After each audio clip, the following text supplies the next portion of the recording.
I traveled through time and thought I would reach the pinnacle of my life, but I was trapped on a mountain for 10 years. Fortunately, there is a sainthood system, but it teaches weird things. 10 years have passed, and I have learned everything the system teaches except cultivation, and I have also been given the title of Almighty Saint, but it is of no use. Just when I found that the barrier on the top of the mountain had disappeared and I could go out, the system released the binding because I urinated and defecated everywhere. I begged and pleaded, but it was no use. I returned not long after I went down the mountain because I found that I had no ability to practice and was afraid of encountering danger. When I came back, I found 2 women standing outside the yard, one of whom was a princess. They were chased by a big man in black, and the big man was slapped to death by my dog Damao.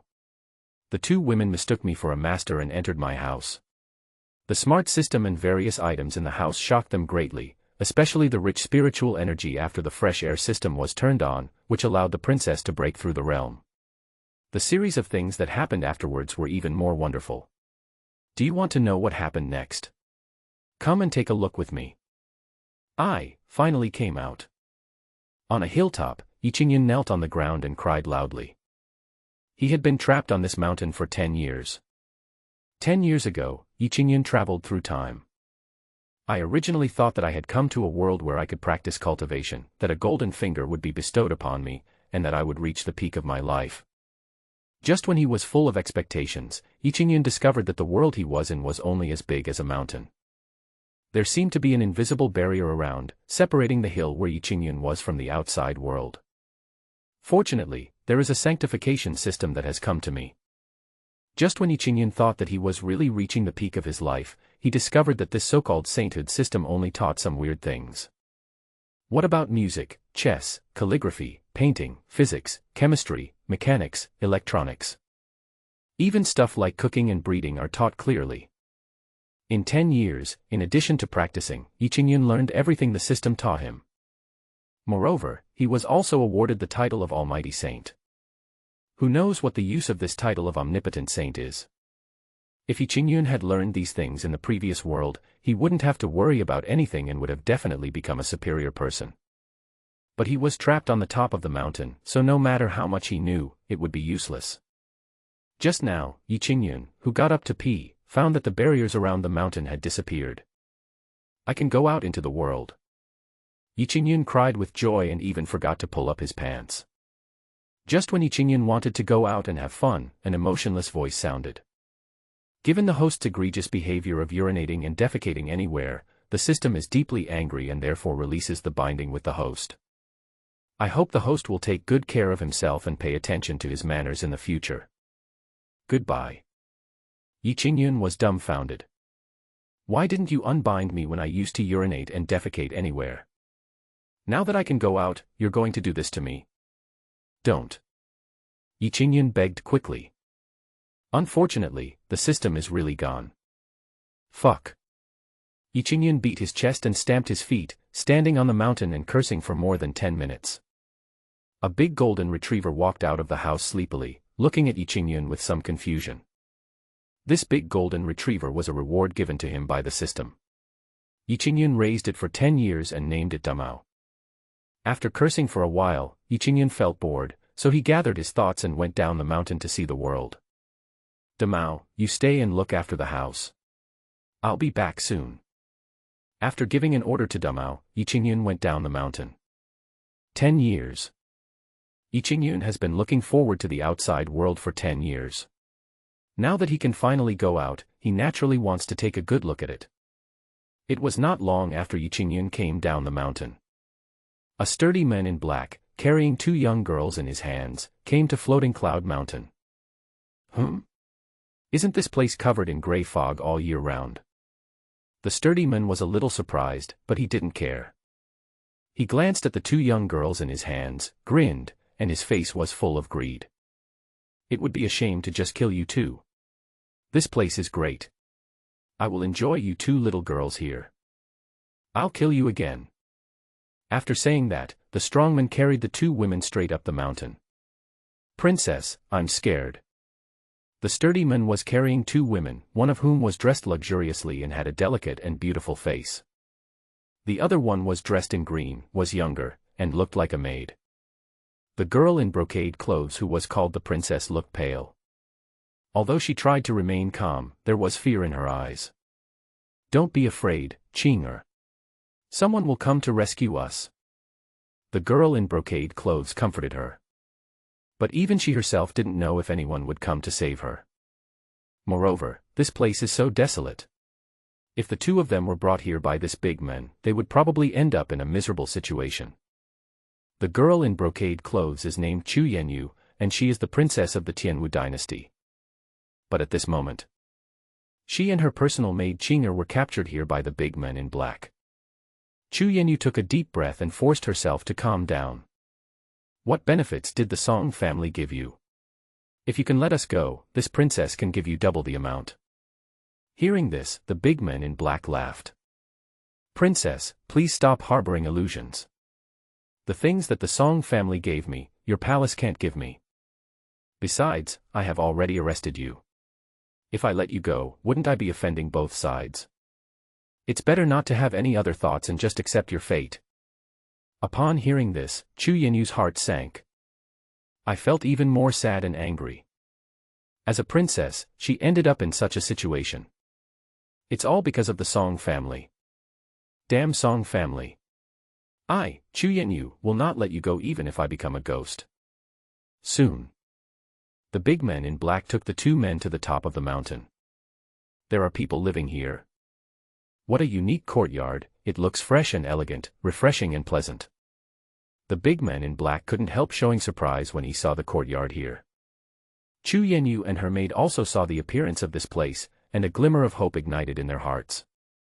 There is someone here. Perhaps they could be saved from the clutches of this black-clad man. But is there anyone there? The big man in black asked in a deep voice, looking around. No one responded. Only a big, strong, yellow dog came out of the house unsteadily. After the big yellow-haired dog came out, he looked at the three big men in black outside the yard. There was no response. Just like an ordinary, somewhat stupid dog. Seeing that there was only one dog here, Chu Yanyu and the maid were immediately despaired. Finished. No one can save them. When the big man in black saw the big yellow dog, he couldn't help but laugh.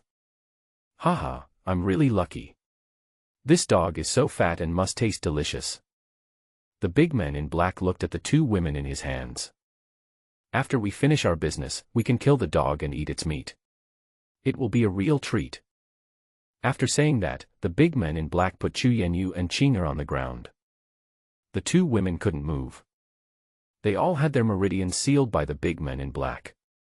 There is no power to resist at all. I can only let this big man in black manipulate me.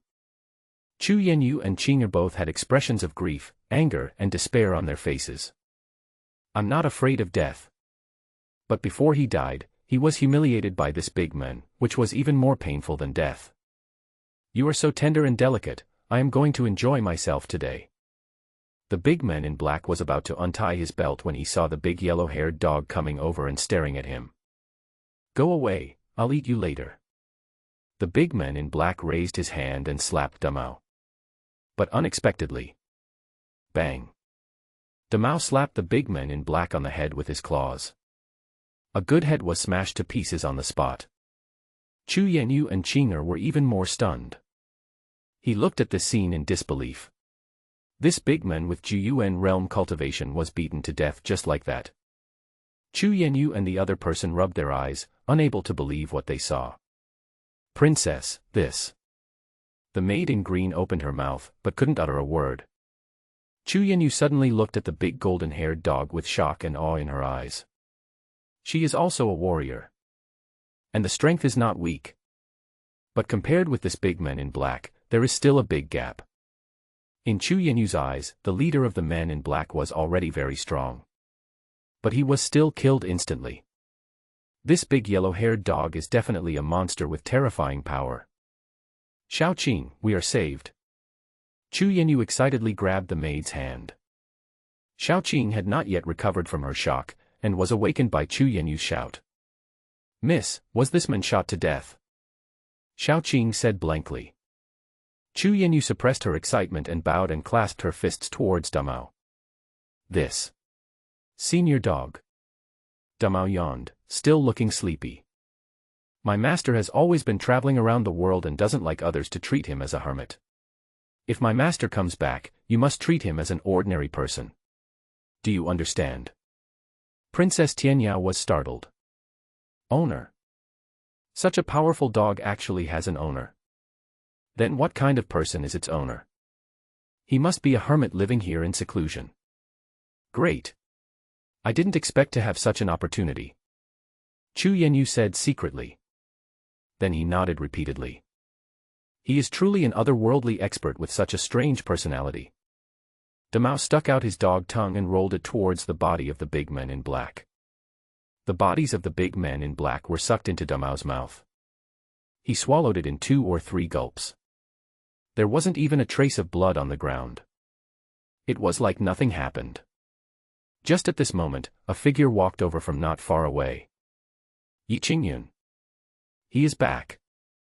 He originally wanted to go down the mountain to see the world, but when he reached the foot of the mountain, Yi Qingyun changed his mind and realized that the broken system didn't teach him how to practice at all. I am an absolute weakling. If I encounter any danger, won't I die on the spot? Forget it.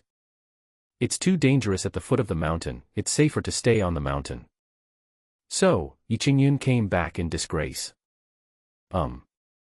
Seeing 2 women standing outside his yard, Yi Qingyun froze for a moment. No way. Such bad luck. Has someone found your lair? You can tell at first glance that these 2 women are not good people. Yi Qingyun turned around and wanted to leave. But he had already been discovered by Chu Yenyu. Sir, please stay. Chu Yenyu was about to call him senior, but when she thought of Damao's warning, she quickly changed her words.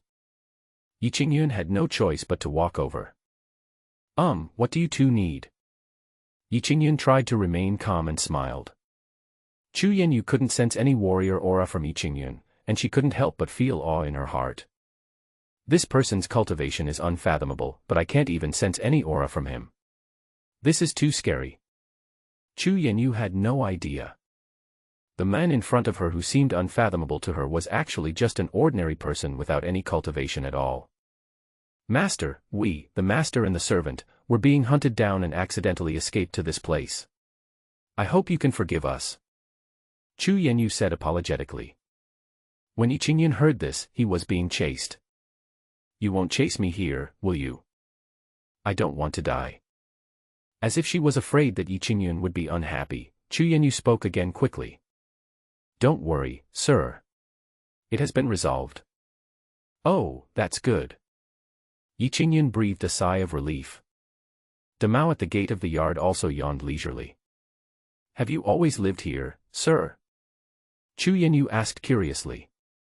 Well, I've lived here for 10 years. 10 years? Chu Yenyu thought of the legend of Floating Cloud Mountain. The top of Fuyun Mountain is shrouded in black fog all year round. Some say it has been there for 100 years, while others say it appeared 1,000 years ago. In short, the black fog on Fuyun Mountain has existed for many, many years, so long ago that no one can remember it clearly. But the person in front of me said that he had lived here for 10 years. Looking at the appearance of this place, it has definitely been more than 10 years. This person has probably lived here for a long time, but no one knows about it. Chu Yenyu speculated secretly.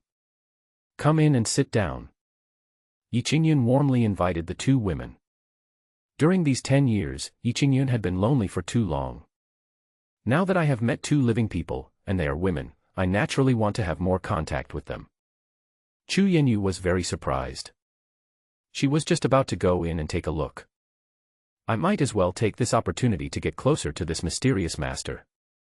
That's bothering you. It's okay, I'm very hospitable. Yi Qingyun brought the 2 women into the house. As soon as Chu Yenyu and Xiaoqing entered, their eyes widened immediately. The house was filled with all kinds of things they had never seen before. Over the past 10 years, Yi Qingyun has made a lot of things under the coercion and inducement of the system.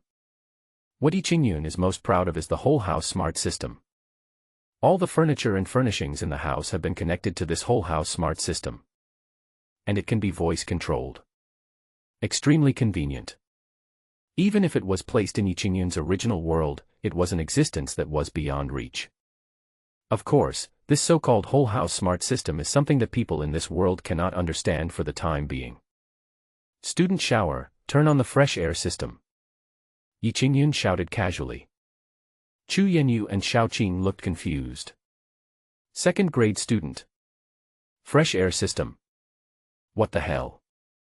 They didn't understand at all. Okay, master, the fresh air system has been turned on. Along with a pleasant female voice, streams of fresh air emerged from all over the house. Yi Qingyun was naturally used to it. But Chu Yanyu was immediately stunned. There is such a rich and amazing spiritual energy. As a warrior, Chu Yanyu is naturally very sensitive to spiritual energy. As soon as the fresh air system was turned on, spiritual energy came from all directions. Chu Yanyu was stunned. The spiritual energy here is so rich that it is hundreds of times stronger than that in her palace. There must be an extremely powerful formation here that can reverse the heaven and earth and gather all the spiritual energy within 1,000 miles. Chu Yanyu was horrified, and the way she looked at Yi Qingyun changed completely. This person is definitely a senior master with great cultivation. Such a great man, living in seclusion here, but I happened to run into him. This is my chance. If I can ask this expert to help me, the Song family can be destroyed in a snap. Chu Yanyu couldn't help but fantasize. Feeling the rich spiritual energy constantly surging from all around, Chu Yanyu's cheeks turned slightly red and her delicate body trembled a little. It's too strong. It's too strong. I can't stand it anymore. It's about to break through. The next moment, a ray of light emerged from Chu Yanyu's body. Her face was refreshed and sweat was dripping down. It really was a breakthrough. Yi Qingyun, who was standing by, was stunned. Is this the cultivator of this world? Why does it look weird? Thank you, sir. I have achieved a breakthrough. Chu Yanyu felt a little embarrassed and her face turned red. Yi Qingyun scratched his head. What does it have to do with me? Inexplicable. I'll make you some tea. Yi Qingyun stood up and quickly made a pot of tea for Princess Tianyao and the other person. The tea was poured into the cups, and Princess Tianyao and Xiaoqing both picked up the cups. Ah! This tea. Chu Yanyu's face changed again. Chu Yanyu looked at the green tea in the cup, her face turned pale, and she almost fainted from shock. What's wrong? Is this tea bad? Yi Qingyun was a little surprised. This is tea that he grew and roasted himself. At that time, the system specially awarded the title of Tea Ceremony Master. But Yi Qingyun was proud for a long time. The methods of brewing these 2 cups of tea have already been entered into the smart system of the whole house. Although the tea is brewed by a tea maker, it is no worse than the one brewed by Yi Qingyun himself. No, it's not. Chu Yanyu shook her head repeatedly, fearing that she would cause displeasure to the senior master in front of her. The hand holding the teacup was trembling slightly. It's not that the tea is bad. But inside this teacup, there is pure spiritual liquid. When the spiritual energy becomes dense enough, it will turn into spiritual liquid. A drop of spiritual liquid contains a huge amount of spiritual energy. The spiritual energy contained in this cup of tea was something Chu Yanyu could never imagine. She didn't dare drink it at all. Because once she drinks it, her body will not be able to withstand such a huge amount of spiritual energy and will explode directly. Xiaoqing, who was standing by, saw that her princess didn't drink, so she naturally didn't dare to drink either. Sir, we are not used to drinking tea. Chu Yanyu smiled bitterly and could only say this. I see. Yi Qingyun touched his chin. Then have some fruit. As he spoke, Yi Qingyun brought another bowl of grapes and placed it in front of the 2 women. At least there is something ordinary. Chu Yanyu breathed a sigh of relief. Thank you, sir. She picked up a grape and put it into her mouth very gracefully. As soon as you chew it, the sweet juice explodes in your mouth. Sweet and fragrant. Endless aftertaste. Chu Yanyu had never eaten such delicious grapes. The grapes she had eaten before were far inferior to these. Very good. Chu Yanyu couldn't help but exclaimed. Xiaoqing standing by was also overwhelmed by the taste of the grapes. She couldn't stop pinching the grapes and put them into her mouth one after another. Chu Yanyu didn't care about her image and used both hands, fearing that Xiaoqing would finish eating first. Xiaoqing, please leave some for me. Seeing that Xiaoqing ate faster than herself, Princess Tianyao became anxious. Miss. You obviously eat more than me. Xiaoqing spoke incoherently, with grape juice still oozing out from the corners of her mouth. Yi Qingyun was stunned. Isn't it just a pot of grapes? Is it really necessary to be so excited? Is it possible that there are no such things as grapes in this world? No way. A pot of grapes was quickly cleaned under the fierce confrontation between the master and the servant. By the end of the meal, the two of them didn't even spit out the grape skins. Yi Qingyun looked at the two people with juices on their faces and was speechless for a while. Chu Yanyu also realized that she had lost her composure just now. Her face was red and she was very embarrassed. She was a little embarrassed to face Yi Qingyun. Young master is laughing at me. I really have never tasted such delicious grapes. Yi Qingyun smiled awkwardly. It's okay, as long as you think it tastes good. Miss, my stomach is so hot. Xiaoqing on the side suddenly said. Chu Yanyu turned around and saw Xiaoqing's face turned red, and white smoke was even coming out of her head. Xiaoqing, what's wrong with you? Princess Tianyao asked worriedly. Xiaoqing is her personal maid and they grew up together. Although they are master and servant, they are as close as sisters. I feel a heat running through my body, as if a lot of power is pouring out. Xiaoqing spoke with rapid breathing. No, I can't help it. Xiaoqing jumped up suddenly and started running around the house frantically. She ran faster and faster, and it seemed as if there was a wind under her feet. Chu Yanyu was shocked. Could it be that Xiaoqing has successfully awakened her spirit? Has she become a warrior? Yi Qingyun was even more shocked. What's going on with this girl? Have you taken stimulants? Should we give her a urine test? Before Xiaoqing finished running, Chu Yanyu's body began to change. White smoke also came out from above her head. Waves of mellow breath emerged from deep within the body. This is... Chu Yanyu was shocked. She had just broken through from the middle stage of the Kai Ling realm to the late stage of the Kai Ling realm. And now, there are even signs of a sprint towards great perfection. There are 8 realms in martial arts practice.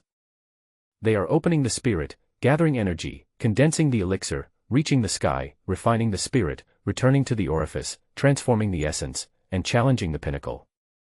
Each realm is divided into 4 levels: early, middle, late and great perfection. Chu Yanyu is very young, but she is already in the middle stage of Kailing realm, and she has just broken through to the late stage of Kailing realm. Now, it seems that the cultivation cannot be stopped and it is rushing towards the great perfection. Xiaoqing stopped and waves of spiritual energy emerged. Chu Yanyu was shocked. Xiaoqing, have you entered the Kailing realm? Xiaoqing looked confused. I don't know either. Chu Yanyu hurried over and grabbed Xiaoqing's wrist. This check almost scared Princess Tianyao to death. This is more than just the Kai Ling realm, it is already the middle stage of the Kai Ling realm. Chu Yanyu was shocked. Xiaoqing had no talent for cultivation before, but now she has reached the middle stage of spiritual awakening. And I am only one step away from achieving spiritual perfection. The more Chu Yanyu thought about it, the more frightened she became. She couldn't help but think of the grapes she had just eaten. Could it be because of the grapes? Chu Yanyu immediately looked at Yi Qingyun and bowed quickly. Thank you for the gift. Yi Qingyun touched his head. Expert. Where is it? Are you talking about me? But I'm not that tall.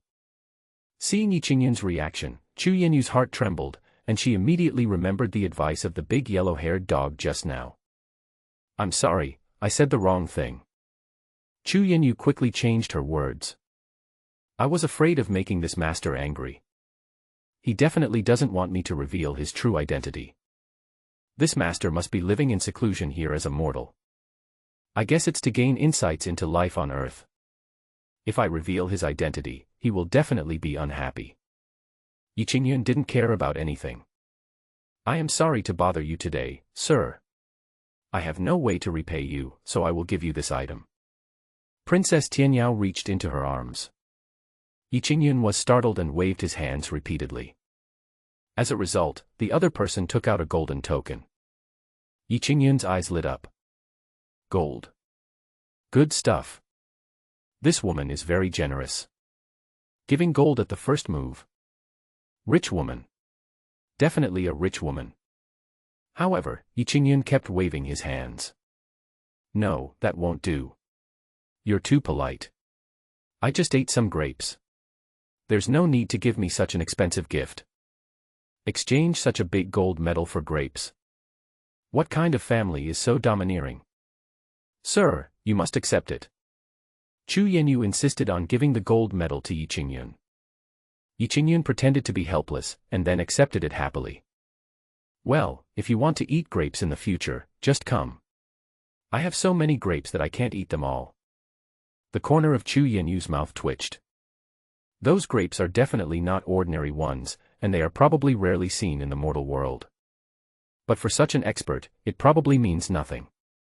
Fortunately, with Yi Qingyun's words, Chu Yanyu was secretly happy, thinking that she had made friends with this master.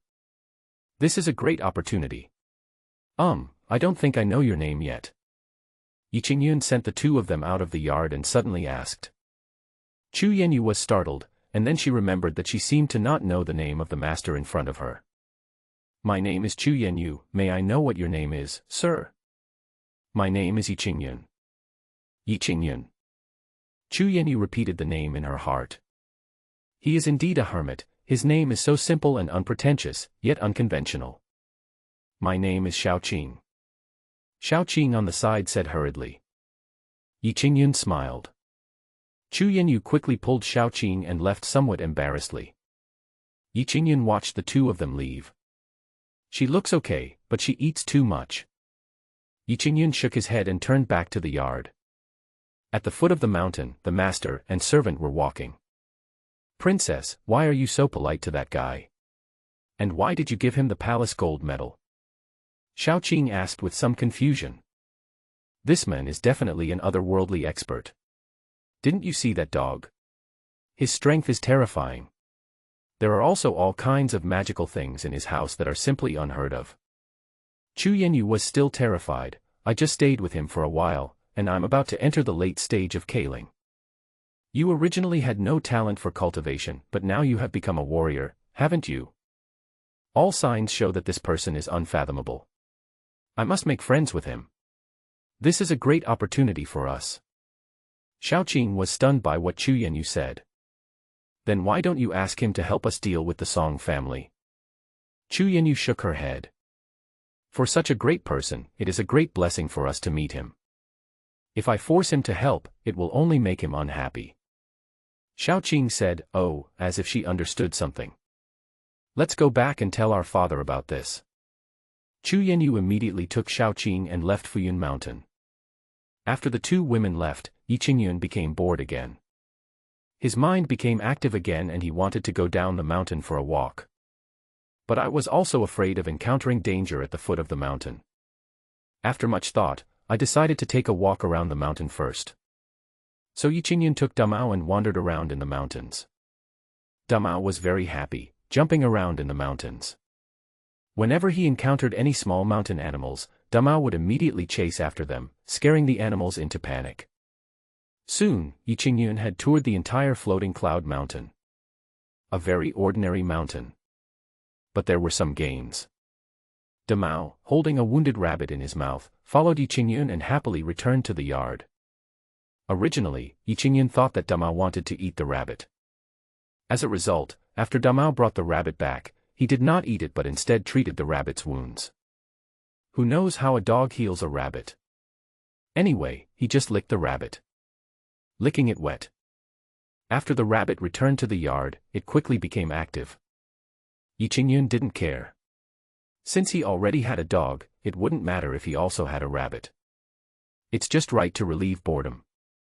Feeling hungry, Yi Qingyun started cooking. A large pot of stew was quickly prepared, filled with all kinds of meat. When Yi Qingyun arrived in the yard, The air was immediately filled with fragrance. Damao and the rabbit squatted on the side, waiting for Yi Qingyun to give them some. Yi Qingyun picked up a large bone with meat on it and threw it to Damao. Then he picked up another piece of mushroom and threw it to the rabbit. Unexpectedly, the rabbit didn't want to eat the mushrooms, but instead stared at the meat in Big Hare's mouth.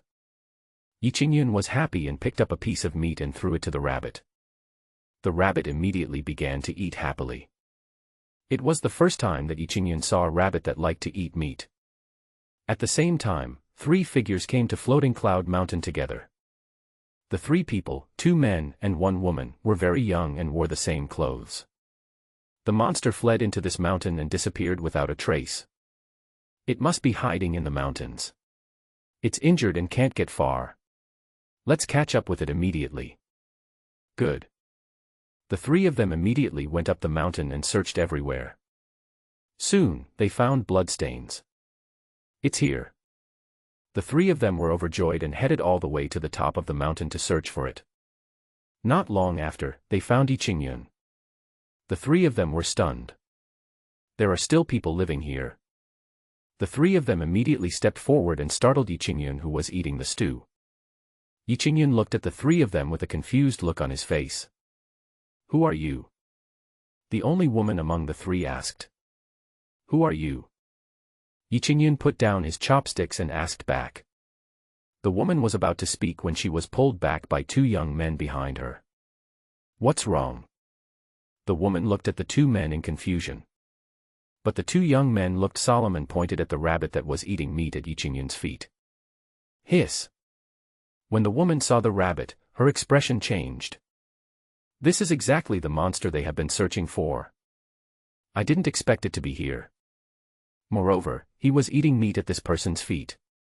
Yi Qingyun felt even more nervous when he looked at the 3 of them. These 3 guys look like they're not easy to mess with. I'd better be polite to them, or I'll lose my life. So, Yi Qingyun quickly stood up and put on a kind smile. His smile actually made the 3 people opposite him a little nervous.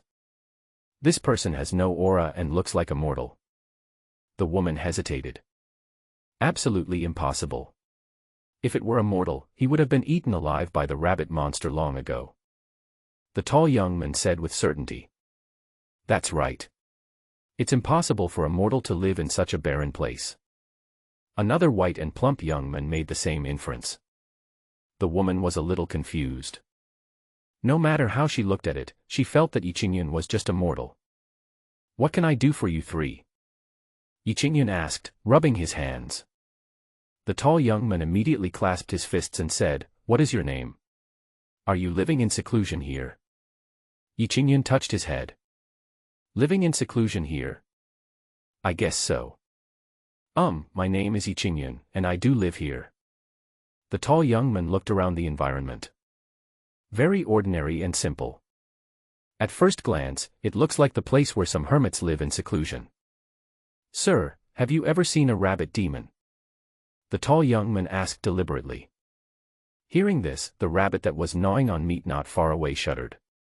Damao, who was chewing a bone nearby, glanced at the rabbit sideways. Under Damao's gaze, the latter didn't dare to move at all and could only eat meat obediently. Rabbit demon. What rabbit demon? Yi Qingyun had no idea what a rabbit demon was. The tall young man pointed at the rabbit. Yi Qingyun found it funny. Isn't this just an ordinary rabbit? What rabbit monster? He immediately walked over and picked up the rabbit in his hands. The rabbit seemed very docile. What are you talking about? My dog brought it back. It was injured at the time. It's not the rabbit monster you're talking about at all. Yi Qingyun came up to the 3 people holding the rabbit. The 3 of them immediately looked as if they were facing a formidable enemy and appeared extremely nervous. You know, they had to destroy a sect treasure before they could barely injure it. Otherwise, with the strength of this rabbit monster, even if the 3 of them joined forces they would find it difficult to defeat it. But in this man's hands, the rabbit demon was so docile. The fat young man pulled the tall young man back again. Junior brother, what's wrong? The tall young man looked at the fat young man in confusion. Brother, we may have met an incredible person.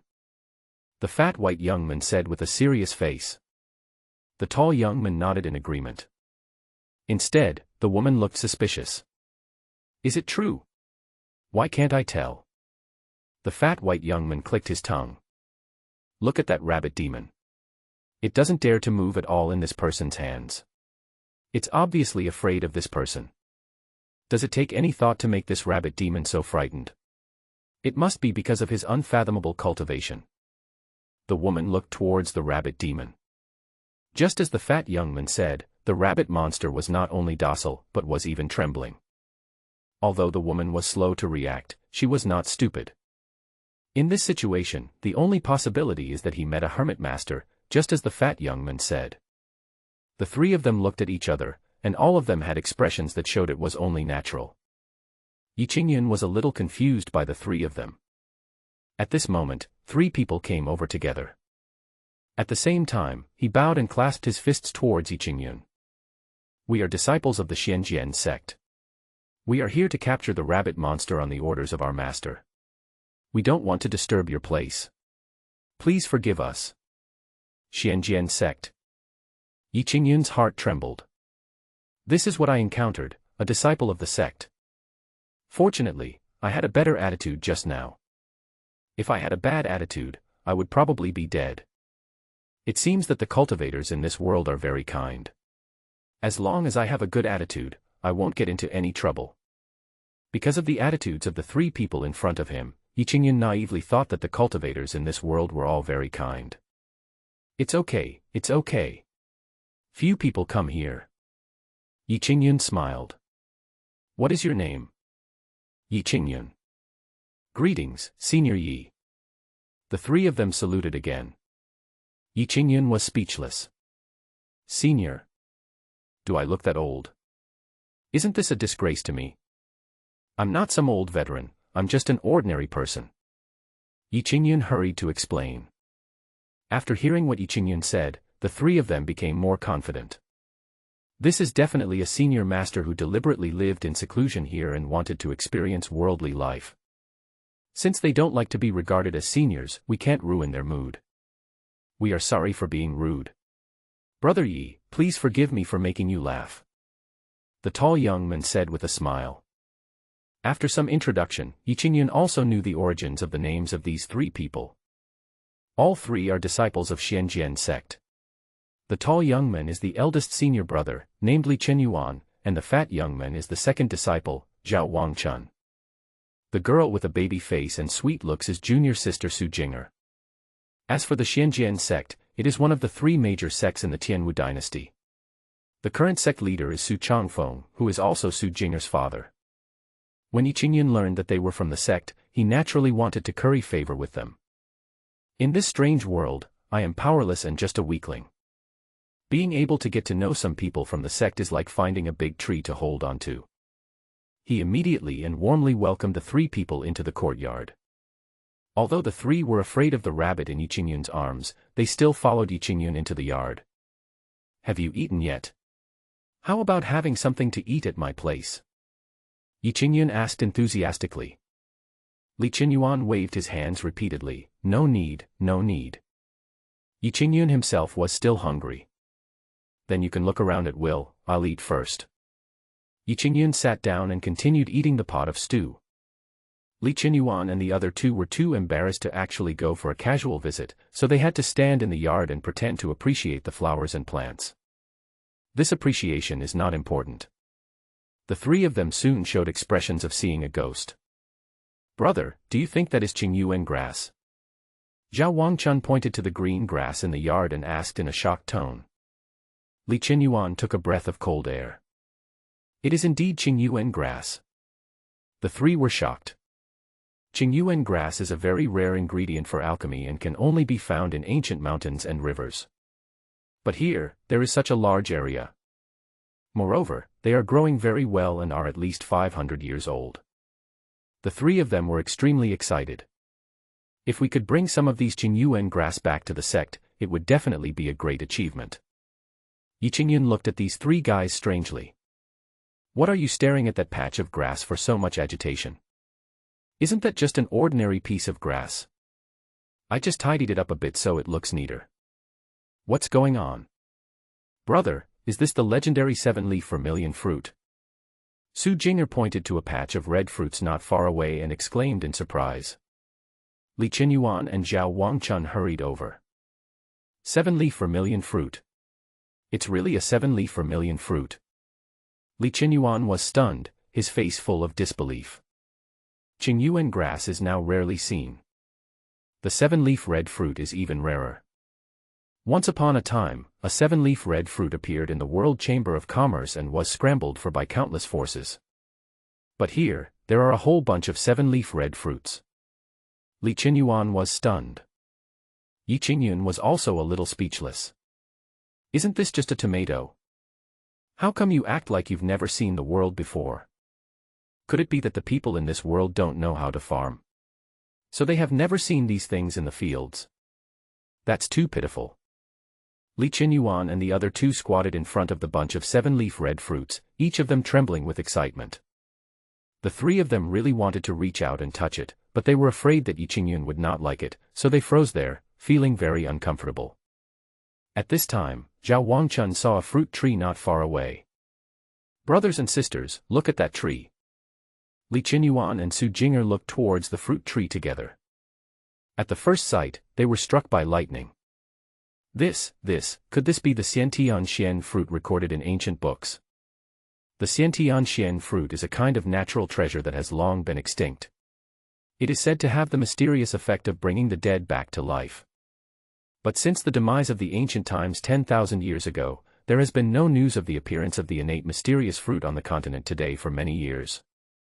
But here, there is actually such a fruit tree, and it is full of fruits that are exactly the same as the Xiantianxian fruit. This is so shocking. If the news were to spread, it would probably attract countless people to come. Yi Qingyun was also numb to the reactions of the three people. He muttered to himself while eating the stew. It's pitiful that you haven't even seen a pear. The three of them looked at each other, their hearts pounding. This person is definitely an expert. The things planted in the yard that they could recognize were already rare treasures. Those that I couldn't recognize had no idea what kind of spiritual creatures they were. If only I could bring some back. The Xianjian sect will definitely be able to surpass the other two sects immediately and become the strongest sect in the Tianwu dynasty. Brother Yi, did you plant all these in the courtyard? Li Qinyuan asked cautiously. Yeah, I was bored so I planted it for fun, and I didn't expect it to grow so well. Yi Qingyun said casually. Planting for fun. The three of them almost fainted. Can you grow so many natural treasures just for fun? If you like, just pick some and take them back. Yi Qingyun said generously. When the three heard this, they almost jumped up with joy. We are in Floating Cloud Mountain. At that moment, Li Qinyuan told Su Changfeng and his wife everything they had experienced. The couple were both shocked when they heard this. Is there a hermit living in seclusion on Floating Cloud Mountain? Su Changfeng found it a little unbelievable. He had been to Floating Cloud Mountain many times. Because there is an ancient prohibition on the top of the mountain and it is impossible to get close, many people throughout the ages have wanted to find out. But there was still no progress. Unexpectedly, this restriction has disappeared now. And there are actually people living on the top of the mountain. This is really incredible. Father, mother, what senior brother said is true, and I have seen it with my own eyes. Su Jing'er said from the side. Su Changfeng and his wife Shen Qiulan looked at each other. If this is the case, then this person must be an unfathomable mysterious master. Su Changfeng speculated. Li Qinyuan and the other three nodded in succession. Shen Qiulan's face was filled with joy. Husband, with these heavenly and earthly treasures, let alone the three sects competing in martial arts, our Xianjian sect will become the first sect of the Tianwu dynasty in the future. There is great hope. Yes, especially this Qingyuan grass, which can solve my urgent need. Su Changfeng's worry was gone, he felt refreshed and he seemed to be 10 years younger. You three did a great job. Not only did you bring back these natural treasures, but you also created a great opportunity for the sect. Su Changfeng looked at Li Qinyuan and the other two with satisfaction. This is what a disciple should do. Li Qinyuan said with a smile. Su Changfeng gave each of the three people a barrier-breaking pill. The three of them were delighted. One barrier-breaking pill is enough to raise their current cultivation to a higher level. Thank you, Master. The three of them bowed. Su Changfeng took the Qingyuan grass and couldn't wait to make the elixir. The martial arts competition among the three sects will be held ahead of schedule, so he must hurry up and refine the Qingyuan grass into pills to help himself break through. He also made up his mind that after the martial arts competition among the three sects was over, he would go to Fuyun Mountain in person to pay a visit to the Hermit Master. Floating Cloud Mountain. Yi Qingyun looked at the pond in the backyard and always felt that something was missing. Go down the mountain and buy some fish fry and throw them in there to see if we can keep them alive. Still leaving Damao to look after the house, Yi Qingyun went down the mountain alone to visit the market not far from Fuyun Mountain. After Yi Qingyun left, Damao yawned, lay down by the courtyard gate, basking in the warm sun, and soon began to snoring. The rabbit pretending to eat a carrot in the corner finally revealed its true identity. It smiled evilly. Hey hey! This is my chance, King. It is not an ordinary rabbit at all, but a great monster in the area of hundreds of miles. He is also quite famous in the monster world. In its own words, it is a rising star in the demon beast world. The rabbit glanced at the big golden retriever who was already asleep. Humph! How dare a dog demon bully me? How absurd! The rabbit showed a ferocious look and spat at Damao fiercely. You are just a little more powerful than me, what's so great about that? When I have eaten all the treasures here, I will skin you alive, you stinky dog. I want to eat dog meat stew. Thinking of this, the rabbit sneered, then pounced towards the 7-leaf red fruit in the yard. But at this moment, Damao turned over. The rabbit was so frightened that it trembled all over and quickly shrank back into the corner. Waited for a while. The rabbit was relieved to find that Damao was still sleeping. You dead dog, just go to sleep and don't disturb me. The rabbit quietly moved towards the 7-leaf red fruit again. But before it could make a move, a white light suddenly flew out from inside the house. It hit the rabbit all at once. The rabbit hadn't even had time to react before it was knocked over several times by the white light. A lot of the white hair on its body had been knocked off. The rabbit was confused. What was that just now? It looked into the room and saw a mirror hanging on the wall, flashing white light. The rabbit was startled. Is this mirror a treasure? It immediately became greedy. The rabbit looked back and saw that Damao was still sleeping and didn't react, so he immediately ran into the house. As soon as I entered the room, another white light hit me. The rabbit flew out suddenly. This time, a lot of its hair fell off, revealing its pink and tender skin. The rabbit felt a little dizzy. It looked intently into the room and saw that the white light was not coming from a mirror, but from a brush on the desk. Another treasure. The rabbit was startled. But it did not give up. Once again, he rushed into the house with great vigor and confidence. Puff! Another white light. The rabbit flew further. There is very little hair left on its body. The rabbit stood up staggeringly, wanting to cry but without the tears. Are all the things in this house treasures? So scary. Inside the house. Mirror hanging on the wall. The brush on the table. A broom on the ground. They all flickered with a faint white light. A breeze blew by. Many objects in the house were swaying in the wind.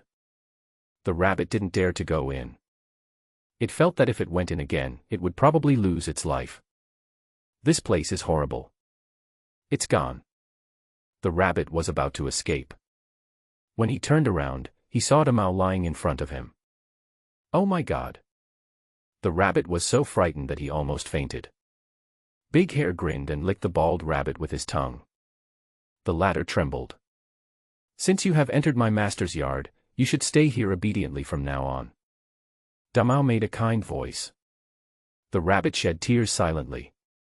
What sin have I committed? Yi Qingyun is back. He glanced at the rabbit huddled in the corner, shivering. Huh? Why are you bald?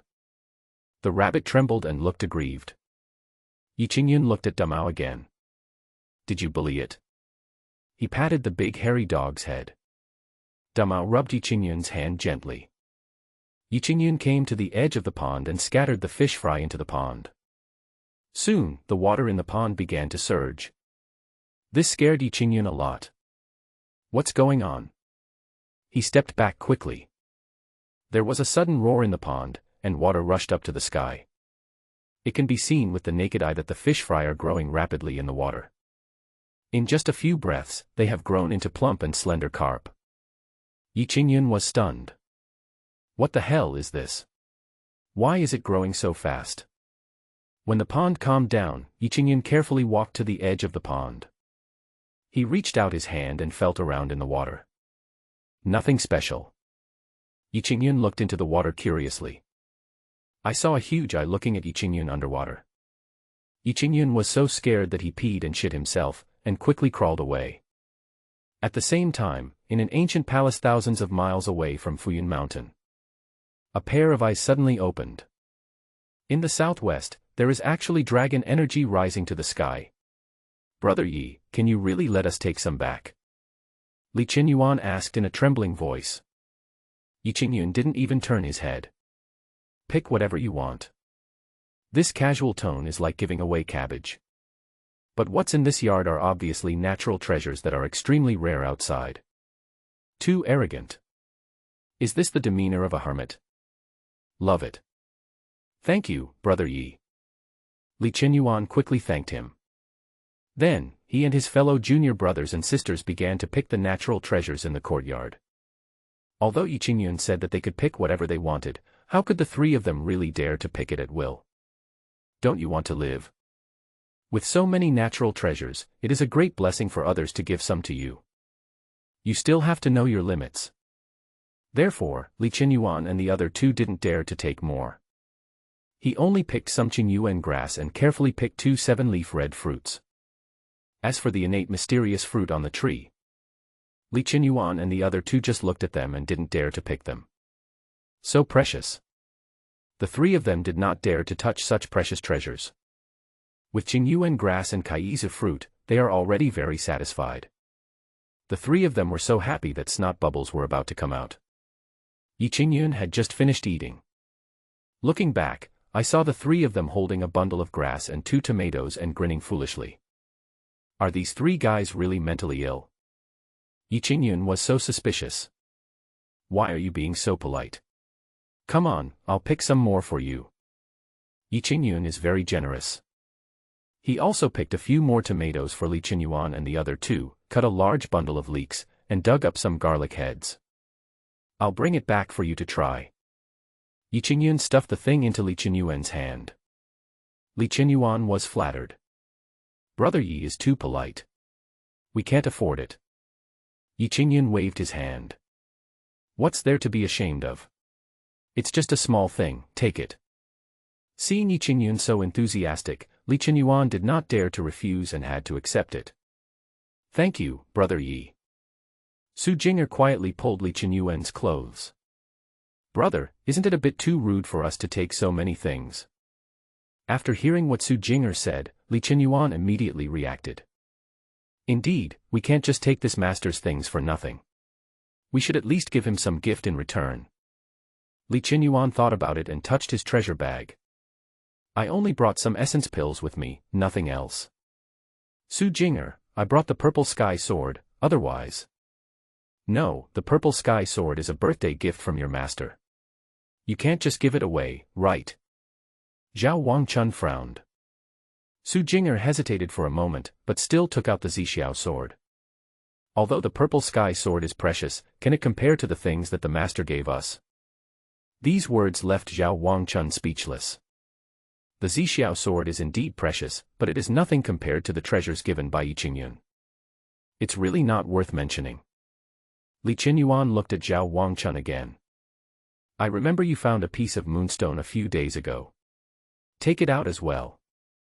Zhao Wangchun was a little reluctant, but still took out a silver stone. The three of them put the things together. Brother Yi, we have nothing to repay you with, so these will be considered as a return gift. We know that our things are crude and not worthy of Brother Ye's liking. We hope that brother you will not despise them. Li Qinyuan felt a little embarrassed. These things are really too cold. It's not worth showing at all. They were very worried that Yi Qingyun would look down on these things. But this is the most valuable thing they can offer. Okay, I'll take it. Yi Qingyun accepted it directly without any pretense. Seeing that Yi Qingyun was so easygoing and had no intention of disdain towards them at all, Li Qinyuan and the other two were deeply touched. This is the demeanor of a hermit. There is no sense of pressure in his every move. Instead, it feels like a spring breeze and is extremely comfortable. Brother Yi, we'll take our leave now. We'll come visit you again in the future. Sure, sure. Li Qinyuan and the other two did not stay long and left in a hurry with a large bag of things. They must quickly return to Xianjian sect and report everything here to the sect leader. The Xianjian sect is hundreds of miles away from Fuyun Mountain. At this time, Su Changfeng, the leader of Xianjian sect, was worried. In his hand was an invitation. The three sects martial arts competition has been advanced by 2 months this time. What should we do? Su Changfeng said with a sad face. His wife, Shen Qiulan, stood aside and looked at her husband with some worry. This old guy Gongsuan you just made a breakthrough a few days ago. Chen Gongwang also came out of confinement last month. The cultivation level of both of them has surpassed mine. In this three-sect martial arts competition, our Xianjian sect will probably be completely suppressed by these two families. Su Changfeng spoke solemnly and sighed repeatedly. And the Gongsuan Yu and Chen Gongwang he mentioned were the sect leaders of Jiuling sect and Taihao sect. Xianjian sect, Jiuling sect and Taihao sect are the three top sects in the Tianwu dynasty. The three sects will hold martial arts competitions among the three sects at regular intervals. It is said to be a discussion and exchange, but in fact it is a competition between the weak and the strong. If it were the past, Su Changfeng would naturally not be afraid. But now, both Gongsuan Yu and Chen Gongwang have made breakthroughs in their cultivation. On the contrary, Su Changfeng's cultivation has been stagnant for many years and there has been no progress. Originally, the three of them were at the same level, but now that Su Changfeng has been left behind, how can he have the confidence to participate in the three sects martial arts competition? Husband, why don't you refuse this martial arts competition? Shen Qiulan spoke up. Su Changfeng shook his head. How can it be so easy? If we reject it, how can our Xianjian sect gain a foothold in the Tianwu dynasty? Don't everyone have to say that our Xianjian sect is timid? Shen Qiulan didn't know what to do for a while. Just then, Sect Master, Senior Brother and the others are back. A disciple came to report. Let them come. Yes. Soon, Li Qinyuan and 3 others came in. The faces of the 3 of them were filled with excitement. The 3 of you went to hunt down that rabbit demon, why did you come back so soon? Su Changfeng asked with a frown. Li Qinyuan, Master, we did not catch the rabbit demon. Su Changfeng was angry. The rabbit demon killed a disciple of our sect, and you 3 actually let it escape. Master, put aside the rabbit demon thing for now. You can look at these things. Li Qinyuan quickly presented the things the 3 of him had brought back. When Su Changfeng saw it, he was stunned on the spot.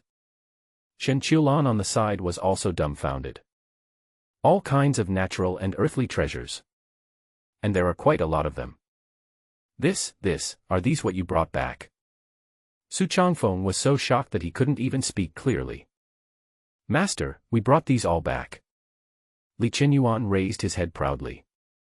Su Changfeng's hands trembled. These heavenly materials and earthly treasures, not to mention other things, this Qingyuan grass alone is enough to improve his cultivation level. Where did you get these? Your Majesty, what's wrong?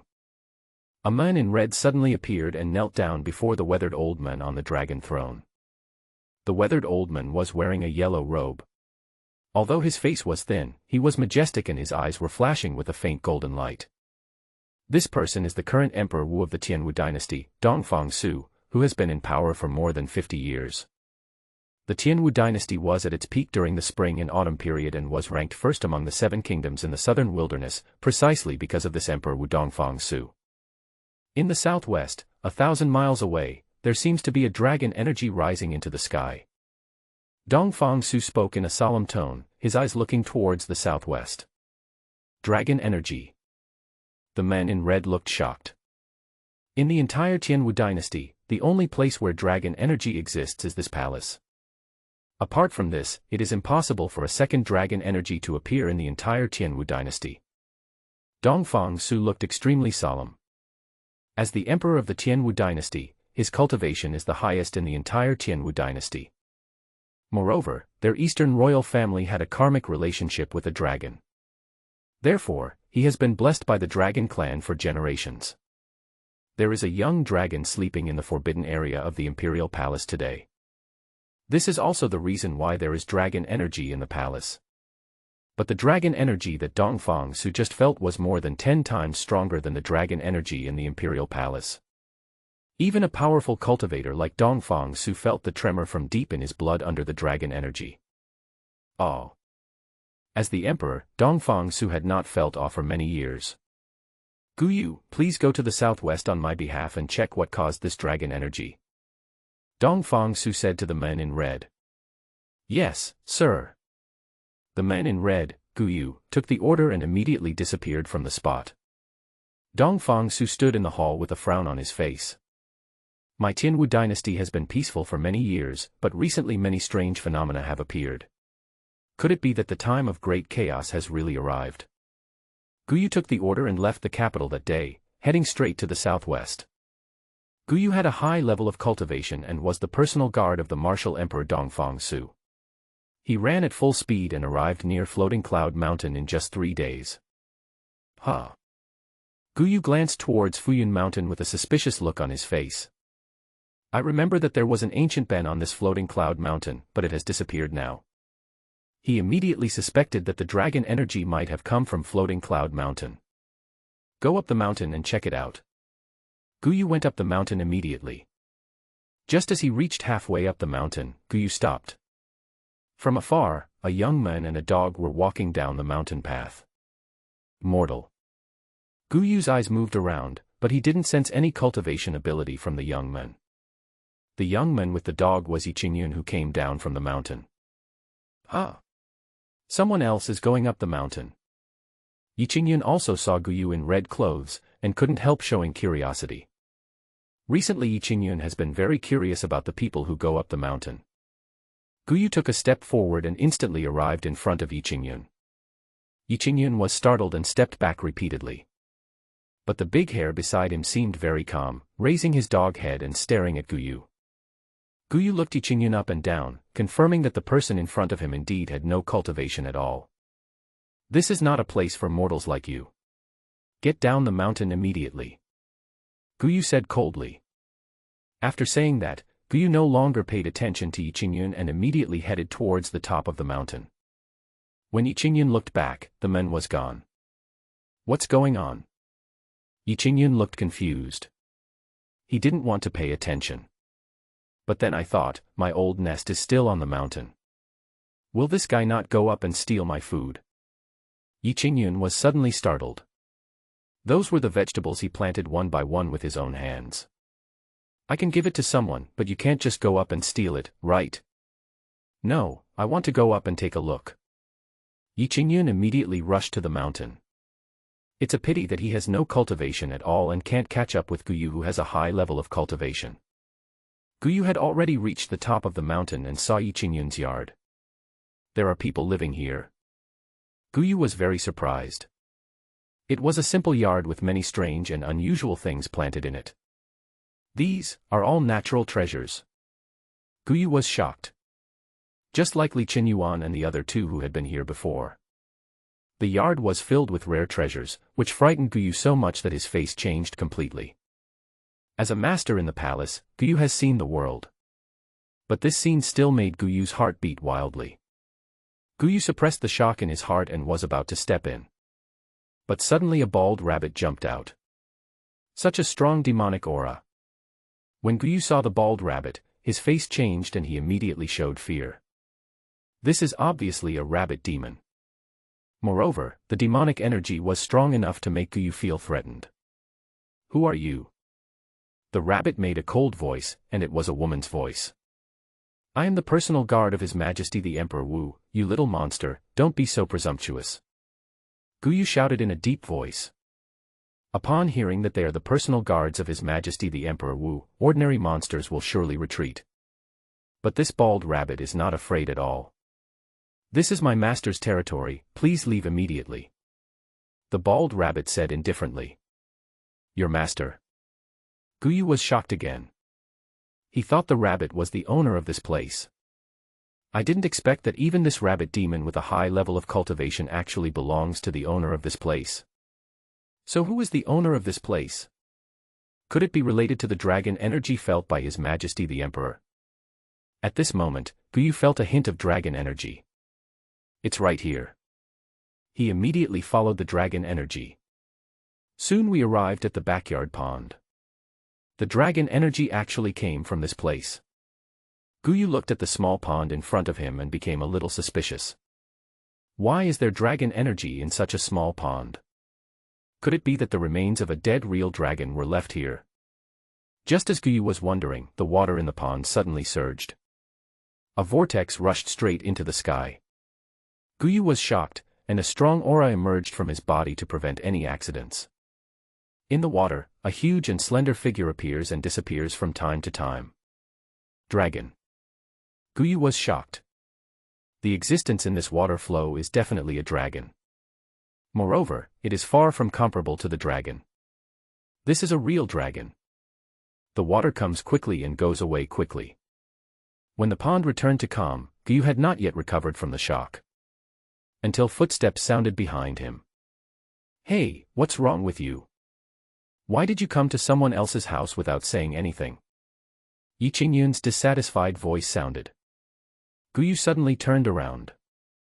Are you the owner of this place? Yi Qingyun curled his lips and walked to the edge of the pond. What else? He glanced at the pond and then at the lone moon. Are you going to go down and steal my fish? Stealing fish? The lonely moon is speechless. I stole your grandma's leg. The mortal in front of me is really unreasonable. This person has no cultivation, so he can't be the owner of this place. Guyu looked at Yi Qingyun coldly. Get out of my way, you ant-like thing. He was just about to make a move and push Yi Qingyun away. But suddenly, a head emerged from the water surface where Yi Qingyun was. A dragon head. The cold dragon eyes were staring at Guyu. It seemed that as long as Guyu dared to make any unusual movements, the dragon would attack him. Guyu's hand froze immediately. He discovered with great horror. The dragon looked at Yi Qingyun with the same docile gaze as a pet looks at its owner. Am I dreaming? Guyu couldn't help but doubt his life. Long. You, Long. Guyu stuttered and pointed behind Yi Qingyun. Yi Qingyun immediately became angry. You are the one who is deaf, my ears are fine. Guyu was extremely anxious. There's a dragon behind you. Yi Qingyun was stunned. Is there a dragon behind me? He turned around and looked, but saw only a pond with slight ripples. Let's not talk about dragons. Not even a sparrow was seen. Yi Qingyun turned around again and looked at Guyu with suspicion. Isn't this guy a psychopath? He guessed so. Guyu was confused. Because when Yi Qingyun turned around, the dragon head suddenly shrank into the water. When Yi Qingyun turned back, the dragon head emerged from the water again. Still staring straight at Guyu. Guyu was dumbfounded. This dragon is targeting me. But it seems that the dragon is very awed by this seemingly mortal guy in front of him. Wait a moment. Guyu suddenly remembered what the rabbit demon had said just now. The owner of this place. Could it be this mortal? But if he were a mortal, how could he make the rabbit demon recognize him as his master? And how could he make the dragon in the pond so respectful? Guyu's eyes when looking at Yi Qingyun changed completely. This is definitely not an ordinary person. But my cultivation is shallow and I can't see through this person's cultivation at all. Guyu was certain. Only this explanation can make sense of everything here. Just now, I treated such an unfathomable master in such a way. I was really courting death. Guyu was secretly afraid, but still had a glimmer of hope in his heart. When he thought of how he had treated Yi Qingyun before, he wanted to slap himself twice. I am a junior who has not recognized a great man. I have offended you, senior. I hope you will forgive me. Guyu immediately knelt down to Yi Qingyun. This made Yi Qingyun feel a little embarrassed. You said you were fine, but you knelt down in front of me. This isn't Chinese New Year. Hey, what's wrong with you? Are you trying to scam me? Yi Qingyun looked alert. Humph. I don't buy it. Guyu looked up in surprise. Scam. What is Ping porcelain? Could this be the advice from my seniors? How can such a great person's words and deeds be easily understood by someone with such shallow cultivation as me? There must be a deeper meaning behind it. Guyu became more and more awed and treated Yi Qingyun like a god. Joke. Can make a real dragon bow down. This is simply a miracle. How many people in the entire continent can make a dragon submit? In any case, there is absolutely no such person in the Tianwu dynasty. Forgive me, senior. I was too rude just now. Guyu lowered his head, looking humble. Apart from Emperor Wudong Fangsu, this was the second person he knelt to. But Guyu didn't think there was anything wrong. Yi Qingyun scratched his head. I'm not a senior, you stand up first. Guyu stood up carefully. What on earth are you doing here? Yi Qingyun asked. Guyu bowed. I am Guyu, the personal guard of Emperor Wudong Fangsu. Because His Majesty the Emperor Wu sensed that there was a dragon energy rising to the sky here, he specially sent me here to check it out. Yi Qingyun was stunned for a moment. Emperor Wudong Fangsu. Isn't that the emperor of the Tianwu dynasty? The person in front of me was actually sent by the emperor. That's a big shot. In Yi Qingyun's original world, wouldn't he be a master from the imperial palace? Ghost. Yi Qingyun immediately changed his face. So it's a gentleman from the palace. I'm so rude. As he said this, he bowed to Guyu.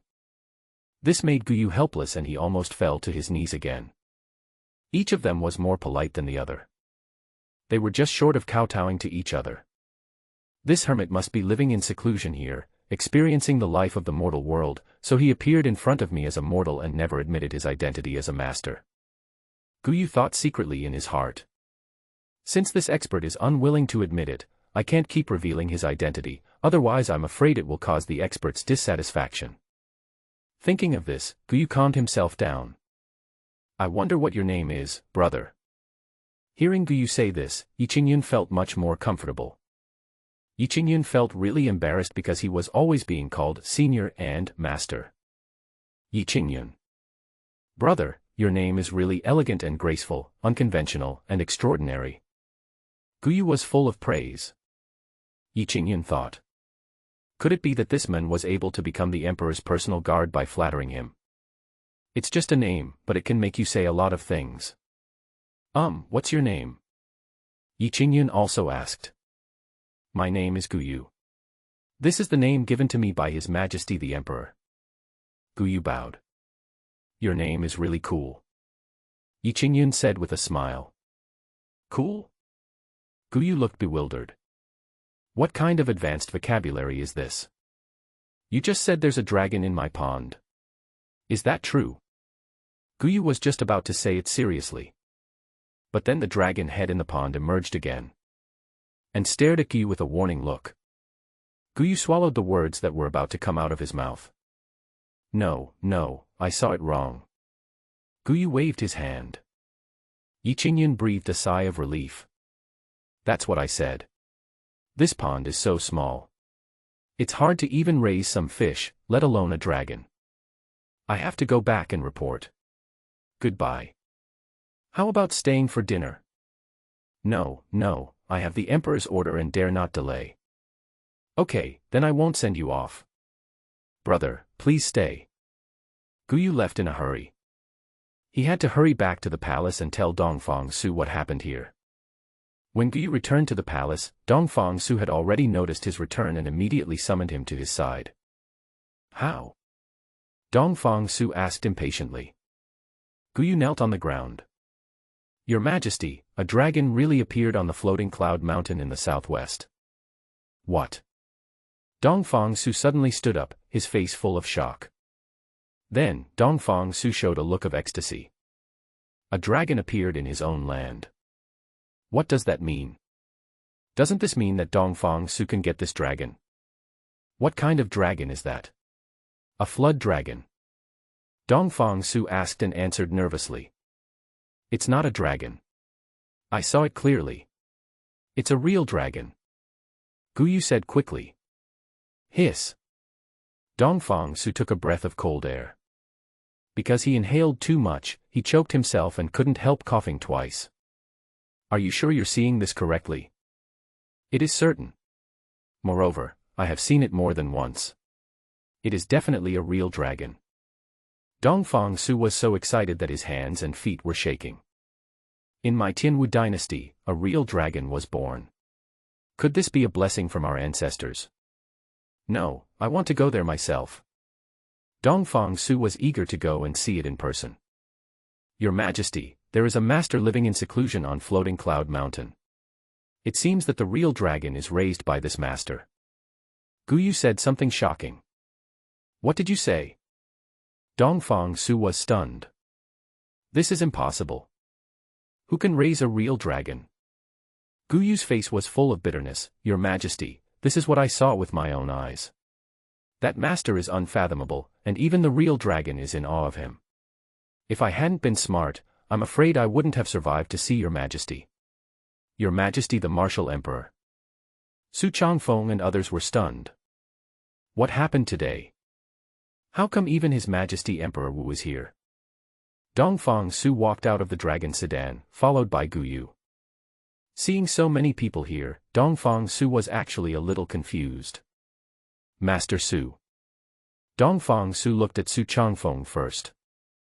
As the leader of one of the three major sects, Su Changfeng naturally knew Dongfang Su. Greetings, Your Majesty. Su Changfeng bowed. Dongfang Su looked at Chu Yanyu again. Are you the girl from the Wang family in Pingxi? Chu Yanyu immediately bowed. Chu Yanyu pays respect to His Majesty the Martial Emperor. Dongfang Su smiled. You are really Chu Tianchuan's daughter. When I last saw you, you were only 5 or 6 years old. In the blink of an eye, you have grown so big. Dongfang Su looked at Bai Sui standing aside again. Who is this? She is my good friend Bai Sui, a disciple of the Jieling sect. Bai Sui bowed respectfully towards the east. Greetings to His Majesty the Emperor Wu. Dongfang Su nodded. He didn't care about him as he was just a disciple of Jieling sect. Turning to look at Su Changfeng, Dongfang Su showed a look of doubt. Sect Master Su, why are you here? Su Changfeng did not hide it. I'm here to meet a master in the mountains. Dongfang Su was stunned. Are you here to see the master too? Su Changfeng nodded, then looked at Dongfang Su in some surprise. Your Majesty, too. Dongfang Su hummed. Chu Yanyu was also a little confused. Then the master we are here to meet should be the same person, right? Su Changfeng and Dongfang Su looked strange. If there is no second master in this mountain, then the master that these people want to visit should be the same person. But this is just too coincidental. How come we all bumped into each other today?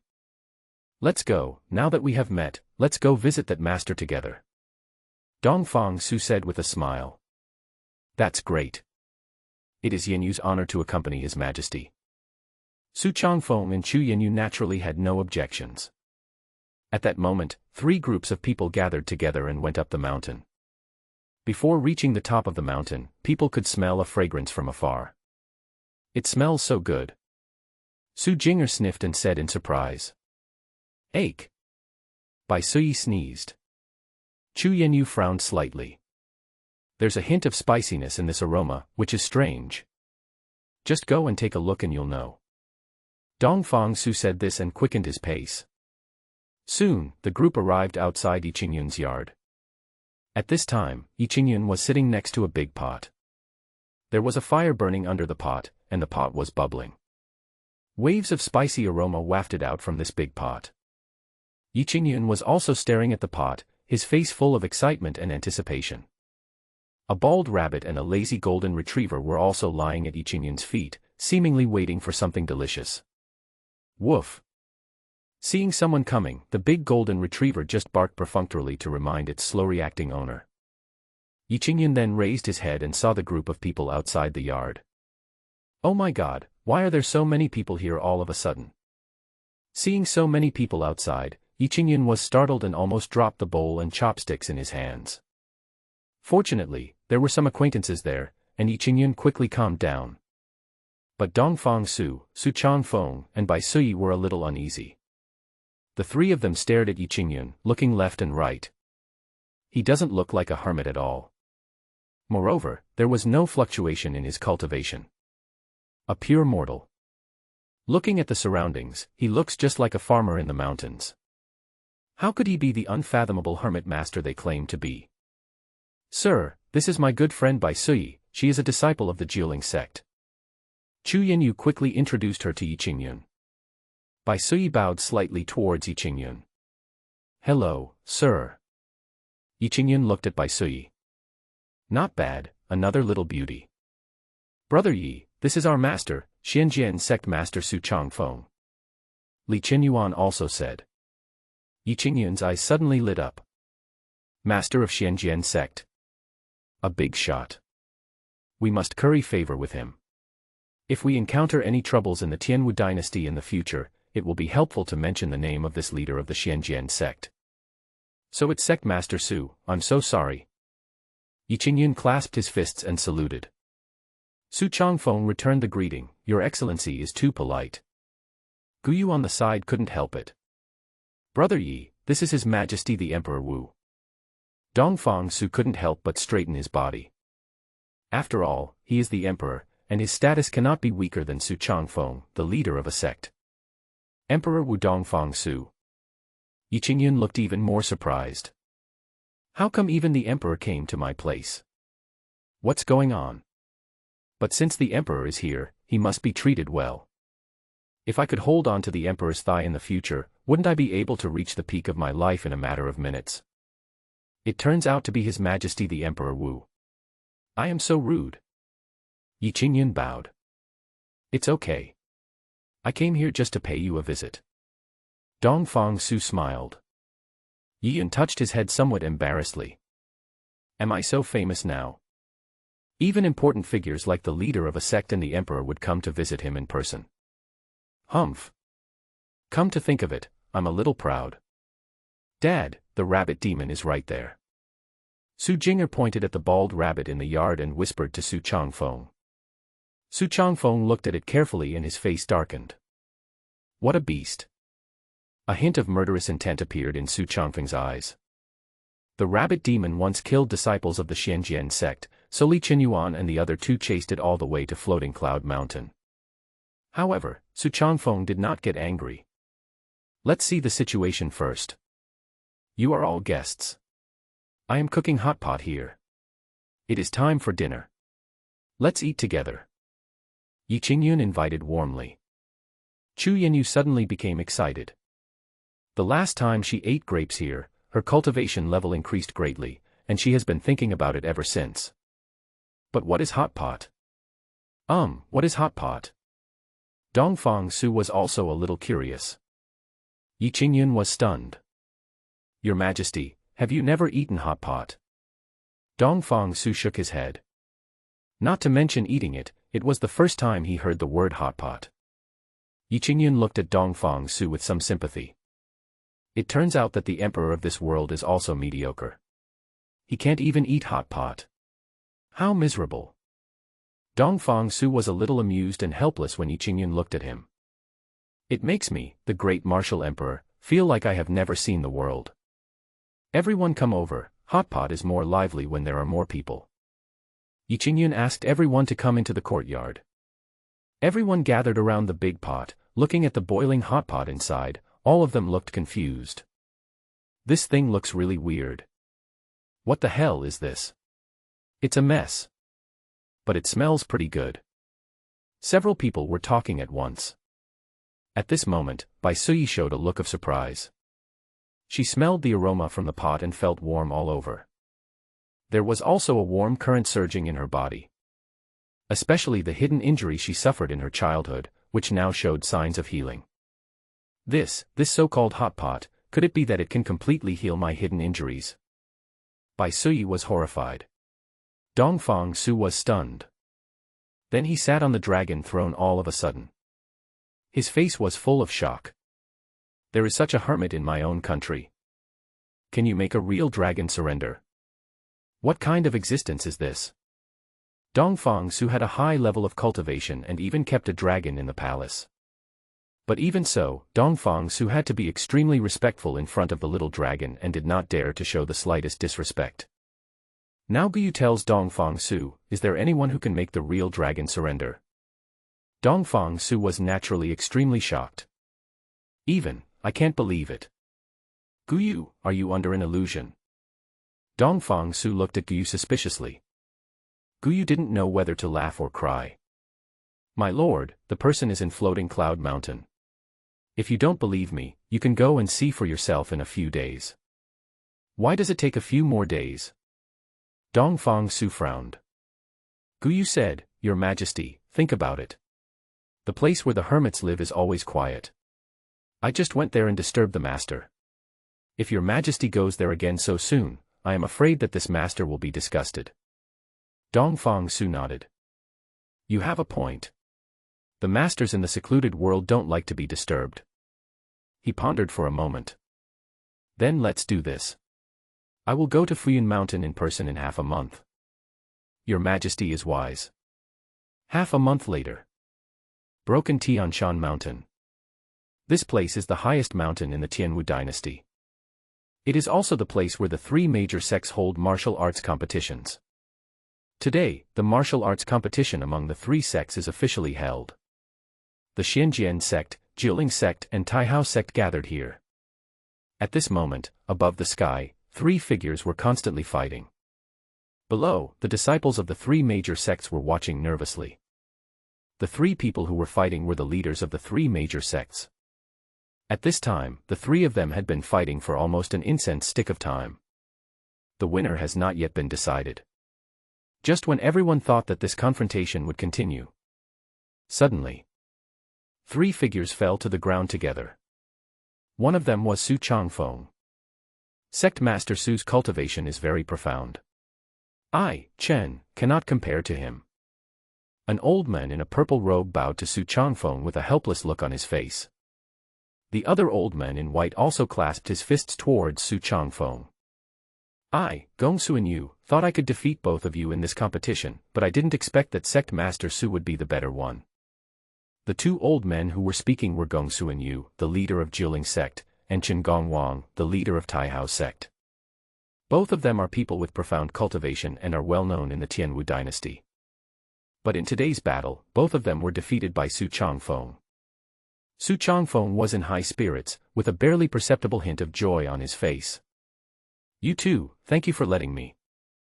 Su Changfeng also clasped his fists towards the two of them. Chen Gongwang looked at Su Changfeng and asked, Can you tell me how Sect Master Su was able to break through in such a short time? Gong Su and Yu was also staring at Su Changfeng, eager to know. Both of these old guys made breakthroughs some time ago. That's why they were so anxious to hold a martial arts competition among the three sects. He just wanted to take advantage of the fact that Su Changfeng's cultivation level had not yet caught up with his own, so as to suppress the Xianjian sect and bully Su Changfeng. The result was unexpected. Not only did Su Changfeng catch up in cultivation, but he was even stronger than the two of them. This made the two old guys very depressed. So they were very curious about how Su Changfeng did it. Su Changfeng smiled slightly. The sect is secret and I cannot disclose it. Want to know how I broke through? No way. Gong Su and Yu and Chen Gongwang looked at each other and could only smile. The martial arts competition among the three sects ended here. The Xianjian sect defeated the two other sects and became the number one sect in the Tianwu dynasty. Of course, this ranking is only temporary. When the next martial arts competition among the three sects is held, perhaps the ranking will change. But at least for now, Xuanjianmen is the number one sect in the Tianwu dynasty. After the martial arts competition was over, Su Changfeng immediately found Li Qinyuan and the other three. Quick, take me to Floating Cloud Mountain. I want to meet that master in person. Su Changfeng said excitedly. In his opinion, it was all thanks to that hermit master that he was able to come to the fore and defeat those two old guys. Without the rare treasures given by this master, I would never have been able to break through in such a short time. It is only right and reasonable for me to go and meet him in person.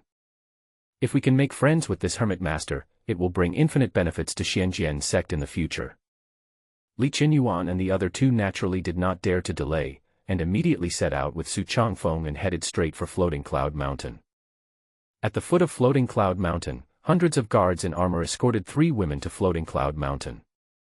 Two of them were Princess Tianyao Chu Yenyu and her maid Xiao Qing. The other woman was dressed in white, with a pretty and gentle face, beautiful eyes, and was as pure as an orchid. This girl's name is Bai Sui. He is a disciple of the Jiuling sect and also Chu Yenyu's best friend.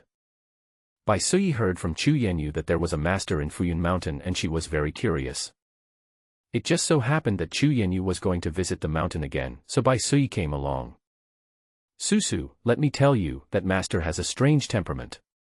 Don't talk nonsense when the time comes, otherwise I won't be able to save you. On the way, Chu Yenyu gave Bai Sui instructions very seriously. Bai Sui smiled faintly. If he is really a master, I will respect him, but if he does not live up to his reputation, then I will not be polite to him. Chu Yenyu felt helpless. This good friend of mine is good in every way except that he thinks highly of himself and thinks everyone else is just like him. A group of people were climbing up the mountain when suddenly a sound of breaking air was heard above the sky. Ha! Several figures fell together. It was Su Changfeng, Li Qinyuan, and the other two. Chu Yenyu and Bai Sui were also stunned when they saw Su Changfeng and his companions. Bai Sui reacted quickly and dismounted to salute. Junior Bai Sui greets Sect Master Su. As a disciple of Jiuling sect, Bai Sui naturally had to bow respectfully when meeting Su Changfeng, the leader of Xianjian sect. What are you doing here? Su Changfeng asked doubtfully. Bai Sui looked at Chu Yenyu. I followed Princess Tianyao here to pay a visit to a hermit master. Su Changfeng was stunned. Are you here to pay your respects to that master as well? When these words were spoken, Chu Yenyu and Bai Sui were also stunned. Master Su too? Chu Yenyu asked in surprise. Su Changfeng nodded. Bai Sui was all shocked. Even a figure like Su Changfeng came to pay a visit in person. Could it be that the person in the mountain is really a hermit master living in seclusion as Chu Yenyu said?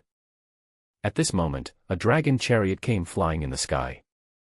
The majestic momentum made even a strongman like Su Changfeng change color. The Emperor Wu has arrived. A long howl sounded. The dragon sedan came to Su Changfeng and others. Bai Sui was injured in an accident when she was young. Moreover, the hidden injury has never been completely healed and is always lurking in Bai Sui's body. Every year, there would be an outbreak of hidden injuries, making Bai Sui miserable. Even after joining the Jiuling sect and becoming a cultivator, there was still not much improvement. But now, Bai Sui just smelled the hot pot. The hidden injuries in her body actually showed signs of improvement. This shocked Bai Sui very much. Her hidden injury has not healed for many years. Even the leader of the Jiuling sect, Gong Suanyu, said that in order to cure the hidden injury, it would take several kinds of rare treasures to refine the elixir together. Could it be that the seemingly messy things in this hot pot are actually all natural treasures? Bai Sui couldn't help but think so. As for the others, their expressions also changed at this moment. Why do I feel so refreshed when I smell the hot pot? Su Changfeng was amazed. My cultivation, which has been stagnant for many years, seems to be improving. Dongfang Su also spoke. Every single person present who smelled the hot pot could feel obvious changes in their bodies. Those who had hidden injuries are getting better. Those who suffer from poor blood circulation will immediately feel relieved. Those whose cultivation had stagnated also showed signs of breakthrough. Not to mention the youngsters like Li Qinyuan, each of them had a rosy face and was full of energy. Don't be stunned, hurry up and pick up your chopsticks. Yi Qingyun urged, picking out a piece of meat first and eating it with relish. Hot pot was Yi Qingyun's favorite food in the past. Yi Qingyun has done this several times since coming to this world. But it's for one person only, so at most I'll add a big bowl of dough. It's really not the right feeling to eat hot pot alone, so Yi Qingyun didn't enjoy his meal. This time it's different. So many people gathered around a big pot to eat hot pot. That's what it feels like. That's just right. Master Su, Your Majesty, I will not be polite. Chu Yanyu giggled and took the lead in picking up a piece of shiny, fluffy stuff from the pot. She didn't know what it was, but it looked delicious. Put it in your mouth in one bite. Chu Yanyu's face suddenly turned red. So spicy. She exhaled and fanned her mouth. When everyone saw her like this, they were so scared that they didn't dare to pick up their chopsticks. Is it spicy? Su Changfeng asked with a frown. He has always had a light diet and doesn't even like to eat things with strong flavors. Especially something so spicy. He is naturally a bit repulsive. Chu Yanyu was so spicy that she was speechless. Dad, let me try it first. Su Jinger couldn't help it any longer and picked up a piece of beef and put it into her mouth. Delicious. Very spicy. Su Jinger suddenly shouted in surprise. Her face, like Chu Yanyu's, quickly turned rosy. Li Qinyuan and Zhao Wangchun also started eating. They were better than Su Jinger. Although they also felt it was spicy, they thought it was delicious. This is so delicious. The little fat boy Zhao Wangchun exclaimed repeatedly. He is the best eater among the group and has always loved delicious food. But this hot pot was the most delicious thing he had ever tasted. Both the texture and the taste were extremely novel to him. Highly praise. I can't stop at all. Is it really that delicious? Su Changfeng looked suspicious and felt a little itchy in his heart. Master, please try it, it's really delicious. Li Qinyuan also said. Then I'll try it. If it's too spicy, I won't touch it anymore. With this thought in mind, Su Changfeng, with a serious face, also picked up a leaf. He didn't want to eat meat and thought vegetable leaves would be lighter. Seeing this, Yi Qingyun wanted to remind him, but it was too late. As Su Changfeng took a bite of the leaf, his expression suddenly changed. This is too spicy. No. I have to hold it in. I am a master of my generation and the leader of a sect. I must not show weakness in front of your majesty and the younger generations. Su Changfeng held it back, chewing slowly in his mouth and nodding slightly. It tastes good. Everyone looked at him. Master, your face. Li Qinyuan opened his mouth. What happened to my face? Su Changfeng was stunned. Dad, your face is redder than mine, and your forehead is sweating. Su Jinger complained. Su Changfeng. Yi Qingyun smiled and said, Sect Master Su, the vegetarian dishes in this hot pot are actually the spiciest, because vegetarian dishes are easy to absorb flavor and can absorb oil. The spiciness almost penetrates into the vegetarian dishes. The corners of Su Changfeng's mouth twitched and he almost cursed out loud. Why the hell didn't you say it earlier? Now I've made myself embarrassed. Haha, interesting, interesting. I want to try it too. Dongfang Su couldn't help it either. Your Majesty, please let me eat first. Gu Yu hurried to stop him. It doesn't matter. Sect Master Su and the others have eaten. Can't I eat it too? Dongfang Su waved his hand, then picked up a piece of food with chopsticks and put it into his mouth. After chewing twice, Dongfang Su's eyes lit up. It's delicious. As an emperor, he had eaten countless delicious foods and was already tired of them. But this hot pot made Dongfang Su feel an unprecedented taste. It's an indescribable taste. Although it is spicy, it is a comfortable spiciness. What's even more rare is that although there are many ingredients in this pot, there is no conflict between them. Instead, they are mixed together to form a unique delicacy. It's truly the most delicious thing in the world. Dongfang Su couldn't help but praise. Gu Yu looked shocked. His Majesty hasn't shown this kind of expression for many years. He also quickly tasted it with a chopstick. Tsk tisk, It's really delicious. As a result, Bai Suyi was the only one who hadn't picked up her chopsticks yet. Bai Suyi didn't want to eat it, she actually wanted to try it.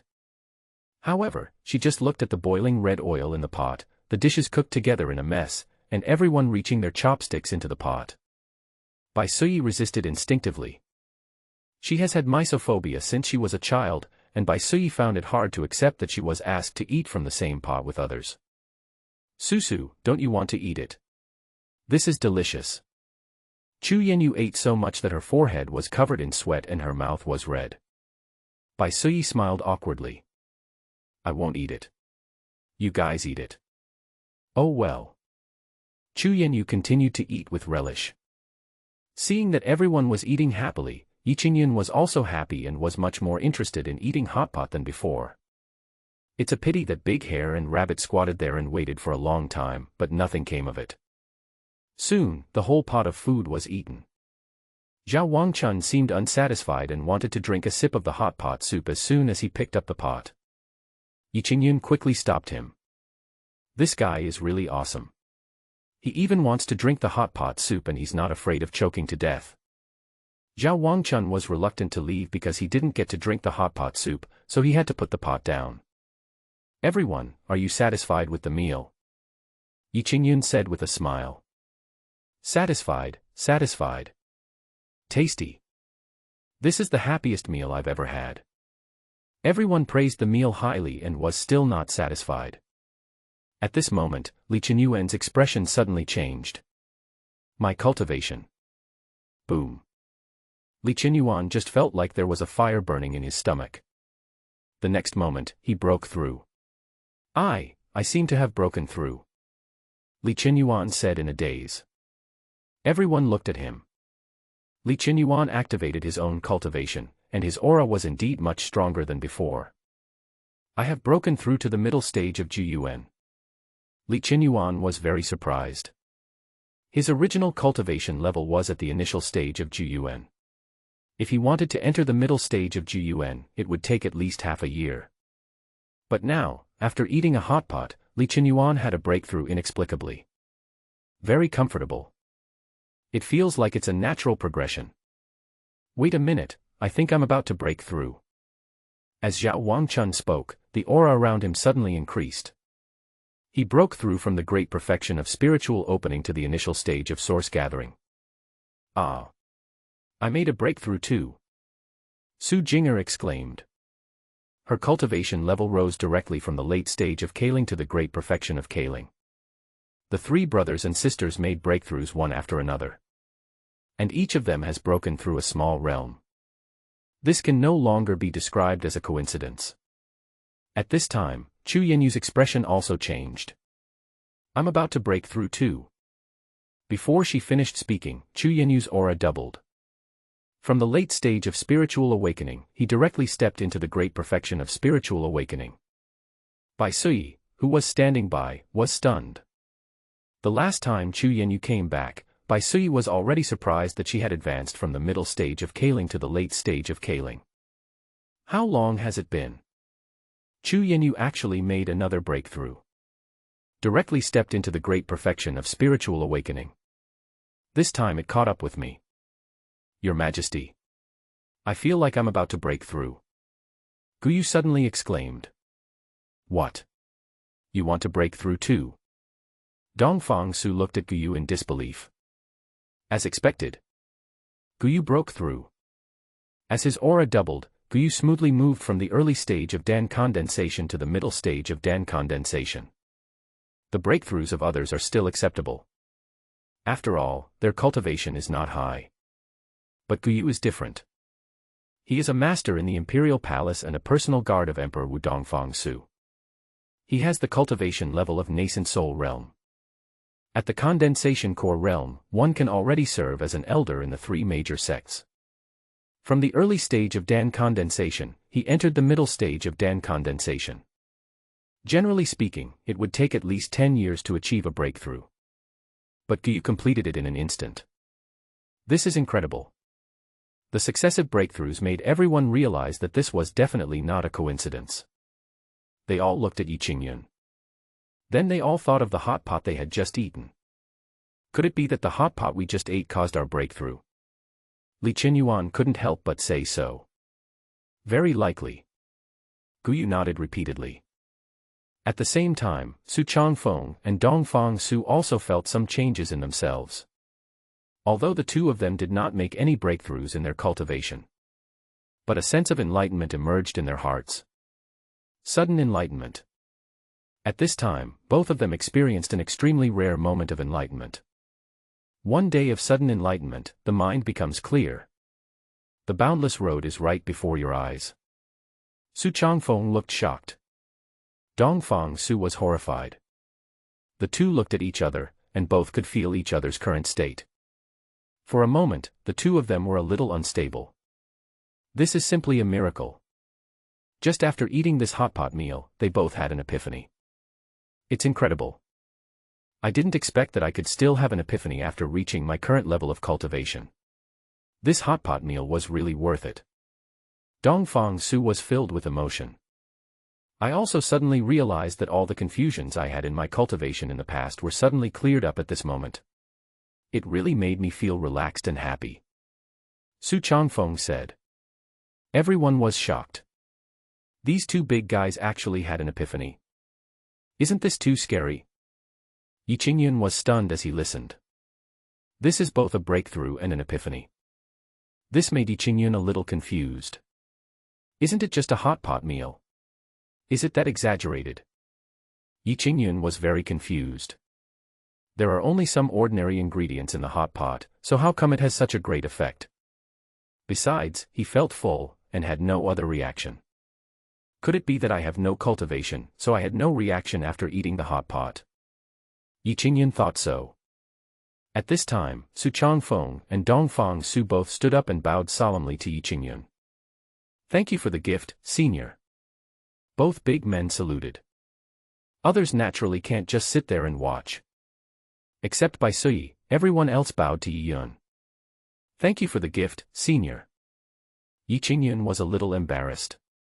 Don't be like this, I really didn't do anything, and I'm not some senior expert. When everyone saw it, they were all moved. A master is a master. He is so indifferent to fame and fortune. It is obvious that our gains are all his work, but he never takes it to heart. This is the demeanor of a master. It is really difficult for us to reach that level. Perhaps in the eyes of this expert, allowing us to achieve breakthroughs and enlightenment is just a piece of cake, and he doesn't take it to heart at all. The more Yi Qingyun denied it, the more they felt that Yi Qingyun did it on purpose, and the more they admired him in their hearts. Master, I wonder if the ingredients cooked in the hot pot just now are all kinds of natural treasures. Su Changfeng asked tentatively. Yi Qingyun shook his head. There are no rare treasures. These are just common things in my yard. They are nothing at all. When everyone heard this, they were even more shocked. This master can cook anything he wants in his yard, any of which can produce such an effect. If it is used to make pills, wouldn't it take off directly? At this moment, there is a person who regrets a lot. That is Bai Sui. Because of her misophobia and psychological problems, she didn't pick up her chopsticks to eat the hot pot. But while seeing others making breakthroughs or having sudden realizations, she alone did nothing. Bai Sui regretted it. I should have known there would be such great benefits. Why should I be so reserved? It's okay now. Everyone was eating with a smile on their face and had a great harvest. You didn't get anything, and your best friend even surpassed you in cultivation. Bai Sui looked at Yi Qingyun pitifully.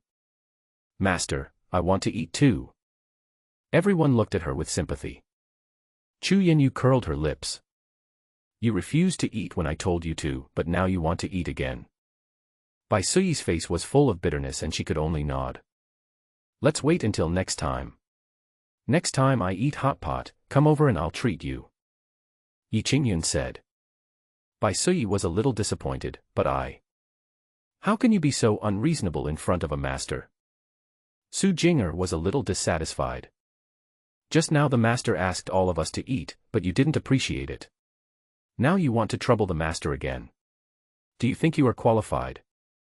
Li Qinyuan also glanced at Bai Sui. The disciples of Jiuling sect really have no idea of their limits. Bai Suyi looked aggrieved. She wanted to ask an expert to heal the hidden injuries in her body. Apart from that, she didn't expect to achieve a breakthrough in cultivation. Chu Yanyu couldn't bear to see Bai Suyi like this, so she spoke up for her immediately. Master Yi, Susu actually has something to ask of you. Yi Qingyun looked at Bai Suyi curiously. Just tell me what's the problem. I'll help if I can.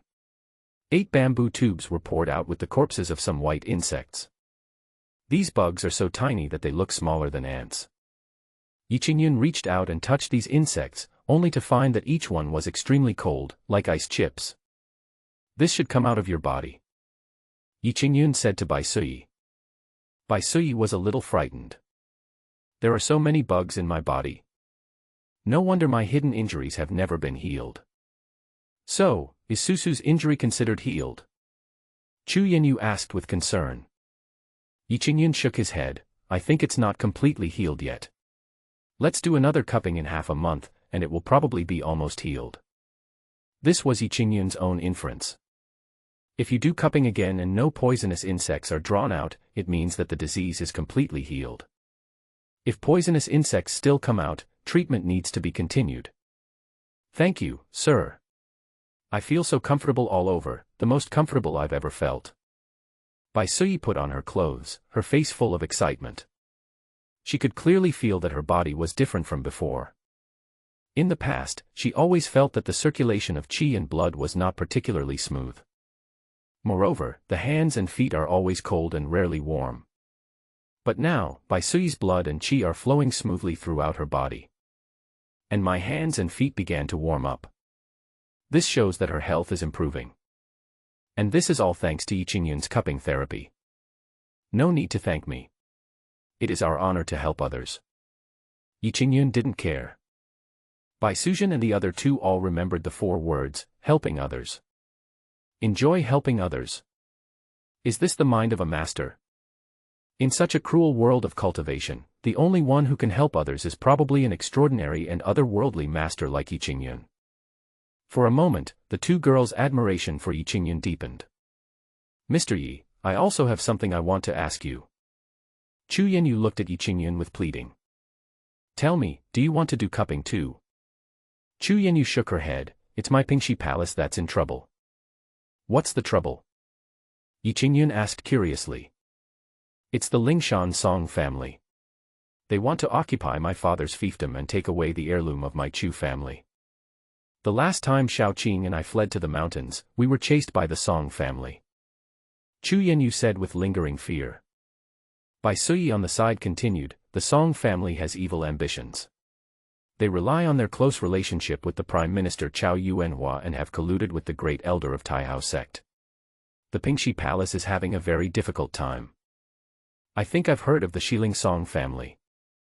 Su Jinger frowned and muttered to herself. My father and I are really at a loss.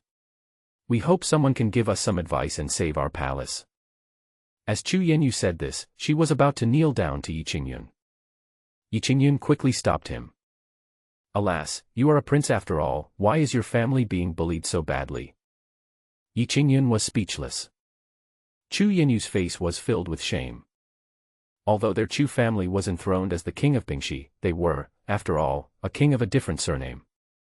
In the Tianwu dynasty, kings of different surnames did not have much power. But the Shiling Song family is different. The Song family is a family of martial arts.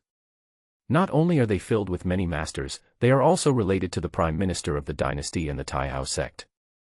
How can the Pingxi Palace be a rival to the Song family? Even protecting oneself is difficult. Not to mention competing with the Song family. If the Song family hadn't been afraid of the title of King of Pingxi, they wouldn't have dared to be so direct. Otherwise, with the power of the Song family, they would have razed the palace to the ground long ago. Master Yi, please save Yanyu. Bai Suyi also pleaded. Yi Qingyun sighed. In fact, this matter is not difficult to solve. Bai Suyi and Chu Yanyu were both stunned. The threat from the Song family made the entire Pingxi Palace feel uneasy. There is no solution yet. Unexpectedly, in Yi Qingyun's mouth, it didn't seem to be a difficult thing. Please give me some advice, Master Yi. Yi Qingyun pointed outside the house. Didn't you see it? The important people who can help you are standing outside. You shouldn't beg me, you should beg them. Chu Yanyu and Bai Suyi were stunned. They looked at each other. It seems to make sense. The two people standing outside were the leader of Xianjian sect and the current Emperor Wu. As long as these two can help, the Song family. Can they still turn the tables? Why didn't I think of that before? Chu Yanyu patted her forehead and cursed herself for being so slow to react. I have eaten hot pot with Su Changfeng and Dongfang Su, but I never thought of asking them for help. How stupid. So, Yi Qingyun brought the three women out of the yard. Master Su, His Majesty the Emperor Wu, there is something I want to talk to you about. Yi Qingyun took the initiative to speak. After all, Chu Yanyu asked for help first. Moreover, these groups of people knew each other on their side. No matter what, I have to help Chu Yanyu make the connection. Su Changfeng and Dongfang Su both looked at Yi Qingyun. What do you want, master? Yi Qingyun didn't bother to care about this name, he was already used to it. At that moment, Yi Qingyun told the two of them about Chu Yanyu. That's the thing. I'm just an idler, and I don't have the ability to help her, so I can only ask you two to lend a hand. When Su Changfeng and Dongfang Su heard this, they didn't know what to say. If even you are considered incompetent, then what are we? Waste. Master, rest assured. Since the Song family is on good terms with the Taihao sect, I will go to the Taihao sect in person and have a good talk with Qin Gongwang. Su Changfeng was the first to express his opinion. He was the one who benefited the most from Yi Qingyun.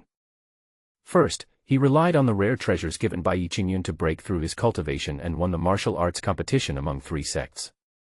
His three disciples also greatly improved their cultivation under Yi Qingyun. Even he himself had an epiphany. With such a kindness, how could Su Changfeng refuse such a small thing? Thank you, Sect Master Su. Thank you, Sect Master Su. Chu Yanyu was extremely grateful and thanked him repeatedly. Dongfang Su stroked his beard slightly. I didn't expect that there would be such rampant things under my nose. Dongfang Su was filled with anger. He knew nothing about the matter. I will definitely not sit idly by and do nothing about this matter. Since the Song family has a relationship with Prime Minister Chao Huiyuan, I will go and ask Chao Huiyuan if he is the one who is backing the Song family behind the scenes, making them so arrogant. Chu Yanyu was overjoyed. Thank you, Your Majesty. With Su Changfeng and Dongfang Su stepping forward, nothing will happen in the Pingxi Palace. No matter how powerful and rampant the Song family is, in the eyes of Su Changfeng and Dongfang Su, they are just ants. At this time, the Song family did not know that the fate of their family had already been arranged clearly. Everyone ate the hot pot and gained something from it. They were all satisfied and said goodbye to Yi Qingyun and left. Yi Qingyun watched everyone leave. Ah, it's quiet again. Yi Qingyun looked at the empty yard, feeling somewhat bored. He still likes the fun. It's too boring on the mountain. I'd better go down the mountain for a walk tomorrow. The next day, Yi Qingyun locked the gate of the courtyard. Taking Damao and Rabbit, they came to a market at the foot of the mountain. It's quite lively here, with many people coming and going. Yi Qingyun came to a tea house and found a good seat to sit down. At this time, there was a storyteller in the tea house, telling a story with saliva flying. The guests in the tea house were also listening attentively. However, Yi Qingyun laughed out loud when he heard it. What an old story. When he smiled, the old storyteller immediately looked towards Yi Qingyun. The other guests present also glared at Yi Qingyun. Susu was injured when she was a child and has never recovered. She suffers from it every year, causing her unbearable pain. Please help Susu, Master Yi. Chu Yanyu pleaded. Bai Suyi also bowed to Yi Yun. Please help me, Master Yi. Yi Qingyun touched his chin. Cure disease. The dog system has taught me before. However, Yi Yun himself had never tried it, so he didn't know whether it was reliable or not. But now people are coming to us for help. If I don't agree, it would be a bit inhumane. Okay, I can try. but there's no guarantee that it can be cured. Yi Qingyun said so. Chu Yanyu and Bai Suyi were overjoyed when they heard this. Thank you, Master Yi. In the eyes of both of them. As long as this expert is willing to help, there shouldn't be any problem. When the others heard that the master was going to cure diseases, they also became interested and wanted to see how this master would cure diseases and save lives. Tell me in detail, what exactly is the hidden injury? Yi Qingyun asked. When I was 6 years old, I accidentally went deep into the mountains. I was bitten by something in the mountains. The cold air penetrated my bones and damaged my internal organs. Bai Suyi recalls her past. Although I sought treatment from many people, I was never fully recovered. Every year, at the turn of autumn and winter, the cold would strike my body and last for 2 days. Later, I joined the Nine Spirits sect, and my master checked me out. He said that there were still poisonous insects in my body, but he couldn't expel them. Su Changfeng, who was standing next to him, was surprised when he heard this. Even Gong Suan, you can't do anything about it. Bai Suyi nodded, my master is helpless too. Su Changfeng seemed to be thinking about something. No wonder Bai Suyi followed Chu Yanyu to meet Yi Qingyun. Even Gong Suan was helpless. In the Tianwu dynasty, only the mysterious master in front of him could possibly cure Bai Suyi. Is there a cold in the body? Yi Qingyun thought about it. Got it. Isn't it just cold? Then wouldn't cupping be enough? I just happen to have a cupping specialist. He immediately took a wooden box from the house. It's not very convenient here, how about you come into the house with me? Yi Qingyun said to Bai Suyi. Bai Suyi was startled, can't we do it outside? Yi Qingyun scratched his head. Of course you can, but my method of treatment requires you to take off your shirt and expose your back, so.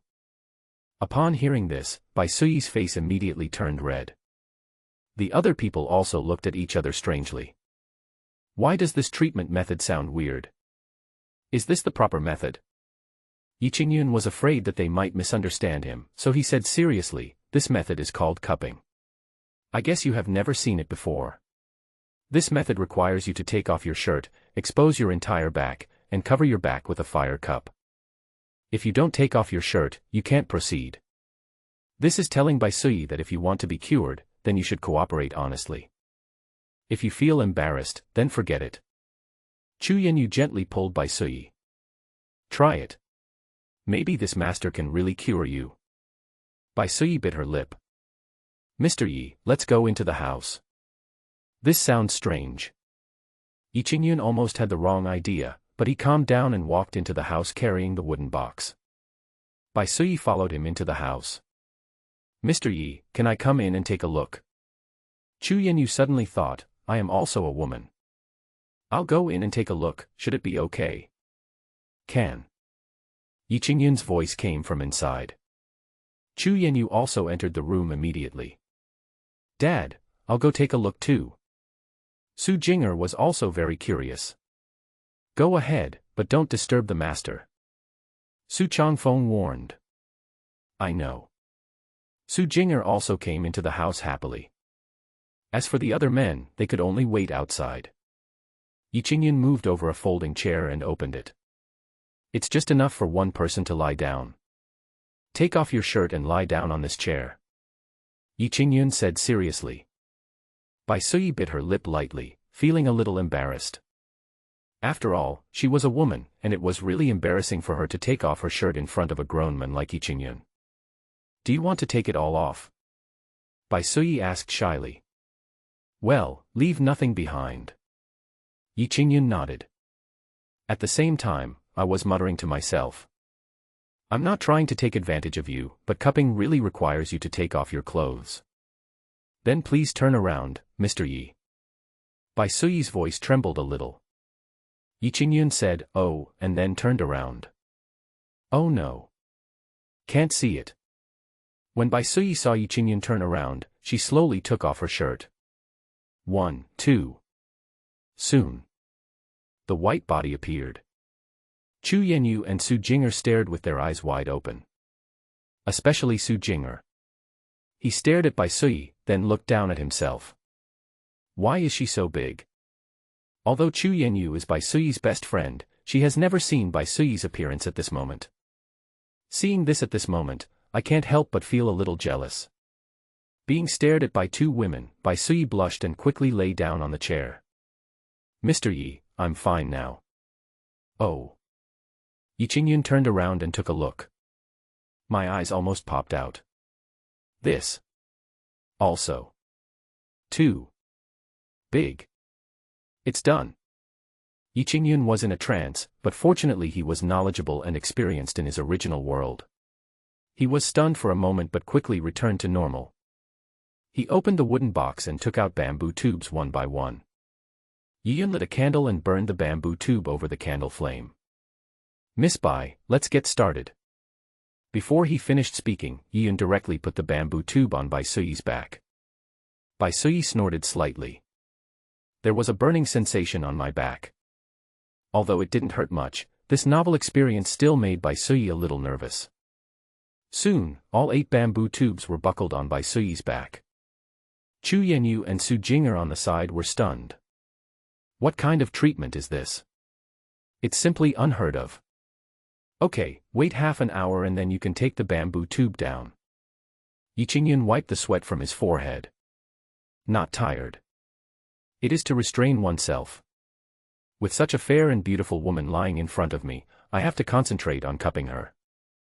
This is really not something that ordinary people can endure. Is it that simple? Chu Yanyu asked in surprise. It's that simple. Half an hour later. Yi Qingyun took the bamboo tube. 8 black round brands appeared on Bai Suyi's back, looking somewhat hideous and terrifying. Su Jing'er and Chu Yanyu both frowned, feeling a little disgusted. Yi Qingyun looked at the bamboo tubes. There really are poisonous insects. What? The 3 of them were startled and looked over at the same time. Yi Qingyun used a bamboo stick to scrape the inside of the bamboo tube, and some silvery white insect corpses fell out. Sir, what are you laughing at? The old storyteller asked with some dissatisfaction. Yi Qingyun quickly shook his head. Nothing, please continue. The old storyteller withdrew his gaze and continued telling his book.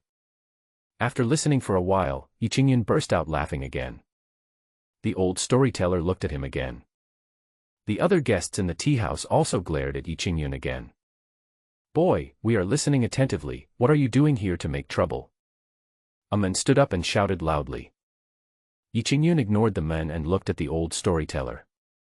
Old sir, you have been writing this passage for many years, right? The old storyteller was startled. What do you mean, young master? I have been telling this passage for decades, and every time I tell it, the guests in the room listen with great interest. But I don't know why you keep laughing. Is it that what I said is ridiculous, old man? Yi Qingyun waved his hand. No, it's not that what you said is ridiculous, old sir, but this passage in the book is really too old-fashioned. When the old storyteller heard this, he immediately sneered. Haha, I have been telling stories for 30 years. The Green Sword Knight has always been popular since it came out. Why do you say it is outdated? The other guests also began to blame Yi Qingyun. I don't know where this young man came from. How dare he say that the story of the Green Sword Knight is old-fashioned? Such a classic story will remain popular even if it is sung for 100 years. He is just a young boy, talking nonsense. I don't know how his elders taught him. The old storyteller felt even more proud when he saw so many people supporting him. Young man, please apologize to me here. Today's incident will be over. This is to make Yi Qingyun apologize to him. Yi Qingyun didn't want to argue with him. But if you take advantage of your age, I won't tolerate it. Why should I apologize? Did I say something wrong? Your story is so old-fashioned and cliched. It's so boring. I might as well go up and tell you. As soon as these words were spoken, the old storyteller burst into laughter. Ha ha ha ha, I've been telling stories for so many years, but I've never seen a young man as arrogant as you. Okay, today I will give this position to you. Come on, let me, an old man, listen to what a reckless young man like you can say. The old storyteller walked down directly. Yi Qingyun was not stage frightened either. I'm telling you, don't blame me if I take your job away from you. The old man smiled contemptuously. I, Huang, have been telling stories for 30 years, and I make a living from this. If you, a young man, can take my job away, I will kowtow to you 3 times on the spot. Yi Qingyun stared at old man Huang. Is that what you said? I said so. Did you all hear that, too? All the guests can testify. Old man Huang was full of confidence and didn't believe that Yi Qingyun could speak better than him. Joke. Storytelling seems to be a simple business.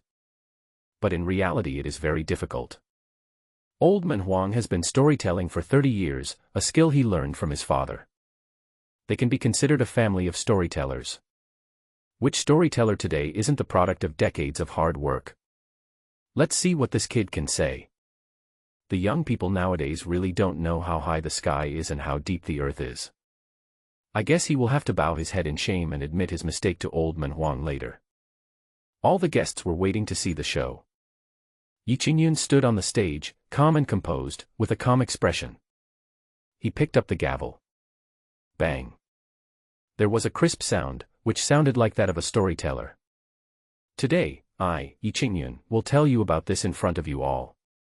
But maybe you have never heard of the book I'm talking about. This section of the book is called The Legend of the Condor Heroes. Everyone was stunned. The Legend of the Condor Heroes? This is really unheard of. And the name is a bit strange. Old man Huang curled his lips. I don't know what it means.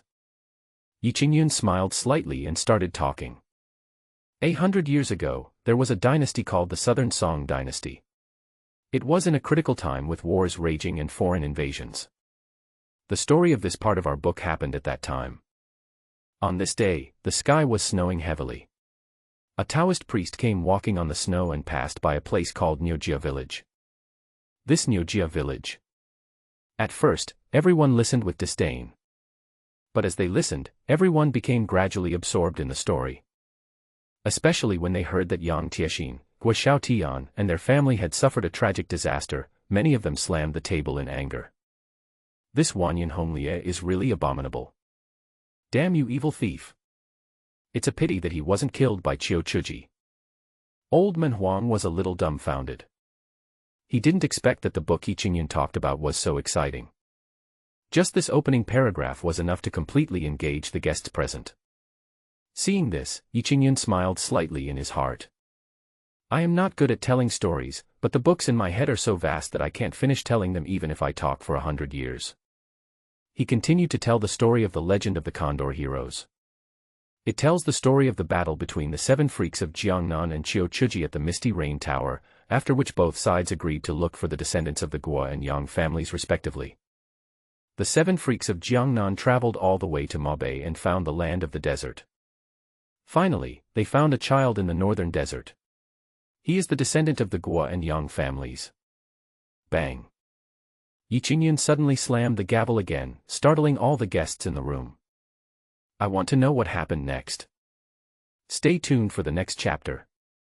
After saying that, Yi Qingyun bowed to everyone. Everyone suddenly woke up as if from a dream. Why did you suddenly stop talking? Keep talking. Who is the child that the 7 freaks of Jiangnan found? Are they the descendants of Guo Xiaotian? Or the descendants of Yang Tiexin?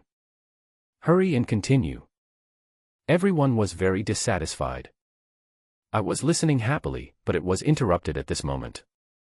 Who can bear this? Yi Qingyun smiled slightly. Everyone, I am not a storyteller.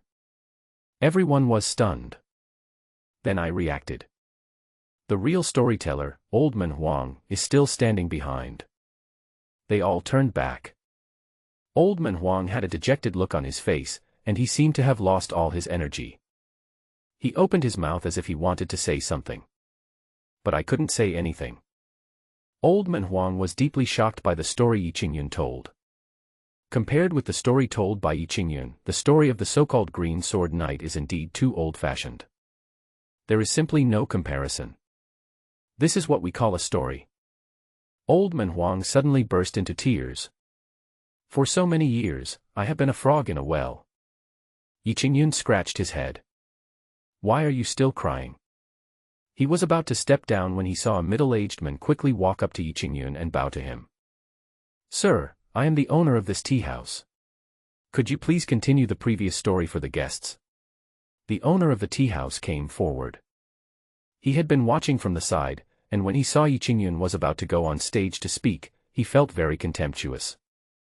After all, he has read the books that Old Man Huang has talked about for many years and is very clear about his abilities. What can such a young man say?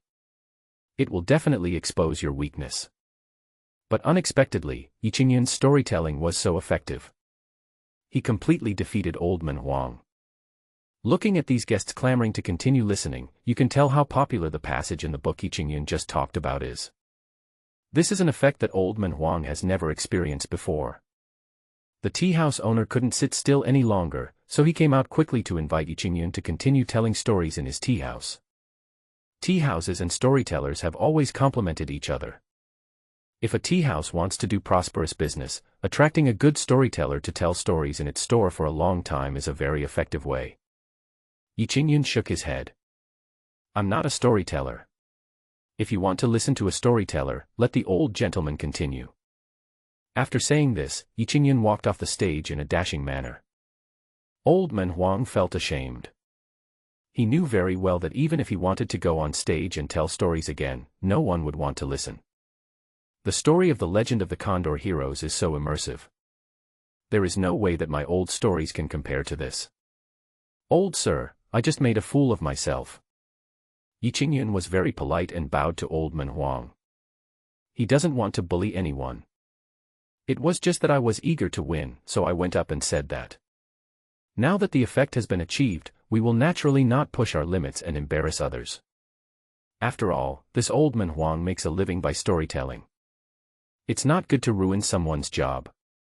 Alas, old man, I should apologize to you. Old Man Huang smiled bitterly and bowed to Yi Qingyun. Yi Qingyun quickly supported Old Man Huang. That's unacceptable. Old Man Huang sighed.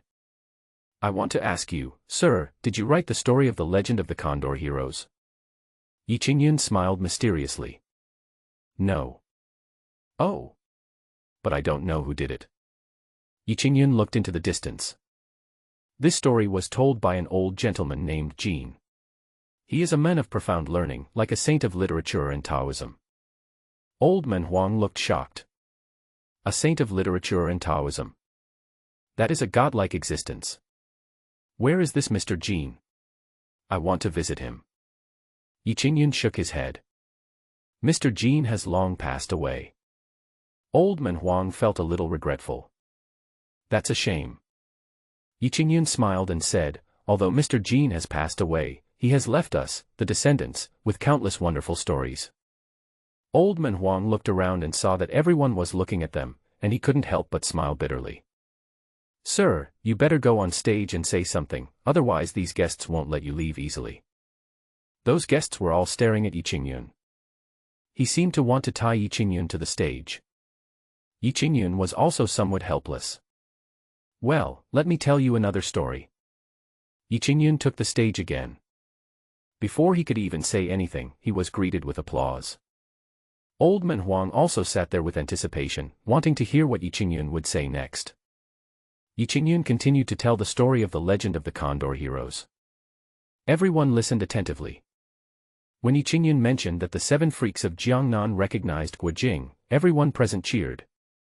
And when everyone heard that Guo Jing bent his bow and shot an eagle and was named the Golden Sword Prince Consort, they were even more excited. The stories they had heard before had never had such a refreshing plot. It's like entering a new world. Before we knew it, the entire tea house was full. There were even a lot of people gathered outside the tea house, listening attentively to the sounds coming from inside. The young man relied on his extraordinary martial arts to flirt with Mu Nianzi. Mu Yi stepped forward to stop him, but was beaten by the young man instead. Guo Jing saw this below the ring and was filled with righteous indignation. He immediately kicked his feet and stepped onto the ring as light as a swallow. Bang! To know what happens next, please listen to the next episode. Having said this, Yi Qingyun stopped. I really can't say it anymore. It's getting dark. Without realizing it, I have been talking here for quite some time. That was so dry mouth. Fortunately, the shopkeeper quickly served tea and snacks, allowing Yi Qingyun to catch his breath. This storytelling is really not something that ordinary people can do, Yi Qingyun said secretly while drinking water. Everyone felt that they had not yet reached their limit. However, no one asked Yi Qingyun to tell stories again. After listening to books for a whole day, they were quite satisfied. "Sir, will you come tomorrow? If you come again, I'll come and wait for you early in the morning. You must come, otherwise I don't know how to sleep tonight. I just want to know if that young man is a descendant of the Yang family. If the descendants of the Guo and Yang families were to fight, who would be more powerful?" Yi Qingyun didn't know whether to laugh or cry. "If I come here every day, wouldn't I really become a storyteller? We don't rely on this for a living. It's just a passing interest. Everyone, I won't be here tomorrow." As soon as these words were spoken, everyone was immediately disappointed. "However, I will tell Mr. Huang the whole story of the legend of the Condor heroes, and then Mr. Huang will continue to tell the story to everyone." Everyone felt relieved when they heard this. As long as I can continue to hear the story, it doesn't matter if someone else tells it. Old Man Huang was stunned for a moment, then looked at Yi Qingyun with emotion. He didn't expect that Yi Qingyun would be so generous as to tell him the story of the legend of the Condor heroes. "Thank you, sir." Old Man Huang bowed. "I haven't asked what your name is yet." "My last name is Yi Qingyun, and I live on Floating Cloud Mountain." Yi Qingyun said. "Master Yi, if you don't mind my old age, I would like to be your friend regardless of age difference. It is an honor for the younger generation." Yi Qingyun woke up Damao and Rabbit who were already sleeping, and took them out of the tea house. Just turned a corner. 5 people came towards me. The leader was a young man with red lips, white teeth, and a handsome face. He was holding a folding fan in his hand, looking quite unrestrained. The 4 big men behind him seemed to be the servants of this young man. "Stop." The young man stopped Yi Qingyun. Yi Qingyun looked at the other party in confusion. "What's up?" The young master smiled and said, "I like your stories very much. Come back with me and I want you to finish telling all your stories immediately." The tone was strong, as if Yi Qingyun would not be allowed to refuse at all. Yi Qingyun looked at the young man. "Miss, I don't seem to know you. I'm sorry I can't keep you company." The young man was stunned. "You can actually tell that I'm a woman dressed as a man." Yi Qingyun was speechless for a while. "Girl, if you don't want others to notice, at least tighten the area around your chest." The young man was stunned by Yi Qingyun's words. Then he looked down at himself. "Ouch. I really forgot." The young man dressed as a man blushed slightly, but did not care too much. "It doesn't matter whether I'm a man or a woman. The important thing is, I want to continue listening to your story. As long as you speak well and make me happy, I will reward you handsomely." These words sounded like a great gift to Yi Qingyun. It seemed that it would be a bit inappropriate if Yi Qingyun didn't kneel down and kowtow to express his gratitude. Yi Qingyun looked strange. "Sister, I'm not a storyteller. If you want to hear stories, just go to the tea house." After saying that, Yi Qingyun picked up the rabbit and took Damao with him and was about to leave. "Stop!" the young master shouted coldly.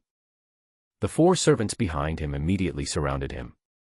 There were people surrounding Yi Qingyun from all sides, with no way to go.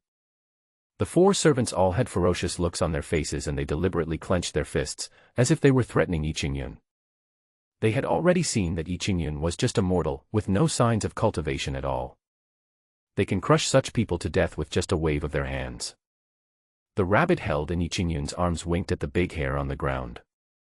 Damao was also winking at the rabbit. A rabbit and a dog. It's like they are communicating. "Do you want to do it? Let's see what the situation is." "Okay then." The rabbit continued to be docile, and Big Hair still looked lazy. Instead, their master Yi Qingyun was frightened by this scene and his face turned pale. "Isn't it said that everyone in this world is kind? How come I met a bully now? Don't mess around, I have a background." Yi Qingyun said seriously. The young man smiled slightly. Do you know who I am? Yi Qingyun shook his head. It doesn't matter if you don't know. Come back with me. I just want to listen to your story. It won't do you any harm. Take it away. After saying this, the young man waved his hand. Let's go. The four servants all stared at Yi Qingyun. Yi Qingyun was helpless.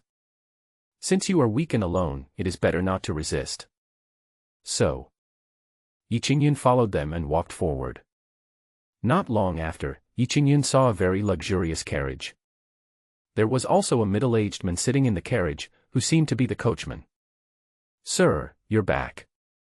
When the middle-aged man saw the young man, he immediately bowed. Well, I brought back a storyteller. He can entertain me on the way. The young man got on the carriage immediately. The middle-aged man glanced at Yi Qingyun, and seeing that Yi Qingyun had no cultivation, he didn't care. Go up. Four servants pushed Yi Qingyun into the carriage. My dog. Yi Qingyun said quickly. Don't want this dog. A servant laughed. No, you can let me go, but you have to take my dog with you. Yi Qingyun was very determined this time and did not give in at all. Let the dog get in the car too. The young master's voice came from inside the carriage. Only then did Damao get on the car. But it could only lie outside the carriage and stay with the middle-aged coachman. Yi Qingyun entered the carriage. The young man was sitting inside, eating grapes leisurely. How come you, a grown man, are holding a rabbit? The young man glanced at the rabbit in Yi Qingyun's arms and couldn't help but smile. The rabbit cursed inwardly. If it weren't for the fact that I like to keep a low profile, I would have slapped all of you to death. You are a girl, why do you like to wear men's clothes and show off outside? Yi Qingyun said lightly. Upon hearing this, the young master looked at Yi Qingyun in surprise. I didn't expect that this weak-looking young man could speak so sharply. Sir, we are about to set off. The voice of the middle-aged coachman came from outside the carriage. Let's go. The young master responded. The carriage started to move. Yi Qingyun looked confused. Where are you going? You don't need to know. Yi Qingyun thought. You brought me here by force, and you didn't even tell me where you were going. What if you sell me? You're not a bandit, are you? Yi Qingyun asked tentatively. The young master chuckled. If I were a bandit, you would be dead by now. She wiped her mouth with a handkerchief and rinsed her mouth with a cup of tea. Okay, start telling the story of the legend of the Condor heroes. Yi Qingyun shook his head. If you don't tell me where you're going, I won't tell you. The young man narrowed his eyes slightly. You still dare to negotiate terms with me? Yi Qingyun looked like a man who could rather be killed than humiliated. Well, I can tell you. But after I tell you, I'm afraid I won't be able to save your life. After saying this, a dangerous look appeared on the young man's face. Then you better stop talking. Yi Qingyun quickly waved his hand. At this moment, Yi Qingyun was really weak, pitiful, and helpless. Haha, just be sensible. Yi Qingyun began to continue telling the story of the legend of the Condor heroes. The young man listened attentively. The carriage swayed and soon left the market. Yi Qingyun glanced out of the carriage window and found that it should be heading east. Floating Cloud Mountain is to the west of the market. In this way, one is getting further and further away from one's home. If I had known, I would not have come down the mountain to hang around. What should I do now? Yi Qingyun secretly groaned. Soon, Yi Qingyun began to talk about the scene where Guo Jing and Huang Rong met Hong Qigong by chance, and Hong Qigong taught Guo Jing the 18 dragon subduing palms. The young man seemed to be particularly interested in this story. He sat up straight and stared at Yi Qingyun without blinking. That's so serious. How could Guo Jing be so lucky to be taught by a hermit master? The young master couldn't help but say something. Yi Qingyun paused slightly. He smiled faintly and said, although Guo Jing is dull, he has a pure heart, treats people sincerely, and has a chivalrous spirit. Hong Qigong has a keen eye for people, so the two will naturally come together. The young man nodded. You're right. She couldn't help but think of herself. I wonder if this time I go to become a disciple, can it be as smooth as Guojing in this story? Before I knew it, it was already late at night. The young man was still full of energy. But Yi Qingyun couldn't stand it anymore. He is not a cultivator, so he has to go to bed early and get up early every day. After staying up all night, I suddenly felt a little dizzy. Big sister, can you let me go? Yi Qingyun pleaded. No, and do I look old? Why do you call me big sister? The young master said with some dissatisfaction. Yi Qingyun looked bitter. Then let me rest for a while, I'm too tired. Seeing that Yi Qingyun looked sleepy, the young master did not force him. Okay, you're allowed to sleep for a while, but you better behave yourself and don't move around, or I'll chop off your hands and feet. Yi Qingyun quickly leaned against the side and closed his eyes. While resting, I was thinking about how to escape. Outside the carriage, the middle-aged driver's expression suddenly changed.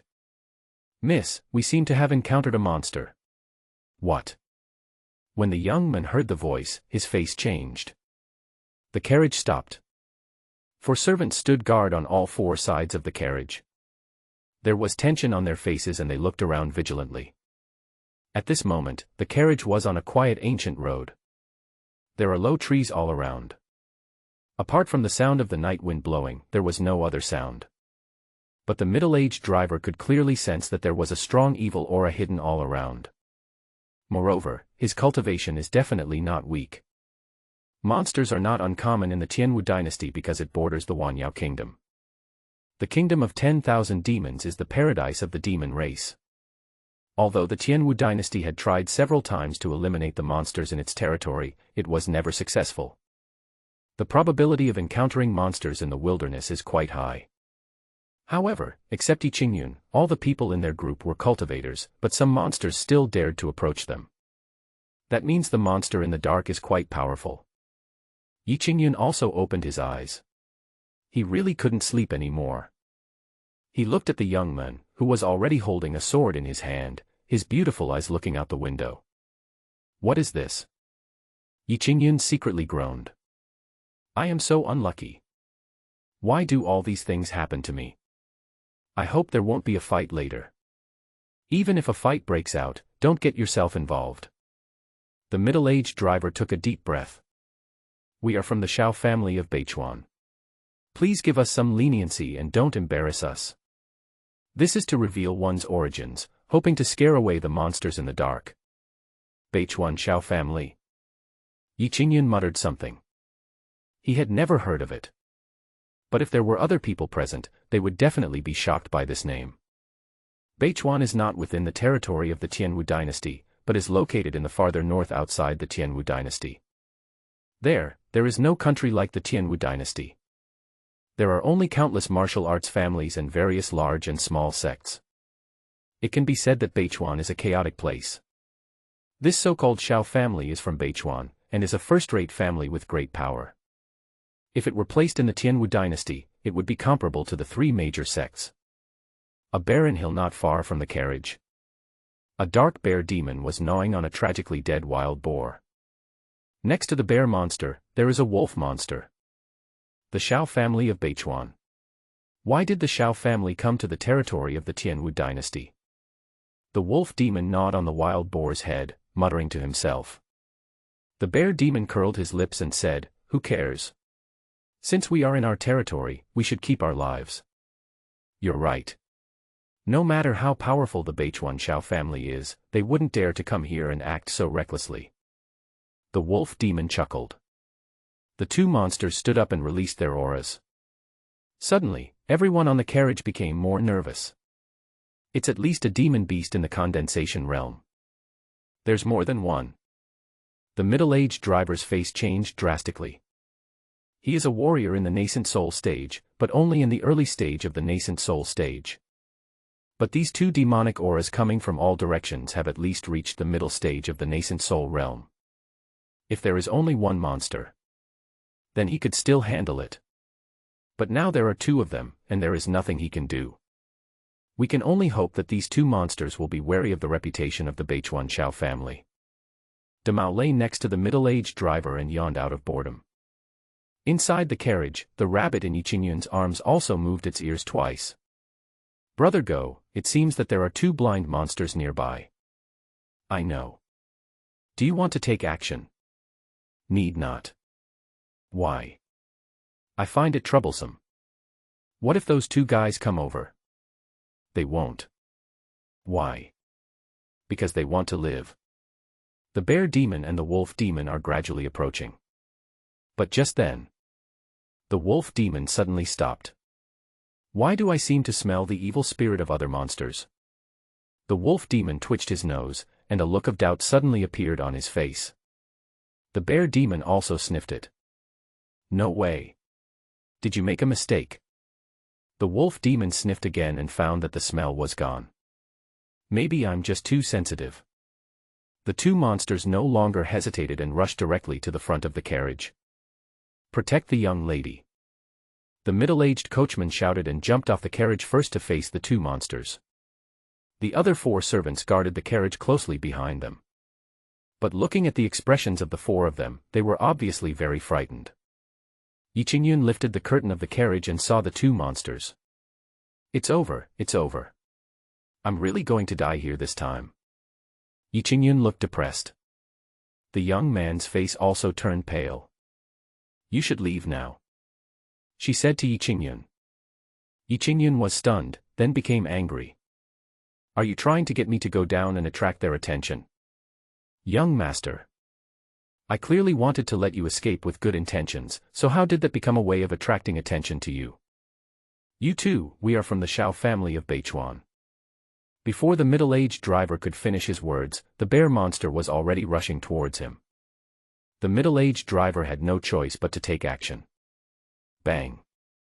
As soon as the confrontation began, the middle-aged driver retreated repeatedly. The bear demon grinned grimly. I have some skills. The wolf demon stepped forward. Let me.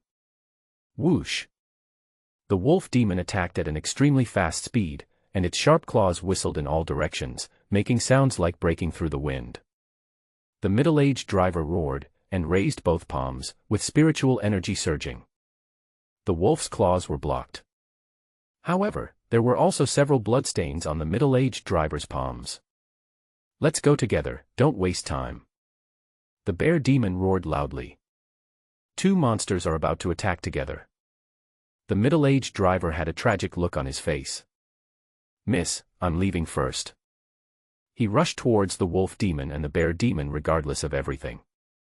He planned to use his life to hold back these two monsters. To give his lady a chance to escape. At the same time, Damao on the carriage had straightened up and looked towards the two monsters. This moment, both the bear demon and the wolf demon felt an unimaginable pressure. It was as if a demon king had arrived. In an instant, the two monsters became stiff and unable to move. But the middle-aged driver felt nothing. Instead, he was surprised why the two monsters suddenly stopped moving and looked terrified. Could it be that he was intimidated by my aura? This is a good opportunity. The middle-aged driver struck out without hesitation. Bang. The wolf demon and the bear demon vomited blood and flew backwards, without any chance to fight back. The middle-aged man looked at his hands in surprise. Am I so awesome? He couldn't quite believe it. According to common sense, any one of these two monsters would be difficult to deal with. But now, it seems that I can easily deal with both of them. The wolf demon and the bear demon were knocked to the ground. They want to get up. But this pressure came again, making it difficult for the two of them to breathe and unable to get up. There is a demon king. There is a demon king.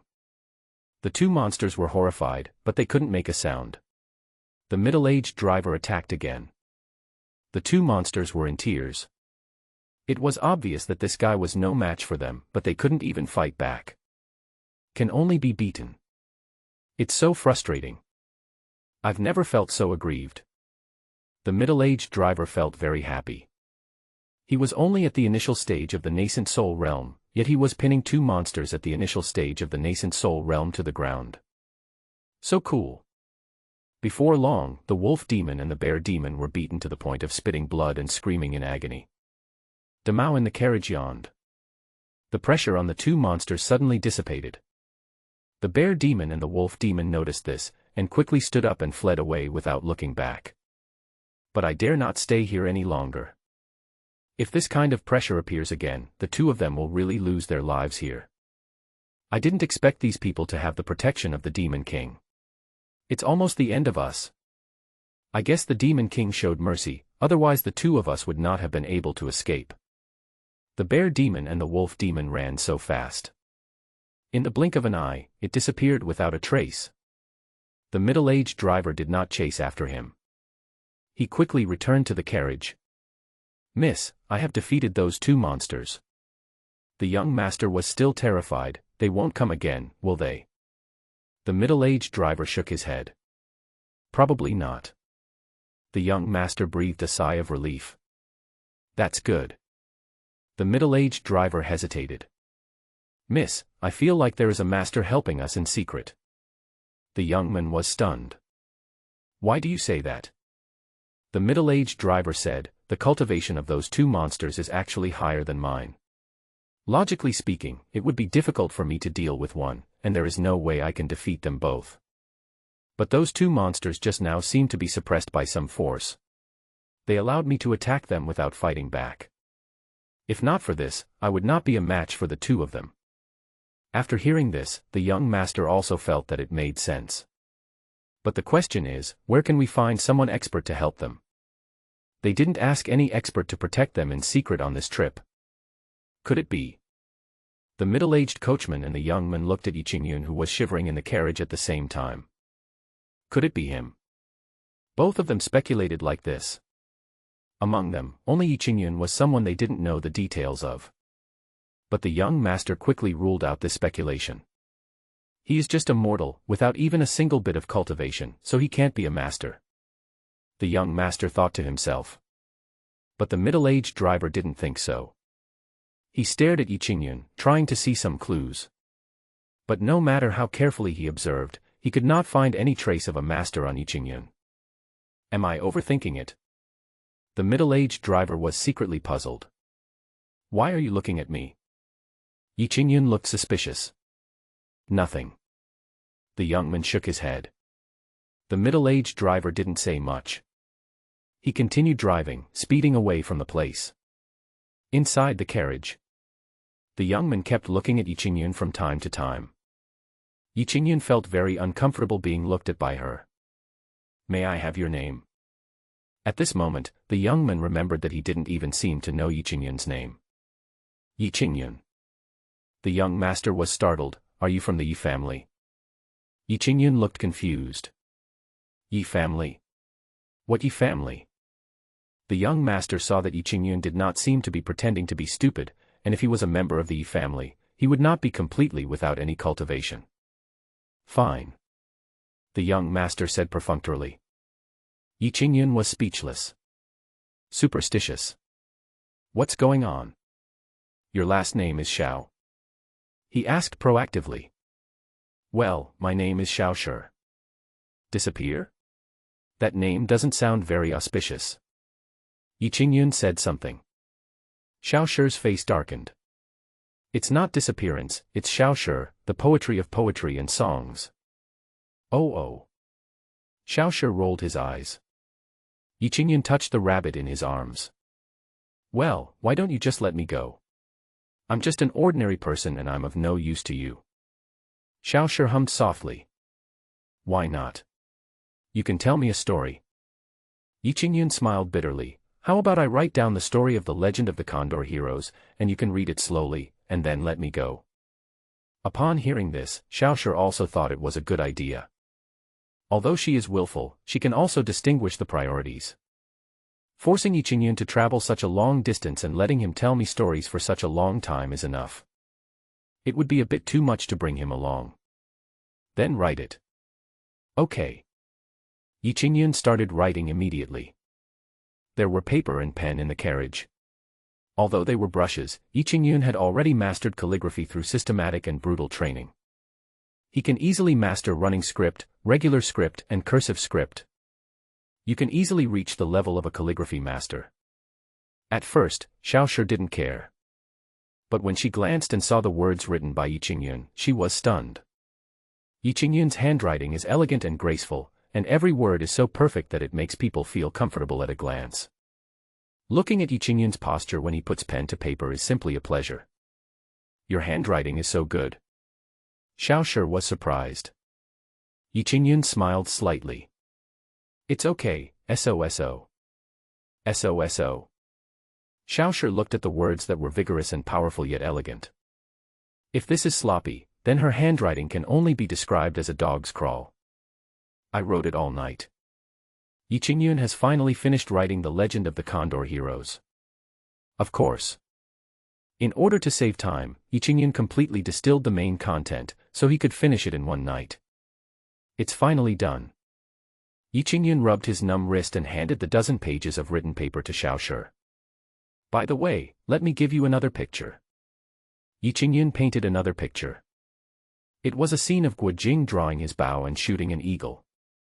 This painting is naturally extremely exquisite. Yi Qingyun's painting skills, like his calligraphy skills, were honed under the torture of the system. Xiao Shi was stunned by this painting. It seemed as if there really appeared before my eyes a heroic figure standing in the desert Gobi, holding a precious bow, drawing the bow and drawing an arrow, and killing two birds with one arrow. That kind of strong impact, that kind of real shock. For a moment, Xiao Shi was completely attracted by the painting. He was immersed in it involuntarily and forgot everything. Ahem. Yi Qingyun coughed. Xiao Shi was still staring at the painting. Hey, Miss Xiao. Yi Qingyun gave a reminder. Only then did Xiao Shi wake up from his dream. She looked at Yi Qingyun in a daze. What's wrong? I have to take my leave now. Yi Qingyun said. Oh, stop the car. Xiao Shi shouted. The carriage stopped. Yi Qingyun immediately got off the carriage holding the rabbit, and Damao also jumped down. Xiao Shi stuck his head out from the carriage. See you again someday. Yi Qingyun smiled and nodded. The carriage continued to move forward. Yi Qingyun let out a long sigh. Finally free. But he looked around. People were confused again. Where the hell am I? Yi Qingyun is lost. To be exact, he didn't even know where he was. In the wilderness, the night wind blows. There were also occasional wolf howls. Yi Qingyun was a little panicked. He couldn't help but hug the rabbit in his arms tightly. Fortunately, Damao is still around. Damao, do you know the way home? Yi Qingyun asked tentatively. Others say an old horse knows the way. I don't know if the old dog can do it. Big Mao barked, then wagged his tail and walked forward slowly.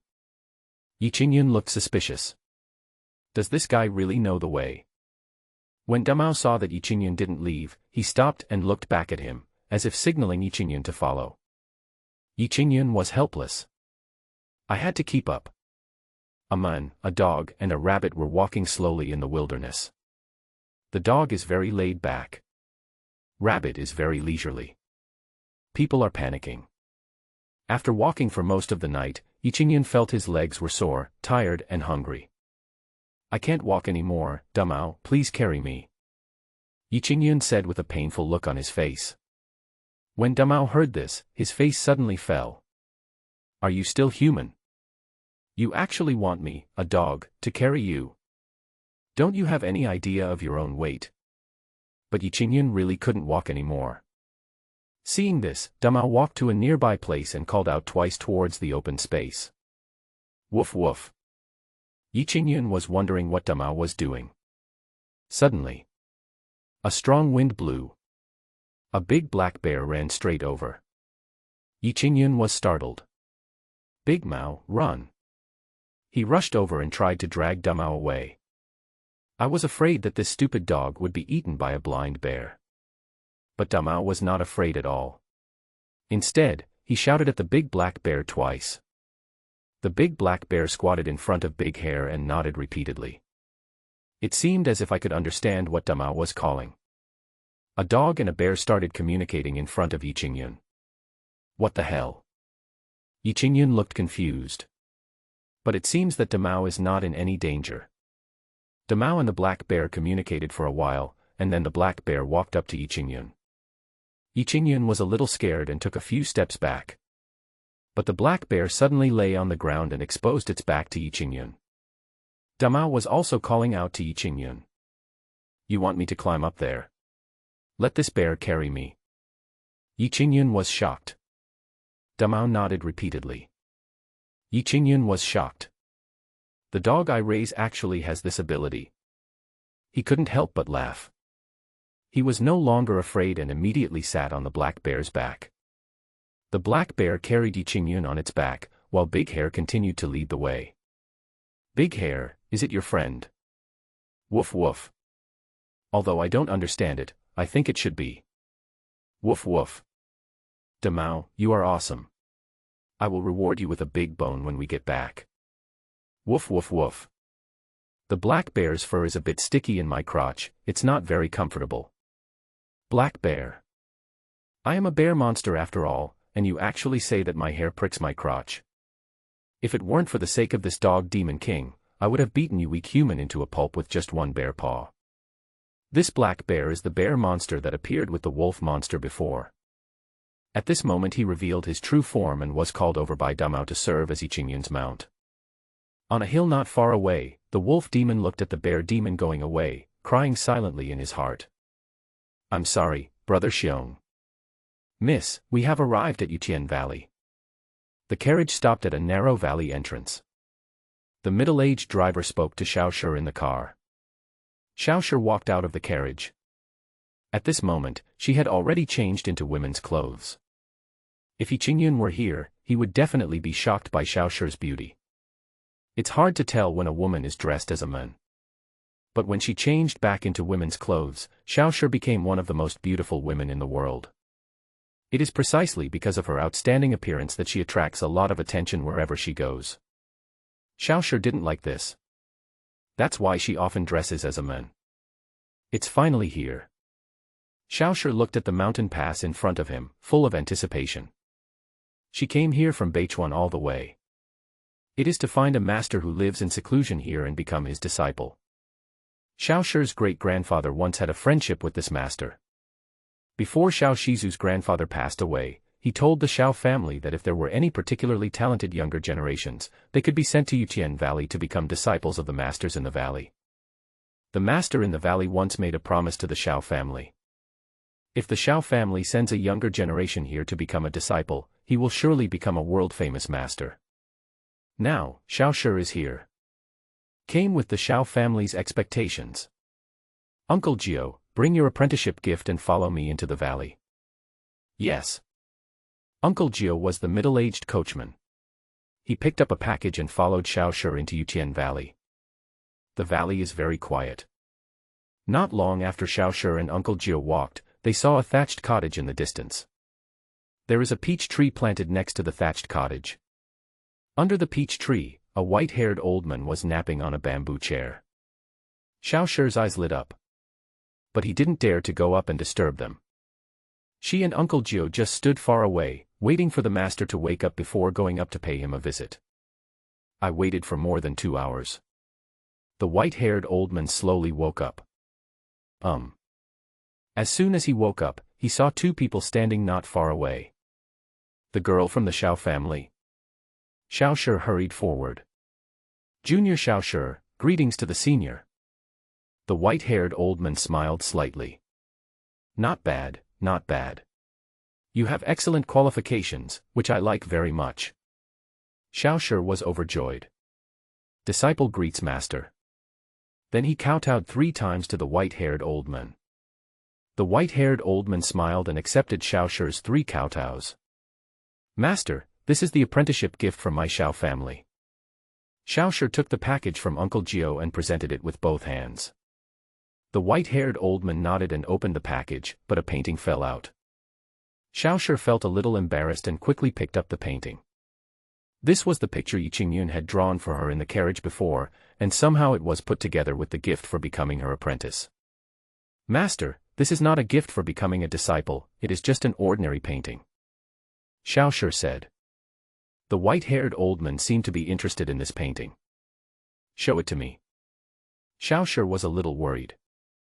I was afraid that this painting would make the white-haired old man unhappy. But since the white-haired old man had already spoken, Xiaoshi had no choice but to hand him the painting. The old man immediately spread out the painting. Upon seeing this, the old man's expression suddenly changed.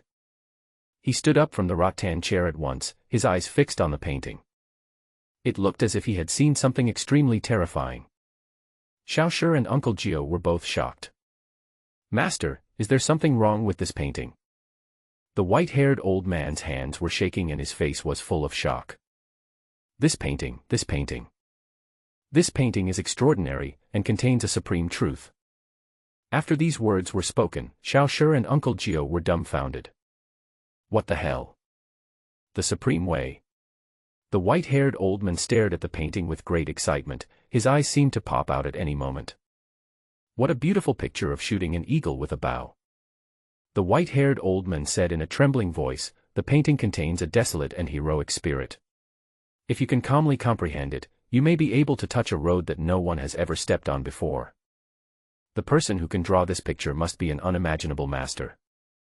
I'm afraid he has already comprehended the great Tao and understood everything in the world. I never thought there really is such a person in this world. I really want to see his true face." As he spoke, the white-haired old man couldn't help but beat his chest and stamp his feet. Xiaoshi and Uncle Gio were stunned by what they saw. Is this painting that amazing? Isn't this just something Yi Qingyun drew casually? Although the painting is indeed very good, to say that it contains great truths is a bit too exaggerated, isn't it? "Master, this should just be an ordinary painting, right?" Xiaoshi said cautiously. The white-haired old man suddenly widened his eyes. "This is definitely not an ordinary painting. The person who could draw this must be an unimaginable hermit master.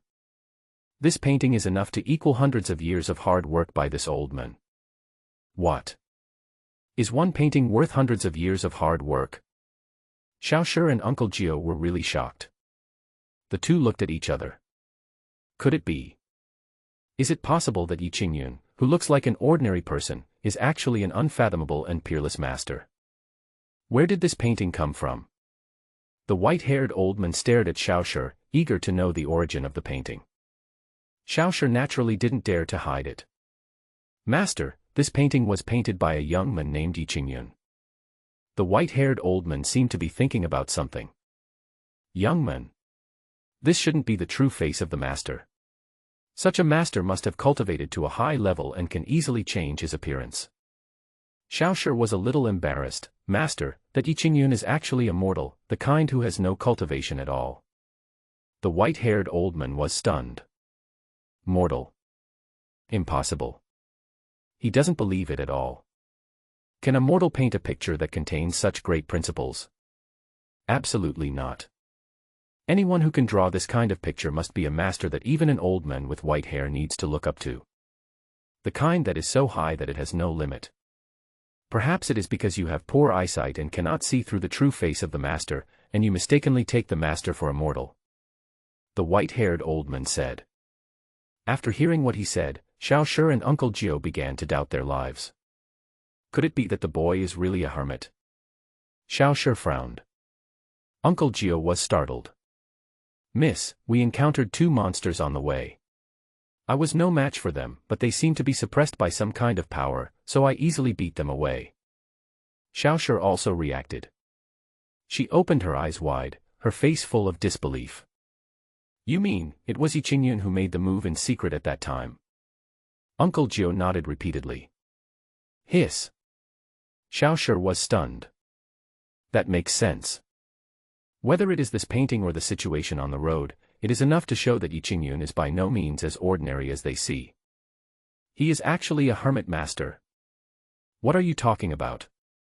The white-haired old man looked at the two of them with some confusion. "Master, it is like this." At that moment, Xiaoshi told the white-haired old man how they met Yi Qingyun and what happened along the way. After listening to this, the white-haired old man looked at the two of them with a look as if he wanted to slap them to death. Xiaoshi and Uncle Gio were also very embarrassed. The hermit had once traveled with them all the way, but not only did they not recognize him, they treated him like that. Thinking about it now, they both felt a little scared. You guys. The white-haired old man shook his head repeatedly. Fortunately, that great man was magnanimous and did not bother with you, otherwise, you would be dead. The two could only nod yes repeatedly. It would be hard to let go if I didn't visit such a great person in person. The white-haired old man rolled up the scroll carefully and put it into his storage bag. Take me to this master quickly. I want to ask for his guidance in person. Xiao Shi was a little surprised. It was clearly me who came here to become his disciple, so why is it that my master is in a hurry to go and pay his respects to someone else? Master, these apprenticeship gifts. What apprenticeship gift? This painting is your best apprenticeship gift. You can take the rest back. All right. Xiao Shi looked helpless. The white-haired old man was extremely anxious and urged the two to set off quickly. Upon learning that Yi Qingyun appeared at the market at the foot of Floating Cloud Mountain, the white-haired old man grabbed Xiao Shi and Uncle Jiao, one in each hand, and flew into the air. Call. The white-haired old man flew directly into the air and took the two of them towards Floating Cloud Mountain. Yi Qingyun returned to Floating Cloud Mountain. Looking at his old nest, Yi Qingyun felt relieved. Home is still the best. After this trip, Yi Qingyun deeply felt the warmth of home. Coo coo coo. He was very hungry, so he quickly ate something to fill his stomach. After eating, Yi Qingyun had a good sleep. I slept until noon the next day. Yi Qingyun got up comfortably. He pushed the door open and walked out. But I saw someone outside the yard. What do you do? Seeing that man was sneaking around and trying to pick pears from the tree, Yi Qingyun yelled. The man was so startled that he fell off the pear tree. This time he fell hard. The man cried out, and sat on the ground, unable to get up. Yi Qingyun hurried forward. It turned out to be a child. He looks only 7 or 8 years old. He was dirty and tattered, with unkempt hair and a dirty face, looking like a little beggar. The child was trembling, and his face was a little distorted because of the pain from the fall. How dare you steal my pears? Yi Qingyun said with a sneer. The little beggar rubbed his legs and staggered to his feet. I didn't steal it. You're caught red-handed, and you still say you didn't steal. Yi Qingyun was so angry that he laughed. The little beggar snorted.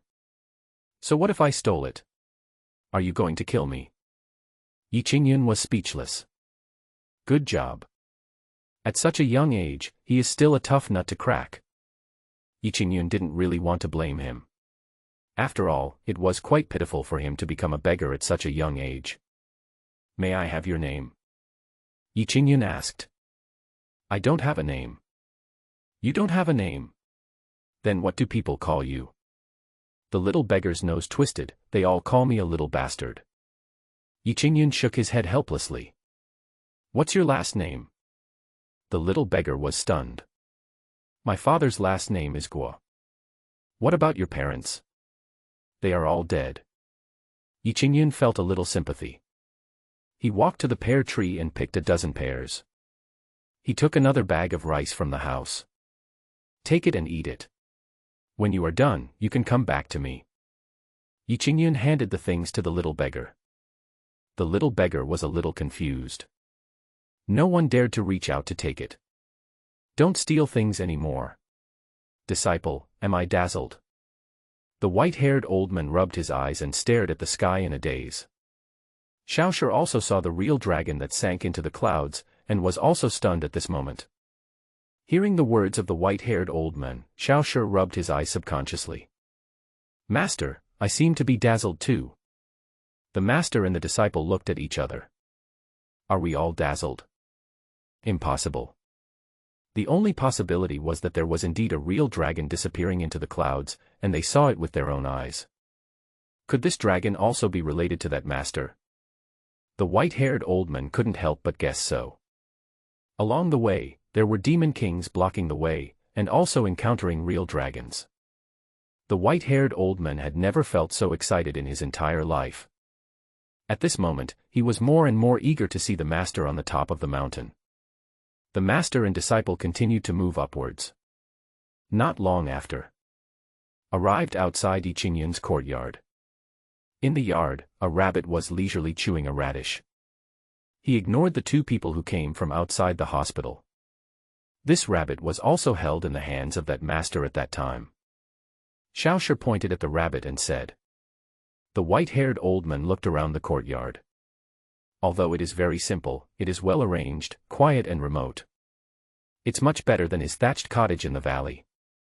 It is indeed a place where great people live in seclusion. It is peaceful and elegant, and makes people feel relaxed and happy. The white-haired old man said secretly in his heart. At this time, he noticed the various things planted in the yard. These are all natural treasures. The white-haired old man's expression changed drastically, and he looked incredulous. Although Xiaoshi had limited knowledge, he was able to recognize several rare elixirs and exclaimed in amazement for a while. The white-haired old man didn't know where to look. Everything in this courtyard is a treasure from heaven and earth. Some of them, even he had only seen them in ancient books. The white-haired old man was shaking with excitement. This expert actually planted so many natural treasures here. What kind of person is he? He wanted to go forward. But unexpectedly, the rabbit started talking.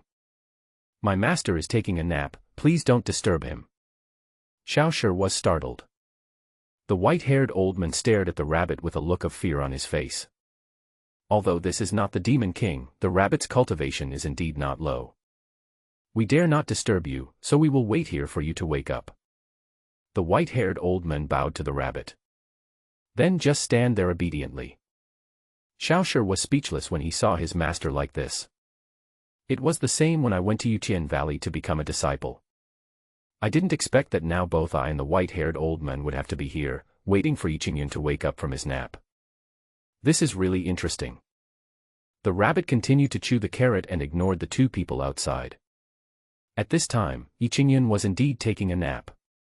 He ate a little too much at noon, strolled in the mountains for a while, and then came back and fell asleep. The master and disciple waited for 2 hours. Until the sun sets. Yiqingyun, who had just woken up from a good sleep, slowly woke up. He turned over and sat up in bed, feeling relaxed and couldn't help stretching. Suddenly I remembered the scene of 3 visits to the thatched cottage in the Romance of the Three Kingdoms, and I couldn't help but recite 2 lines of poetry. Who wakes up first from the dream? I know myself all my life. A good sleep in the thatched cottage in spring. The sun is setting outside the window. Yiqingyun originally recited these 2 lines of poetry on a whim. But the people outside the courtyard heard it clearly. When the white-haired old man heard this poem, he immediately fell into deep thought. Soon. He looked shocked. What a poem! What a poem! Although this poem is plain and simple, it seems to see through the great truth, and everything else has become indifferent. The master is worthy of being a master. Even a poem recited casually after a nap can be so profound. Xiaoshi standing aside was full of confusion. Although this poem does sound good, is it really as magical as master said? Disciple, you must never be rude in front of a master.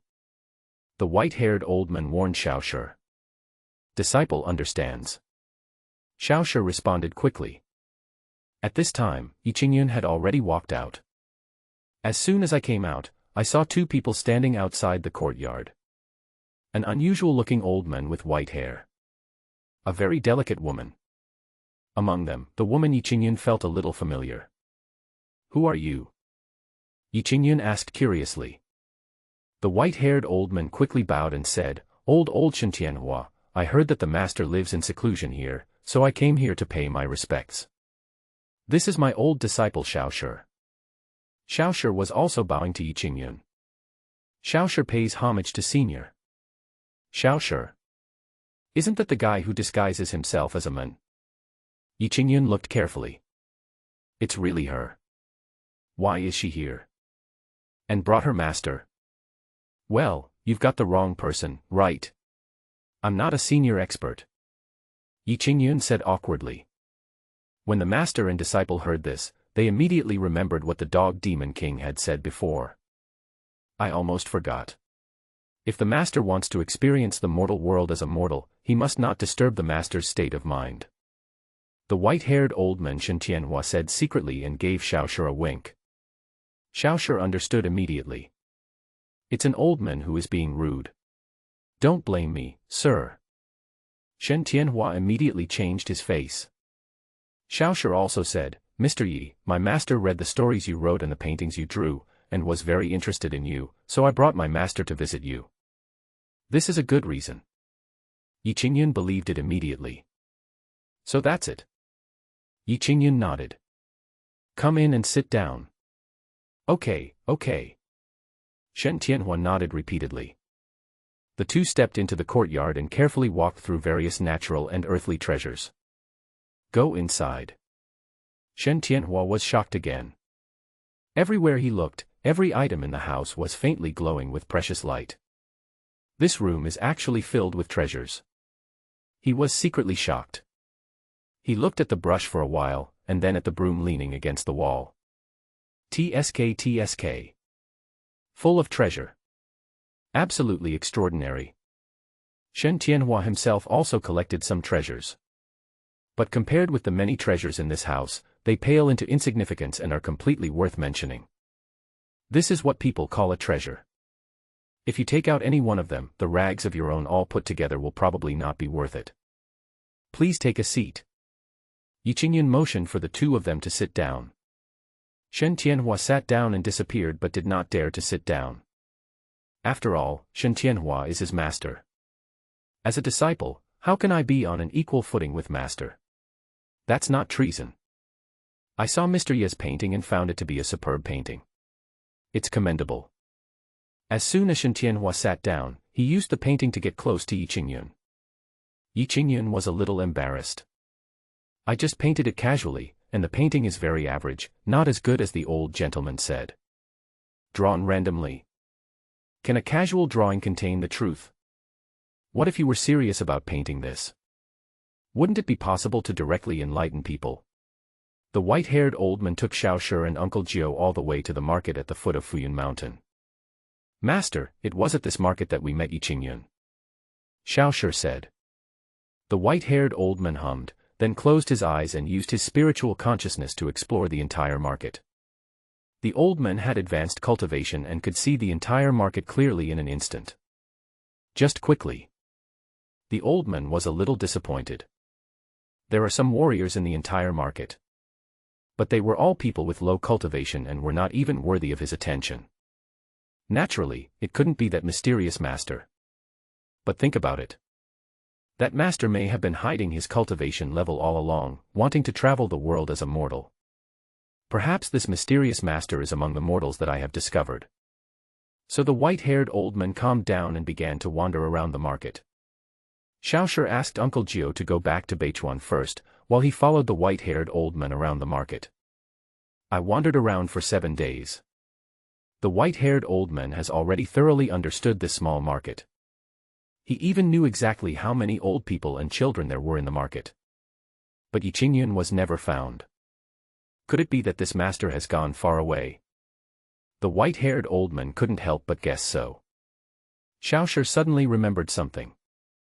By the way, he seems to know the old man Huang who tells stories in the tea house. The white-haired old man glared at her. Why didn't you say so earlier? Xiaoshi was a little embarrassed. Master, please forgive me. I forgot about it. White-haired old man. Now that we have a clue, we naturally have to look for it quickly. The master and his disciple came to the tea house. It happened that old man Huang was telling a story. Moreover, the book he was talking about was the legend of the Condor heroes that Yi Qingyun told him. Old man Huang spoke eloquently and passionately. The tea house was packed with people, and the owner was so happy that he couldn't stop smiling. He kept asking the waiters to refill the tea and water for the guests. It can be said that ever since Yi Qingyun performed a book reading in his tea house, the business of this tea house has been booming day by day. It's much stronger than before. Although Yi Qingyun never came to tell stories again, old man Huang could still tell the story of the legend of the Condor heroes. Master, that's old man Huang. Xiaoshi pointed at the storyteller old man Huang. The white-haired old man took one look at old man Huang and was sure that this man had no cultivation at all. He did not interrupt directly, but listened to Old Man Huang's story. Unconsciously, the white-haired old man was immersed in it, and his thoughts were completely following the story told by Old Man Huang. By the time a passage of the book was finished, many of the guests in the tea house had left. The white-haired old man then let Xiaoshi go and question him. Soon, Xiaoshi came back. Master, I have already asked, and it seems that Yi Qingyun lives in the nearby Floating Cloud Mountain. Floating Cloud Mountain. The white-haired old man frowned slightly. He seemed to remember being there before. Thinking carefully, the white-haired old man remembered. 100 years ago, the white-haired old man once had a battle with a very powerful enemy. The enemy was chasing him all the way and they passed by Floating Cloud Mountain. At that time, the white-haired old man was shocked by the restrictions on Floating Cloud Mountain. Let's go to Floating Cloud Mountain. The two of them went to Floating Cloud Mountain without delay. When the white-haired old man saw that the top of Fuyun Mountain was no longer covered by black fog, a look of surprise appeared on his face. The ban from that year has actually disappeared. He remembers it very clearly. When he passed by Floating Cloud Mountain, he thought it was just an ordinary black fog, but it triggered a restriction and he almost lost his life here. Now, the black fog on the mountain has completely dissipated. The representative ban also disappeared. Could it be that the master did it? The white-haired old man couldn't help but guess so. He calmed himself down and walked up the mountain with Xiaoshi. Not long after, the white-haired old man stopped. Master, what's wrong? Xiaoshi looked at the white-haired old man in confusion. The white-haired old man did not speak, but looked ahead with a serious expression. Xiaoshi followed the white-haired old man's gaze. I saw a big golden dog lying on a rock not far away, lazily basking in the sun. This big golden retriever even exposed its belly, looking lazy. This is the dog that followed Yi Qingyun. Xiaoshi recognized it at a glance. She was about to go over but was stopped by the white-haired old man. What's wrong, master? Xiaoshi was puzzled. The white-haired old man had an extremely solemn expression, one could even say that he looked a little frightened. He stared at the big golden retriever and his breathing became heavy. This is a demon king. Xiaoshi was stunned. What the hell? Demon king. The white-haired old man's eyes were full of fear and he didn't dare to move forward. He bowed to Dumao. I am Mo Tianchu, and I am here to greet the demon king. Dumao stuck out his tongue but didn't respond. The white-haired old man became more and more nervous. Because he couldn't see through Dumao's depth at all. But he was sure that this was definitely a demon king. Demon king. The king among monsters. Even in places where demons gather, the number of demon kings will not exceed 10. Every demon king has the ability to reach the sky and penetrate the earth. Destroying a country is no problem. The white-haired old man is considered a rare master among the human race. But compared with the demon king, there is still some gap. You just said that this demon king was with that master. The white-haired old man suddenly asked. Xiaoshi nodded repeatedly. The white-haired old man's heart trembled. Really? Yi Qingyun is definitely an extraordinary master. Even the demon king can be driven by it. It's so scary. What a terrifying existence it is that can drive the demon king. The white-haired old man is considered knowledgeable, but when it comes to driving the demon king, I am afraid that only the Tiance Dragon Lord who was in power thousands of years ago and made countless powerful people bow down to him could do it. But even the Dragon Lord of Tiance could only make a new demon king submit to him. The big golden dog in front of him was definitely not just a new demon king. My master doesn't like to be high profile. At this time, Dumao spoke. The white-haired old man and Xiaoshi both looked stern. If you want to visit my master, you must not reveal his identity, and you must not ruin his mood to travel the mortal world. The white-haired old man nodded repeatedly. Of course. Since the master has lived in seclusion here, he must want to experience the secular world. I will definitely cooperate. But Xiaoshi thought more complicatedly. She recalled all of Yi Qingyun's previous performances. It turns out that it was all pretend. He is a true hermit who just wants to experience life on Earth. When Xiaoshi thought about how he was still bullying Yi Qingyun, he wished he could find a crack in the ground to crawl into. It's so embarrassing. Fortunately, no one took it to heart. Then you guys go over there. Damao said lightly. Thank you. The white-haired old man bowed and then continued up the mountain with Xiaoshi. He left for a while.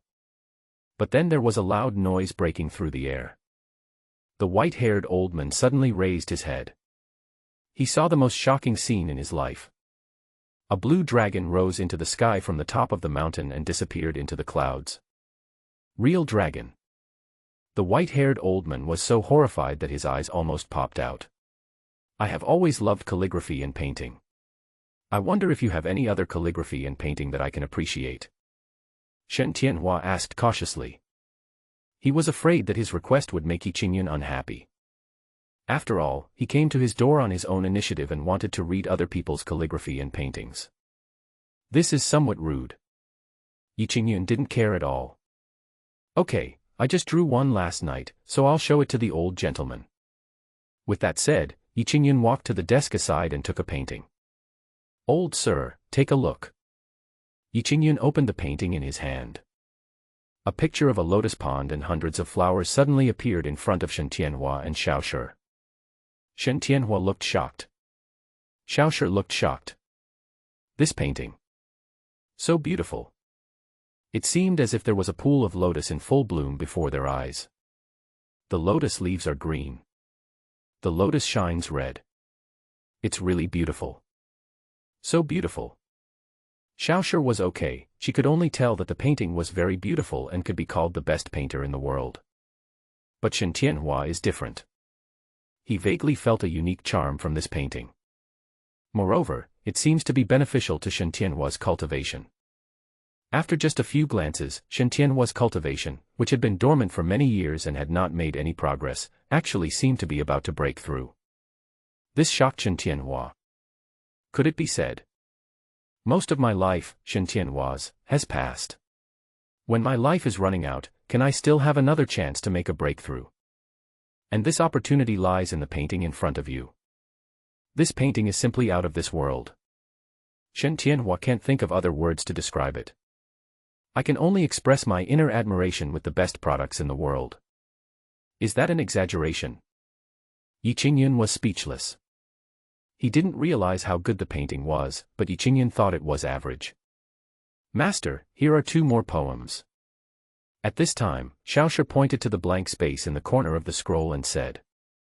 Shen Tianhua had just focused on the painting and ignored the poem in the blank space. At this moment, after hearing Xiaoshi's reminder, he immediately looked over. Reaching out of the silt but not stained. Zhuo Qinglian without being a monster. Seeing these 2 lines of poetry, Shen Tianhua was stunned. He sat on the chair, his whole body in a daze, as if he had been out of his body. In his mouth, he kept repeating these 2 lines of poetry.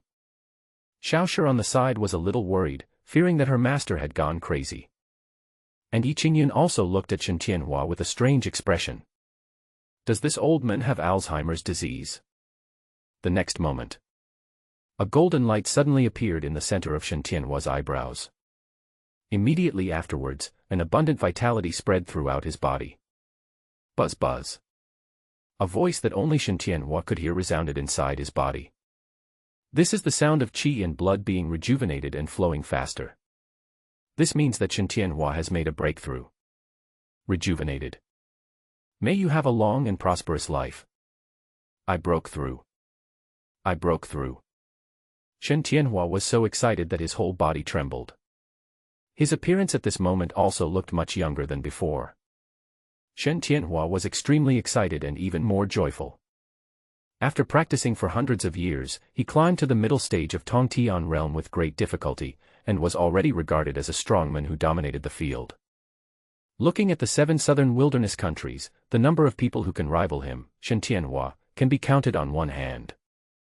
But Shen Tianhua's cultivation level has not improved for many years. Shen Tianhua himself knew that he was too old and his cultivation had come to an end. If you want to make a breakthrough again, unless you have a great opportunity. Otherwise it is simply impractical. But I didn't expect it. The breakthrough opportunity that Shen Tianhua had been searching for was actually at this moment. Everything will fall into place. There was no warning at all. It was such a smooth breakthrough. The surprise came so suddenly. Shen Tianhua immediately stood up and bowed deeply to Yi Qingyun. His attitude was extremely solemn. Even more so with deep respect. It's like a junior, asking for advice from his seniors. This made Yi Qingyun a little at a loss. What are you doing, old gentleman? He helped Shen Tianhua up. Shen Tianhua was almost in tears. Master Yi, I couldn't help but feel excited because I could see such a unique painting. Yi Qingyun breathed a sigh of relief. That's okay. If the old gentleman really likes this painting, then give it to the old gentleman. Shen Tianhua trembled all over. Master, are you serious? Seriously? Are you really willing to give this painting to me? Yes. Yi Qingyun blinked, without any hesitation or reluctance at all. This is what he drew randomly. Yi Qingyun can draw dozens of such paintings in a day. Not distressed at all. Anyway, in his eyes, these paintings were worthless. Thank you, sir. Thank you so much, sir. However, Shen Tianhua was so excited that his hands were shaking wildly. It's okay, it's okay. If the old gentleman likes it, it doesn't matter if I give you a few more. Yi Qingyun is very generous. But it scared Shen Tianhua to death. He waved his hands repeatedly. One picture is enough, one picture is enough. Joke. This painting alone was enough for Shen Tianhua to ponder it for a long time. If I add a few more pictures, I'm afraid I'll bite off more than I can chew, which will bring disaster to myself. Shen Tianhua touched his storage bag. He took out a crystal stone from it. Mr. Yi, this is what I got a few years ago. Although it is not as precious as this painting, it is still the most valuable thing in my body. Since the young master gave this painting to the old man will naturally repay the young master and ask the young master to accept this thing. Yi Qingyun curiously took the crystal. This crystal is completely blue, slightly larger than a fist, and slightly warm to the touch. Other than that, Yi Qingyun couldn't see anything special about this crystal. But it looks pretty good. Well, this stone is good. Yi Qingyun nodded and placed it casually on the table. Xiao Shi was a little dissatisfied. That was given to the other party by his master, and it must be an extremely rare treasure. But was treated so casually. But Shen Tianhua didn't care at all. On the contrary, it feels natural. Although this ancient mysterious stone is precious, in the eyes of such an expert, it can only be regarded as an ordinary thing. I exchanged the ancient mysterious stone for such a precious painting, so I got a big advantage. Shen Tianhua said secretly. If any other warriors heard about this, their jaws would definitely drop. Ancient mysterious stone. That was rumored to be a material that could be used to forge magical weapons. It is estimated that no second ancient mysterious stone can be found in the entire 7 southern wilderness kingdoms. Now, Shen Tianhua used this piece of ancient mysterious stone in exchange for a painting. Moreover, Shen Tianhua still felt that he had made a profit. By the way, why don't we have dinner together? Yi Qingyun warmly invited. It was too boring for him to eat alone. The more people there are, the more lively it will be. Shen Tianhua is naturally happy. Although he had been abstaining from the grain for many years, since he was invited by an expert, how could he refuse? This is my own honor. Wait a moment, you two, I'll go get ready. Yi Qingyun immediately went to prepare meals.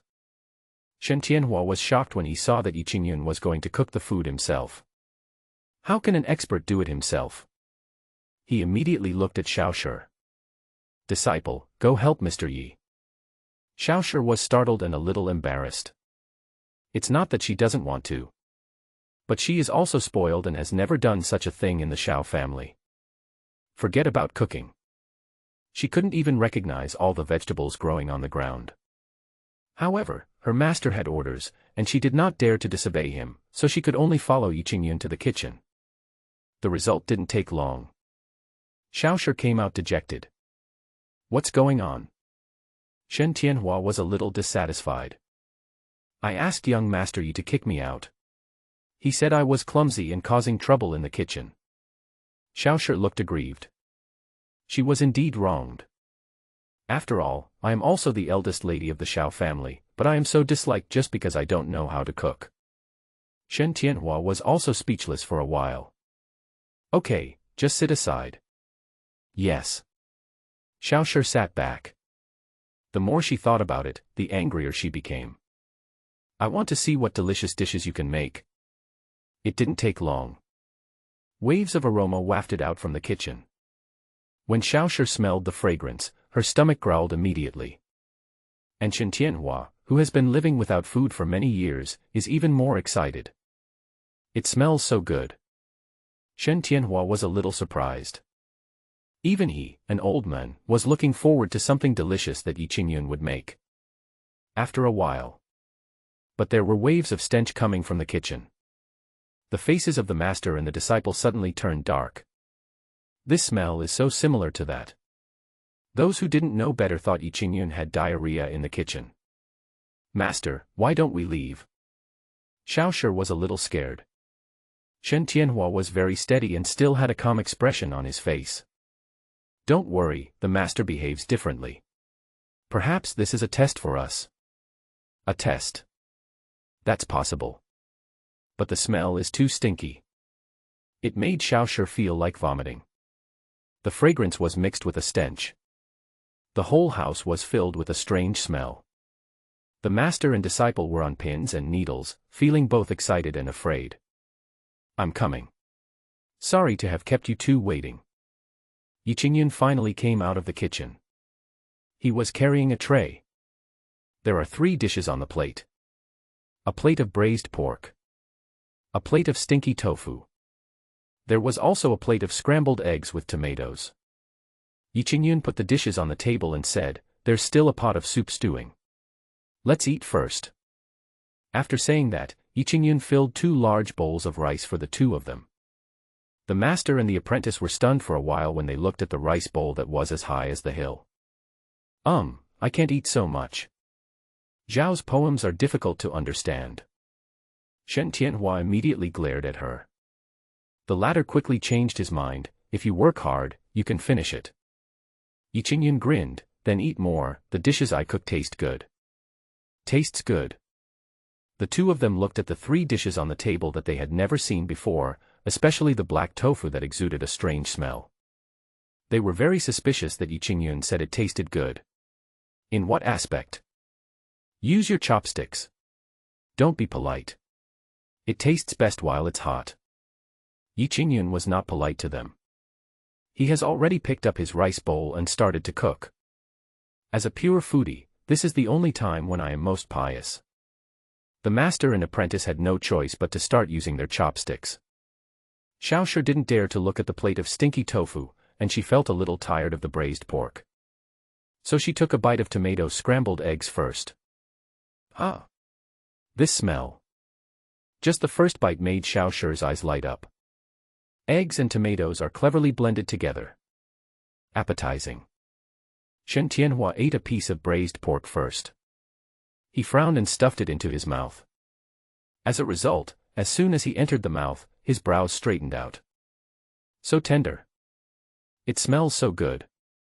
Tasty. Shen Tianhua chewed it a few times and swallowed it directly. His appetite was also completely whetted. Braised pork and scrambled eggs with tomatoes are the most common home-cooked dishes. But in this world, there is no such existence at all. The master and apprentice seemed to have opened the door to a new world, and they couldn't stop eating immediately. Try this stinky tofu. Seeing that the 2 of them only ate braised pork and scrambled eggs with tomatoes, Yi Qingyun persuaded them to try stinky tofu. The master and disciple suddenly froze. The apprentice looked at the master. The master looked at his apprentice again. In the end, Xiaoshi bit the bullet, with a tragic heart, picked up a piece of stinky tofu, and then put it into his mouth with difficulty. But the next moment, Xiaoshi's expression changed. This stinky tofu smells bad, but when you eat it, it has a unique fragrance in your mouth. Paired with the juice prepared by Yi Qingyun, it is a spicy and delicious dish. A unique flavor. Master, it's delicious. Xiao Shi said immediately. Shen Tianhua looked suspicious. This girl wouldn't trick her on purpose, would she? Be skeptical. Shen Tianhua also tasted it. The result is a truly wonderful taste. And for some reason, Shen Tianhua fell in love with the taste of this stinky tofu all of a sudden, and even thought it was more delicious than the other two dishes. Ever since, the master and apprentice quickly finished the rice in their bowls. However, the two of them hadn't eaten enough yet, and looked at the empty rice bowls, feeling a little embarrassed. I'll bring you some food. Yi Qingyun was very enthusiastic and refilled the rice for the two of them. The master and apprentice continued to feast. While eating, Xiao Shi was suddenly stunned. Master, I seem to have enlightened. Xiao Shi said in a daze. Shen Tianhua was startled and looked at his apprentice again. It was indeed like an epiphany. A pair of eyes with unprecedented clarity. Between the eyebrows, there is even a faint brilliance. Enlightenment. This is enlightenment. Compared with breakthroughs, this kind of epiphany is even more rare. It is related to how far a person can go on the road of cultivation in the future. Are you enlightened? Can you still be enlightened after a meal? Yi Qingyun muttered, not paying attention at all, and continued to cook. Xiao Shi looked at the rice in the bowl. Could it be said? I became enlightened because I ate too much. Xiao Shi ate harder. Soon after, Xiao Shi felt the spiritual energy boiling in her body. Breakthrough. Buzz. As qi and blood surged, Xiao Shi's realm suddenly entered the late stage of Jiyuan realm from the middle stage of Jiyuan realm. Master, I have made a breakthrough. What? Everyone in Shen Tianhua was dumbfounded. Just after eating, my apprentice had an epiphany and a breakthrough. It's so scary. No, as a master, how can I lose to my apprentice? Shen Tianhua felt that he could not be embarrassed. He also guessed that Xiao Shi's epiphany and breakthrough must be related to this meal. This is a secret gift from the master. If I couldn't even see through this, my hundreds of years of cultivation would have been in vain. Ever since. Is there a big basin? Shen Tianhua asked. Yi Qingyun was startled. Well, yes, there is. I want to eat from a big basin. Shen Tianhua said angrily. Yi Qingyun almost choked. Turtle. Is this old man going to get sick? Want to eat out of a big basin? Are you really not afraid of dying? Old man, why don't you force yourself? Yi Qingyun advised. It's not that he hates rice. The key is that if something goes wrong with this old man, he himself must be held responsible. It doesn't matter. I always have a big appetite and I always eat out of a basin. Shen Tianhua said seriously. Oh well. Yi Qingyun immediately brought a basin to Shen Tianhua. The basin is filled with white rice. When the bowl of rice was brought to Shen Tianhua's old face is as exciting as it is. He probably has never eaten so much in one meal in his life. But in order to break through, Shen Tianhua gritted his teeth and fought hard. Just pick up the rice bowl and do it. At this moment, the old man is the real breadwinner. The one and only kind. Even Yi Qingyun, who always prided himself on being a jobber, felt inferior. Master, please take it easy. Yi Qingyun looked at Shen Tianhua's eating posture, as if he was fighting for his life, and couldn't help but persuade him. It doesn't matter, I can bear it.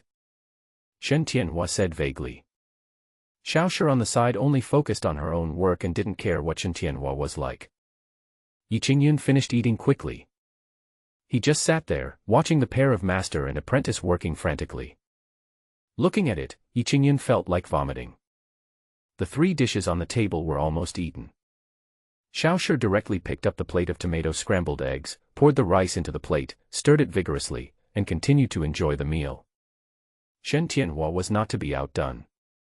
He directly put the braised pork plate into his own basin. Clean up any remaining meat and soup on the plate. Yi Qingyun was stunned. Isn't this too exaggerated? The reincarnation of a starving ghost is nothing more than that, right? How many years has it been since you had a decent meal? Soon. Xiao Shi couldn't stand it anymore. She immediately put down the bowl in her hand and sat there burping. Yi Qingyun quickly poured her a glass of water, fearing that she would vomit it out later. Shen Tianhua glanced at his apprentice. Snort. Ginger is still spicy. You girl, you better practice for a few more years. Shen Tianhua continues to struggle. But at the same time, he was also very confused. I've already eaten so much, why haven't I made a breakthrough yet? Seeing that the pot of rice has reached the bottom, Shen Tianhua's stomach was about to burst. Just when Shen Tianhua was swallowing the last bite of rice with difficulty, an unprecedented aura surged out of Shen Tianhua's body. For a while, Shen Tianhua felt extremely comfortable all over. The whole person seemed to be several years younger. Because of observing the lotus picture, he had reached the late stage of Tongtian realm and gained more longevity. At this moment, although Shen Tianhua has not made a breakthrough, but his body was filled with more vitality. Shen Tianhua could clearly feel that he had gained another 100 years of life out of thin air. This was a great surprise to him. Although there is no breakthrough, it is extremely difficult to increase lifespan. After all, with a longer lifespan, you can have enough time to pursue a higher realm. After this, Shen Tianhua will no longer have to worry about his approaching longevity. I can eat it again. Shen Tianhua still wants to continue working. He finally saw it. As long as you eat more, it will definitely be beneficial. Whether it's a breakthrough in cultivation or an increase in longevity, it's all he needs. To this end, even if his belly is bursting, he still has to grit his teeth and eat it. Yi Qingyun was speechless. Ahem, the old gentleman has an amazing appetite, but my meal has already been eaten by you, master and disciple. Yi Qingyun took out the empty rice pot. When the master and disciple saw this, they felt both regretful and fortunate.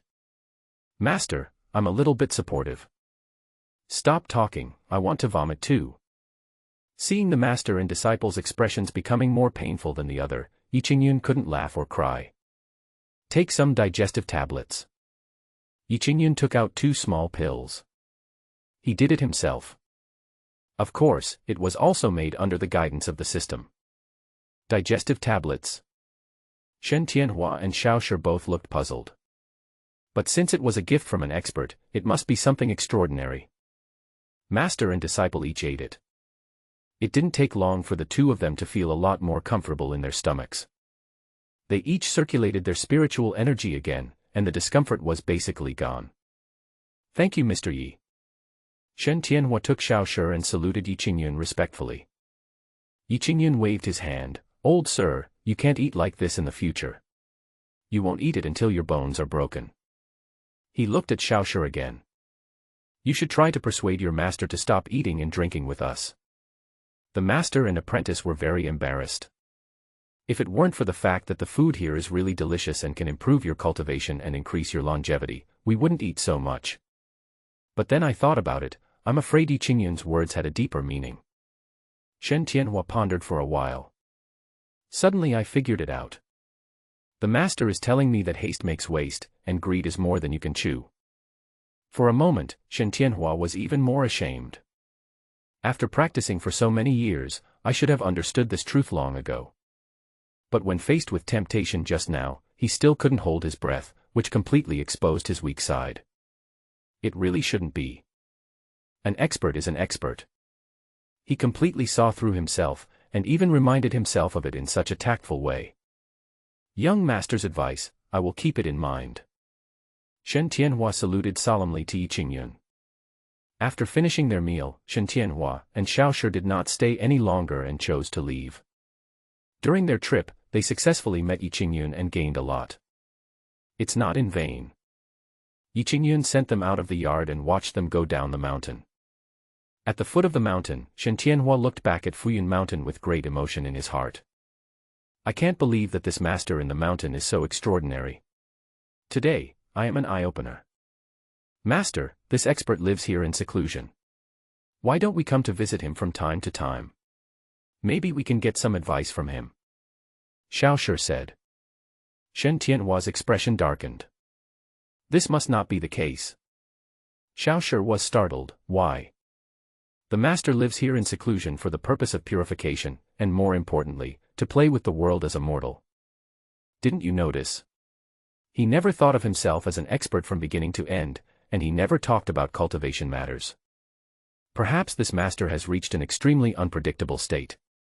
He has forgotten his own existence and truly regards himself as a mortal. When Shen Tianhua said this, his eyes showed awe.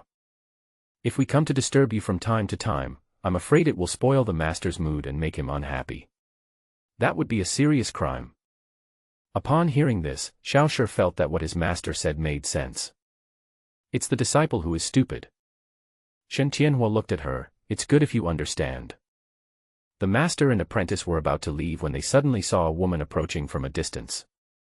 The woman also saw the pair of master and disciple, and couldn't help but show some doubts. You too, are you coming down from Fuyun Mountain? The woman stepped forward to salute. It was Bai Sui. That's right. Are you going up the mountain?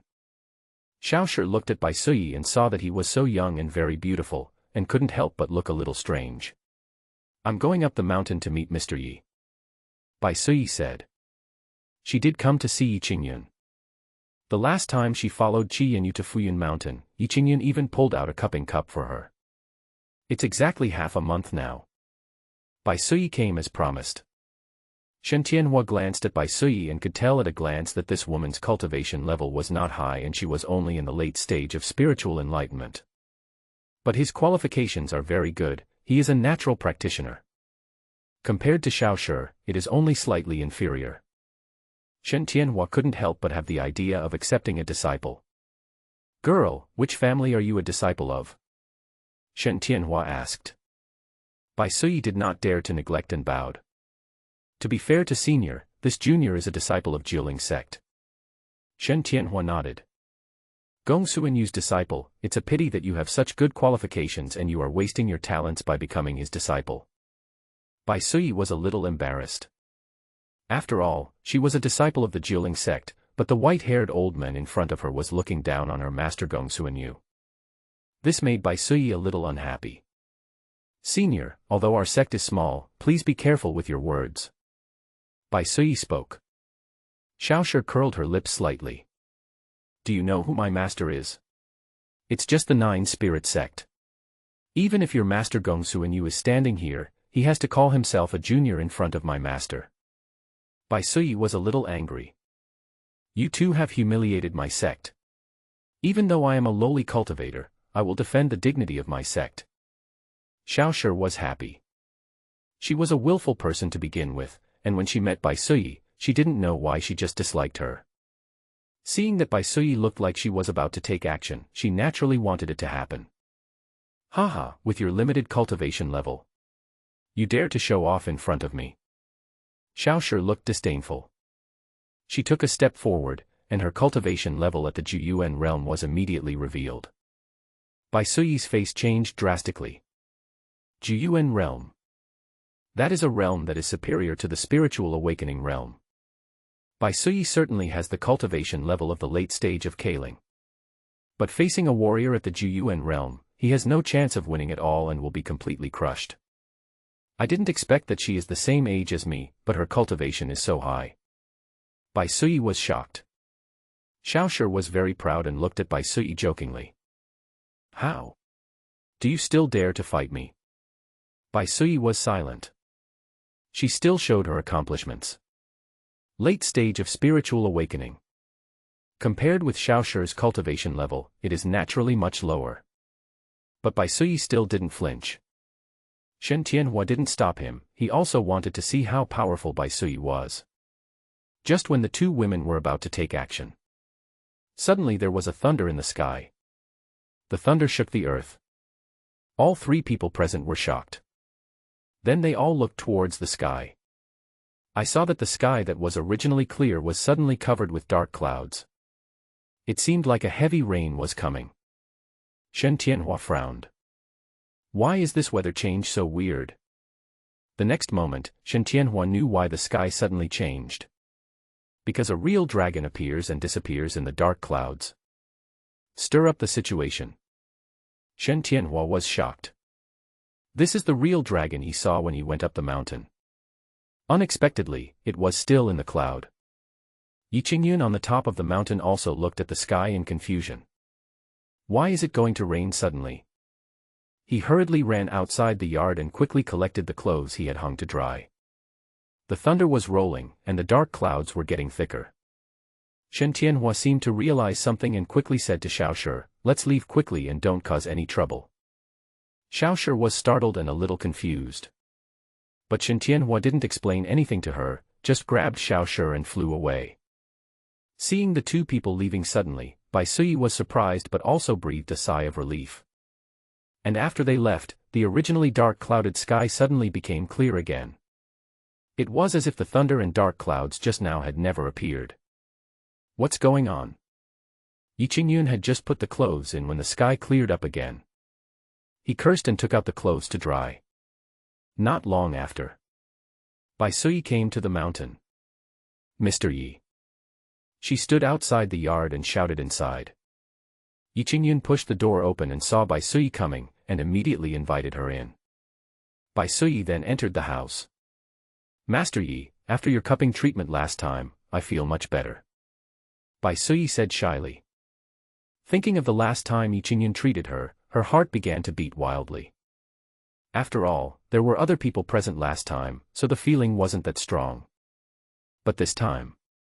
But there are only her and Yi Qingyun. A single man and a single woman, staying in the same room. Such special methods are needed for treatment. How could this not make Bai Suyi feel shy? She originally wanted to bring Qi Yanyu along, but Qi Yanyu was not in the Prince of Pingxi's mansion recently. There was no other way, Bai Suyi had to come by herself. "As long as it works, let's continue today," Yi Qingyun said casually. He has already used all the cupping equipment. Bai Suyi was a little embarrassed. "Mr. Yi, please turn around first." Yi Qingyun was startled and quickly turned around. His breathing was a little rapid and his heartbeat was a little fast. "No way. We are also passionate young people. The expected reaction will still happen. Yi Qingyun, you have to control yourself. Don't do anything impulsive. He is a disciple of the Jiuling sect and someone you cannot afford to offend." At the same time, Bai Suyi was also struggling. "What should I do if Mr. Yi wants to do something to me after I take it off? Young Master Yi is a senior master, someone whom even His Majesty the Emperor Wu has to visit in person. If he really wanted to do something to me, could I resist? But if I obey, wouldn't I seem too frivolous? Otherwise, should I resist symbolically first and then give in? This seems to be the right way." With this thought in mind, Bai Suyi's face turned red with shame and she soon fell down. "Mr. Yi, I'm fine now," Bai Suyi said softly. Yi Qingyun turned around. "Although I have seen it once before. But there were other people there last time. The feelings of the two are completely different." "Ahem, then I'll start." Yi Qingyun looked straight ahead and began to concentrate on cupping Bai Suyi. Each of them had their own thoughts. The atmosphere in the room was somewhat ambiguous. There was also some indescribable embarrassment. Soon, all 8 bamboo tubes covered Bai Suyi's back. Yi Qingyun was also considerate enough to cover Bai Suyi with a blanket. Seeing that Yi Qingyun didn't seem to have done anything inappropriate. While Bai Suyi breathed a sigh of relief, she actually felt a little regretful in her heart. Alas, Master Yi is indeed a hermit. In his eyes, perhaps there is no difference between me and an ordinary woman. Bai Suyi was secretly dissatisfied. Half an hour later, Yi Qingyun took off the bamboo tube. Just like last time, many tiny white bugs were scraped out of the bamboo tube. The number is much smaller than last time. It seems that there are not many poisonous insects left in Miss Bai's body, Yi Qingyun said with a smile. But Bai Suyi's face suddenly turned very pale. A mouthful of blood spurted out of Bai Suyi's mouth. She collapsed to the ground and fainted, which frightened Yi Qingyun. "What's going on?" Yi Qingyun quickly helped Bai Suyi up and lay her on the bed. "I touched her face and it was extremely cold. It's like a piece of ice." Not only that, but with every breath she took, there was a burst of cold white air emanating from her. The temperature in the entire house began to drop rapidly at this moment. It was as if I had entered an ice cave in an instant. Yi Qingyun was horrified. What's going on? Completely out of control. This was the first time he had encountered such a thing and he had no idea what to do. He touched Bai Suyi's forehead again, and it was as cold as ice. If an ordinary person were like this, he would have died long ago. But although Bai Suyi felt cold to the bone, she was still alive. No, if this continues, someone will die. Yi Qingyun was very anxious. Xiaoer classmate, turn on the heating and turn it up to the maximum. Yi Qingyun's house even has heating. Connected to the whole house smart system, it can be started with just a shout. The heater started up and gusts of warm air rushed in. The temperature in the house began to rise. Yi Qingyun looked at Bai Suyi nervously, fearing that the heating was not enough, and quickly brought a few hot water bottles and 2 thick quilts and placed them all for Bai Suyi. Waited for a while. Yi Qingyun touched Bai Suyi's face again. Although it was still very cold, it seemed better than before. Yi Qingyun relaxed a little. Could it be that the remaining poisonous insects in her body are multiplying? Yi Qingyun suddenly thought of this. Yi Qingyun has used cupping twice to eliminate many of the poisonous insects in Bai Suyi's body. But there are still some poisonous insects left in her body. Perhaps the poisonous insects realized that their numbers were decreasing, so they began to reproduce in large numbers, causing Bai Suyi to be in this situation at the moment. Bai Suyi's body couldn't withstand so many poisonous insects at once, so she fainted and her body temperature dropped to freezing point. It would be nice if the system was there. At this moment, Yi Qingyun missed the deceptive sainthood system very much. But the next moment, Yi Qingyun's eyes lit up. The system is gone though. But the knowledge taught by the system is still there. Yi Qingyun also mastered all the medical knowledge. In this situation, according to medical practice, we must ensure that the body temperature does not continue to drop while removing all the poisonous insects at once. Yi Qingyun frowned. Soon, he had a targeted plan. Bai Suyi is a warrior and her body is stronger than that of ordinary people. Moreover, the poisonous insects have been lurking in her body for many years, so Bai Suyi's body has actually developed a certain degree of adaptability to the poisonous insects. Now Yi Qingyun has taken timely measures to ensure that Bai Suyi's body temperature will not continue to drop. That would buy Yi Qingyun precious time. Yi Qingyun immediately found his medicine box. There are some commonly used medicines in it, all of which were prepared by Yi Qingyun himself. Although it can't cure any serious illness. But there is one medicine that Yi Qingyun always has ready. Antibiotic. This is good stuff. Under the torture of the system, Yi Qingyun finally succeeded in extracting it. Although I don't know what kind of poisonous insect it is, antibiotics should be useful. With this idea in mind, Yi Qingyun stuffed a white pill into Bai Suyi's mouth and asked her to swallow it. The next step is to wait. If the body temperature gradually returns to normal, it means that the antibiotics are effective. If there is no improvement, we will have to think of other ways. Not long after, Bai Suyi's breathing became steady. He immediately touched Bai Suyi's forehead. It started to heat up slightly. Yi Qingyun felt relieved. It seems the medicine is working. He wiped the sweat from his forehead.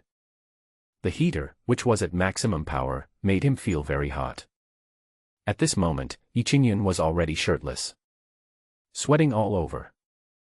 A while later, Bai Suyi slowly opened her eyes. She looked upwards in a daze, as if she had no idea what had just happened to her. Are you awake? Bai Suyi didn't react until Yi Qingyun appeared in her sight. But when she saw that Yi Qingyun was shirtless, she was immediately shocked. Then look at yourself. Although the clothes are still on. But he was lying on Yi Qingyun's bed. And he was covered in sweat. Very tired. Bai Suyi looked helpless. Could it be that something had happened to me? Mr. Yi, you. Her face turned red with shame, and she felt angry and ashamed. Yi Qingyun wiped the sweat from his forehead. That was a close call. You almost died. Bai Suyi was stunned. Almost died. At that moment, Yi Qingyun told Bai Suyi what had just happened. After listening to this, Bai Suyi realized that she had wronged Yi Qingyun. It turns out that he didn't do anything bad. Instead, he saved his own life. Thinking of this, Bai Suyi couldn't help feeling a little ashamed. He is an hermit who is a master from another world. How could he have such dirty thoughts like an ordinary man? I really shouldn't have done that. Thank you, Master Yi, for saving my life. Bai Suyi thanked her sincerely. Yi Qingyun waved his hand. Saving a life is better than building a 7-story pagoda. How could I just watch you die? Is saving a life better than building a 7-story pagoda?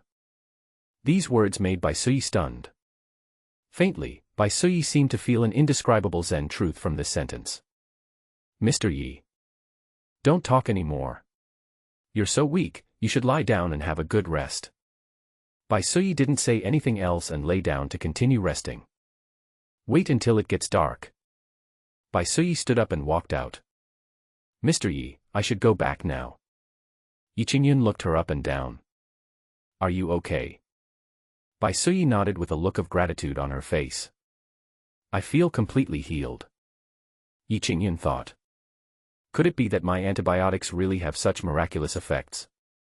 It's dark now. You can wait until tomorrow to go down the mountain. Yi Qingyun said. Bai Suyi shook her head. I can't stay here overnight. The sect has something to tell me. If I delay for a night, I'm afraid I won't be able to report back in time. What's so urgent? Yi Qingyun asked curiously. Bai Suyi did not hide it. Recently, some evil cultivators have appeared in the Tianwu dynasty. These people specialize in kidnapping children and have killed many children. Now the 3 major sects in the Tianwu dynasty have begun to hunt down these evil cultivators. I am going to meet up with a few fellow sect members and together we will investigate the whereabouts of these evil cultivators. When Yi Qingyun heard this, he realized it was indeed no small matter. Then be careful. Yi Qingyun warned. Bai Suyi nodded, and then went down the mountain in the night. That very night, in the market at the foot of Fuyun Mountain, a strange black shadow emerged in the night. He, there is actually such a market here, which is just convenient for me to take action. A few days later, Yi Qingyun went down the mountain to walk the dog. Damao was walking slowly in front. Yi Qingyun followed slowly behind. The rabbit lay in Yi Yun's arms, looking lazy and sleepy. Ever since this rabbit followed Yi Qingyun, it has been either eating or sleeping every day and basically does nothing else. It hasn't been long and he's already gained weight. It turned into a chubby rabbit. Its fur has also grown back. But for some reason, it was a white rabbit at first. But at this moment its fur has turned gray. This made Yi Qingyun a little confused. I walked all the way to the market at the foot of the mountain. But he found that there were faint cries and noises coming from the market. Yi Qingyun immediately walked forward. I saw a lot of people gathered together, looking anxious, and some women were crying. Yi Qingyun frowned and asked someone beside him, what happened? The men sighed and said, the children of these 3 families are all missing. We have been searching for them for several days but still can't find their whereabouts. I'm afraid they have been killed. Upon hearing this, Yi Qingyun immediately thought of what Bai Suyi had said a few days ago. A group of evil cultivators appeared in the Tianwu dynasty, specifically targeting children. There have been several cases. For this purpose, the 3 major sects even sent disciples to assist the Tianwu dynasty in capturing these evil cultivators. Could it be those evil cultivators who did this?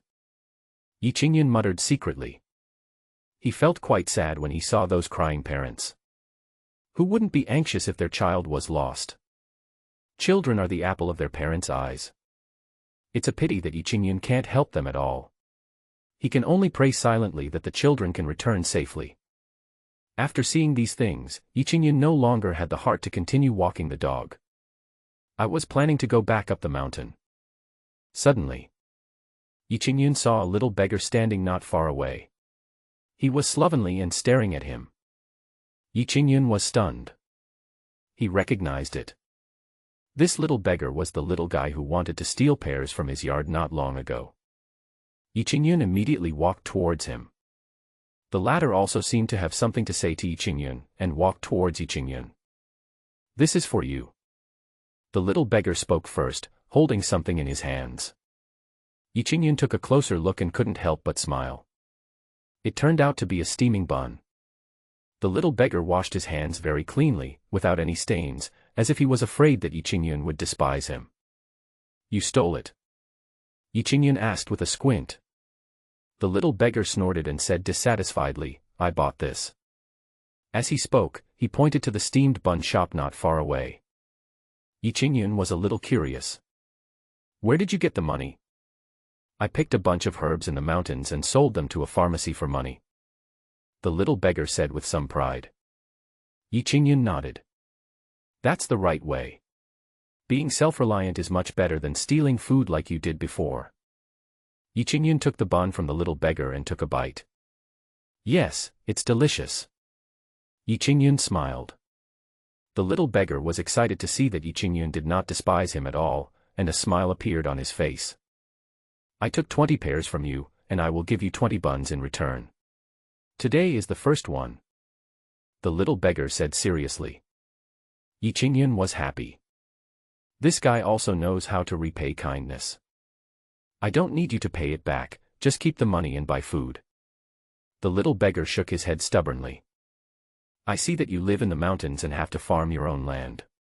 You probably don't have a good life, so I can't owe you anything. Yi Qingyun. Okay. I am pitted by a beggar. Who made me, Yi Qingyun, just a farmer? Okay then. I'll wait for you to buy me some buns. Yi Qingyun finished eating the buns and was about to turn around and leave. Suddenly the little beggar followed again. What's your name? He asked innocently. Yi Qingyun. The little beggar was startled. Your name sounds nice. As he said this, he lowered his head again. Unlike me, I don't even have a name. Yi Qingyun stopped. Do you want a name? The little beggar was startled and nodded repeatedly, his eyes full of desire. I don't want people to call me a little asshole all the time. Yi Qingyun touched his head. Although his hair was messy, Yi Qingyun did not show any disgust at all. On the contrary. He really likes this little beggar. At least this little guy has some backbone. This is what Yi Qingyun appreciates the most. How about I give you a name? The little beggar looked eager, yet cautious. Really? How could that be false? I remember you said your father's last name was Guo, right? The little beggar nodded. As for his memories of his parents, he only remembered that his father's surname seemed to be Guo, and he was not even sure about it. Well, how about you call me Guo Xiaobao? The little beggar curled his lips. It feels like a little kid. Yi Qingyun didn't know whether to laugh or cry. Aren't you just a child? Then let's change to Guo Xiaoyun. The little beggar tilted his head and thought about it. That's a good name. Thank you for giving me a name. From now on, I will be called Guo Xiaoyun. The little beggar Guo Xiaoyun waved his hand and ran happily away. There were a few little beggars of similar age waving at Guo Xiaoyun. Yi Qingyun suddenly remembered something. Be careful, this place is not peaceful recently. Yi Qingyun left the market and planned to go back to the mountain. Suddenly a group of people came towards us. Right here. The leader, a man in black armor, pointed at Yi Qingyun and shouted loudly. Yi Qingyun looked confused. What's going on? The soldiers and horses came roaring and soon surrounded Yi Qingyun. Yi Qingyun was a little wary. What do you want to do? I don't have any money. The man in black armor stared at Yi Qingyun for a while, then smiled disdainfully. So he is just a mortal with no cultivation. I thought this so-called master was so powerful. Take it away directly. Several big men jumped out from behind the man in black armor, tied up Yi Qingyun and threw him on a horse. Then he walked away. Only Damao was left standing there. He yawned and watched Yi Qingyun being taken away. Little rabbit, the master leaves it to you. It shook its head and walked slowly up the mountain, without any concern for Yi Qingyun's safety. Yi Qingyun was riding on a horse with his hands tied, making it difficult for him to move. The rabbit was still in his arms. Who are you? Why did you tie me up? Yi Qingyun asked in confusion. The man in black armor sneered, we are from the Song family. We heard that there is a hermit master on Fuyun Mountain, so we came to capture you. Song family. Yi Qingyun was stunned. Could it be the Xiling Song family that Chu Yanyu mentioned before? Yi Qingyun clearly remembered that Qi Yanyu's Pingxi Palace was bullied badly by the Xiling Song family and was even hunted down by masters sent by the Song family.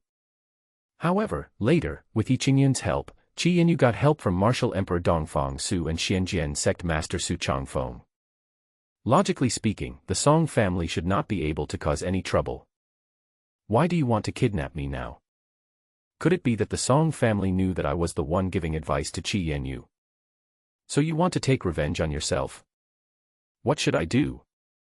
Yi Qingyun felt a little panicked. He is just an ordinary person without any cultivation. If he fell into the hands of the Song family, he would probably suffer inhuman torture. What if the Song family wants to harm me? There will be no one to save me. Well, how about you let me go? Yi Qingyun pleaded in a very humble tone. The man in black armor smiled coldly and ignored him. Yi Qingyun wanted to cry but had no tears. After being jolted on the horse for a long time, Yi Qingyun felt like he was about to vomit.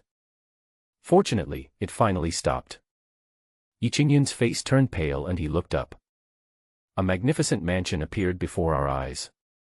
Above the gate of the mansion hangs a plaque with the words Song Mansion inscribed on it.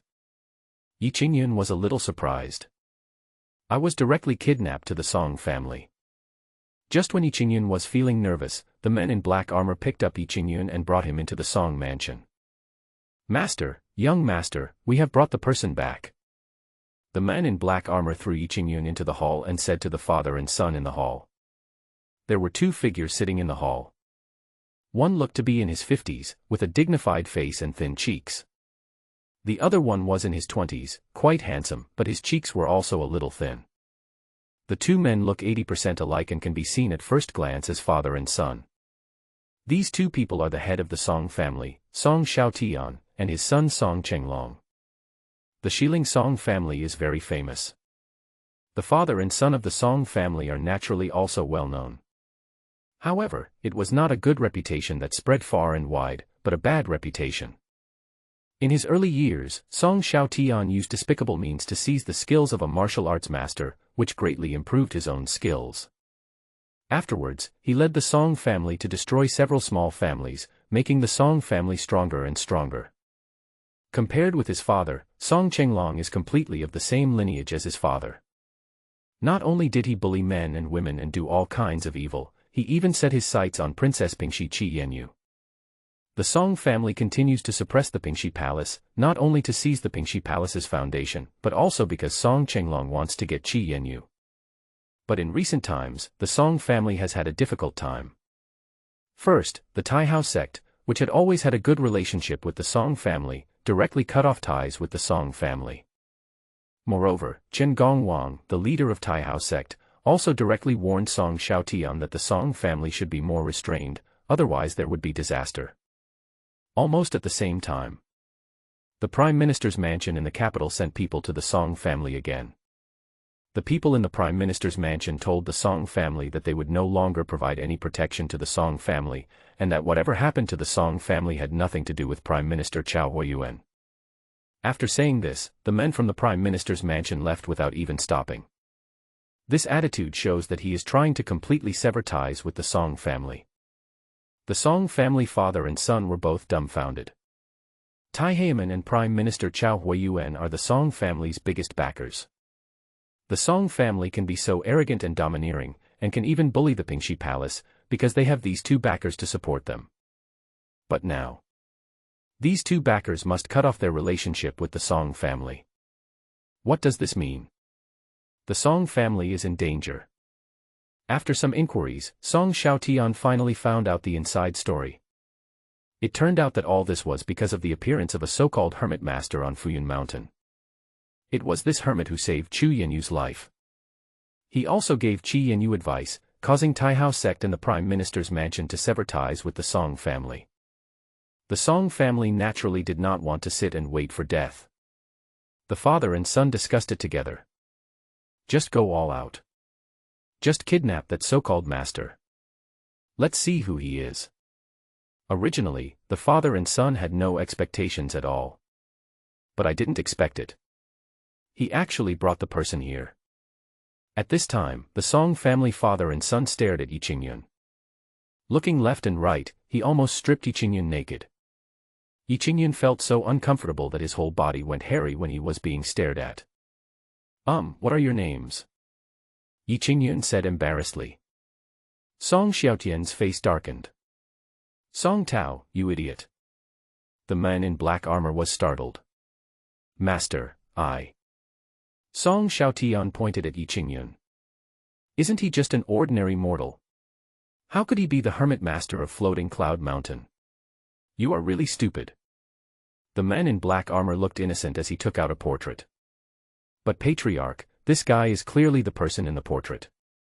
The Song family father and son came closer, looked at the portrait, and then looked at Yi Qingyun. "It seems to be really him.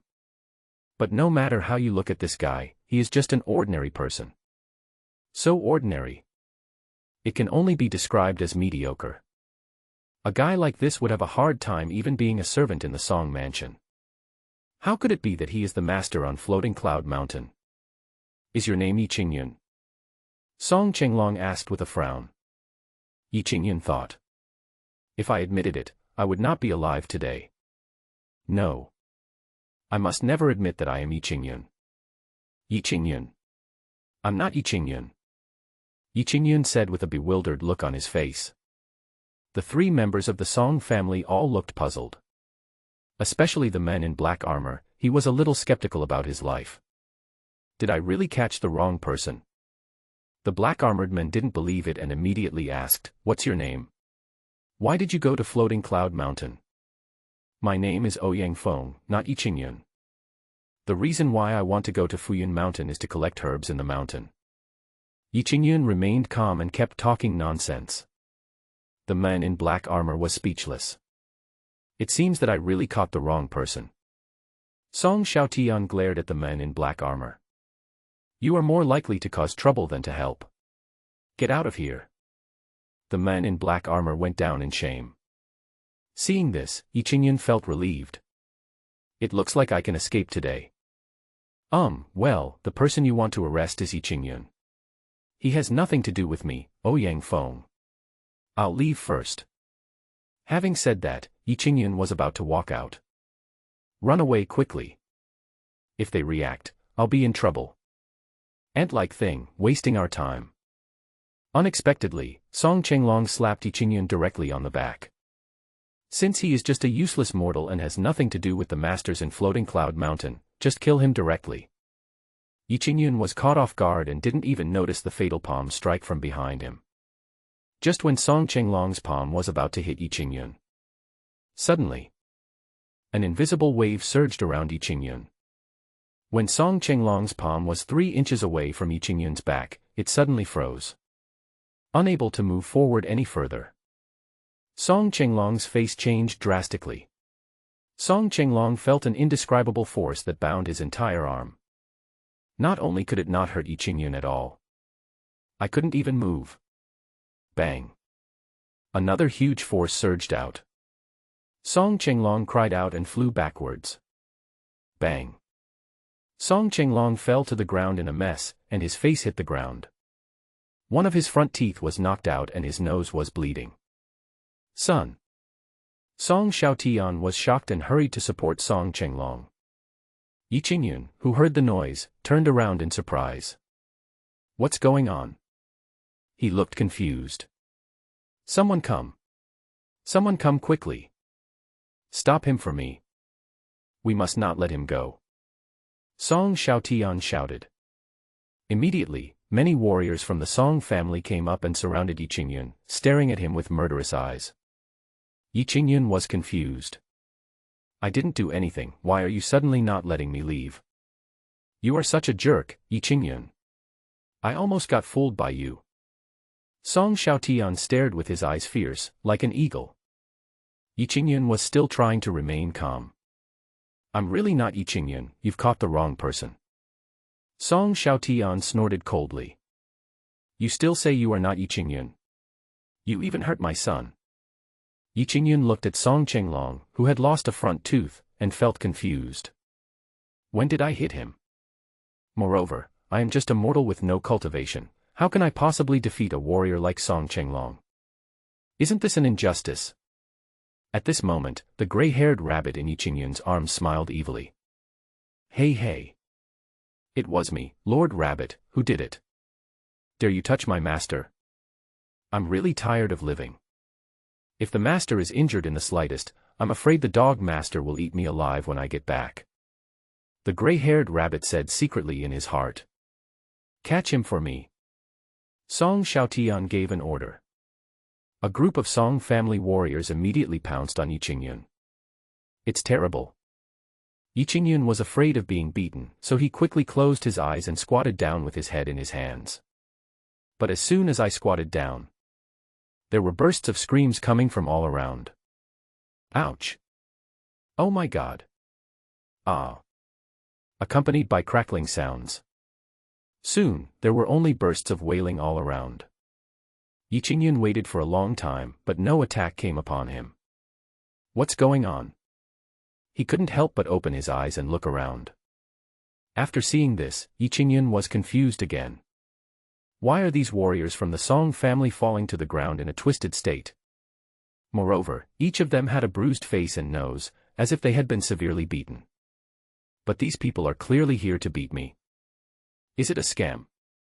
But this was the first time Yi Qingyun had seen so many people committing fraud and being so cruel to him. Ahem, that has nothing to do with me. You fell down on your own. I didn't do anything. Don't blame me. Yi Qingyun raised his hands to show that he was innocent. But who would believe it? It seems that you are really hiding your true power, and I have to come and suppress you. Song Xiaotian's face was gloomy, and a powerful aura surged out of him. He really wants to take action himself. Song Xiaotian has reached the late stage of the condensation pill realm and is only one step away from reaching the great perfection of the condensation pill realm. This level of cultivation is comparable to that of the elders from the three major sects. Yi Qingyun looked miserable. I originally thought that the practitioners in this world were very kind. Unexpectedly, there are still some vicious ones. It seems like it's the same everywhere, there are good people and bad people. Song Xiaotian didn't dare to be careless at all and gave it his all when he attacked. A huge palm came down with a tremendous force. Yi Qingyun had never seen such a scene before. He was so frightened that he stood still, not daring to move. I'm going to die. Just when Yi Qingyun thought he was finished. Suddenly, the huge palm collapsed with a loud bang. Immediately afterwards, a recoil force hit Song Xiaotian. Ah! Song Xiaotian screamed, spit out blood, and flew backwards. Father! Song Chenglong screamed and shouted. Even his own father is no match for Yi Qingyun. How could this person be so powerful? Song Xiaotian retreated repeatedly and suddenly bumped into the wall. Boom! The whole wall collapsed. Song Xiaotian vomited blood continuously, his face was pale, and his eyes were full of fear. This person's cultivation is unfathomable, it's really terrifying. Song Xiaotian was shocked. He has already used all his strength. But it's totally useless. He couldn't even see how Yi Qingyun made his move, but he was already seriously injured. Moreover, Song Xiaotian could see that the other party was probably holding back. Otherwise, I would probably be a corpse now. Song Xiaotian was scared. He was completely scared. Especially when he thought of the reactions of Tai Heiman and the Prime Minister's mansion, Song Xiaotian completely understood at this moment. It must be this master. Tai Hao sect and the Prime Minister's mansion must be afraid of this master, so they distanced themselves from my Song family. His strength must be so strong that even these two parties have to submit to him. It's ridiculous that both father and son are thinking of kidnapping someone. You really don't know how to live or die. I'll fight you. Song Chenglong is young and energetic, and at this moment he wants Yi Qingyun to fight to the death. Song Xiaotian quickly grabbed his son. Father. Song Chenglong looked at his father in astonishment. Don't be disrespectful to the master anymore. Kneel down and apologize immediately. Song Xiaotian said sternly. What? Song Chenglong was dumbfounded. Do I have to kneel down and apologize to this guy? Dad, you're not stupid, are you? Bang. Song Xiaotian slapped Song Chenglong directly, making him see stars. Song Xiaotian knelt down to Yi Qingyun first. Your Excellency is above us. My father and I have failed to recognize the great man and have offended him. This is truly a sin. I only ask the master to forgive both my father and me. As he spoke, Song Xiaotian began to kowtow to Yi Qingyun. Seeing this, Song Chenglong had no choice but to follow Song Xiaotian and kowtow to Yi Qingyun. Although I feel very unhappy inside. But Yi Qingyun was so powerful that Song Chenglong had no choice but to accept it. Yi Qingyun was also wondering. The father and son of the Song family suddenly knelt down and kowtowed to me, begging me to forgive them. But the problem is that Yi Qingyun has no idea what he has done. Wait, it must be my great character that influenced them. Apart from this, Yi Qingyun could not think of any other possibilities. Thinking of this, Yi Qingyun put his hands behind his back and acted like a master. Do you know you are wrong? I know I was wrong, I know I was wrong. We, father and I, were totally wrong. We were terribly wrong. Song Xiaotian felt extremely remorseful and admitted his mistakes repeatedly. Yi Qingyun nodded slightly. It's good to admit your mistakes. As the saying goes, admitting your mistakes is the best way to improve yourself. It's not terrible to make mistakes. Put down the butcher knife and you will become a Buddha right away. Everyone has a chance to be forgiven. When the Song family father and son heard these words, it was as if the morning bell rang in their ears, and they were shocked. Especially behind Yi Qingyun, a shadow of Buddha appeared, and suddenly the entire Song mansion was illuminated by Buddha's light. Buddha, the ultimate truth of Buddhism. Song Xiaotian was horrified and immediately clasped his hands together with a pious look on his face. Yi Qingyun did not see the shadow of the Buddha behind him. When he saw Song Xiaotian kneeling on the ground with his hands clasped together and a very pious look on his face, he thought that Song Xiaotian was a Buddhist. Since you believe in Buddhism, it will be easy. Look, I'm here to influence you and your son. Yi Qingyun felt relieved. Song Xiaotian, Song Chenglong, you two have committed many evil deeds and have accumulated many evil consequences. These evil consequences will eventually come back upon you. Yi Qingyun tried his best to look Buddhist. He imagined the appearance of those Buddhist monks and tried his best to imitate them. Perhaps because of this reason, the shadow of the Buddha behind Yi Qingyun became more and more solid. Even the appearance of the Buddha's shadow was somewhat similar to Yi Qingyun. This made the Song family father and son stunned. This is actually a Buddhist master. Both father and son were shocked. Buddhist monks are very mysterious beings. Although there was Buddhism in the Tianwu dynasty, it was not very popular. According to legend, Buddhism flourished in the western region outside the southern wilderness. There is even a Buddhist country where everyone believes in Buddhism and the status of Buddhists is extremely respected. The Song family father and son did not expect that Yi Qingyun was also a Buddhist. And from the looks of it, he is definitely a mysterious existence in Buddhism. For a moment, both father and son were filled with regret. If I had known he was so powerful, I shouldn't have provoked him. Master, my father and I haven't done many bad things. Song Xiaotian said somewhat vaguely. Yi Qingyun shook his head. Buddha is everywhere. Whatever you do or don't do, Buddha sees it all. Nothing can be hidden from Buddha's eyes. Before he finished speaking, the Buddha's shadow behind Yi Qingyun suddenly shone with eyes that focused on the Song father and son. The Song family father and son trembled all over. Under the gaze of the Buddha's eyes, the father and son felt as if their minds were purified. Everything they had done in the past came to mind. The evil deeds that had been done were also clear, one by one. Both father and son looked pale.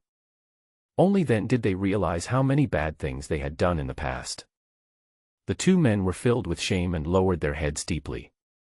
Yi Qingyun, on the other hand, had a strange look on his face. Where does this golden light come from? It's so mysterious. He turned his head to look, but couldn't see anything unusual.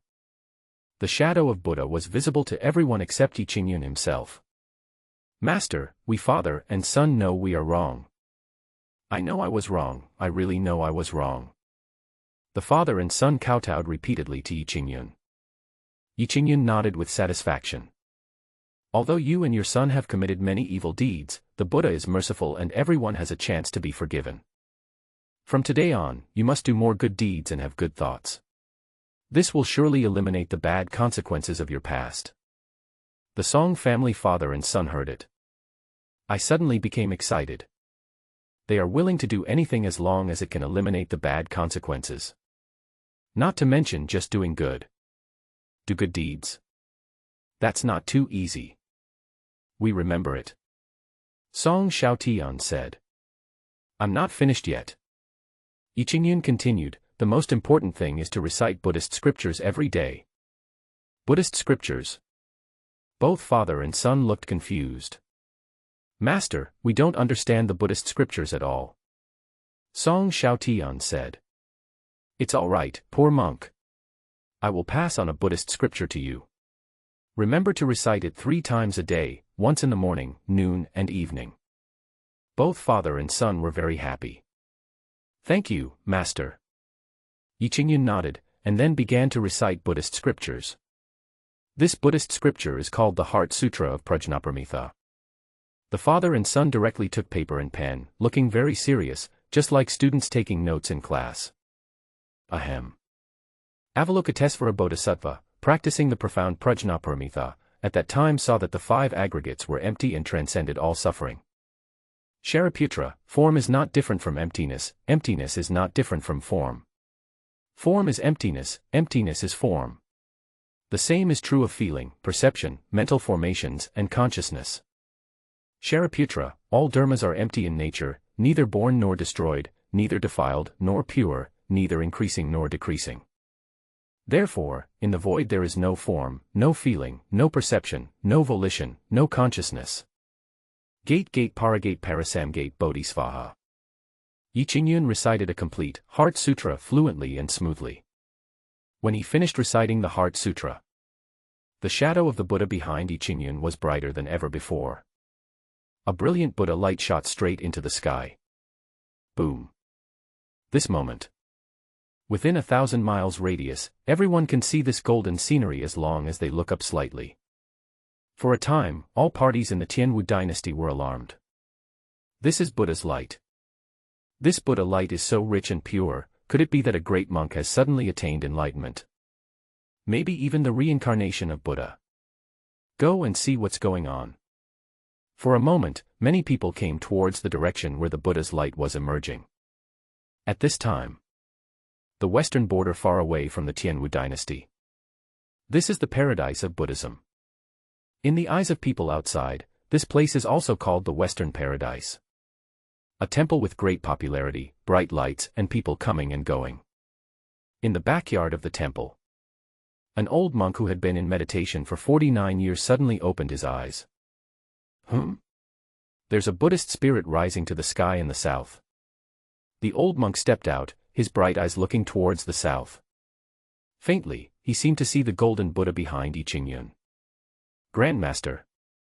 The appearance of the old monk alarmed many eminent monks in the temple, and they all rushed over. Quick! Send people to the Tianwu dynasty in the southern wilderness. My Buddha's holy son has appeared there. What? The holy son of Buddhism. The monks were horrified. The holy son of Buddhism, that is the person that the Buddhist sect in the Western Territory has been searching for many years without success.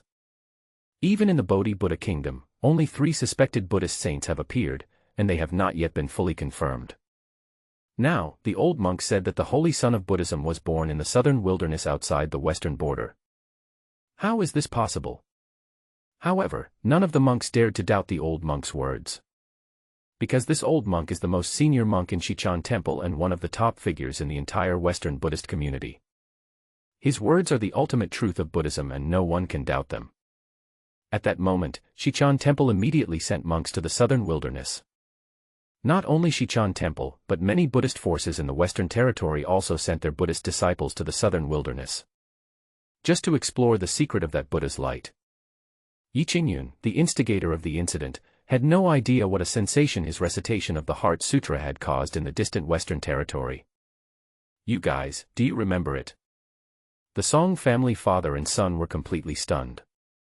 They were immersed in the Heart Sutra that Yi Qingyun had just recited, although they did not quite understand the principles contained in the Heart Sutra. But after just listening to it once, they felt as if they had gained enlightenment.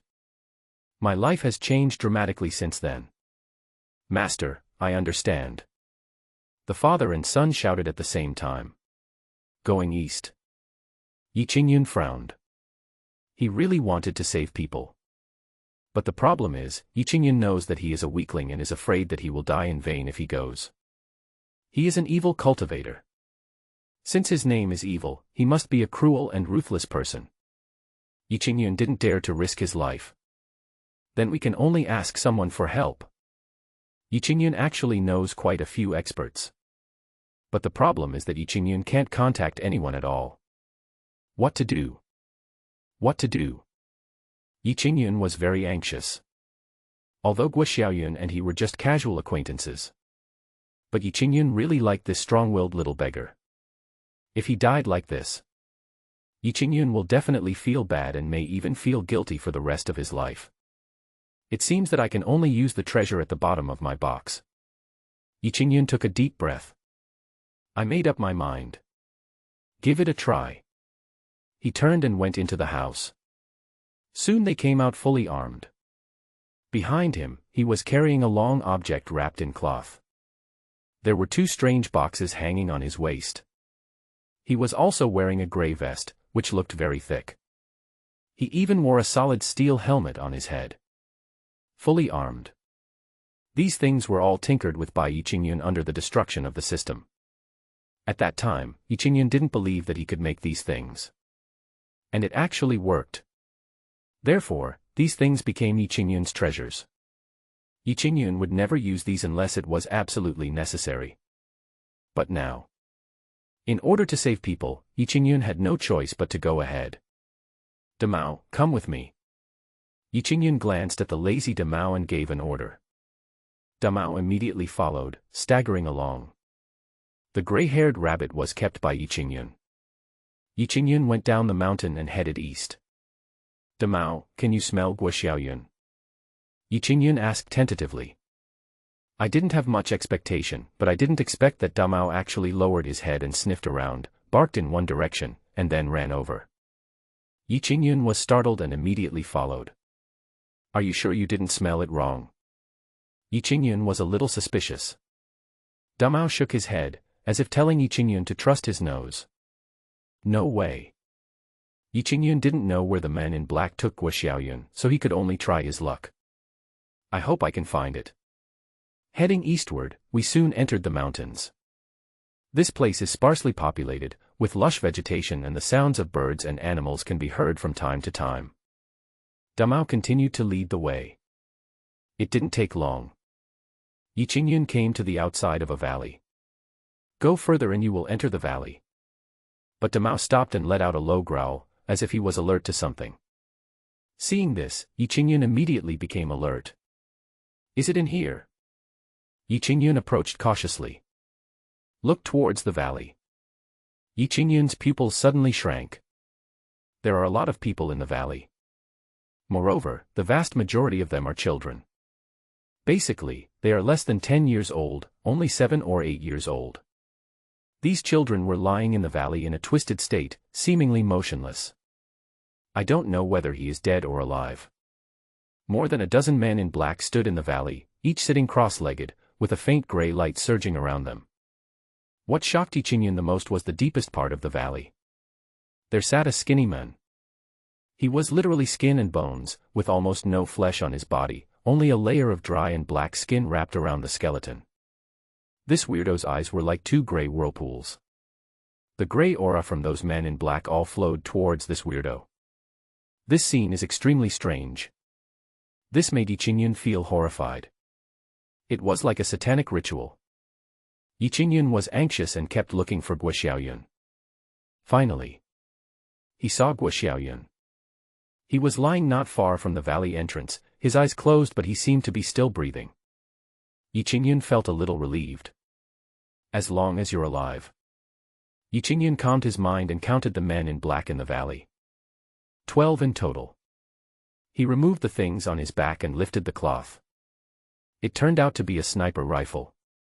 Yi Qingyun looked at the sniper rifle, which he made with his own hands, but had never fired a single shot. Today. But I have to use it. Yi Qingyun took out a silencer from his pocket and installed it on the gun. Damao, hide yourself. Damao ran away immediately. Yi Qingyun put his eyes on the sight. The hand holding the gun was shaking slightly. But soon, he became extremely calm. His hands were unusually steady. Aim. Pull the trigger. Puff. With almost no sound, one of the men in black had a hole pierced through the forehead. The man in black moved, then his head tilted, and he died just sitting there. Yi Qingyun's heart was churning. This was his first murder. But he killed people in order to save them. Moreover, the person he killed was an evil cultivator, and anyone could kill him, so Yi Qingyun would not feel too much psychological pressure. Yi Qingyun continued shooting. Puff puff puff puff. 1, 2, 3. A total of 12 men in black were killed silently by Yi Qingyun. The 12 men in black were still sitting cross-legged, and none of them fell down. But the gray light on them naturally disappeared. The strange man in the valley seemed to have noticed something. He suddenly raised his head and looked at the 12 men in black. Why did you stop? Keep transferring the essence of these children to me. The strange man made a hoarse sound, like two pieces of old bark rubbing against each other, which was extremely unpleasant. The men in black naturally could not answer him. The weirdo frowned. But the next moment, his face changed. Because he had already realized that the 12 men in black had died. Dead. Someone killed his 12 men silently. What a terrifying existence this is. An expert has arrived. The weirdo immediately stood up and looked around. Who is the master who killed my disciples? Please show yourself immediately. Yi Qingyun's heart trembled. Discovered. Never mind then. Aim directly at this weirdo. A shot fired. The bullet flew through the air. But the next moment, Yi Qingyun was shocked.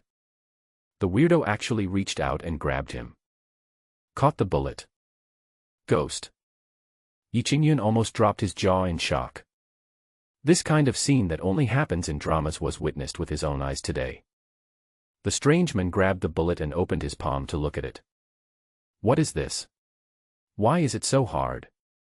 The weirdo was also secretly surprised. He was able to catch the bullet thanks to his profound skills. Seeing that the sniper rifle could not do anything to this strange guy, Yi Qingyun stopped hiding. He stood up, took out 2 pistols, and stepped into the valley. You are practicing evil magic here, harming the lives of so many children. Don't you think it is against the harmony of nature? Yi Qingyun raised his gun with both hands and shouted coldly. Yi Qingyun was not sure whether the Song family father and son had realized it or not. But he knew that his life was saved. Well, it's good that you understand it. Yi Qingyun nodded and said. At this moment, the father and son of the Song family really looked like disciples of Buddhism, with faces full of piety. The look he gave Yi Qingyun was one of reverence, as if he were a god. Master, we have done too many evil things before. Yes, Master, please give us more guidance. Master, why don't we take you as our master? Master, why don't you speak? The father and son of the Song family surrounded Yi Qingyun, calling him master one by one. Yi Qingyun was almost at a loss as to what to do. There is no need to accept me as a disciple. You just need to remember my words and recite the Heart Sutra every day, and your bad karma will be eliminated. Yi Qingyun said calmly. Thank you, Master. Thank you, Master. Both father and son bowed repeatedly. Then no, I will take my leave first. Let's go, father and son, to see the master off. Nonsense. We should send the master back to Floating Cloud Mountain. Yi Qingyun. So. Yi Qingyun was respectfully sent back to Fuyun Mountain by the Song father and son. On the way, he kept asking Yi Qingyun about Buddhism. What the hell does Yi Qingyun know about Buddhism? He can only make up stories and say some specious words. Anyway, in Yi Qingyun's opinion, isn't Buddhism just some vague and specious things? When they arrived at Floating Cloud Mountain, Yi Qingyun waved to the Song father and son. Go back, and remember to recite Buddhist scriptures more often and do more good deeds. We will keep the master's teachings in mind. Both father and son bowed. Well, see you later. Yi Qingyun went up the mountain. The Song father and son returned to the Song mansion with joy. That night, the Song father and son set up a Buddhist temple in their mansion. He also specially asked someone to build a golden Buddha statue, and the face of the Buddha statue was Yi Qingyun's face. This is directly worshipping Yi Qingyun as a Buddha. If Yi Qingyun knew about this, he would probably be so angry that he would vomit blood on the spot. The Song father and son chanted the Heart Sutra in the Buddhist temple for the entire night, and the sound of their chanting echoed throughout the Song family. So pious. The next day. Although the Song father and son did not sleep all night, they felt clear-headed and comfortable like never before. Dad, I feel so good. Son, Daddy feels comfortable too. The father and son smiled at each other. In order to resolve their own karma, the Song father and son decided to do more good deeds, as Yi Qingyun said. The father and son went out with the Song family's warriors. See where they are needed to do good. When the people around saw the Song family coming, they all hid quickly and did not dare to get close to them. Seeing this, the Song father and son felt extremely ashamed. It seems that my father and I have done too many evil things in the past. The father and son decided to mend their ways and never do anything evil again. Father, look at that old woman. Is she going to cross the river? Song Chenglong pointed to an old woman standing by the river not far away. When Song Xiaotian saw it, his eyes suddenly lit up. That's right, son, this old woman does want to cross the river, go and help her. Okay. Song Chenglong rushed to the river. Old man, you want to cross the river, right? Don't worry, I'll help you. Song Chenglong's face was full of enthusiasm. Without saying anything, he just carried the old woman on his back. Then he circulated the spiritual energy under his feet and walked on the water. It only takes a few strokes. We have already reached the other side of the river. After putting the confused old woman down, Song Chenglong also helped her tidy up her clothes. No need to thank me, old man. This is what I should do. Song Chenglong waved his hand and walked away. Ah, it feels so good to do good. Song Chenglong was filled with pride, as if he had been elevated to a higher level. The old woman finally came to her senses. What the hell, I just passed by the river, why did you carry me back? The old woman cursed. The Song father and son continued to look for their next target for charity. Soon, they saw a few children playing together. They were all only 7 or 8 years old. They gathered around a well, chasing each other and playing, having a lot of fun. Father, look. These children are playing near the well. It's too dangerous. What if they fall in? Song Chenglong said with a worried look on his face. Song Xiaotian nodded repeatedly. You're right. It's really too dangerous. We must help these poor children. After saying that, Song Xiaotian walked over. Kids, please stand back for a moment. Song Xiaotian said with a kind face. The children didn't understand what was going on, but when they saw Song Xiaotian dressed in unusual clothes and had a strange smile on his face, they were immediately frightened and ran away. These kids are so cute. Song Xiaotian smiled and then circulated his spiritual energy. Boom. A large piece of soil not far away suddenly flew up into the air. Song Xiaotian waved his arm, and the soil directly filled the well in front of him. Well, this way the children won't have to worry about falling into the well while playing. Song Xiaotian turned around and left with satisfaction. We have done another good deed. If the master knew, he would definitely praise us, father and son. Not long after, some men from the village came with buckets to fetch water. The results are seen. The well was filled in. Who the hell filled up the well in our village? It's just terrible. You will be struck by lightning. A few days later. The reputation of the Song father and son for doing good deeds everywhere has spread. However, whenever the people saw the father and son of the Song family doing good deeds, they hid away more quickly than before. It can be said that wherever he went, he didn't dare to leave even a chicken behind. The Song family father and son felt very strange when they saw the people fleeing in panic. Why do we, father and son, seem to be less popular than before? Song Xiaotian was puzzled. Song Chenglong frowned and said, "It must be that we haven't done enough good deeds. We should increase our efforts." "You're right, son. Increase your efforts." On this day, Yi Qingyun was drying sweet potatoes. Although there are not many, they are all planted and picked by Yi Qingyun himself. Not far away, someone ran over in a panic. Yi Qingyun couldn't help but look over. The man was slovenly and was a beggar. But it was not the Guoxiaoyun that Yi Qingyun knew. "Are Yi Qingyun?" The beggar didn't look very old, probably only a little over 10 years old, and he asked breathlessly as soon as he came up. "I am. Who are you?" Yi Qingyun asked doubtfully. The beggar took a breath, looking anxious. Something happened to Guoxiaoyun. Yi Qingyun's expression changed. What happened to him? Last night, a man in black took Guoxiaoyun away. Yi Qingyun's heart skipped a beat. Could it be that Guoxiaoyun encountered the evil cultivator that Bai Suyi mentioned? "Do you know where he was taken?" Yi Yun asked quickly. "I'm not sure, but the man in black was going east." The strange man stared at Yi Qingyun, and Yi Qingyun also stared at the strange man. The two of them stared at each other. The atmosphere was slightly tense. Yi Yun seems as steady as an old dog. In fact, I was very panicked. He cursed in his heart. This damn system taught me everything except for not letting me practice. If I could practice cultivation, would I need to use a gun? I'm afraid this time it's a narrow escape from death. Although he was very panicked, in order to save his own life, Yi Qingyun could only pretend to be calm. There was even a deliberate hint of contempt on his face. Why can't I see through this person's cultivation at all? Doubts arose in the weirdo's mind. With his strength, the number of people in the Tianwu dynasty whose cultivation level he could not see through could be counted on one hand. But the strange man in front of him was completely unpredictable to the weirdo. It gave him a feeling of being an ordinary person. But the weirdo would never think that Yi Qingyun was just a mortal with no accomplishments. If he were a mortal, how could he kill his disciples silently?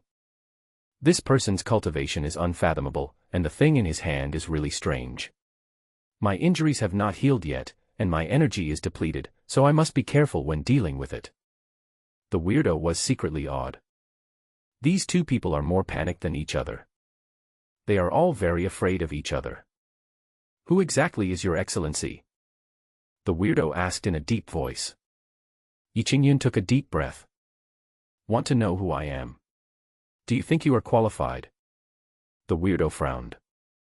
"Even if you have a high level of cultivation, I am not just any ordinary person. If we really fight, you may not be my opponent."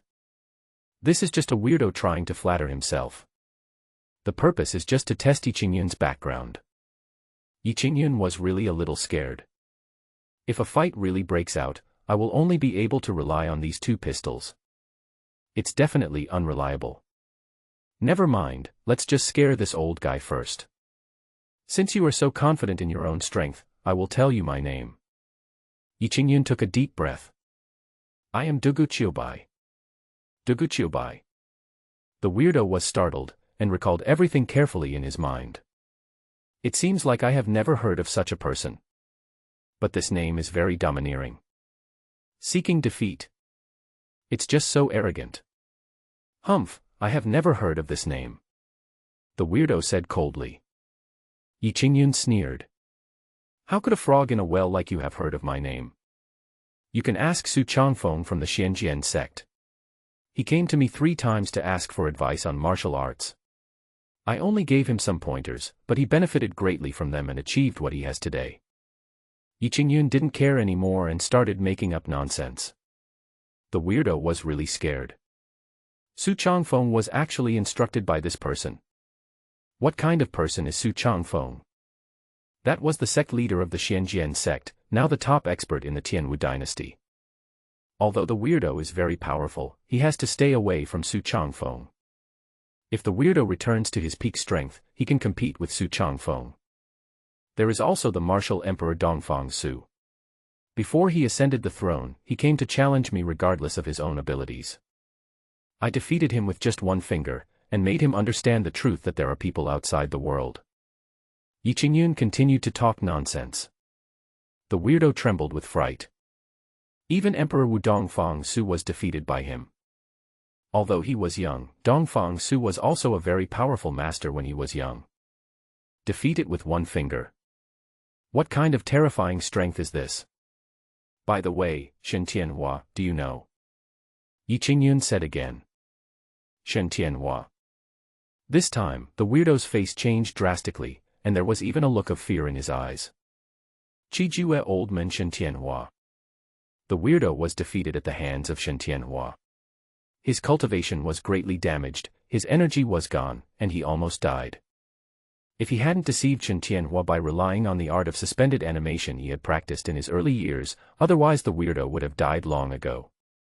Because of the disastrous defeat at the beginning, the weirdo couldn't help but be frightened when he heard Shen Tianhua's name. Could it be that this guy named Dugu Qiubai actually knows Shen Tianhua? Looking at you, it seems you know Shen Tianhua. Yi Qingyun keenly noticed the look of horror on the strange man's face. The two people I mentioned before, whether it was Su Changfeng or Dongfang Su, this weirdo showed no fear at all. Only when it came to Shen Tianhua, this weirdo became afraid. Could it be said that this weirdo suffered a loss at the hands of old man Shen back then? Very possible. Thinking of this, Yi Qingyun felt somewhat confident. I might as well tell you that Shen Tianhua brought his new disciples to visit me a few days ago. I hope I can give some guidance to his disciples. It's a pity that Shen Tianhua's qualifications were not good back then. He only had a partial understanding of the things I taught him, and he barely managed to get where he is today. Yi Qingyun looked like he hated iron. It seems that in his eyes, a top master like Shen Tianhua is nothing more than that. The weirdo stared at Yi Qingyun in disbelief. You actually gave some advice to Shen Tianhua? Of course, do you think I need to lie to you? Yi Qingyun said lightly. The weirdo was finally afraid. Even Shen Tianhua has been taught by this Dugu Qiubai, so isn't he stronger than Shen Tianhua? He was defeated miserably at the hands of Shen Tianhua, and today he met a more terrifying existence than Shen Tianhua. Am I really destined to die? For a moment, the weirdo couldn't help but begin to doubt his life. Take advantage of this opportunity. Yi Qingyun didn't hesitate and shot directly. Bang bang.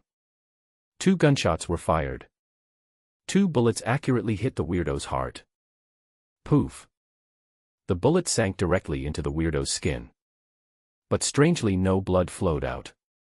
It was as if the blood of this strange man had dried up long ago, and all that was left was his skin and skeleton. The weirdo was shot and lowered his head to look at his chest. Then he fell to the ground screaming. Whoosh whoosh. Waves of gray air continuously emerged from the 2 tiny bullet holes. It seems like there is a leak. Yi Qingyun plucked up his courage and slowly walked towards the strange man. Master, spare my life. Unexpectedly, this strange man suddenly knelt on the ground and begged for mercy from Yi Qingyun. Yi Qingyun looked indifferent. The pistol was raised again and pointed at the weirdo. How does my divine weapon feel? The weirdo looked at the gun in Yi Qingyun's hand with fear on his face. This was a treasure he had never seen before, but its power was indeed terrifying. Without sufficient energy, he could not withstand the power of the pistol. Master, please spare my life. I know I was wrong and I will never do such a heinous thing again. The strange man kowtowed to Yi Qingyun repeatedly. Yi Qingyun had no intention of letting him go. So many children were killed by him. For a crime like this, it would not be excessive to shoot him 100 times. Just when Yi Qingyun was about to take action. Suddenly, footsteps were heard outside the valley. Come quickly. The kidnapped children are all here. Accompanied by exclamations, dozens of figures rushed into the valley. Leading the group was an old man with an immortal look and extraordinary temperament. Behind him followed a dozen young men and women. Bai Suyi was also among them. Seeing Bai Suyi, Yi Qingyun knew that the people from Jiling sect had arrived. The old man with an immortal look is probably Gong Suanyu, the leader of Jiling sect. A person as famous as Xianjian sect master Su Changfeng. Yi Qingyun put the gun back to his waist. Relax completely. Now that the people from the Jiling sect have arrived, I don't need to deal with the rest of the matters myself. Gong Suanyu also saw Yi Qingyun and the strange man kneeling in front of Yi Qingyun. His expression changed and he stared at the strange man. Could this person be the old monster Xie Tian? Mr. Yi. Bai Suyi looked at Yi Qingyun in surprise. I didn't expect to meet him here. Moreover, Yi Qingyun's appearance at this moment is very different from when he was on Floating Cloud Mountain. After all, Yi Qingyun was wearing a bulletproof vest, a helmet, and a pistol hanging on his waist. Indescribably weird. Yi Qingyun glanced at Bai Suyi. I have subdued this man. As he said this, he pointed at the strange man on the ground who was no longer able to stand up. Bai Suyi was shocked. Then I felt relieved. If it were someone else, Bai Suyi would definitely be surprised. But if Yi Qingyun solves it, then there will be no problem. With the unfathomable strength of a master like Yi Qingyun, it would naturally be no problem to deal with these evil cultivators. Old monster Xie Tian, you have committed many evil deeds, but today we have finally captured you. Gong Suanyu stared at the old monster Xie Tian and spoke sternly. The old monster Xie Tian laughed miserably. If I hadn't fallen into the hands of this expert, how could you have done anything to me? Expert? Gong Suanyu looked at Yi Qingyun. Could this young man dressed strangely be a master? Master, I, Xie Tian, do not want to die at the hands of these mediocre people. Please do it and give me a quick death. The old monster Xie Tian spoke to Yi Qingyun in a pleading tone. When Gong Suanyu heard this, he was extremely angry. This is clearly a sign of looking down on him. After all, he is the leader of the Jiling sect and a top master in the Tianwu dynasty, but he is being looked down upon like this. I'll take you on your way. Gong Suanyu didn't say anything and just struck out with his palm. He slapped Xie Tian old monster hard on the top of his head. The expression of the old monster Xie Tian suddenly stopped. There was still a trace of mockery on his face before his death. The next moment, the skinny body of the old monster Xie Tian fell down. Dead. The corner of Yi Qingyun's mouth twitched slightly. This guy is really ruthless. He starts action right away without any hesitation. Sir, did you subdue this old monster Xie Tian? Gong Suanyu then asked Yi Qingyun. I guess so. Yi Qingyun said lightly. Gong Suanyu frowned. Because he couldn't see that Yi Qingyun had any cultivation at all. A pure mortal. How could a mere mortal possibly be a match for a powerful being like the old monster Xie Tian? Seeing that her master was suspicious, Bai Suyi quickly said, Master, this is Yi Qingyun, the young master I mentioned to you before. It was Yi Qingyun who cured my hidden injuries that had lasted for many years. Oh. So you are Yi Qingyun? Gong Suanyu looked surprised. He had already learned from Bai Suyi about the existence of such a person. However, Bai Suyi did not reveal too much, only saying that Yi Qingyun treated her injuries. Master Yi, this is my master Gong Suanyu. Bai Suyi also introduced herself to Yi Qingyun. I've heard a lot about you. Yi Qingyun said with a cupped hand. However, Gong Suanyu seemed to look down on Yi Qingyun. He just clasped his fists perfunctorily without showing much respect. Bai Suyi was a little embarrassed. She could also see that her master looked down on Yi Qingyun. This made Bai Suyi a little worried.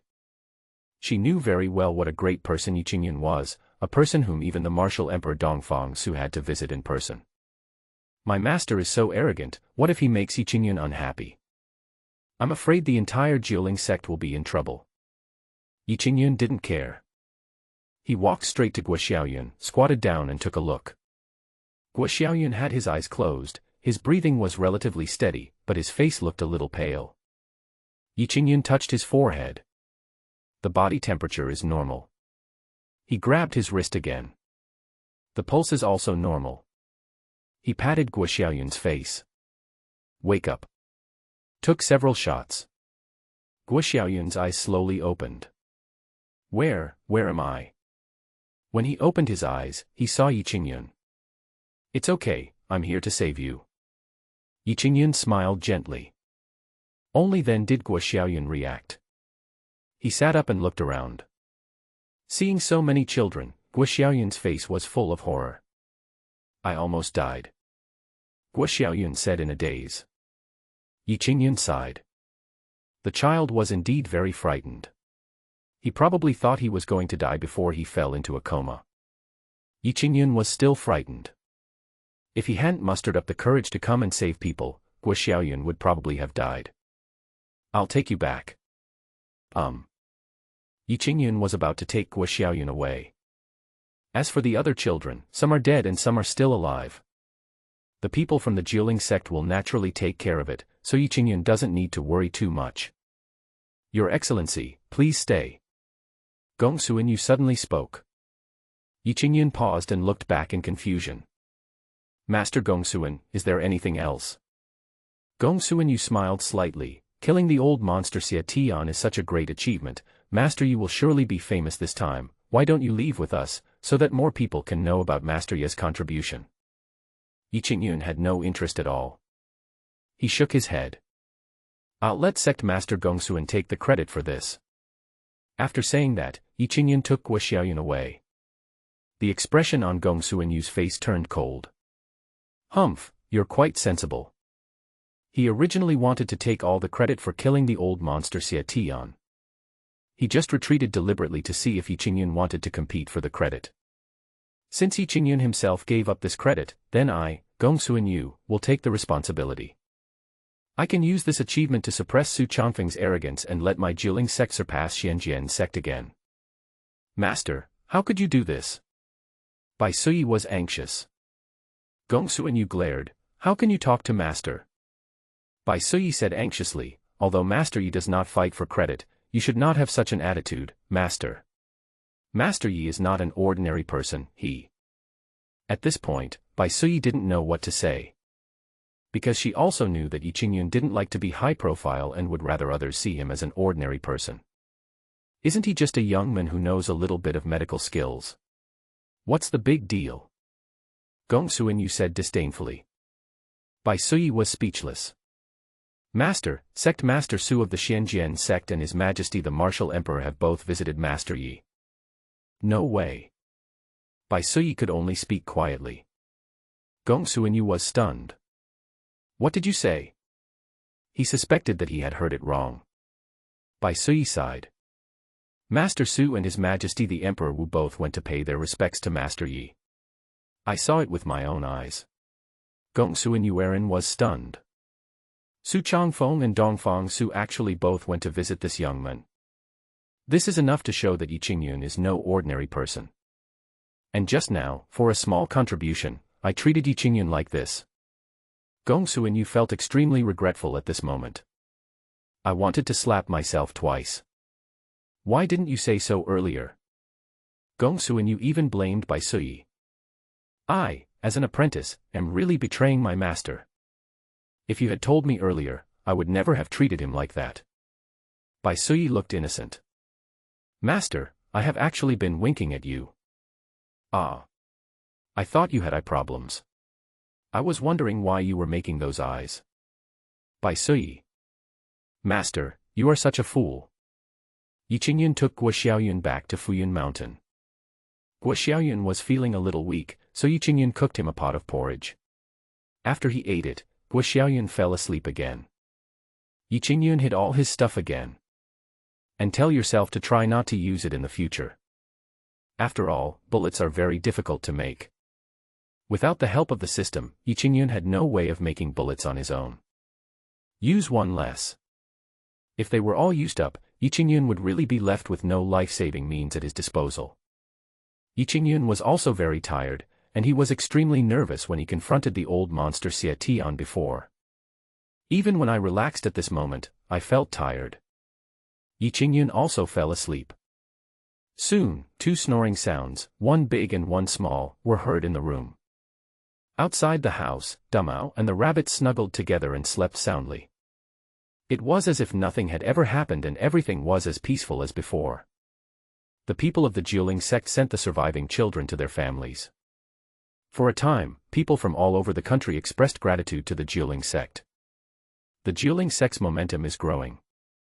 Especially the sect leader Gong Suanyu, who personally killed the old monster Xia Tian and became extremely famous. The martial arts community is discussing this matter.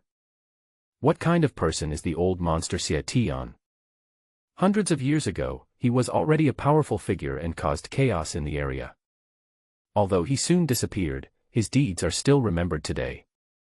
Gong Suanyu's ability to kill the old monster Xia Tian is not only to eliminate harm for the people, but also to tell the entire martial arts world that his strength is no longer what it used to be. It seems that after the three sects martial arts competition, Gong Suanyu has learned from his mistakes and has become stronger. His strength has greatly improved. Need I say more? Being able to kill the old monster Xia Tian, Gong Suanyu's strength is probably comparable to that of His Majesty the Martial Emperor. I wonder if the other two sect leaders will immediately go into seclusion and chase after Gong Suanyu after they learn of this. Xianjian sect. When Su Changfeng heard the news, his brows were furrowed and his face was full of confusion. How strange. The eldest disciple Li Qinyuan asked in surprise, why did Master say that? Su Changfeng said, Gong Suanyu's strength should not be a match for Xia Tian old monster. Why was he able to kill Xia Tian old monster? Li Qinyuan, it is said that the old monster Xia Tian kidnapped many children in order to heal his wounds. Perhaps it was because the old monster Xia Tian was injured that sect master Gong Suan was able to kill him. That's possible. Old Gong Suan has really come to the fore this time. Even my Xianjian sect has been overshadowed by him in terms of momentum. Su Changfeng shook his head and smiled. On the other side, Taihao Gate. Chen Gongwang sat on the throne of the clan leader with an expressionless face. Listening to the report from the disciples below, Chen Gongwang's expression turned a little ugly. Humph. This old man Gong Suan is really lucky. He found an injured old monster Xia Tian and killed him. His reputation has soared. Chen Gongwang's tone was somewhat sour. He was indeed a bit sour. In the previous martial arts competition among the three sects, Su Changfeng defeated him and Gong Suanyu, and the Xianjian sect also defeated the Jiuling sect and the Taihao sect.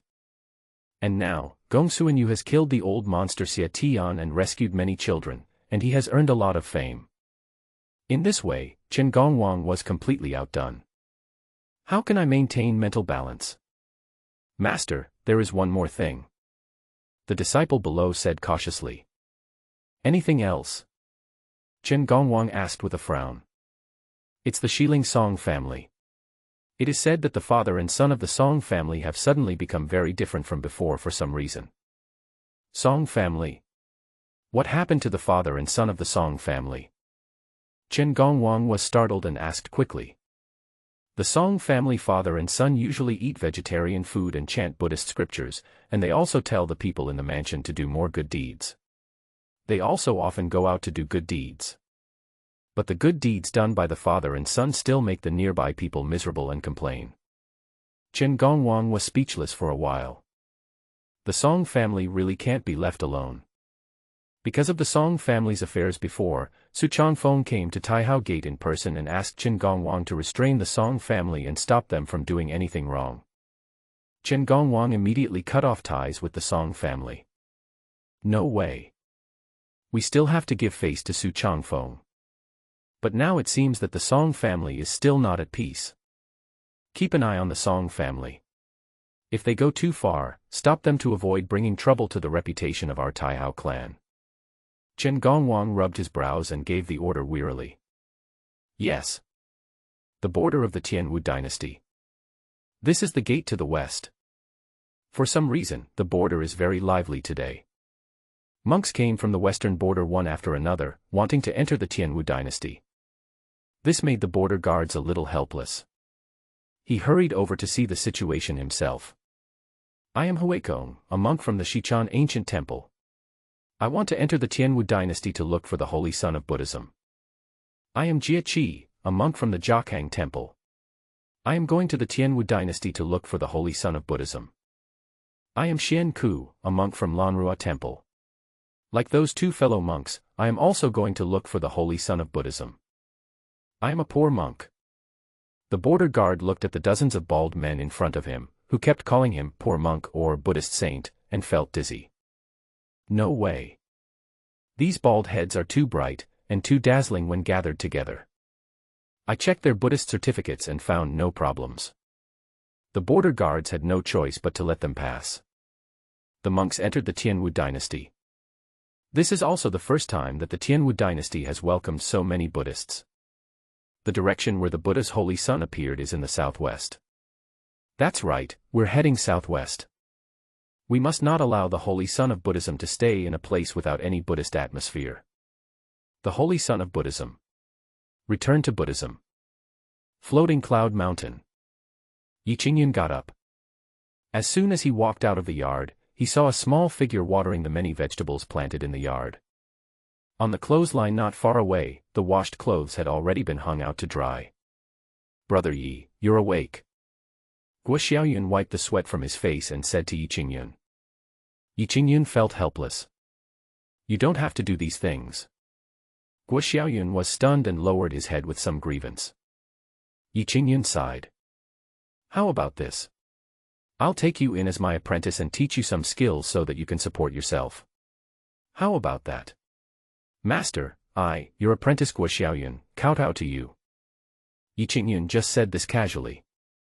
Unexpectedly, this little guy was so good at taking advantage of the situation.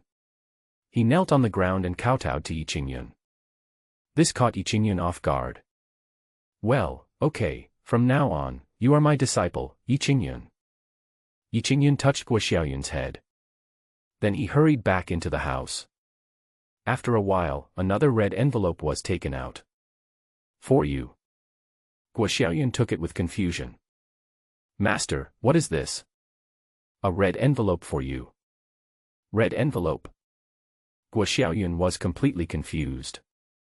Yi Qingyun smiled and said, according to the custom of my hometown, since you have accepted me as your master, then as your master, I naturally have to give you a red envelope. Oh. Guo Xiaoyun opened the red envelope and found a silver note inside. 100 taels. Guo Xiaoyun's eyes suddenly widened. 100 taels. So much. Guo Xiaoyun panicked. His hands were shaking. Too many. That's really too much to give. Yi Qingyun was not already there. He has a lot of banknotes. They were all given to him by Qi Yanyu. Yi Qingyun did not refuse and accepted them all. In his eyes, these banknotes were just a pile of paper. But in Guo Xiaoyun's eyes, it was very scary. Take it. Become my apprentice in the future. You don't have to be a beggar in the market anymore. Yi Qingyun said. Yes. Guo Xiaoyun nodded repeatedly, feeling very happy. From now on, I, Guo Xiaoyun, will also have a master. Ever since he was old enough to understand, Guo Xiaoyun has been lonely and helpless. Living by begging on the street. I don't know how much bullying and injustice I have suffered. I have barely survived to this day. In fact, Guo Xiaoyun is already 8 years old. But he looked to be about the same size as a 5 or 6-year-old child. In many of his dreams, Guo Xiaoyun hoped that he could have the company of his parents and a home that didn't have to be rich, but just warm. After waking up crying countless times, Guo Xiaoyun had no choice but to face reality. But now, Guo Xiaoyun's little wish finally came true. He has a home. I have a master who is good to me. Also has his own name. Guo Xiaoyun. He no longer expected anything. As long as I can live in peace and contentment with my master, that's enough. Master, will you teach me how to practice? Practice. Yes, I know there are warriors in this world. They are all able to practice, fly and hide in the ground. They are extremely powerful. I don't know how to practice either. That's impossible. Didn't you, master, save me from those bad guys? I saved you, but I really don't know how to practice. All right. Yi Qingyun could tell that Guo Xiaoyun was a little disappointed. But it's understandable. Children of this age all long to be able to fly. When Yi Qingyun was a child, he wanted to become the Monkey King. If you want to practice, I know some people who can send you to a practice sect if you're willing. Yi Qingyun said so. In fact, he was somewhat reluctant to let Guo Xiaoyun go to practice in the sect. But if Guo Xiaoyun really wanted to go, Yi Qingyun would not stop him. No, it's best for me to stay with my master. Unexpectedly, Guo Xiaoyun himself refused. Yi Qingyun was startled. Don't you want to practice? Guo Xiaoyun grinned. Isn't it enough to be powerful without practicing, just like you, master? Yi Qingyun gave a thumbs up.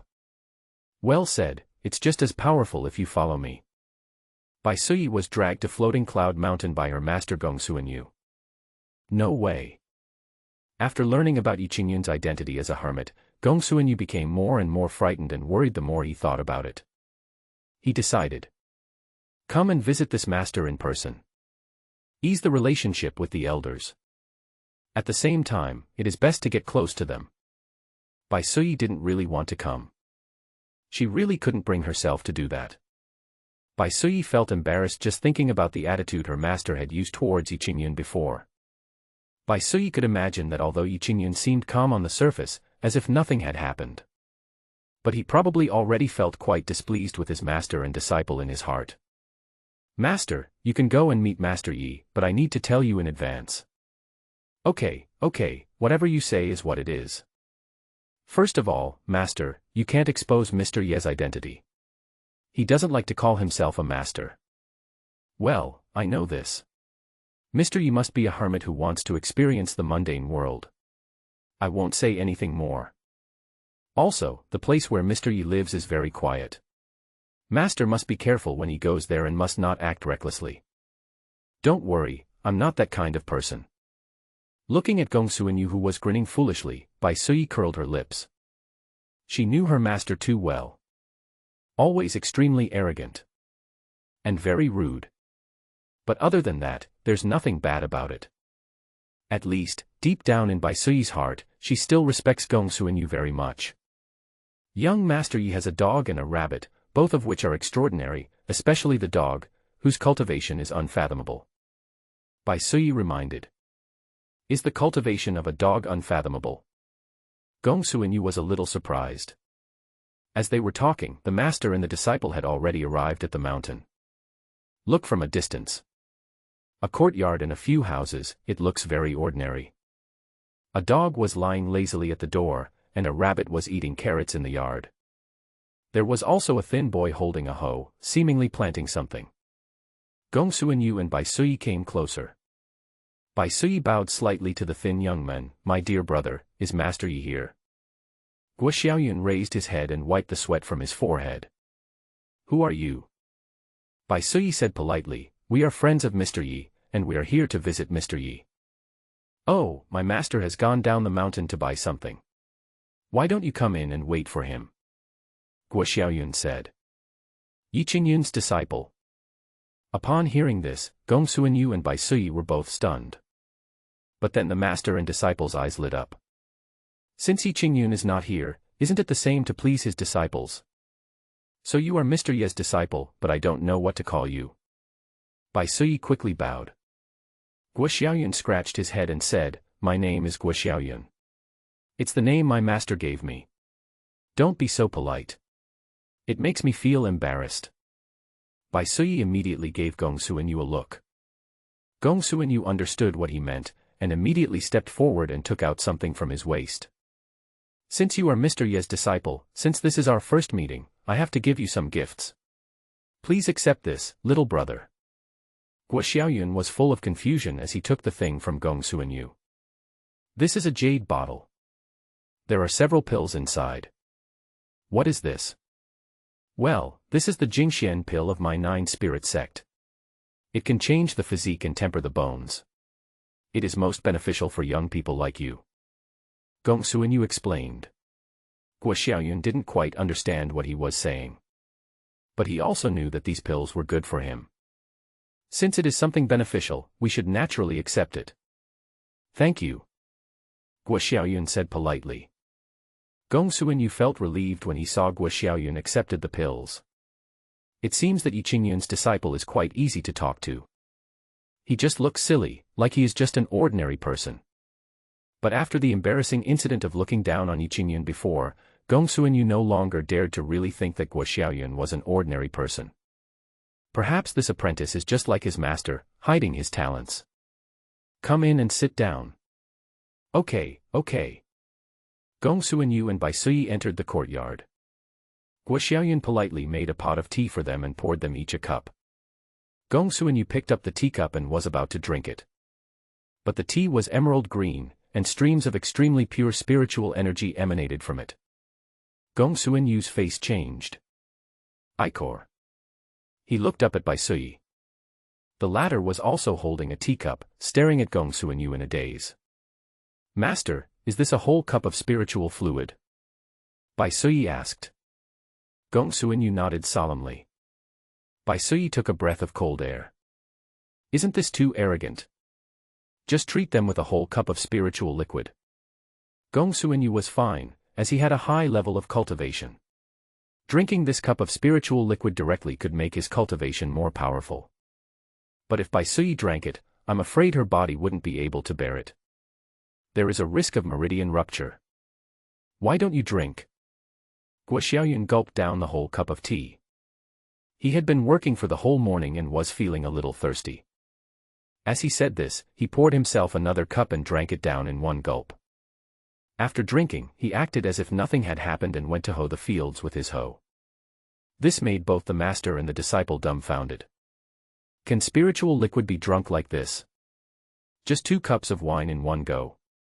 He was not afraid that the powerful spiritual energy contained in the spiritual liquid would directly explode his body. Not to mention he is a mortal with no cultivation at all. Even a warrior like Bai Suyi, who has reached the great perfection of spiritual awakening, would not dare to drink the spiritual liquid like this. Master, Bai Suyi was a little dumbfounded. Gong Suinyu looked solemn. This boy is indeed the disciple of that master. He is probably a rare genius with a special physique. He can drink spiritual liquid as if it were water. Bai Suyi was dumbfounded. Is there really such a genius? Gong Suinyu's mouth twitched. Is there any other explanation? Bai Suyi was silent. She suddenly felt very envious of Guo Xiaoyun. No wonder he was accepted as Yi Qingyun's disciple. He turned out to be such an extraordinary genius. I am really far inferior to him. Why should I compare myself with him? There's no need to be jealous of him, right? Could it be that deep down in my heart, I also long to become Master Ye's apprentice? No. This bad idea must be put to death. Bai Suyi took a sip of the tea carefully. Then I didn't dare drink any more. Even this small sip caused Bai Suyi's whole body of spiritual energy to surge. Thanks to Bai Suyi's continuous practice of martial arts, she was able to digest this small sip of spiritual liquid. Gong Suinyu had a profound cultivation level and drank a whole cup. After drinking this cup, Gong Suinyu's whole body was steaming and his eyes became extremely bright. Although my cultivation has not made any breakthroughs, my spiritual energy has become 3 times stronger than before. Gong Suinyu was secretly surprised. I didn't expect that just this trip would give me such an opportunity. A pot of tea was finished just like that. Gong Suinyu drank 3 cups. That was so comfortable. However, after waiting until the afternoon, Yi Qingyun still did not come back. This made the master and disciple somewhat confused. What takes so long to go down the mountain to buy? Guo Xiaoyun was also puzzled. The market at the foot of the mountain is not far away. If you go back and forth quickly, you can be back in 2 hours. But why did Yi Qingyun go out so early in the morning and hasn't come back yet when the sun is almost setting? Could something have happened? Guo Xiaoyun was worried. He looked at Master Gong Suinyu and his apprentice. You two, why don't you go back first? I also want to go down the mountain to look for my master. It's okay. Sorry for bothering you today. We'll visit you next time. Gong Suinyu stood up and said. Although I didn't meet Yi Qingyun, it was not a wasted trip. At least the gift was delivered. And he can also be considered as Yi Qingyun's apprentice. The master and the disciple went down the mountain and left. Guo Xiaoyun waited for a while. Yi Qingyun has not returned to the mountain yet. He was really anxious. Damao, let's go down the mountain and look for him. Woof woof. Guo Xiaoyun locked the gate and went down the mountain with Damao. And Yi Qingyun at this time. We did encounter some troubles. He was going to return to Fuyun Mountain after buying the things. As a result, a monk appeared out of nowhere, claiming that he was the holy son of Buddhism and wanted to take him back to the Buddhist temple in the Western Territory. This confused Yi Qingyun. I was a normal person, I had never been a monk, and I had never been to any temple. How did I become a saint of Buddhism out of nowhere? This title sounds quite intimidating.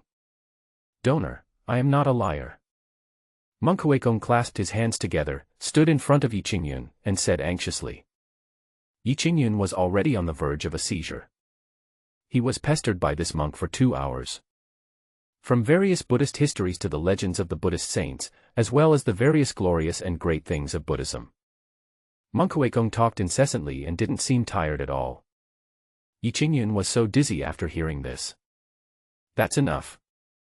Seeing that Monk Huikong wanted to chatter again, Yi Qingyun hurriedly stopped him. Huikong was stunned for a moment, then overjoyed. Are you planning to go back to Xichang Ancient Temple with me? Yi Qingyun clenched his fists. I really want to hit this bald guy on the head. I'll say it again, for the last time. I am not the holy son of Buddhism as you said. Don't mention any more Buddhist nonsense to me. I don't want to hear it. Yi Qingyun almost made the sound by gritting his teeth. Then he walked past the monk Huikong.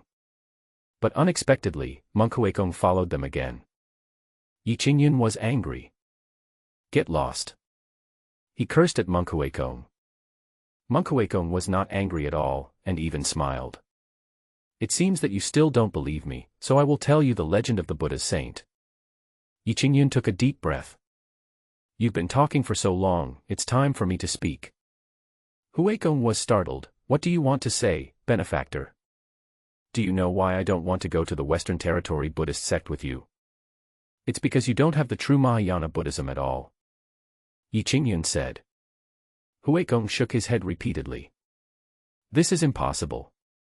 There are thousands of Buddhist temples in my Western Territory. How could there not be Mahayana Buddhism? Yi Qingyun sneered. Then tell me, what is Mahayana Buddhism? Monk Huikong opened his mouth and asked. Mahayana Buddhism focuses on the 3 studies of precepts, concentration, and wisdom, and the Eightfold Path. Practice Mahayana Buddhism, practice the path to liberation, and attain liberation in this life. Achieve enlightenment as an arhat and be completely liberated in this life, no longer subject to reincarnation. These 3 sentences are indeed the principles of practice in Buddhism. It is also the Mahayana Buddhism that Huikong and other Buddhists have always believed in, and it is also the Supreme Buddhism. But after Yi Qingyun heard it. But he shook his head in disappointment. Why is the donor shaking his head? Huikong was puzzled. What you said is only Hinayana Buddhism. Impossible. This is the Mahayana Buddhism of our sect. It has been passed down for thousands of years and has always been like this. Huikong did not agree with Yi Qingyun's words at all. After all, he was born into a Buddhist family and had been exposed to Buddhist teachings since childhood. In his eyes, this is Mahayana Buddhism. Yi Qingyun sighed and looked at Huikong with sympathy. It's a pity that you have been chanting Buddha's name since you were young, but you don't know what Mahayana Buddhism is. Huikong frowned. Donor, you keep saying that this is not Mahayana Buddhism. Then may I ask, donor, what do you think of Mahayana Buddhism? This is not acceptable. This is exactly the effect Yi Qingyun wants. Otherwise, what he is going to say later will not have such a good effect. Huikong, listen carefully. Yi Qingyun cleared his throat. The so-called Mahayana Buddhism, in addition to the 3 studies and the Eightfold Path you mentioned earlier, also requires the practice of the Bodhisattva path, including the 6 perfections and the 4 means of accomplishment. Those who practice the Bodhisattva path give up the opportunity to hear the Dharma and attain arhatship, and vow to become bodhisattvas, and eventually become future Buddhas to teach others to become arhats, or to be reborn as disciples of future Buddhas. And those who practice the path of liberation just want to quickly attain the state of an arhat while the Dharma is still around, so that they can be completely liberated in this life and no longer reincarnate. People who only practice the 5 precepts and the 10 virtues in the human and heavenly realms are still ordinary people. Because they only care about practicing Buddhism for their own liberation and do not turn back to save other sentient beings, they are called Hinayana Buddhism.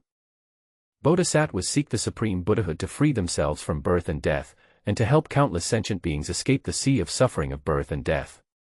This is the Mahayana Buddhism. Having said this, Yi Qingyun paused. Huikong, do you understand? This shout was like the roar of a Buddhist vajra. Huikong suddenly stood there in a daze, lost in thought. Yi Qingyun's words caused Huikong's belief in Buddhism, which he had practiced since childhood, to collapse in an instant. But Huikong still found it difficult to accept. I have been practicing Buddhism for so many years and I think I am following Mahayana Buddhism. But I didn't expect that it was just Hinayana Buddhism. How is it possible? Huikong shook his head repeatedly. His eyes, which had been so bright before, now had no luster at all. Yi Qingyun had a cold expression and his eyes were full of disappointment. Your Western Buddhist sects all believe that Hinayana Buddhism is all there is to Buddhism, and no one knows about the existence of Mahayana Buddhism. It's so ridiculous, and you still dare to call yourself a Buddhist holy place. Huikong became even more dejected, with a look of shame on his face. Even if I were really the holy son of Buddhism, I would not go to a place like your Western Territory Buddhism. Having said that, Yi Qingyun pointed to the ground below him. Huikong was confused and puzzled. Buddha is in heaven, on earth, in the human heart, and in all things. Buddha is everywhere. As long as you have Buddha in your heart, why should you be bothered about whether or not you practice in a temple? These words deeply shocked Huikong's heart. The young Huikong, after being deceived by the cunning Yi Qingyun, completely doubted his life. Buddha is everywhere. Huikong repeated these words, as if he had a new understanding. Suddenly, Huikong knelt down in front of Yi Qingyun with a plop. This scared Yi Qingyun. What are you doing? Are you going to scam me again? But Huikong kowtowed repeatedly to Yi Qingyun. His face was full of regret and piety. Son, I have finally heard the true Dharma. Huikong had tears in his eyes. Now that I have seen the Holy Sun, I know that all my years of practice have been in vain. I wish to follow the Holy Sun and practice Mahayana Buddhism from now on. I will take it as my responsibility to save the world. I beg the Holy Sun to help me. Huikong said excitedly. What? Yi Qingyun was a little dumbfounded. He originally wanted to trick this guy away and stop bothering him. Unexpectedly, it backfired. But Huikong didn't want to leave and wanted to follow me. What should I do? Do I really have to carry a monk with me all day? Isn't this too weird? Moreover, if he really accepted Huikong, what if that monk from Xichang ancient temple came to cause trouble for him? That won't work. You don't have to follow me. Yi Qingyun spoke. Huikong raised his head and looked at Yi Qingyun blankly. Practice does not mean you have to follow anyone.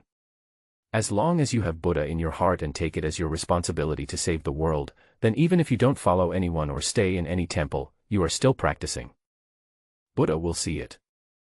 Yi Qingyun gave a gentle smile. This smile seems nothing special to others. But in Huikong's eyes, it was simply a radiant light, containing infinite Buddhist teachings. Just one look at it made Huikong feel calm. Huikong stood up suddenly. There was an expression of enlightenment on his face. The Holy Sun is right. I can practice even if I am not in the temple. I have decided that from now on I will not return to Xichang ancient temple and will practice here. Yi Qingyun was completely speechless. He turned and left. Huikong didn't bother him again this time.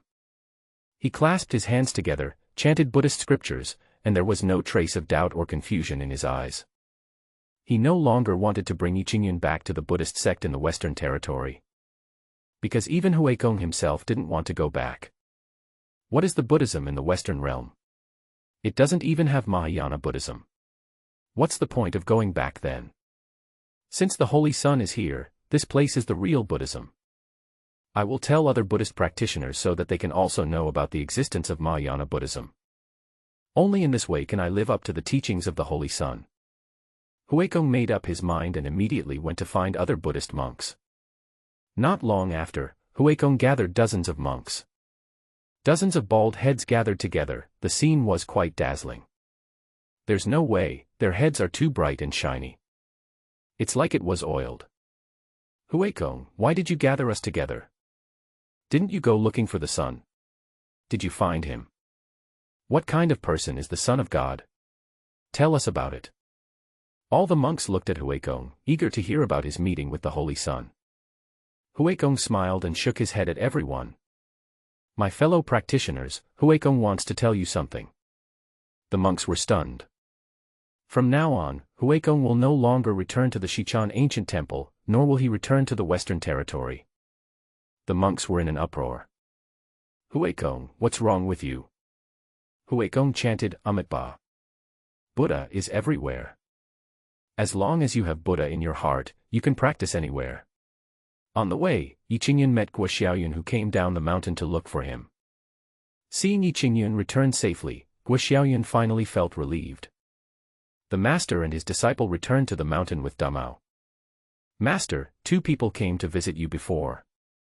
Guo Xiaoyun also did not forget the master and disciple pair Gongsu and Yu and Bai Sui. Oh! Who? Yi Qingyun's heart tightened.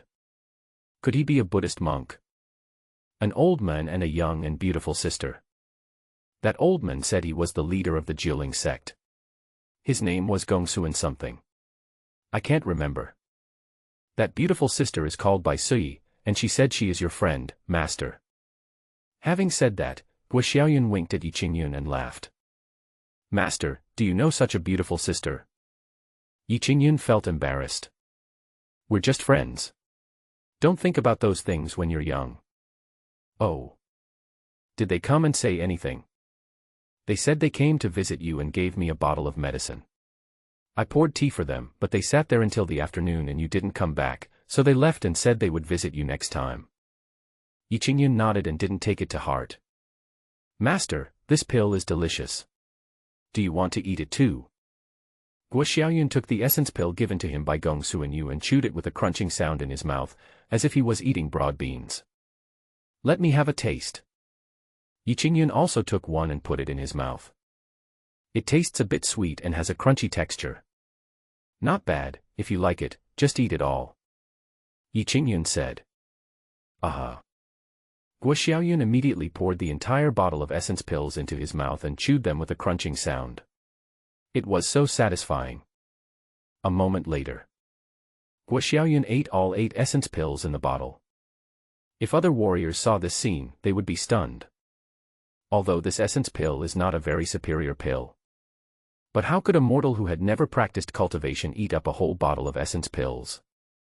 This is simply courting death. An ordinary person would definitely explode and die. But Guo Xiaoyun was fine. He acted as if nothing had happened and even burped.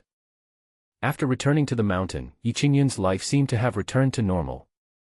Now that Guo Xiaoyun can share some of the farm work that Yi Qingyun used to have to do, it has become much easier. Of course, Yi Qingyun did not forget to teach Guo Xiaoyun. After all, they come to be my teachers, not my nannies. Yi Qingyun doesn't know how to practice, so he can only teach him something else. Xiaoyun, I will teach you how to write today. I can write. What? I can really write. Seeing that Yi Qingyun didn't believe it, Guo Xiaoyun took out paper and pen and wrote a few words in front of Yi Qingyun. Although it is written crookedly, it is still understandable.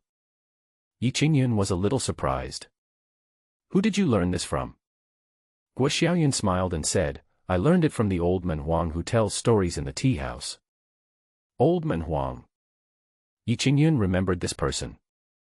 Not long ago, I went to a tea house to sit around and had contact with this old man Huang. How many words do you know? Yi Qingyun asked again. I know them all, basically. Guo Xiaoyun continued writing. Yi Qingyun was speechless. It seems that I don't need to teach myself how to read. Then I will teach you how to draw. Yi Qingyun said. Okay. Guo Xiaoyun was quite interested. Yi Qingyun first taught him to draw simple things. He brought an egg. Placed it in front of Guo Xiaoyun. Draw 10 pictures based on this egg painting and see if there is any difference. Good. Guo Xiaoyun was also very obedient and started painting according to the eggs. Yi Qingyun smiled slightly. He also didn't know whether his teaching method was correct. But he remembered that there was a master painter in the original world who trained in this way. It's finished. Not long after. 10 eggs are painted. Yi Qingyun took it and took a look. Each of the 10 eggs is different. But there is one thing in common, that is, they are all very perfect. It is drawn entirely from various angles of the egg. Yi Qingyun was dumbfounded. I wouldn't accept a talented apprentice, would I? He brought another pair. Draw it as you like. Good. A moment later. Guo Xiaoyun has finished the painting. After seeing it, Yi Qingyun further confirmed his guess. This Guo Xiaoyun is truly a genius. Draw this. Good. Draw that. Good. Yi Qingyun didn't let Guo Xiaoyun do anything else the whole day except drawing. From eggs at the beginning to landscape painting at the end. Guo Xiaoyun seemed to be born with all these knowledge and was able to do it right away without any need for Yi Qingyun's guidance. Moreover, Guo Xiaoyun's paintings are very good and there is no flaw at all. Have you ever learned to paint before? Yi Qingyun was a little surprised. Guo Xiaoyun shook his head. No. Then how can you draw so well? Guo Xiaoyun smiled somewhat embarrassedly. I don't know either. I just think about what I see and then I can draw it. Yi Qingyun. He was completely speechless. Genius. Only genius can explain all this. Suddenly, a group of monks came to the foot of Fuyun Mountain. Led by Huikong, these monks looked at Fuyun Mountain with pious expressions. The Holy Sun lived in seclusion in the mountains to practice. Huikong said. Since the Holy Sun is here, let's all stay here. That's right. The Holy Sun must have chosen to practice here for a reason. We will never go wrong if we follow him. Fellow practitioners, why don't we build a temple here to protect the Holy Sun? That's great. Agree. Agree. Huikong and dozens of other monks reached the same consensus. They began to build a temple at the foot of the mountain. This also attracted the attention of many people. Why are there so many monks on this mountain suddenly? Looking at their posture, are they planning to build a temple on the mountain? That's true. What's going on? Yi Qingyun didn't know yet that the foot of his floating cloud mountain had already started to become lively. Especially when the Song father and son learned that a temple was being built at the foot of Fuyun Mountain, things began to develop in an even stranger direction. Son. Hurry up. Let's go to Floating Cloud Mountain. Master Yi is building a temple at the foot of the mountain. Let's go over and help as much as we can. Don't worry, Dad. I understand and will do more good deeds. The Song family father and son, along with the Song family warriors, rushed to Floating Cloud Mountain in a hurry. When the monks saw that the Song father and son were here to help them build a temple, they naturally welcomed them very much. Especially when they saw that the Song father and son were actually devoted to Buddhism, they were extremely happy. Why do you want to build a temple at the foot of Master Ye's mountain? While chatting, Song Xiaotian asked curiously. Master Yi. Are you talking about the Holy Sun? Huikong asked in surprise. Holy Sun? What Holy Sun? Song Xiaotian looked confused. Yi Qingyun is the Holy Sun of our Buddhist sect. The Buddhist teachings are profound and unfathomable. We came here from the Western Territory to follow him and built a temple here. The Song father and son heard it.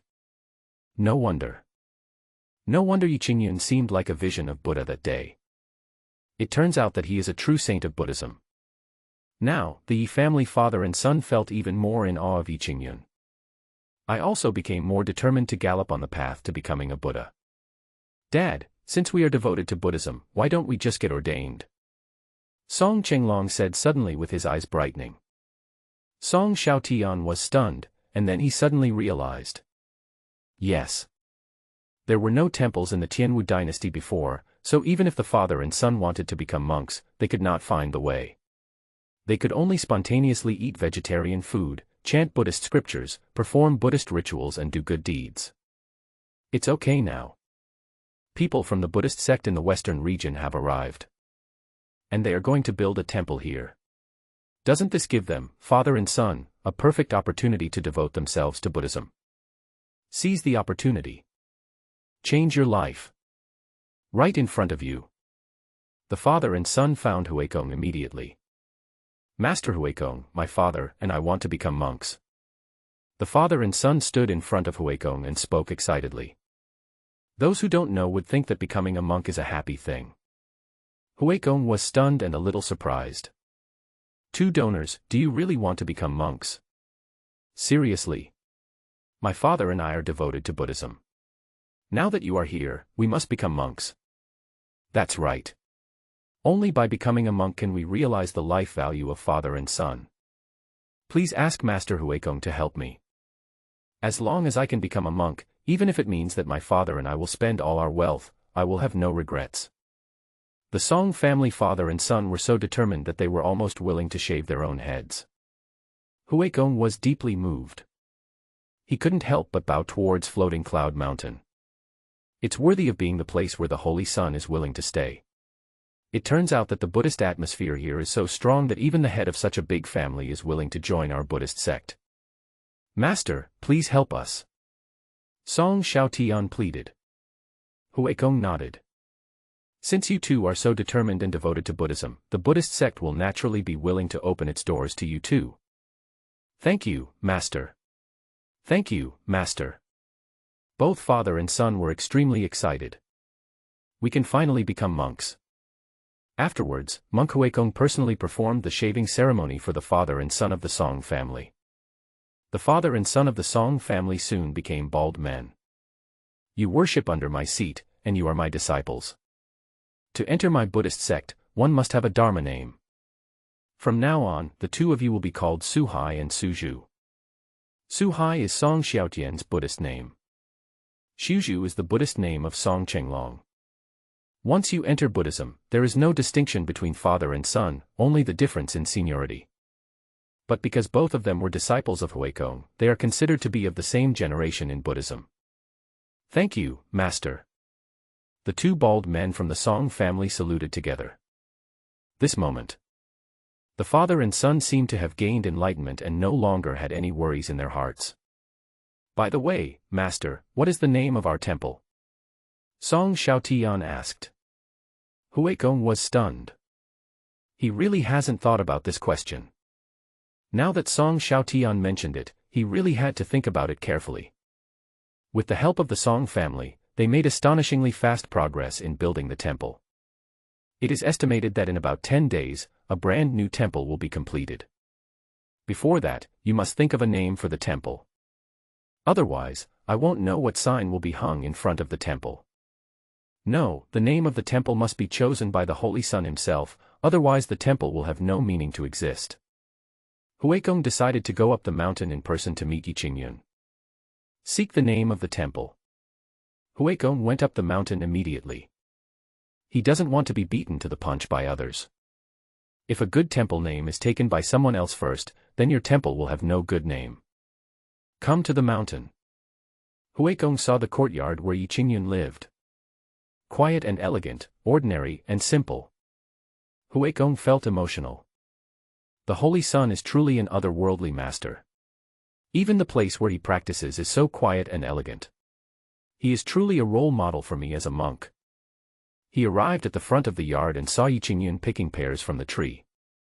Holy Sun! Huikong shouted. Yiqingyun turned his head and looked over. After seeing this, Yiqingyun was overwhelmed. Why did this monk come up the mountain? It's really haunting. What are you doing? Yiqingyun asked unhappily.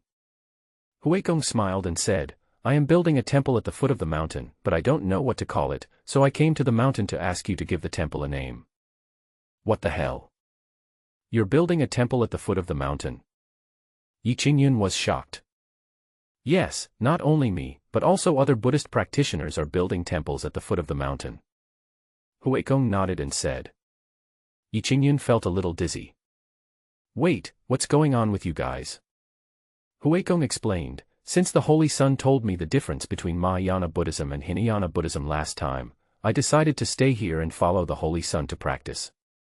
After learning about this, other Buddhist practitioners also made the same decision as me. They are all starting to build temples so that they can be closer to the Holy Sun and it will be easier for us to protect him. The corner of Yi Qingyun's mouth twitched. Oh my God! If a circle of temples were built at the foot of this mountain, what would become of my place? Has it really become a holy place for Buddhism? Take me to see it quickly. Good. Yi Qingyun followed Huikong and quickly came down the mountain. Standing on a high place, Yi Qingyun had already seen a spectacular scene from afar. More than a dozen temples under construction form a circle. It just happened to surround the entire foot of Fuyun Mountain. From now on, no matter who wants to go up or down the mountain, they will inevitably pass by these temples. Yi Qingyun looked confused. Otherwise you should go back to the West Territory. If you don't go back, the Buddhists will come looking for you. Yi Qingyun persuaded. Huikong shook his head stubbornly.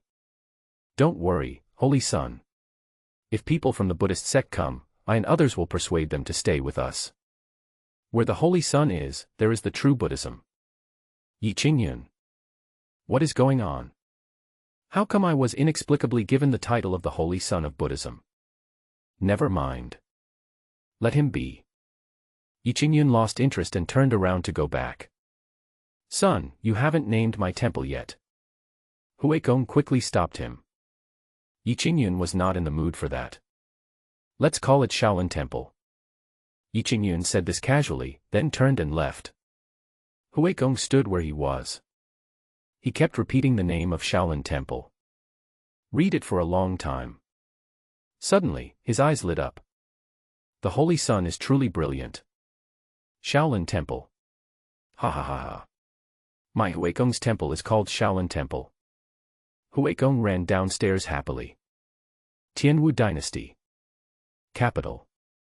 Emperor Wudong Fangsu was discussing matters with his ministers in the court. Suddenly. Urgent news from the border troops. Urgent news from the border troops. There was an uproar in the court. Dong Fangsu's eyes narrowed. What happened to the border troops? A guard knelt on the ground, presenting a battle report in both hands. Someone immediately delivered the battle report to Dong Fangsu. Dong Fangsu opened it and immediately stood up. His face was full of anger. The Nebula Dynasty, the Purple Sun Dynasty, and the Phoenix Dance Dynasty have actually formed an alliance and are attacking the eastern border of our Tianwu Dynasty. At this moment, the border has been breached, and the million-strong coalition army of the three dynasties has already rushed into the territory of our Tianwu Dynasty. When these words came out, everyone was extremely shocked. Three major dynasties, a million-strong coalition army. They had actually broken through the eastern border of their Tianwu dynasty and were now entering the dynasty's territory. This was a bolt from the blue for everyone. It was too sudden. It's too intense. No wonder even the martial Emperor Dongfang-Su would lose his composure like this. If the three dynasties joined forces to deal with the Tianwu dynasty, it would be a devastating disaster for the Tianwu dynasty. Your Majesty, we should send troops immediately to curb the offensive of the three dynasties. Your Majesty. Send the troops quickly. Send troops now while the Eastern Territory has not yet been completely conquered. More than one courtier stood up and said this. At this moment, the only way to save the Tianwu dynasty is to send troops to resist the offensive of the three dynasties. Otherwise, once the eastern border of the dynasty was completely occupied by the three major dynasties, it would almost be a dream for the Tianwu dynasty to counterattack. As an emperor, Dongfang-Su naturally understood this truth. Great General He Yun. I am here. He Yun, dressed in heavy armor, stood up and spoke in a sonorous and powerful voice. Immediately take 300,000 Tiger Guards and the 100,000 Imperial Guards from the capital, and head to the eastern border to resist the enemy. Remember, we don't need to seek a great victory, but we must stop the coalition forces of the three dynasties in the east. We must not let them trample on the territory of our Tianwu dynasty at will. He Yun bowed deeply. I obey your orders. He Yun left. He took away 300,000 Tiger Guards, plus the 100,000 Imperial Guards in the capital, a total of 400,000 troops, and rushed to the eastern border. These 400,000 troops are the fastest troops that the Tianwu dynasty can deploy. It is not impossible to gather more troops, but it will take some time to deploy them. It is absolutely impossible to do it within 3 to 5 days. Northwest One in the court was optimistic. The coalition forces of the three dynasties numbered as many as 1 million. Such a large number of troops came rolling in, trampling everything into mud. Can He Yun, with his 400,000 troops, stop the enemy's million-strong coalition force? This is really difficult. Many people speculated that this 400,000-strong army could only hold out for 3 days at most before being defeated. By then, the Eastern Territory will be in ruins and the Tianwu dynasty will be in danger of extinction. After retiring from court, Dongfang Su was still uneasy.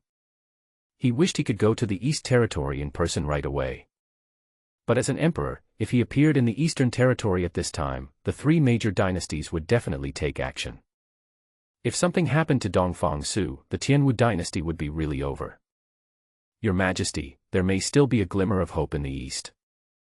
Guyu suddenly appeared and knelt in front of Dongfang Su. Dongfang Su was stunned for a moment, then shook his head. You don't need to comfort me. He Yun's 400,000 soldiers and horses have already won a great victory by surviving for 3 days. It will be extremely difficult to keep the East Territory. He didn't hold out much hope in his heart. The only thing that can be done is to gather more troops and contact other countries to form an alliance before the eastern border falls. Only in this way can we preserve the Tianwu dynasty and regain the Eastern Territory. However, the current situation is extremely unfavorable to the Tianwu dynasty. Guyu said, Your Majesty, have you forgotten? Floating Cloud Mountain is in the east.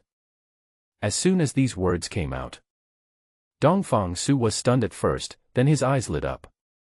Yes. Only then did he remember that there lived an unfathomable hermit master on Floating Cloud Mountain. With this expert here, perhaps we can save the Eastern Territory. Guyu, go see this expert immediately and ask him for help. Dongfang Su said. I obey your command. Guyu left, carrying Dongfang Su's token and heading straight for Fuyun Mountain. He set out alone, but arrived at the eastern border earlier than He Yun's 400,000-strong army. While the million-strong coalition army had not yet reached Floating Cloud Mountain, Guyu hurried to Floating Cloud Mountain. But when he saw it, Guyu was a little dumbfounded. Why are there so many temples at the foot of Fuyun Mountain? They were built next to each other, blocking the way up the mountain. The largest temple has a sign that says Shaolin Temple. Solemn and dignified. So majestic. If you don't know, you might think it was a big Buddhist temple from the Western Territory that moved here. Guyu was confused, but he didn't bother to explore them. He quickly passed through the temple and headed straight for Fuyun Mountain. Arrived at the mountain, Guyu saw from afar Yi Qingyun leisurely drinking tea on a recliner, and Guo Xiaoyun washing clothes. Master, someone is coming. Guo Xiaoyun saw Guyu first and shouted to Yi Qingyun. Yi Qingyun opened his eyes and saw that it was Guyu who came, and he couldn't help but smile. Guyu, you haven't been to my place as a guest for a long time. Guyu didn't have any intention to say these things and quickly bowed to Yi Qingyun. Master Yi, I really want you to come out this time. Yi Qingyun was stunned. Guyu had a serious look on his face, and even asked me to come out of retirement. What is going on? What happened? Yi Qingyun asked. At that moment, Guyu told Yi Qingyun what had happened. When Yi Qingyun heard this, he almost fell off his chair. Oh my God! Let's go to war. There was actually a war. What should I do? Master, why don't we move? Guo Xiaoyun also looked worried. As a child who once was a beggar, Guo Xiaoyun knows the importance of preparing for a rainy day. If a large army attacks, they will probably be in trouble if they stay here. Yes, yes, yes. Move. Move quickly. Yi Qingyun immediately ran into the house and moved all his belongings away. Everyone in Guyu was dumbfounded. Master Yi. Master Yi. This time it's up to you to repel the million-strong army. Gu Yu quickly caught up with Yi Qingyun. Yi Qingyun was speechless for a while. You want me to fight off a million-strong army? Who do you think I am? Sun Wukong. Gu Yu looked confused. Who is Sun Wukong? But now is not the time to study who Sun Wukong is. In today's Tianwu dynasty, apart from Master Yi, there is really no one who can turn the tide. Gu Yu knelt directly in front of Yi Qingyun. Beg earnestly. Yi Qingyun sighed. It's no use begging me. I'm just a mortal. Let alone a million-strong army, a few strong men can take care of me. You should go back and tell His Majesty the Emperor that I, Yi Qingyun, am moving away. If he wants to eat for free in the future, he should not come to Floating Cloud Mountain anymore. After saying that, Yi Qingyun continued to pack his luggage. Gu Yu was filled with despair. Even Yi Qingyun is unwilling to take action. Is it really God's will to destroy our Tianwu dynasty? Gu Yu had no choice but to turn around and leave. Just shortly after Gu Yu left, He Yun rushed to the battlefield with an army of 400,000. And the enemy's million-strong army has already arrived. A great battle broke out on a battlefield not far from Fuyun Mountain. But it didn't even take a day. An army of 400,000 was defeated. The remnants of the defeated troops continued to flee. Ha ha ha ha. Is this all the Tianwu dynasty is capable of? Kill, kill, kill. Kill our way into the heart of the Tianwu dynasty. After this battle, the Tianwu dynasty will no longer be able to resist. Millions of troops galloped across the country and soon arrived at the Floating Cloud Mountain area. At this time, Yi Qingyun and Guo Xiaoyun had just packed their luggage and were about to go down the mountain to escape. But at this time, Monk Huikong came up with a large group of monks. Holy Son, the mountain is already surrounded by a large army. I will fight to the death to protect you. Monk Huikong said with a firm face. What is it? Yi Qingyun was completely stunned. He then packed his luggage and planned to move out quickly. And you tell me that the mountain is already surrounded by a large army. What should I do? Holy Son, don't panic. With our protection, you will be safe and sound. Huikong said, clasping his hands together. That's right, Saint Son, just stay on the mountain. Even if there are millions of troops, we can still repel the enemy. This is already a pure place for our Buddhist sect. The secular army cannot invade. Other monks also spoke up. Yi Qingyun's face was conflicted. He really doubted how capable these monks were. Can they stop the millions of troops at the foot of the mountain? But now, Yi Qingyun's idea of moving was no longer realistic. I can only stay in the mountains and leave it to fate. Well, I'll leave my life in your hands. That's all Yi Qingyun could say. Holy Son, don't worry. Huikong and others went down the mountain. They have to protect Floating Cloud Mountain. Protect Yi Qingyun, the Holy Son of Buddhism who protects them. Even if I die, I will have no regrets. The news of He Yun's defeat soon reached the court. Everyone in the court was shocked. How could we lose so quickly? He Yun is a great general of our dynasty, how could he be so vulnerable? Could it be that He Yun was afraid of fighting? Did he flee on purpose? Now is not the time to talk about this. Let's think about how to protect the East Territory. Haha, the East Territory is doomed. The enemy's million-strong army has probably already occupied the entire East Territory. Alas, is it true that our Tianwu dynasty is at the end of its road? The court was in chaos and the people were in panic. It was originally thought that He Yun's 400,000 strong army could at least hold out for 3 days. But I didn't expect it. Defeated in 1 day. This was really unexpected. There is simply no time to dispatch more troops there now. They could only allow the Eastern Territory to be ravaged by the million-strong coalition army. Gu Yu came back in a hurry. He immediately paid a visit to Emperor Wu Dongfang Su. How? Dongfang Su asked quickly. Your Majesty, Master Yi is unwilling to take action. Gu Yu said with a sad and angry look. Dongfang Su was suddenly struck by lightning, and he seemed to have aged 10 years in an instant. It seems that we have been too slow in treating the master, so that when our Tianwu dynasty is in danger, the master is not willing to help us. Dongfang Su regretted it very much. If I had known this would happen, I should have gone to Fuyun Mountain more often and built more relationships with that master. Otherwise it wouldn't be like this. Your Majesty, what should we do now? Guyu was extremely anxious. Dongfang Su took a deep breath, a look of determination appearing on his face. I will lead the army in person. The Buddha saves the world. Today, we are here to save those who are caught up in worldly disputes. Let them put down their weapons and follow the footsteps of the Buddha. Monk Huikong and the other monks stood outside the gate of Shaolin Temple, their faces full of piety. All the monks are like him. Even when facing an army of millions, he remained fearless. It seemed as if what was in front of them was not a million-strong army at all. They are a group of confused children. They are needed to enlighten and teach. This is the duty of Buddhist monks. The army arrives. Crowded. Crowded.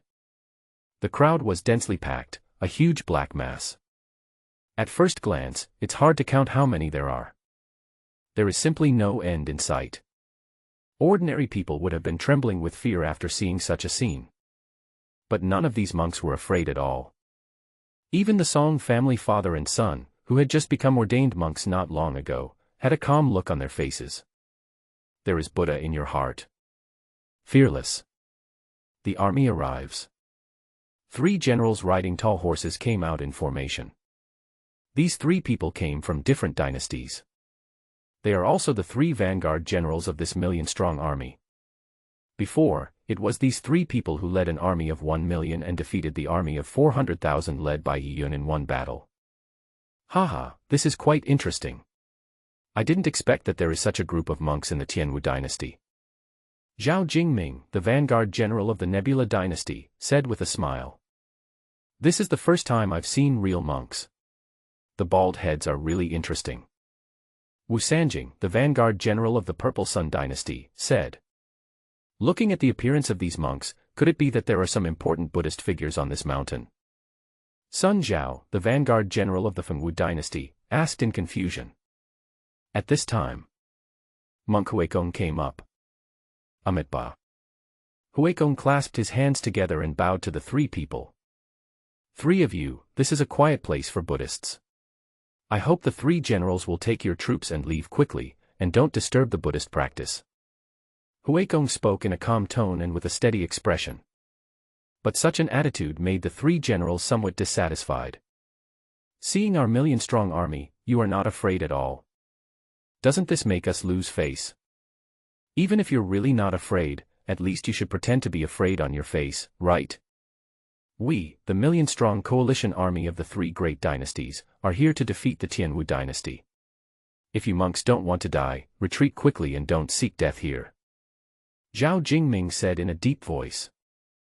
Huikong shook his head. My Buddha's holy son is practicing in the mountains. No matter what, we cannot let you disturb him. Unless you step over the dead bodies of us. The words haven't finished yet. Then a golden light surged around Huikong's body. It was as if an arhat had descended and the Buddha's light was shining everywhere.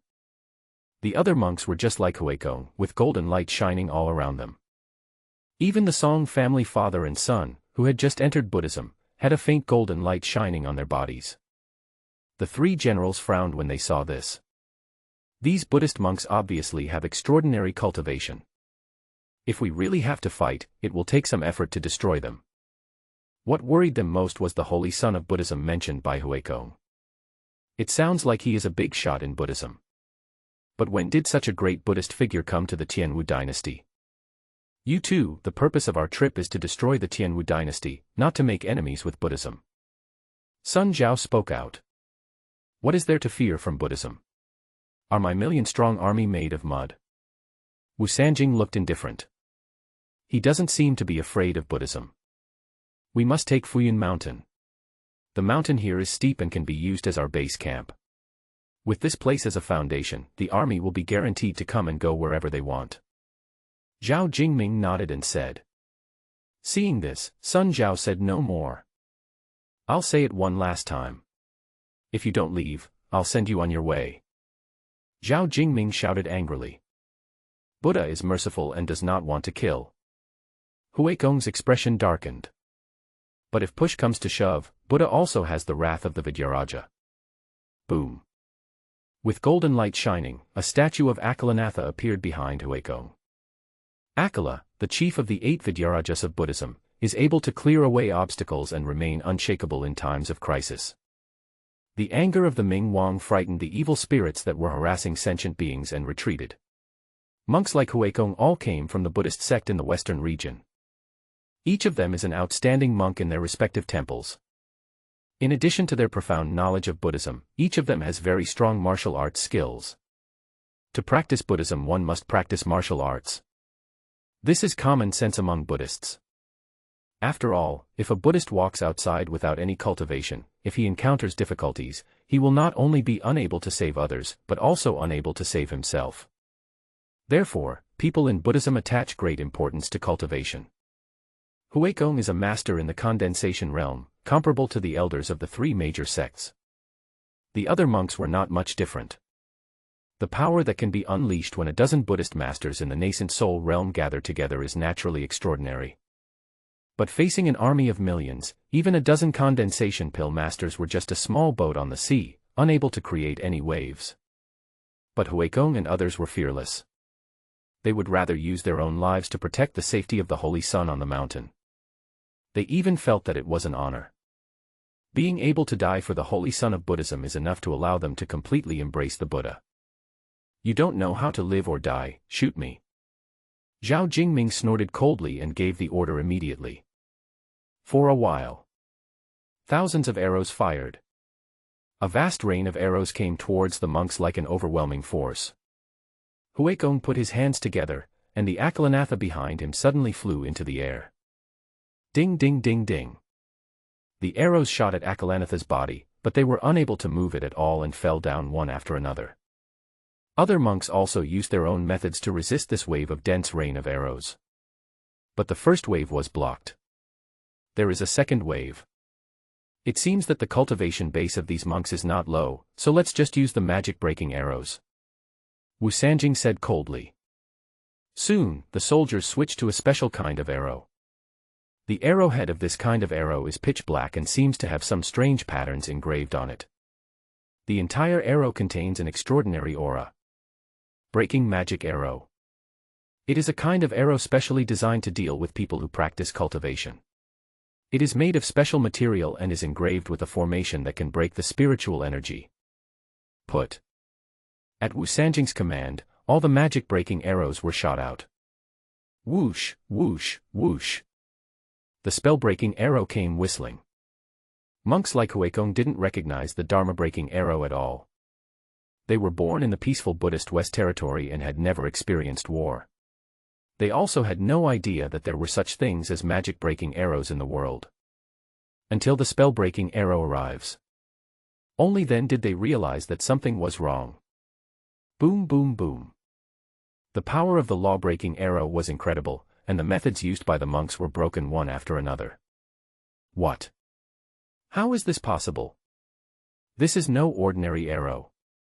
The monks were all horrified and quickly retreated. Kill. Taking advantage of this opportunity, Zhao Jingming immediately ordered an attack. Instantly, the cavalry began to charge, brandishing long swords and rushing towards the monks. Huigong and others fought hard. For a while, a river of blood flowed under Fuyun Mountain. Huigong and his men were fearless. Although they were unable to deal with the law-breaking arrows, they still had an absolute advantage over ordinary soldiers. Although Buddhism prohibits killing, but it does not mean that killing is forbidden at any time. Especially at this time, Huigong and others will not show any mercy.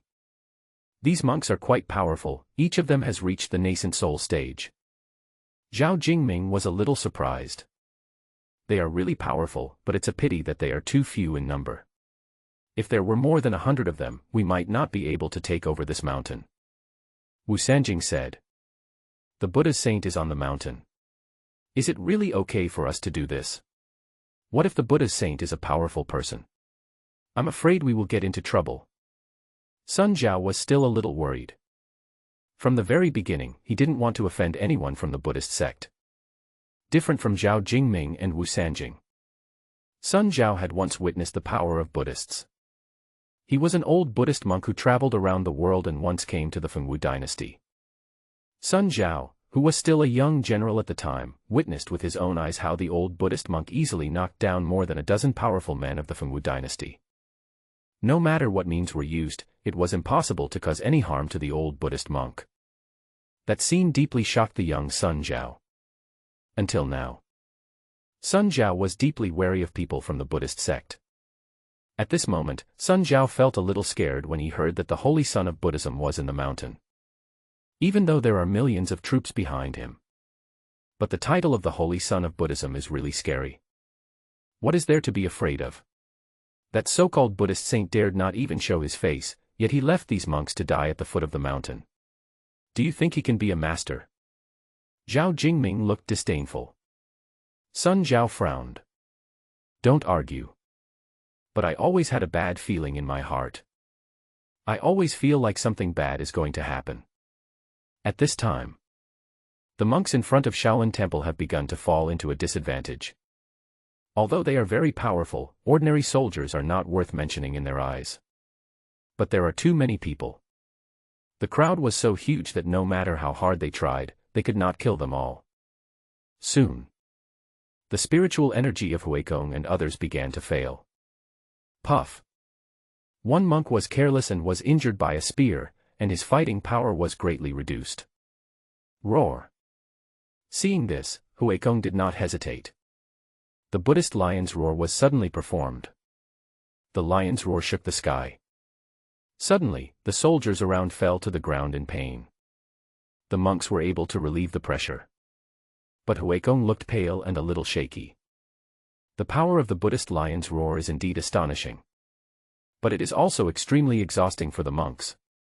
Originally Huikong could still hold on for a while. But in order to rescue his fellow practitioners, he was forced to use the lion's roar. At this moment, he has very little spiritual energy left. The fellow practitioners were very grateful, but they also knew that once the lion's roar was unleashed, Huikong would not be able to hold on for long. Protect Huikong. A monk shouted, and the others immediately rushed forward, protecting Huikong in the middle. Kill. The army attacked again. The monks were engaged in a bitter battle. Almost everyone was injured. He was about to die. Just at this moment, the sky suddenly became gloomy.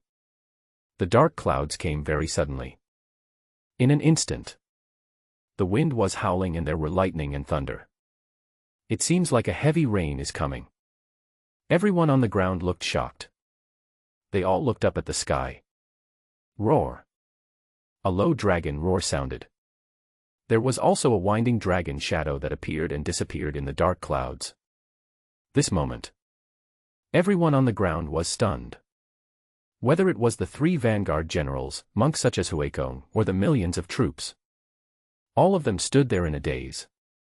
Am I seeing right? Is that a dragon? That's right. It's a dragon. A real dragon. A true dragon is born. Just as millions of troops were stunned, the real dragon poked its head out from the dark clouds. Boom. An indescribable powerful aura gushed out from the dragon's mouth. Fall straight to the ground. Boom. There was a loud bang. A large piece of ground disappeared, and a huge pit appeared. Along with the ground, tens of thousands of soldiers also disappeared. In just a moment, tens of thousands of soldiers died. Not even a corpse was left behind. It just evaporated. The real dragon appeared. A mouthful of dragon fire. Tens of thousands died. This is the power of a true dragon. Crush all living things. For a moment, the millions of coalition troops were stunned.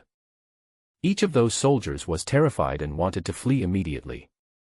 The army was in great chaos. Almost collapsed. Don't mess around. This is an enemy illusion. This is not true. The three vanguard generals shouted desperately, trying to stabilize the morale of the troops. Under their desperate roars, the morale of the army, which was on the verge of collapse, was actually stabilized a little. But the second breath of dragon flame came down. Boom. The rolling dragon flames fell like a meteorite and landed with a loud bang. Boom. There was another loud noise. A huge pit appeared on the ground again. And tens of thousands of soldiers turned to ashes. This time. This directly caused the complete collapse of the million-strong coalition army of the three dynasties. Combined, nearly 100,000 people died in these two incidents. How can we fight this? These 100,000 people were like grass and were wiped out in an instant. For the rest of the people, the shock was unimaginable. If they stayed here any longer, they would surely be turned into ashes in an instant, just like those who were killed before.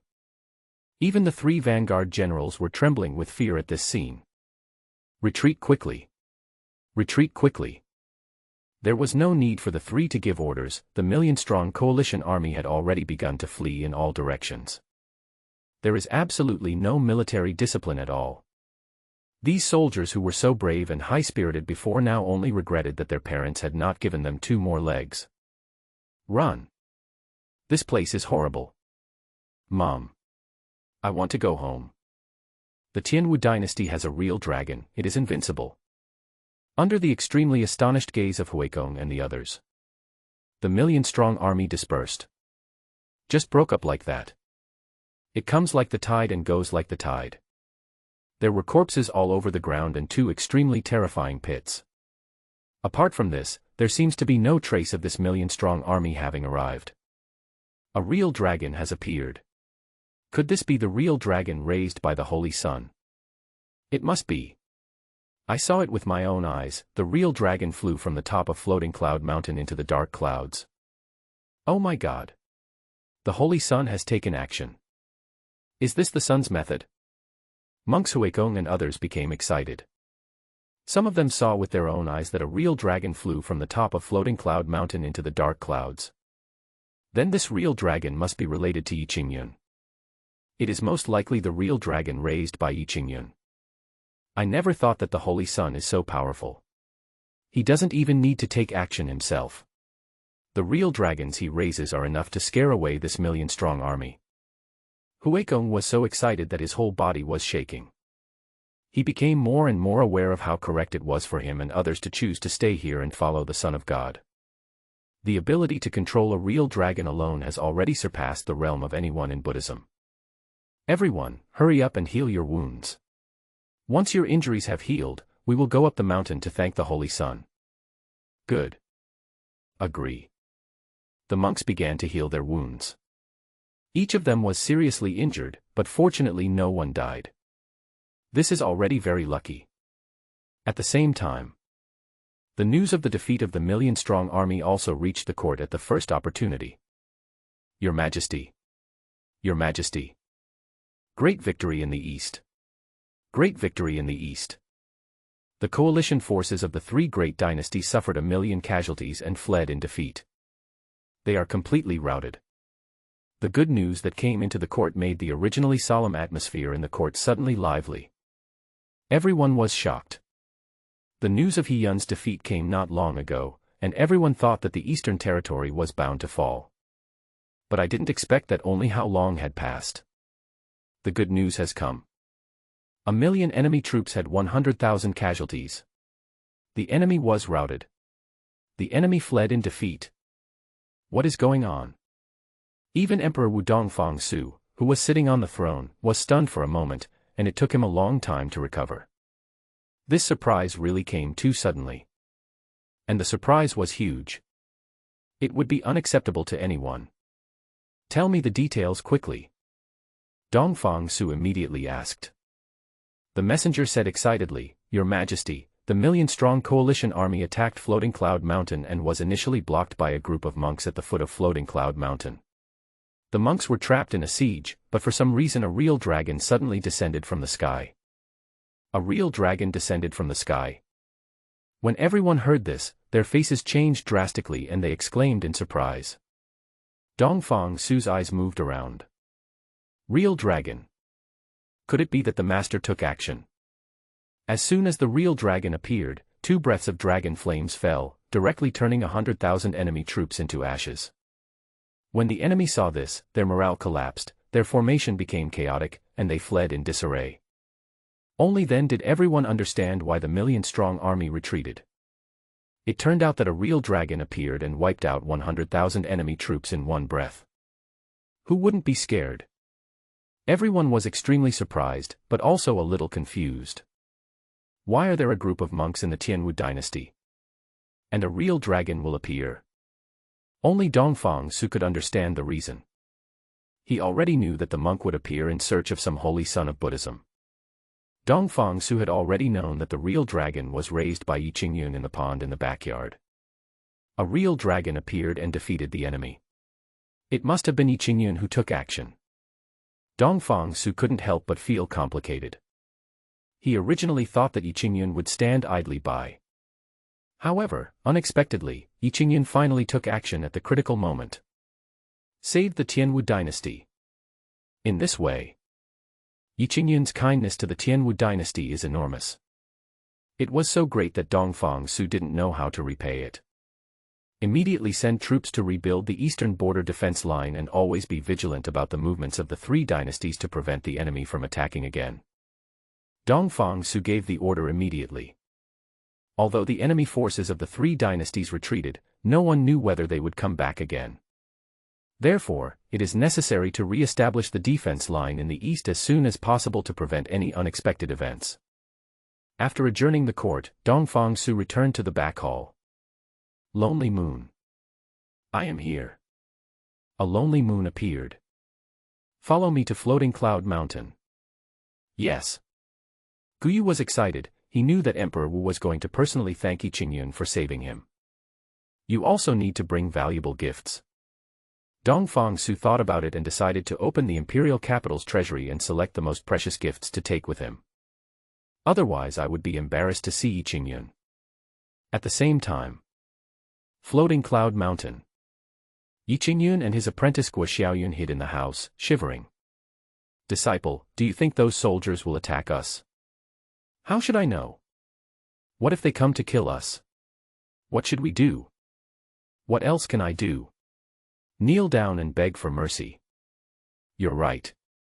Kneel down and beg for mercy. Your life is the most important. Master, there seemed to be thunder outside just now. You're about to die, and you still care whether there's thunder outside. Yes. The master and the disciple huddled under the bed, staring at each other, feeling extremely tormented. Just at this moment, there were footsteps outside the yard. It's over. It's really coming up. Yi Qingyun secretly complained. Disciple, when you kneel down later, remember to be neat and tidy. Don't let others think that we, the master and disciple, have bad intentions. Yes, I remember that. Also, if they really want to kill us, we can't just sit there and wait for death. You must hold on to the things your master gave you, and don't let your hands shake when the time comes. Master, rest assured, I have learned how to use that thing. Very good. Whether we can survive today depends on our luck as master and disciple. The master and disciple waited silently for the enemy's arrival with tragic moods. But after waiting for a long time, no one broke in as expected. There was no shouting either. Is the sun here? The voice of Monk Huikong was heard from outside. Is it Huikong? Yi Qingyun was stunned for a moment, then he was overjoyed. The enemy army did not attack, they must have been blocked by Huikong and his men. I didn't expect these monks to be so useful. Yi Qingyun felt relieved. Let's go out and take a look. Yi Qingyun brought Guo Xiaoyun out from under the bed, opened the door carefully and looked inside. Really?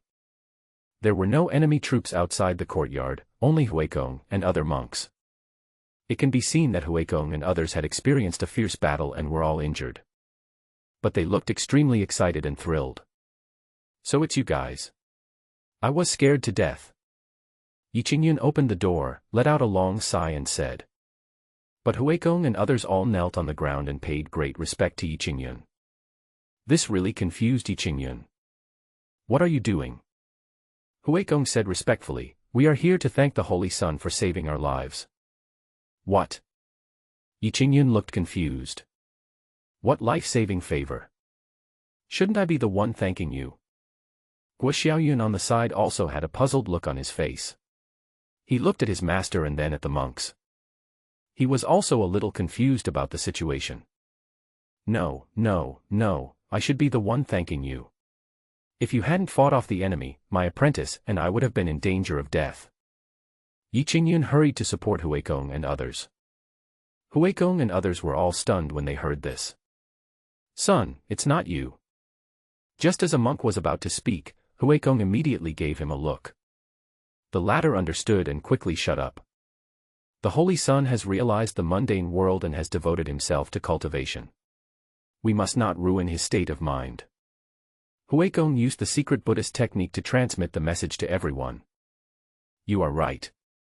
The Holy Sun has great wisdom and great virtues, but he does not care about these things. He practices as a mortal. This is a true master. Compared with the Holy Sun, we are far behind. The Holy Sun must have been willing to transform into a mortal in order to save the world. This greatness is enough for our Buddhist sect to be praised for thousands of years." In the eyes of the monks, Yi Qingyun had become a highly accomplished monk who was willing to practice as a mortal in order to save the world. They saw all the great things Yi Qingyun did, but they did not reveal them. Only this way. Only then can Yi Qingyun's practice go more smoothly. Huekong and others all thought so. Yi Qingyun looked at these monks, exchanging eye contact, seeing various changes in expression, and nodding from time to time. "What are these bald guys doing?" Yi Qingyun was speechless. "Holy Sun, we won't bother you for now.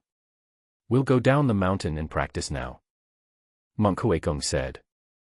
"Yeah, okay, I'll come down the mountain and visit your temple some other day." Yi Qingyun said casually. "We are honored to have the Holy Sun come to visit us." Unexpectedly, Yi Qingyun's casual words made Huekong and others excited. "I wish I could get Yi Qingyun's patronage immediately." Yi Qingyun scratched his head. "I just said it casually and you guys really became happy." "Huh? Why do you two look familiar?" Suddenly, Yi Qingyun pointed at the two bald men kneeling beside him. These bald men, one old and one young, looked familiar to Yi Qingyun.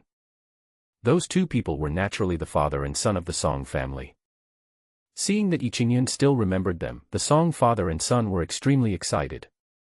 "Son of God, I am Song Xiaotian, and this is my son Song Chenglong." Song Xiaotian said excitedly. "Oh. It's you guys." Yi Qingyun nodded. "Why did you become a monk?" Song Xiaotian said, "Ever since the Holy Sun taught us that day, we have devoted ourselves to Buddhism and have been eager to join the Buddhist sect. It just so happened that Master Huekong and his team came to build a temple here, so my father and I came to help them and asked Master Huekong to ordain us. That's how we entered Buddhism." Song Chenglong continued, "Son, my father's Dharma name is Su Hai, and my Dharma name is Su Zhu." Yi Qingyun frowned. "Your Dharma name is Su Zhu?"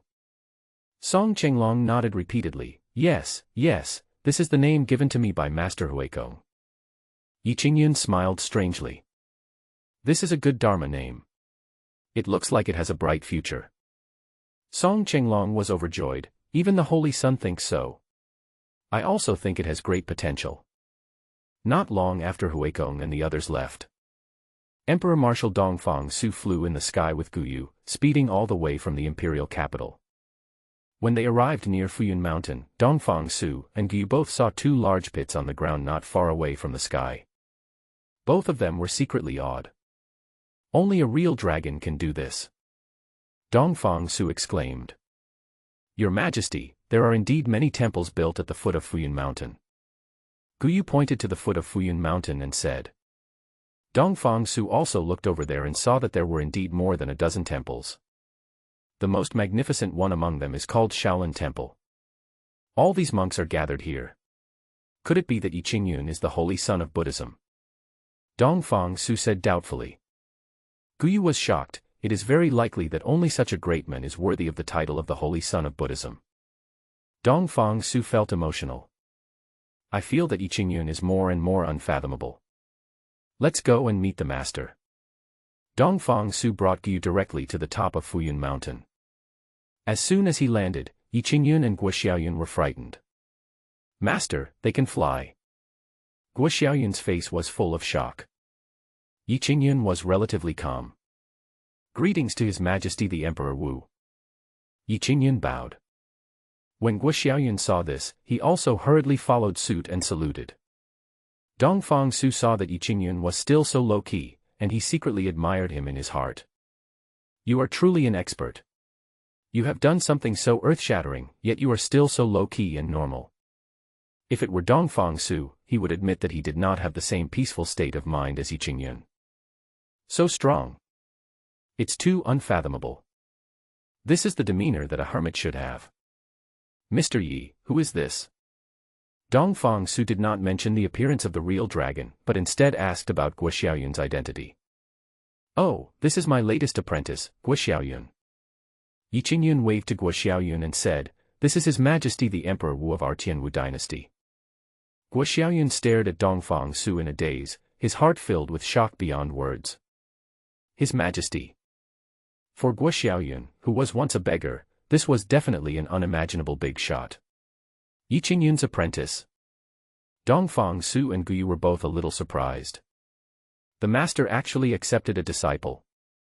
To be noticed by such a great master and accepted as a disciple, he is definitely not an ordinary person, but a gifted child of heaven with extraordinary talent. For a moment, Dongfang Su and Guyu were secretly sizing up Guo Xiaoyun, wanting to see what was so outstanding about this kid.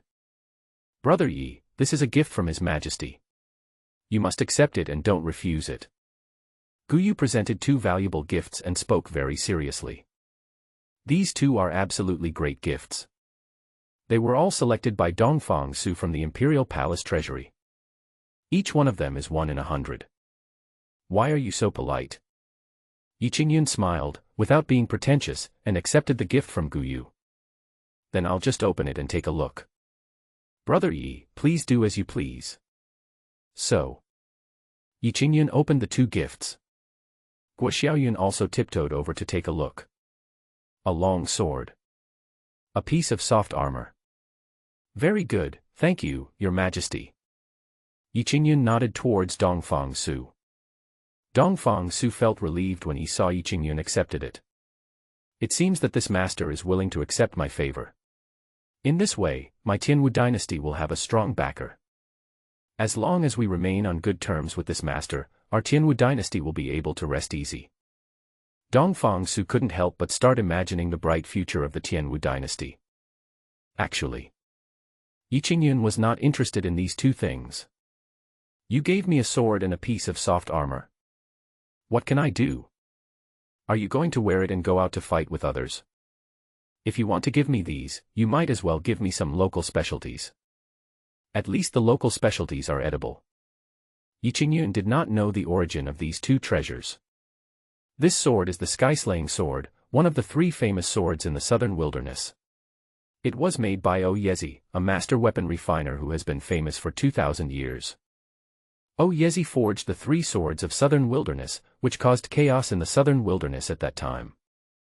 The last 3 swords each have their own owner. Among them, the Sky-Slaying Sword was obtained by the Tianwu dynasty and has been preserved to this day.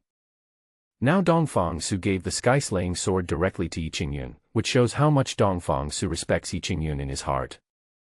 And that soft armor also has an extraordinary origin. This soft armor comes from the land of the East, a superpower called Datong. The situation is different from here in the southern wilderness. The East is a vast land with rich resources. Originally, the land of the East was full of disputes and there were hundreds of small countries. But just 800 years ago, the land of the East was unified. The country that unified the eastern land was the Tang Empire. Dongfang Su once sent an envoy to the Tang Empire and brought back this soft armor. 2 treasures, extremely valuable.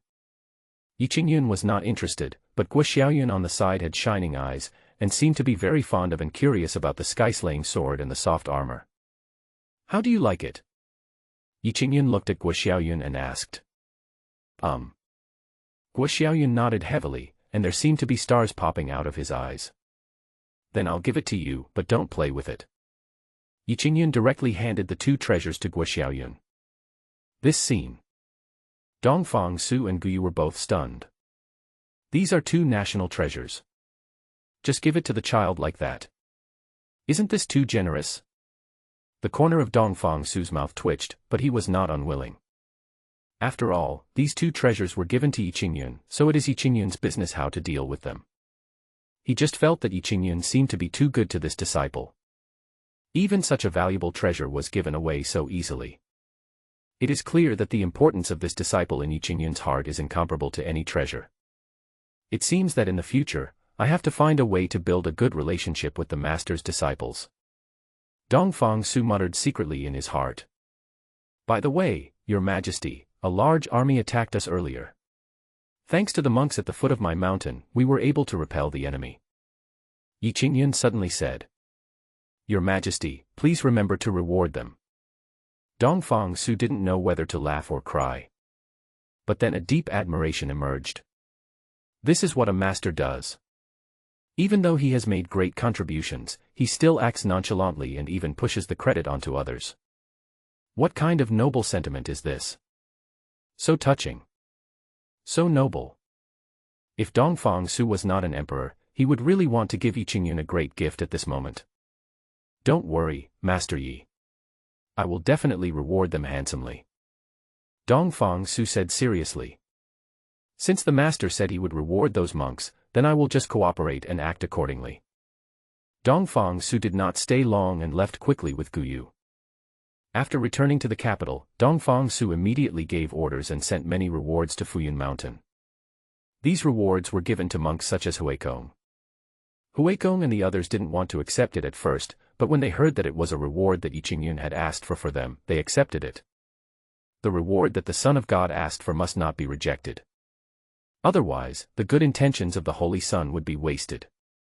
At the same time, the news of the defeat of the three dynasties also spread back to their respective dynasties. For a while, the three dynasties were shocked. Unacceptable. They simply cannot accept such a result. This is simply a joke. The million-strong army of the three great dynasties was defeated miserably. I would like to ask, how did this million-strong army fail? How many troops does the Tianwu dynasty have in total? How could they defeat an army of 1 million so easily? At first no one believed that it was the Tianwu dynasty that defeated their three dynasties. They all suspected that the commander of this million-strong army had ulterior motives and deliberately led to defeat. But as more and more news came back, the three dynasties were angry and questioning at the beginning, but gradually they became confused. Everyone already knows. The million-strong coalition army was not defeated by the army of the Tianwu dynasty. Instead, he was defeated by a real dragon. Is there really a real dragon in the Tianwu dynasty? This scared the people of the three dynasties.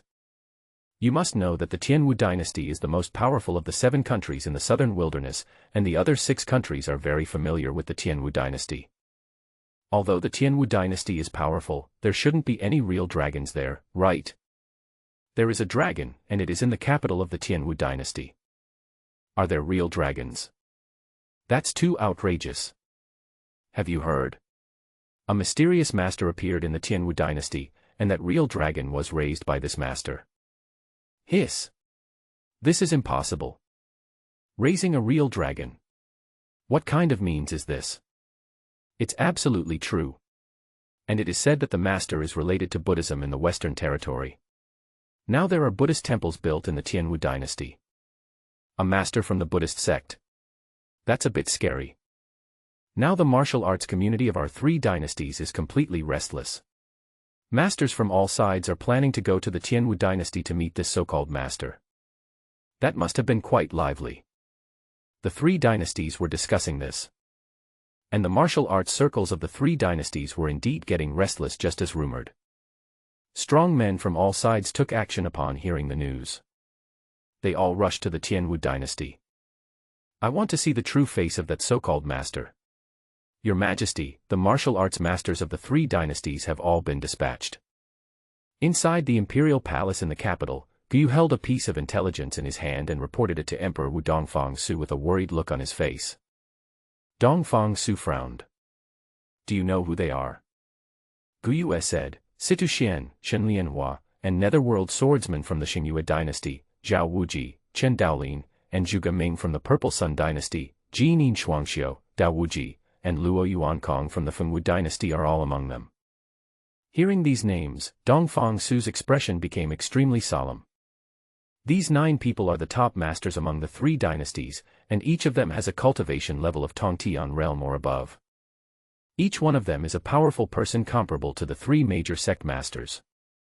Even the martial emperor Dongfang Su did not dare to say that he could stabilize the 9 of them. I didn't expect all 9 of them to come, Dongfang said solemnly. In addition to the 9 of them, there are also some other masters. There are about 30 people in total. Gu Yu said. Are they here for the master? Good. Dongfang Su snorted coldly. How can I, a master of the Tianwu dynasty, allow myself to be harassed by these people? Gu Yu was startled. What are your plans, your majesty? Go tell the 3 major sects to go to Floating Cloud Mountain immediately. We have to support the master as well. Yes. Gu Yu immediately went to make the call. Soon. The 3 major sects all received the message from Martial Emperor Dongfang Su. Not a request. But it's an order. The 3 major sects must be present, otherwise they will be punished. This is a rare case where Dongfang Su issues such a strict order to the 3 major sects.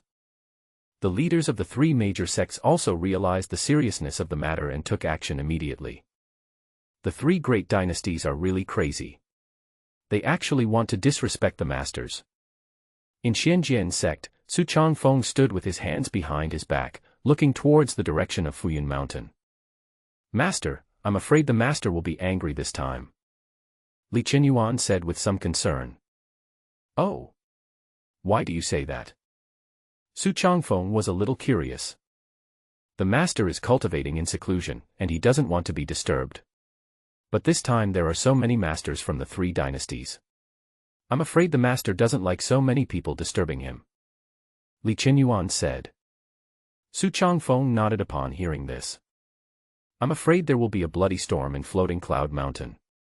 The next moment, Su Changfeng said, no matter what, we must stand on the side of the master, let's set off immediately. Yes. The same thing happened in Jiuling sect and Taihao sect. The sect leaders of the 3 major sects did not hesitate at all and immediately dispatched their elders to rush to Fuyun Mountain. Yutian Valley. Shen Tianhua is looking at the paintings hanging on the wall. This painting was exactly the one Yi Qingyun gave him. Although I have been watching it for many days. But Shen Tianhua can't get enough of it. It seems that every time I watch it, I can gain something from it. Master. Something happened. At this moment, Xiao Shi ran in panting. Why are you so impatient? What happened? Shen Tianhua asked with a frown. He felt a little helpless. My apprentice is good at everything, but he is impatient and cannot be stable at all. Something big happened. The millions of coalition forces of the 3 major dynasties attacked the Tianwu dynasty, but they were defeated and retreated. Rumor has it that it was the masters of Fuyun Mountain who took action, which caused the defeat of the million coalition forces. Xiao Shi said. Shen Tianhua's pupils shrank. Master Yi took action. He didn't really take action. It was the real dragon he raised who took action. The real dragon appeared and killed 100,000 enemy troops in an instant. Xiao Shi said. Real dragon. Shen Tianhua's face was full of shock. When he first visited Yi Qingyun, he also saw the sight of a real dragon soaring into the sky. Now it seems that the real dragon was really raised by Yi Qingyun. As expected of a master, in his eyes, an army of millions is just like a piece of grass and is of no importance at all. Shen Tianhua said with emotion. But now, the masters of the 3 major dynasties are rushing to Fuyun Mountain. Xiao Shi said hurriedly. Shen Tianhua's face darkened. A bunch of things that don't know how to live or die. The 3 great dynasties are seeking death. They dare to disturb the master's Qing cultivation. They are really impatient. Xiao Shi looked at Shen Tianhua expectantly. Master, are you going to take action? Shen Tianhua snorted, at any rate, I have received favors from the master. Now that the master is in trouble, naturally I can't just sit back and watch. Let's go. Go to Fuyun Mountain immediately. I want to see if these people from the 3 dynasties are really brave enough to disrespect me. I will kill them all. Good. Xiaoshi was very excited. This is a big event, we must join in. Perhaps you can see with your own eyes Yi Qingyun's heroic appearance when he takes action. That is definitely not to be missed. Floating Cloud Mountain. Yi Qingyun had northwest idea that his place would become extremely lively. At this time, he moved out a guqin from the house and placed it in the yard. The guqin is covered in dust, and it's obvious that it has been put away for a long time. When Guo Xiaoyun saw the guqin, he looked confused. Master, can you still play the piano? Yi Qingyun smiled slightly. Of course, master, there is nothing I can't do. Then can you practice? Yi Qingyun was completely speechless. Except for practice. He emphasized fiercely. Guo Xiaoyun chuckled. But Yi Qingyun can indeed play the piano. Under the training of the Saint system, Yi Qingyun is proficient in everything from playing the piano, chess, calligraphy, and painting. And they have all achieved extremely high levels of accomplishment. He can be called a master of his generation. This guqin was also the reward Yi Qingyun received after completing the system trial. He thought it was some kind of treasure, but after Yi Qingyun fiddled with it for a long time, he found out that it was just an ordinary guqin. So Yi Qingyun was disappointed. For a long time. He never used this guqin again. But today, Yi Qingyun had nothing to do, so he decided to take out the guqin and play with it. If Guo Xiaoyun is also interested, I can also teach him to play the piano. Boys. If I could play the piano, it would be easier to find a partner in the future. After wiping off the dust off the guqin and adjusting it for a while, I finally restored it to normal. I haven't played it for so long, I wonder if it's rusty now. Yi Qingyun sat behind the guqin with his hands on the strings. Guo Xiaoyun watched attentively from the side. Yi Qingyun just pushed it gently. The pleasant sound of the piano was heard immediately. Yi Qingyun showed a look of satisfaction. It seems that this piano is really good. The sound quality hasn't changed at all after being kept for such a long time. Yi Qingyun continued to pluck the strings. He didn't play any music, he just plucked it casually. But even so, the sound of the piano is still beautiful and moving. Guo Xiaoyun was a little dazed as he listened. At this time, the masters of the 3 dynasties and the troops of the 3 sects had all come flying in the air. Is there piano music? When everyone heard the sound of the piano, they all stopped in the air. They all looked downward. I just happened to see Yi Qingyun playing the piano. What is he doing? Do you want to play the piano? Humph. Didn't he realize that we were here? When the masters from the 3 dynasties saw this situation, they couldn't help but frown. On the one hand, he felt that the situation below was very strange, and on the other hand, he had some doubts in his heart about Yi Qingyun, the so-called master. There seems to be no spiritual energy fluctuations on this person. Yes, not only is there no spiritual energy fluctuation, even the blood and qi are so weak. Too weak, he is just an ordinary person. That's right, have we all been deceived? The masters from the 3 dynasties were discussing the matter. In their eyes, a hermit who can control a real dragon must be someone with an immortal appearance and extraordinary bearing. At the very least, he should be a handsome and elegant man. But now take a look. This is really too common. Don't even mention that he's some hermit master. He is just like an ordinary person who doesn't know how to practice. Go down and find out what's going on with him. Someone was about to fall from the sky with this thought in mind. But at this moment, Yi Qingyun began to play the piano seriously. His expression became extremely focused. He placed his hands lightly on the strings. The strings of the zither are plucked, and pleasant music flows out slowly like running water. For a while, whether in heaven or on earth, everyone who heard the sound of the piano was stunned. So wonderful. This was a piece of music they had never heard before. When the sound of the piano entered my ears, I felt the blood in my body surging along with it. The piano piece that Yi Qingyun played was a famous piece from his original world, called High Mountains and Flowing Water. And at this moment, this famous song was played at Yi Qingyun's fingertips. It sounded for the first time in this world. This song makes me feel as if I am seeing a painting of mountains and flowing water. It's more than just a painting. I feel like I'm actually in this landscape. This person's attainments in the art of playing the zither alone can be called a grandmaster. It's a pity that just because one can play the piano, it doesn't necessarily mean he is a martial arts expert. Everyone started talking about it. Although the piano music was beautiful, it could not change everyone's first impression of Yi Qingyun. But the next moment, the expressions of everyone in heaven changed. Because the space they were in turned out to be a real mountain and flowing water. What's going on? Something's wrong. Is this a formation? Everyone was shocked. They had unknowingly fallen into an extremely terrifying formation. There are towering mountains and streams flowing downstream. The landscape was extremely beautiful, but everyone inside it couldn't find a way to escape. It was as if they had been in this landscape from the beginning. This person is so terrifying. He can actually use the sound of the piano to evolve the formation. An old man said in a trembling voice. This person is Situ Xian, the top master of the Star Moon dynasty, who is also well versed in zither music. But Situ Xian could never have imagined that someone could use piano music to such an extent. A song that transforms into a formation. Imprisoned all the masters.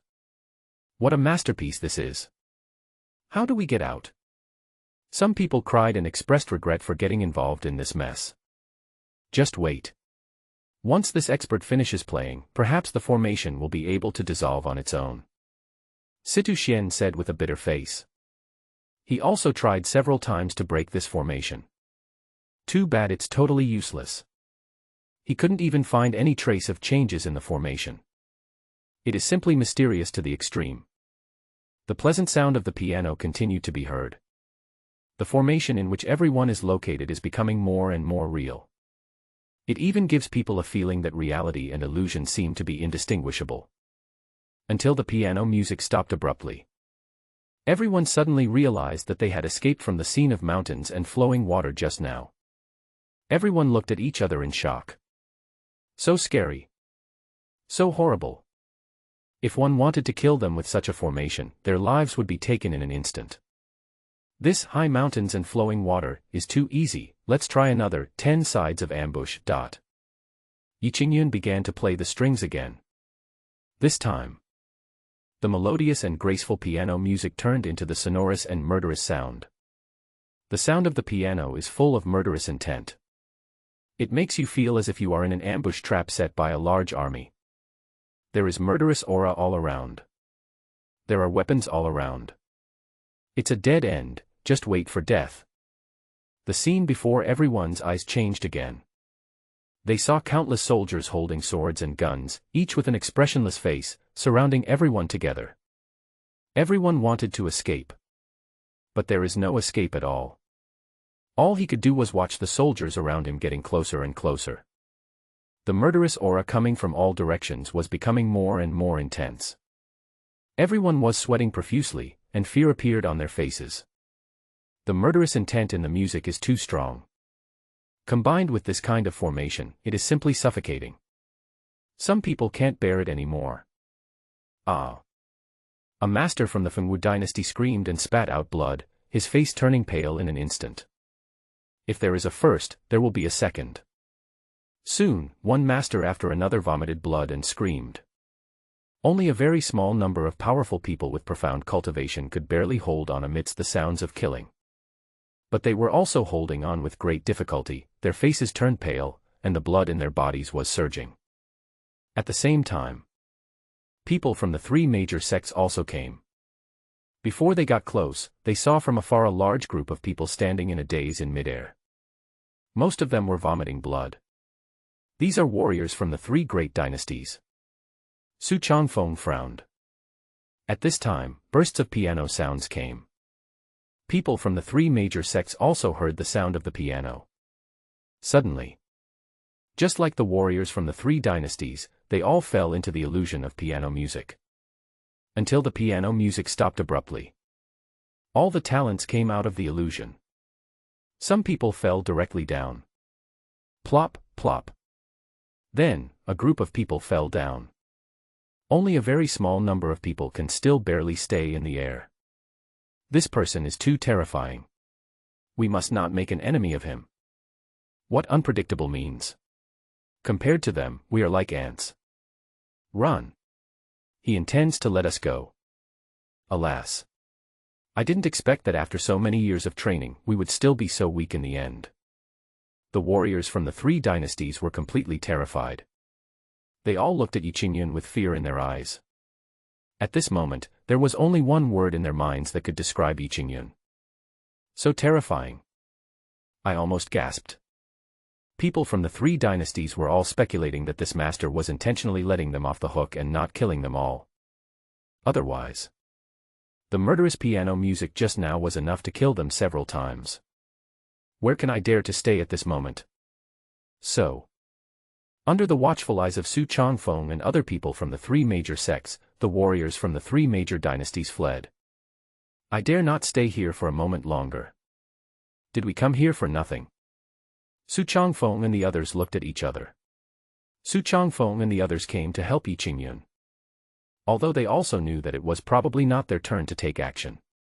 But they didn't expect that as soon as they arrived at Floating Cloud Mountain, the masters from the 3 dynasties fled in panic. What is this? Wouldn't it be a wasted trip?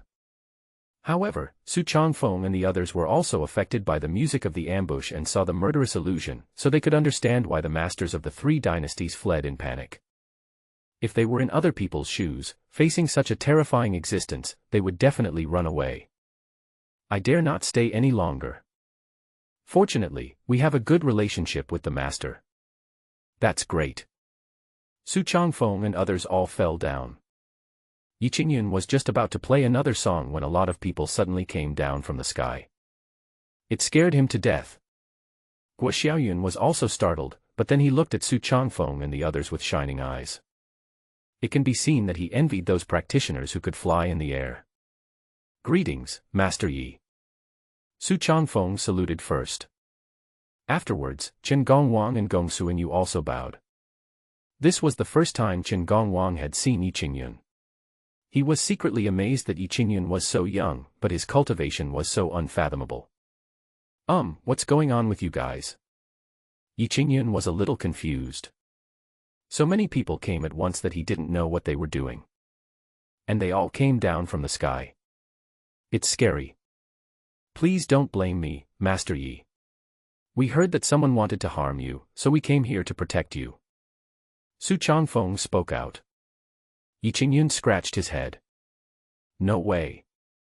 I didn't provoke anyone who would do anything bad to me. Su Changfeng and the others all had strange expressions. Didn't you just defeat the masters of the 3 dynasties easily with your piano music? Why are you pretending not to know now? Su Changfeng reacted quickly. Isn't this the usual style of the masters? Then we won't say much. Everything is implied. We are relieved to see that Master Yi is safe and sound, so we will take our leave now. Su Changfeng said. It's not easy for you to come here, so please sit for a while. I just brought out my piano, so you guys can come and listen to me and see how I play. Yi Qingyun said enthusiastically. Listen to you play the piano. Su Changfeng's eyes immediately lit up. Is this to give me some advice? Well, we won't bother you anymore. Just as Chen Gongwang was about to say this, he was interrupted by Su Changfeng. Hey! Mr. Yi has invited us so graciously, so we must come and show our support. Yes, let's all stay and listen to Mr. Yi playing the piano together. Gong Suinyu also joined in. Chen Gongwang looked confused. The two of them kept winking at him. The latter finally reacted. Could this be an opportunity? His heart tightened and he immediately cursed himself for being stupid. This almost missed a great opportunity. I want to stay too. Chen Gongwang said quickly. Yi Qingyun smiled and said, okay, you guys listen to me play the piano, and then we can have dinner here later. Good. Su Changfeng was so happy. He gained something from eating hot pot here last time. Who knows what benefits it might bring if I eat here again. Such an opportunity is hard to come by. Apprentice, go cook. Okay. Guo Xiaoyun rolled up his sleeves and went to cook for everyone. Apprentice. When everyone heard this, they all looked at Guo Xiaoyun. This young man is actually the master's apprentice. When did the master accept such a disciple? However, anyone who can be accepted as a disciple by a master must be an extraordinary person. There will definitely be a bright future ahead. We must build good relationships now. So you are Mr. Ye's disciple. You came in a hurry and didn't bring anything with you. This top-grade spirit stone is your greeting gift. Me too, I came in such a hurry. I only have this high-grade spiritual sword around me, so I gave it to this little brother. I have a Tianyuan pill here. Su Changfeng and the other 3 sect leaders all took out greeting gifts from their bodies. Yi Qingyun declined repeatedly. That's too polite of you. How can Su Changfeng and others take it back? Naturally, I insist on giving. Have no choice. Yi Qingyun could only accept it for Guo Xiaoyun. Just then, 2 figures fell from the sky. One old and one young. It was Shen Tianhua and Xiao Shi who came after hearing the news. The pair of master and disciple flew all the way from Yutian Valley without stopping, but they still arrived a step late. Ah! Where are the people from the 3 major dynasties? How come there aren't any? When Shen Tianhua arrived, he only saw people from the 3 major sects, but not the masters of the 3 major dynasties. I couldn't help but feel a little confused. When people from the 3 major sects saw Shen Tianhua and Xiao Shi suddenly appearing, they thought it was the people from the 3 major dynasties who had made a comeback.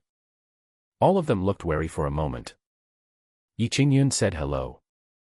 Mr. Shen, long time no see. Shen Tianhua quickly raised his hand to Yi Qingyun.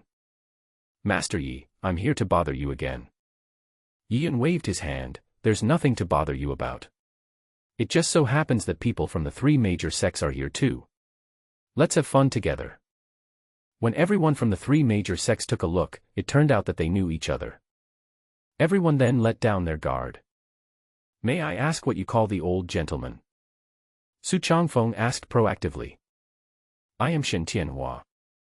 As soon as these words came out, everyone in the 3 major sects looked shocked.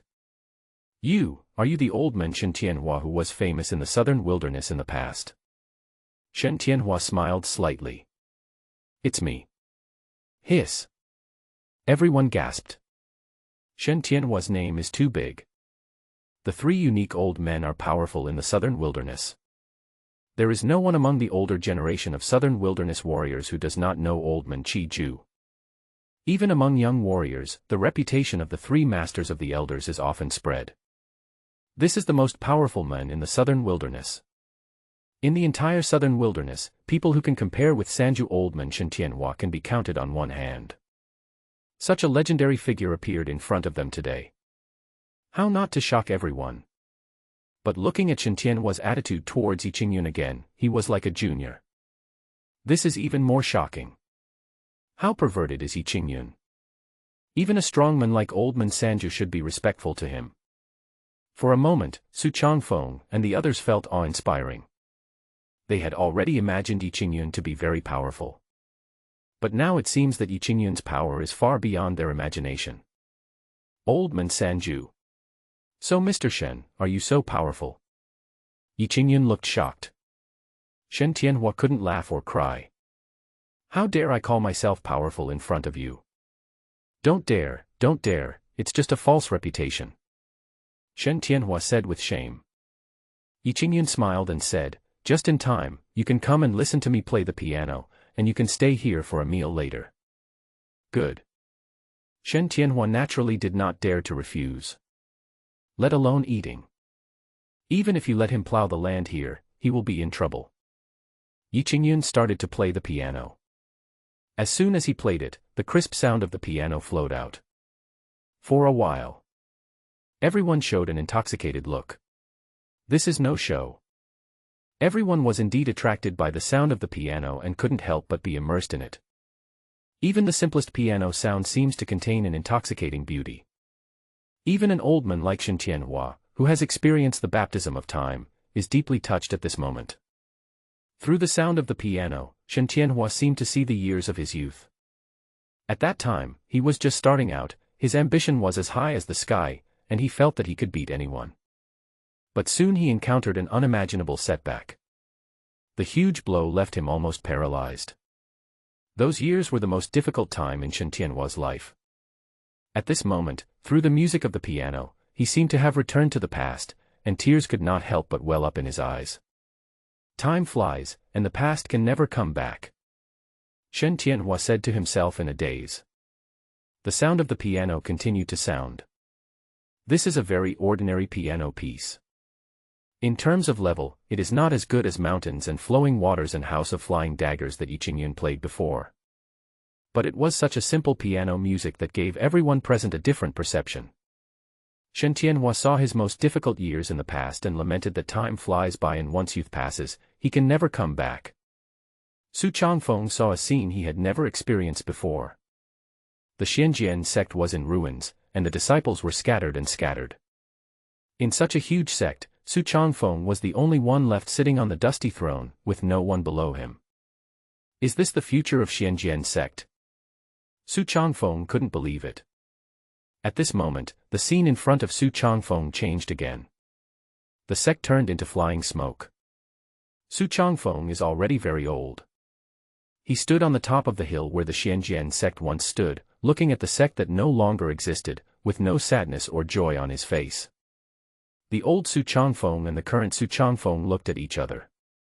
They all seemed to see each other's existence. This moment, Su Changfeng's mind became extremely calm. He felt what was in the heart of the old man Su Changfeng. Two identical people, in different years, are connected in mind and heart. Everything in the world is illusory. As long as the original intention is there, the sect will be there. Su Changfeng shed tears silently. This moment, his state of mind was elevated to an unprecedented level. The whole person has entered a whole new realm. This is an unimaginable opportunity. Chen Gongwang also saw his own scene.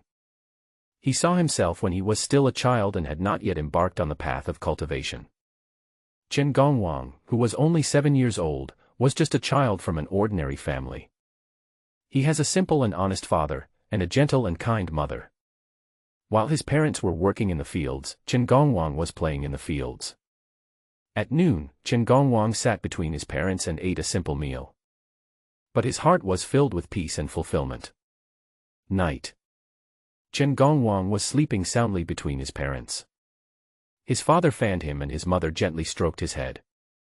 Mother doesn't expect you to be rich and powerful in the future, nor does she care whether you have a great future or not. Mother only hopes that you will be safe and happy in the future. Chen Gongwang seemed to see his father's smiling face and his mother's gentle whispers in a trance. This moment, Chen Gongwang felt pained. This was the warmest time in his life. But he had clearly forgotten it 100 years ago. But now I recalled it to the sound of the piano. Dad. Mom. Chen Gongwang, who had already been the leader of a sect, burst into tears and let out an almost hoarse cry. Pity. His parents had long since disappeared in the years. Chen Gongwang cried and shouted bitterly. He was willing to give up everything he had now, give up his profound cultivation, and give up his position as the leader of a sect. I just want to go back to being a kid again. I just want to go back to my parents. Call mom and dad again. Listen to your parents' voices again. Pity. Such a humble wish has long become a luxury that will forever separate us from each other. However, the scene that Gong Suinyu saw was completely different from everyone else. He came from an aristocratic family and was the eldest son of the Gong Suin family. He was extremely talented, far surpassing his peers. Later, he joined the Jiuling sect and became a talented disciple of the Jiuling sect. He has always been the focus of attention and has been dazzling. But the scene he saw at this moment was the time when he was with a young girl when he had just joined the Jiuling sect. Gong Suinyu vaguely remembered that girl's name was Xiao Kaier. She was also a disciple of Jiuling sect and her junior sister. The two are of similar age and started at the same time, so they have a good relationship. Gong Suinyu likes Xiao Kai'er and often takes care of her. Xiao Kai'er is also very nice to Gong Suinyu. In the eyes of others, they are a perfect match. Gong Suinyu also thought that this kind of time would continue forever. Until one day. Xiao Kai'er is dead.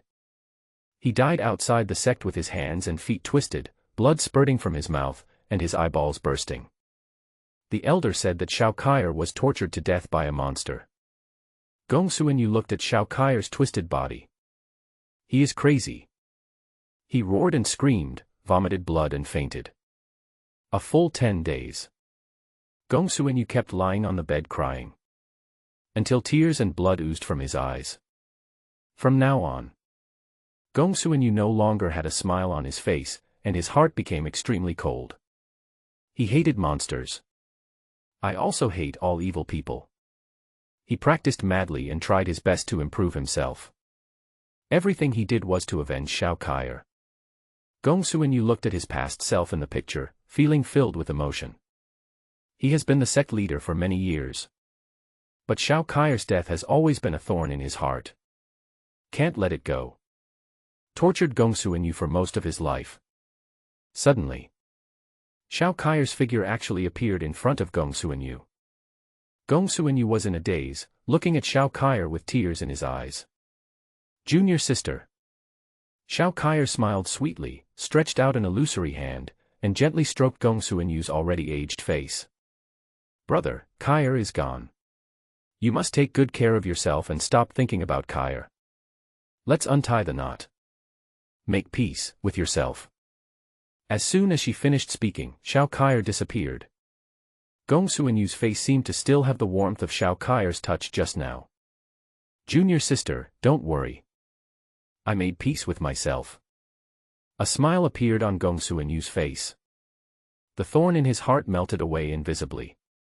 Everyone present was affected by the sound of the piano. They saw the biggest obstacle in their hearts and the biggest regret in their lives. Everyone stood there crying. Some people shouted and some cried silently. Until the piano music stopped abruptly. Everyone was still in a dream. Yi Qingyun looked intoxicated and proud. I played it so beautifully. It's perfect. He looked up. What's wrong with these people? Possessed.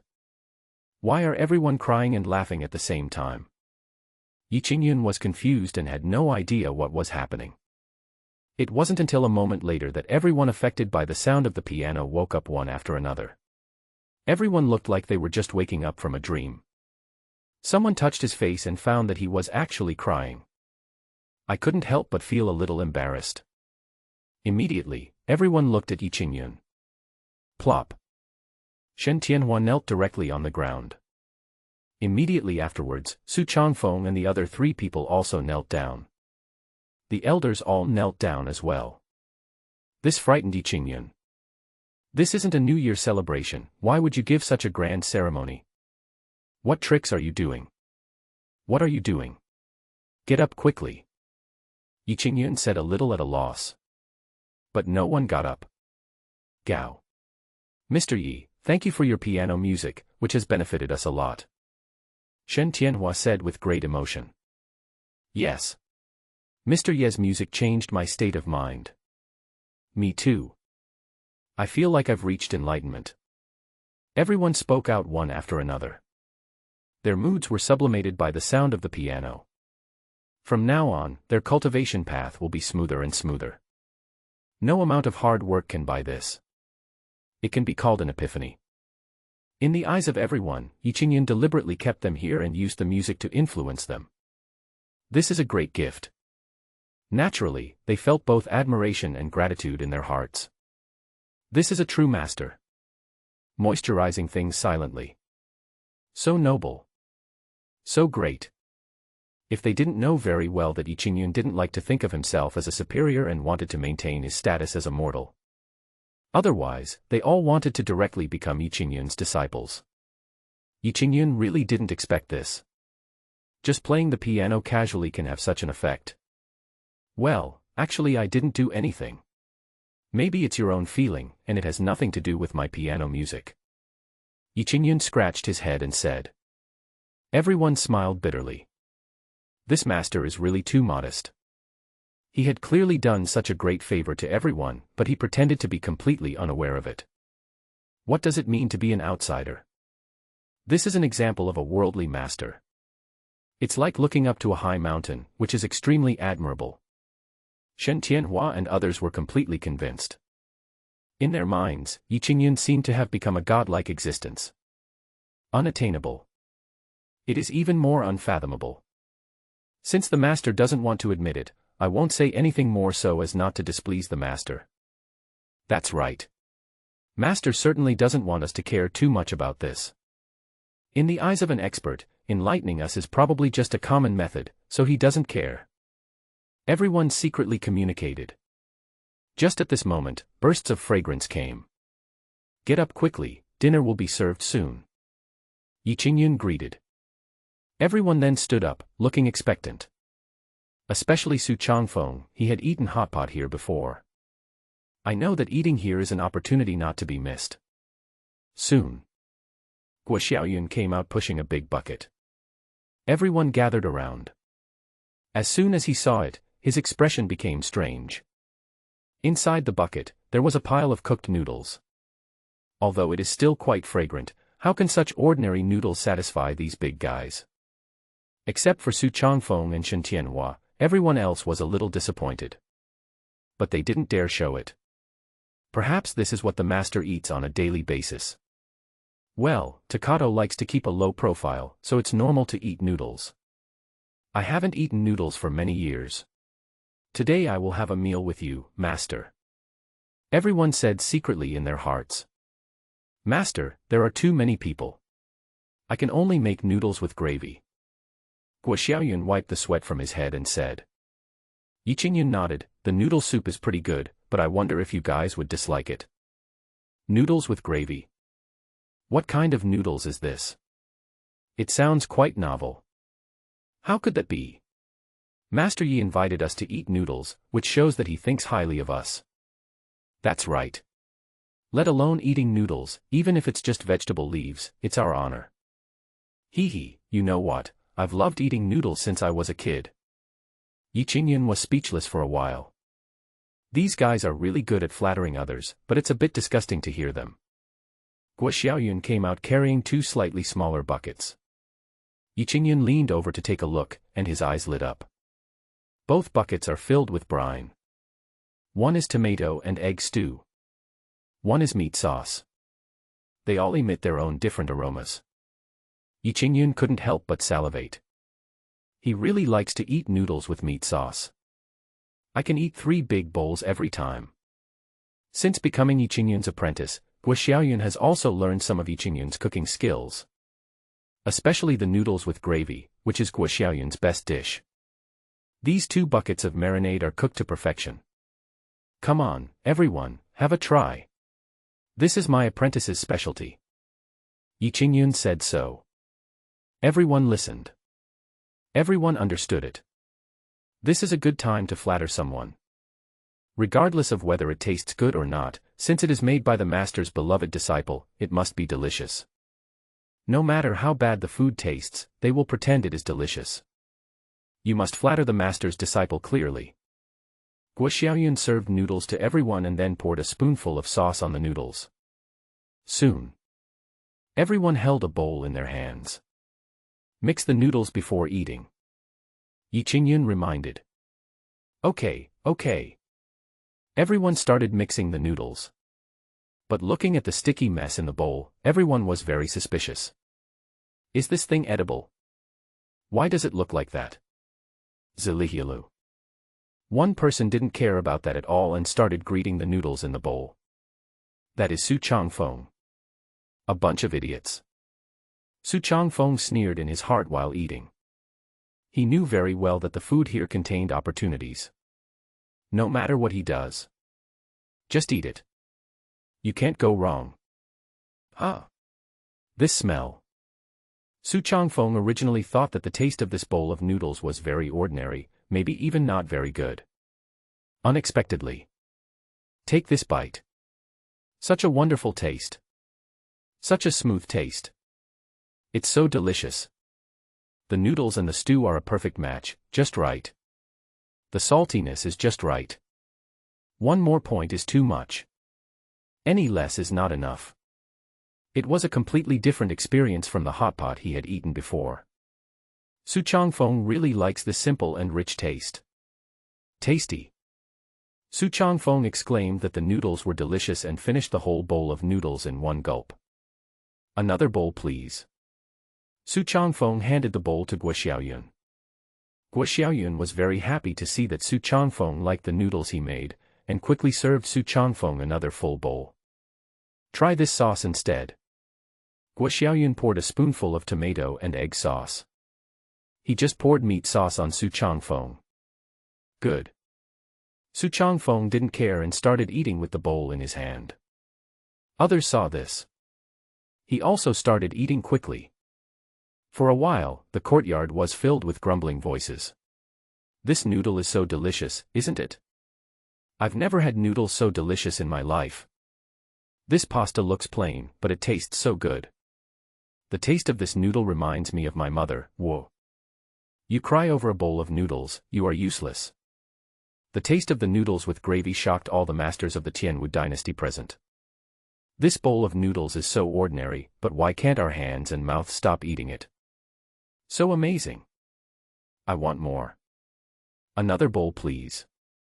Fill me up. Everyone enjoyed the meal. One bowl of noodles is not enough. They all ran to Guo Xiaoyun to serve noodles. Don't worry, there's plenty of noodles. You can eat them slowly. Guo Xiaoyun didn't have time to serve noodles to these people, so he shouted quickly. Su Changfeng, who had already finished his third bowl of noodles, sneered. A bunch of idiots. The noodles can't even be eaten hot. Su Changfeng ate his third bowl of noodles. Immediately, my body felt different. I ate too much. Su Changfeng touched his belly and found it was bulging. This made Su Changfeng, who always attached great importance to his image, feel a little embarrassed. Hurry up and tighten your stomach.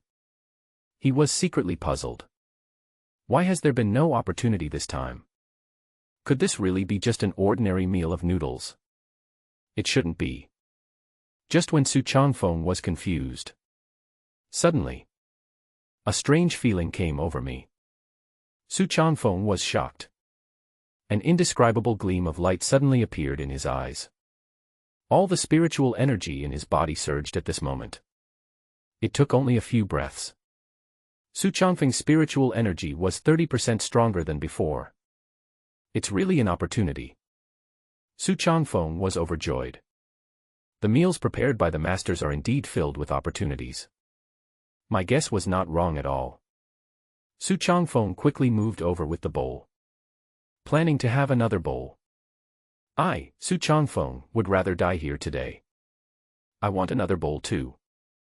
After Su Changfeng, other people who ate the noodles also began to show growth in their spiritual energy. They all showed expressions of shock. Has your spiritual energy increased? Yes, it has increased by 20%. I grew by 30%.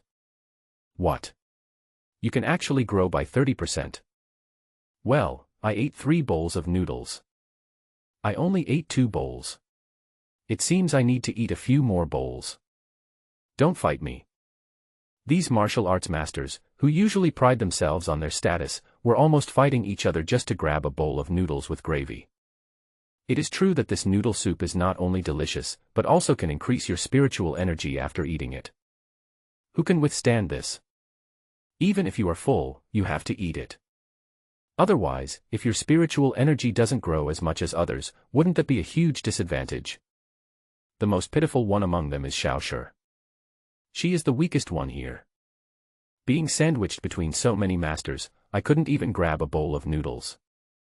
At this time, she had finished her first bowl of noodles for a long time, but she couldn't eat the second bowl. There are too many people fighting for it ahead. Disciple, the master has prepared a bowl for you. Shen Tianhua looked at the pitiful Xiao Shi, smiled slightly, and took out a bowl of noodles from behind as if by magic. There is also a layer of tomato and egg marinade on top. Xiao Shi's eyes lit up. Thank you, master. He picked up the bowl and started to eat happily. Shen Tianhua smiled. It's just that his smile is a bit stiff no matter how you look at it. Belch. Shen Tianhua burped. He just couldn't eat anymore. Even though he has been keeping quiet, he was the fastest when eating noodles just now. I even finished 4 bowls without gasping for breath. This 5th bowl, Shen Tianhua really couldn't finish it. Then he remembered his poor apprentice and gave the 5th bowl of noodles to Xiao Shi. Oh, I'm really old. I can't even eat as much as young people. Shen Tianhua said with emotion. When others heard what he said, they would be so angry that they would vomit blood. You, an old man who is hundreds of years old, cooked 4 bowls of noodles in a row, and you still say that you can't eat as much as young people. Not many young people can eat as well as an old man like you. Soon, a bucket of noodles was eaten cleanly. Not a single strand was left. In front of Guo Xiaoyun, there were still a dozen martial arts masters waiting for food. Although they were already full. But in order to increase their aura, they wanted to eat 2 more bowls. Even if I hold it until I vomit, I won't hesitate. Guo Xiaoyun's face was full of worry. We've finished eating the noodles. It's okay, it's okay. Go cook some noodles for us. Yes, this noodle is so delicious, we want to eat more. Please. Give us some more. If I don't eat this bowl of noodles, I will die. Guo Xiaoyun was at a loss and could only look to Yi Qingyun for help. Yi Qingyun was already frightened by the way these people ate. He was always worried. Could it be that the cultivators in this world can't even get enough food to eat? It's just some ordinary noodles with gravy, why are they all going crazy? No matter how delicious it is, it would be too much if you eat 3 or 4 bowls. Especially there are many elderly people among you. Is it really appropriate to eat like this? Forget it, go cook some more. Yi Qingyun said helplessly. All right.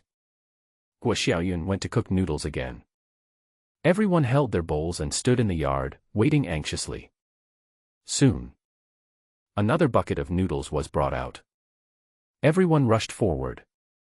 The sound of eating noodles could be heard again in the yard. Until the afternoon. A group of people who had been eating left with satisfaction. It's just different from when I came. When they came, they flew in the air with a graceful posture. When they left, everyone held their stomachs and walked away from Fuyun Mountain. No way. I ate so much that it was difficult for me to even fly. After everyone left, Guo Xiaoyun was carrying 2 empty buckets. Master, we haven't eaten yet.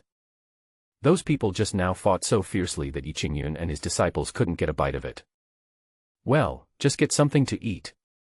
Yi Qingyun said helplessly. Oh. Guo Xiaoyun went to cook again. Yi Qingyun was just about to put the guqin into the room. Suddenly, 2 figures came rushing over. It was Emperor Wu Dongfang Su and his personal guard Gu Yu. When Yi Qingyun saw the 2 people falling, he couldn't help but groan inwardly. It's over, you're not here to eat for free again, are you? Although Yi Qingyun likes lively atmosphere. But it's not a good thing to have people coming like this all the time. And these people are really good at eating. Yi Qingyun is not a big landlord, and his family only has this little food. Your Majesty. Yi Qingyun bowed solemnly towards the east. Mr. Yi, thank you for your courtesy. I came here not only to visit you, but also to tell you something. Yi Qingyun was startled. Oh. What is it that requires your Majesty to come here in person? Dongfang Su's expression was somewhat solemn.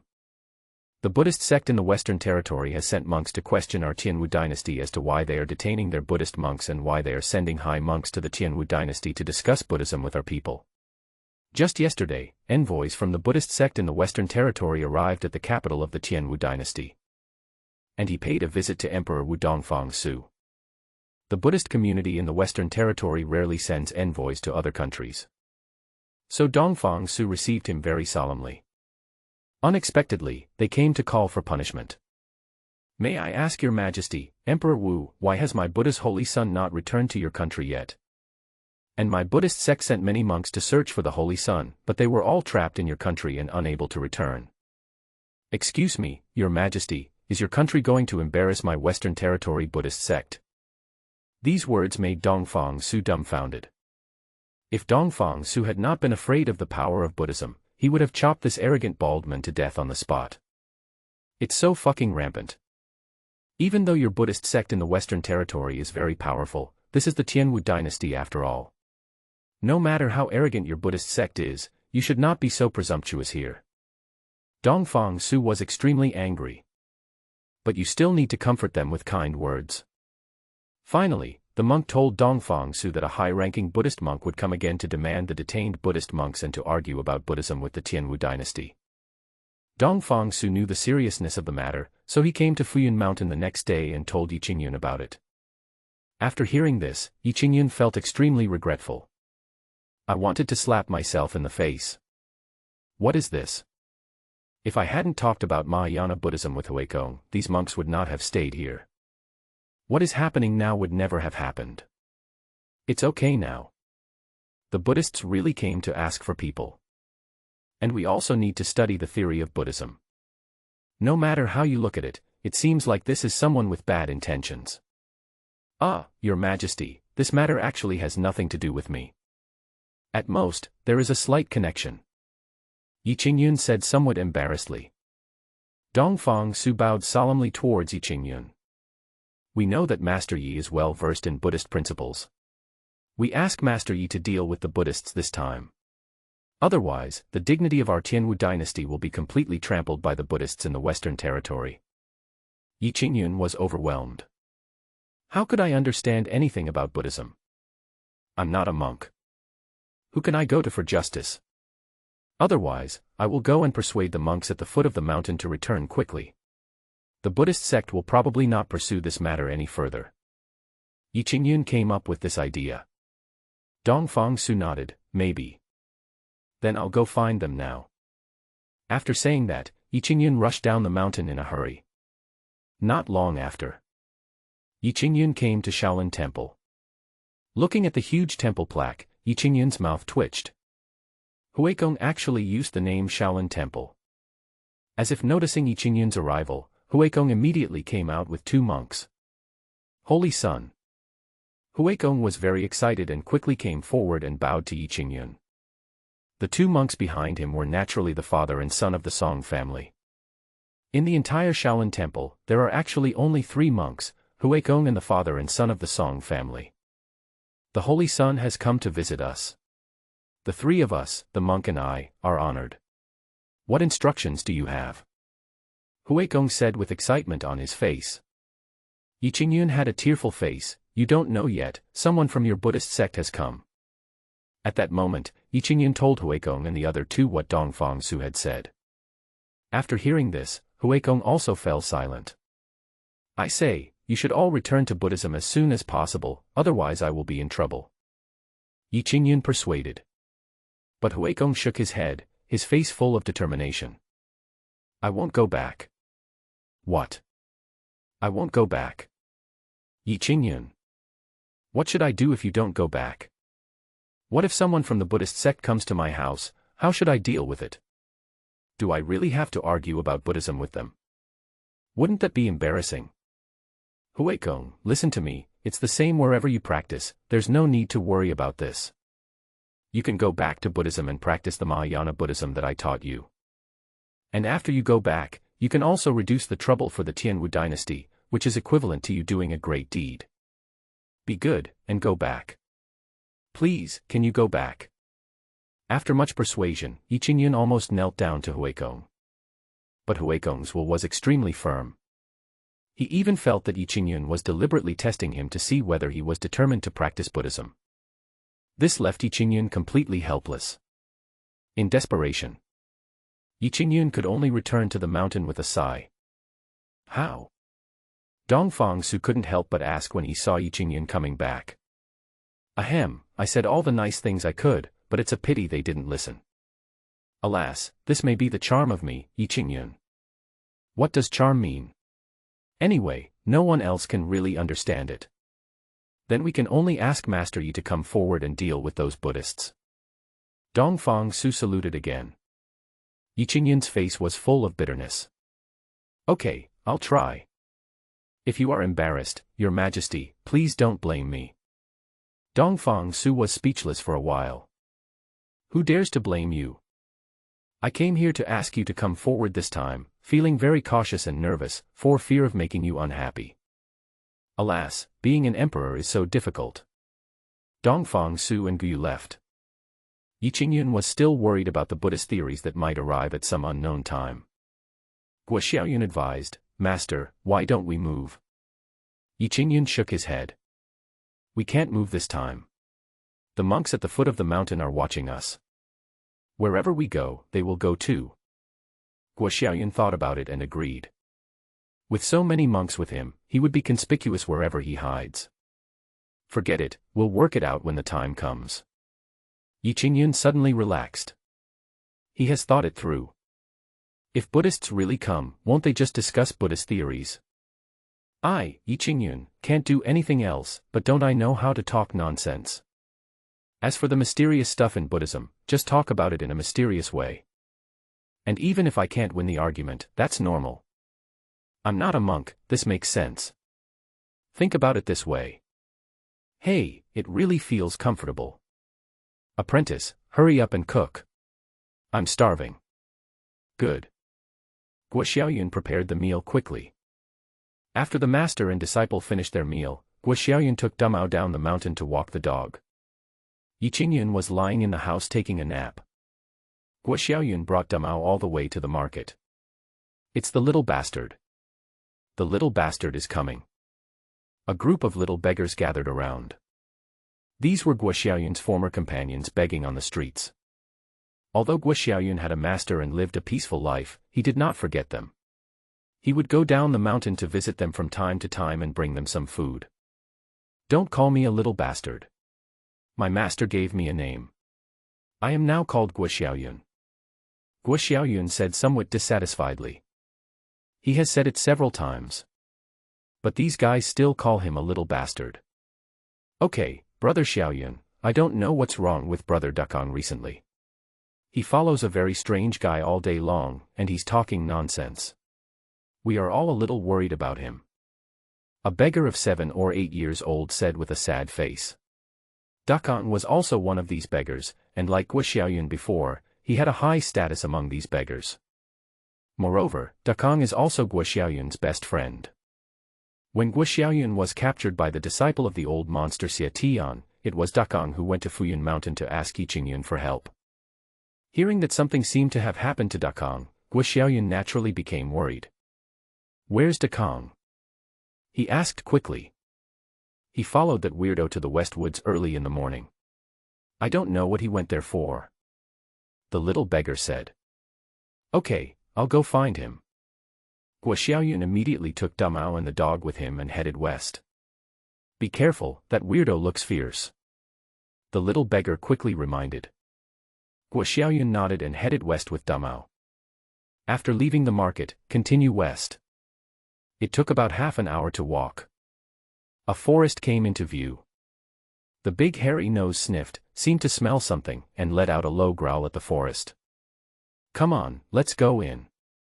Guo Xiaoyun patted Dumao's head, as if to tell him not to be afraid. Dumao walked in front, wagging his tail. Not long after entering the forest, Guo Xiaoyun felt a little cold all around. The sun is shining brightly, why is it so cold in the forest? After all, he was young and didn't know much, so he walked in rashly alone. If it were a cultivator, he would definitely be very wary of this place.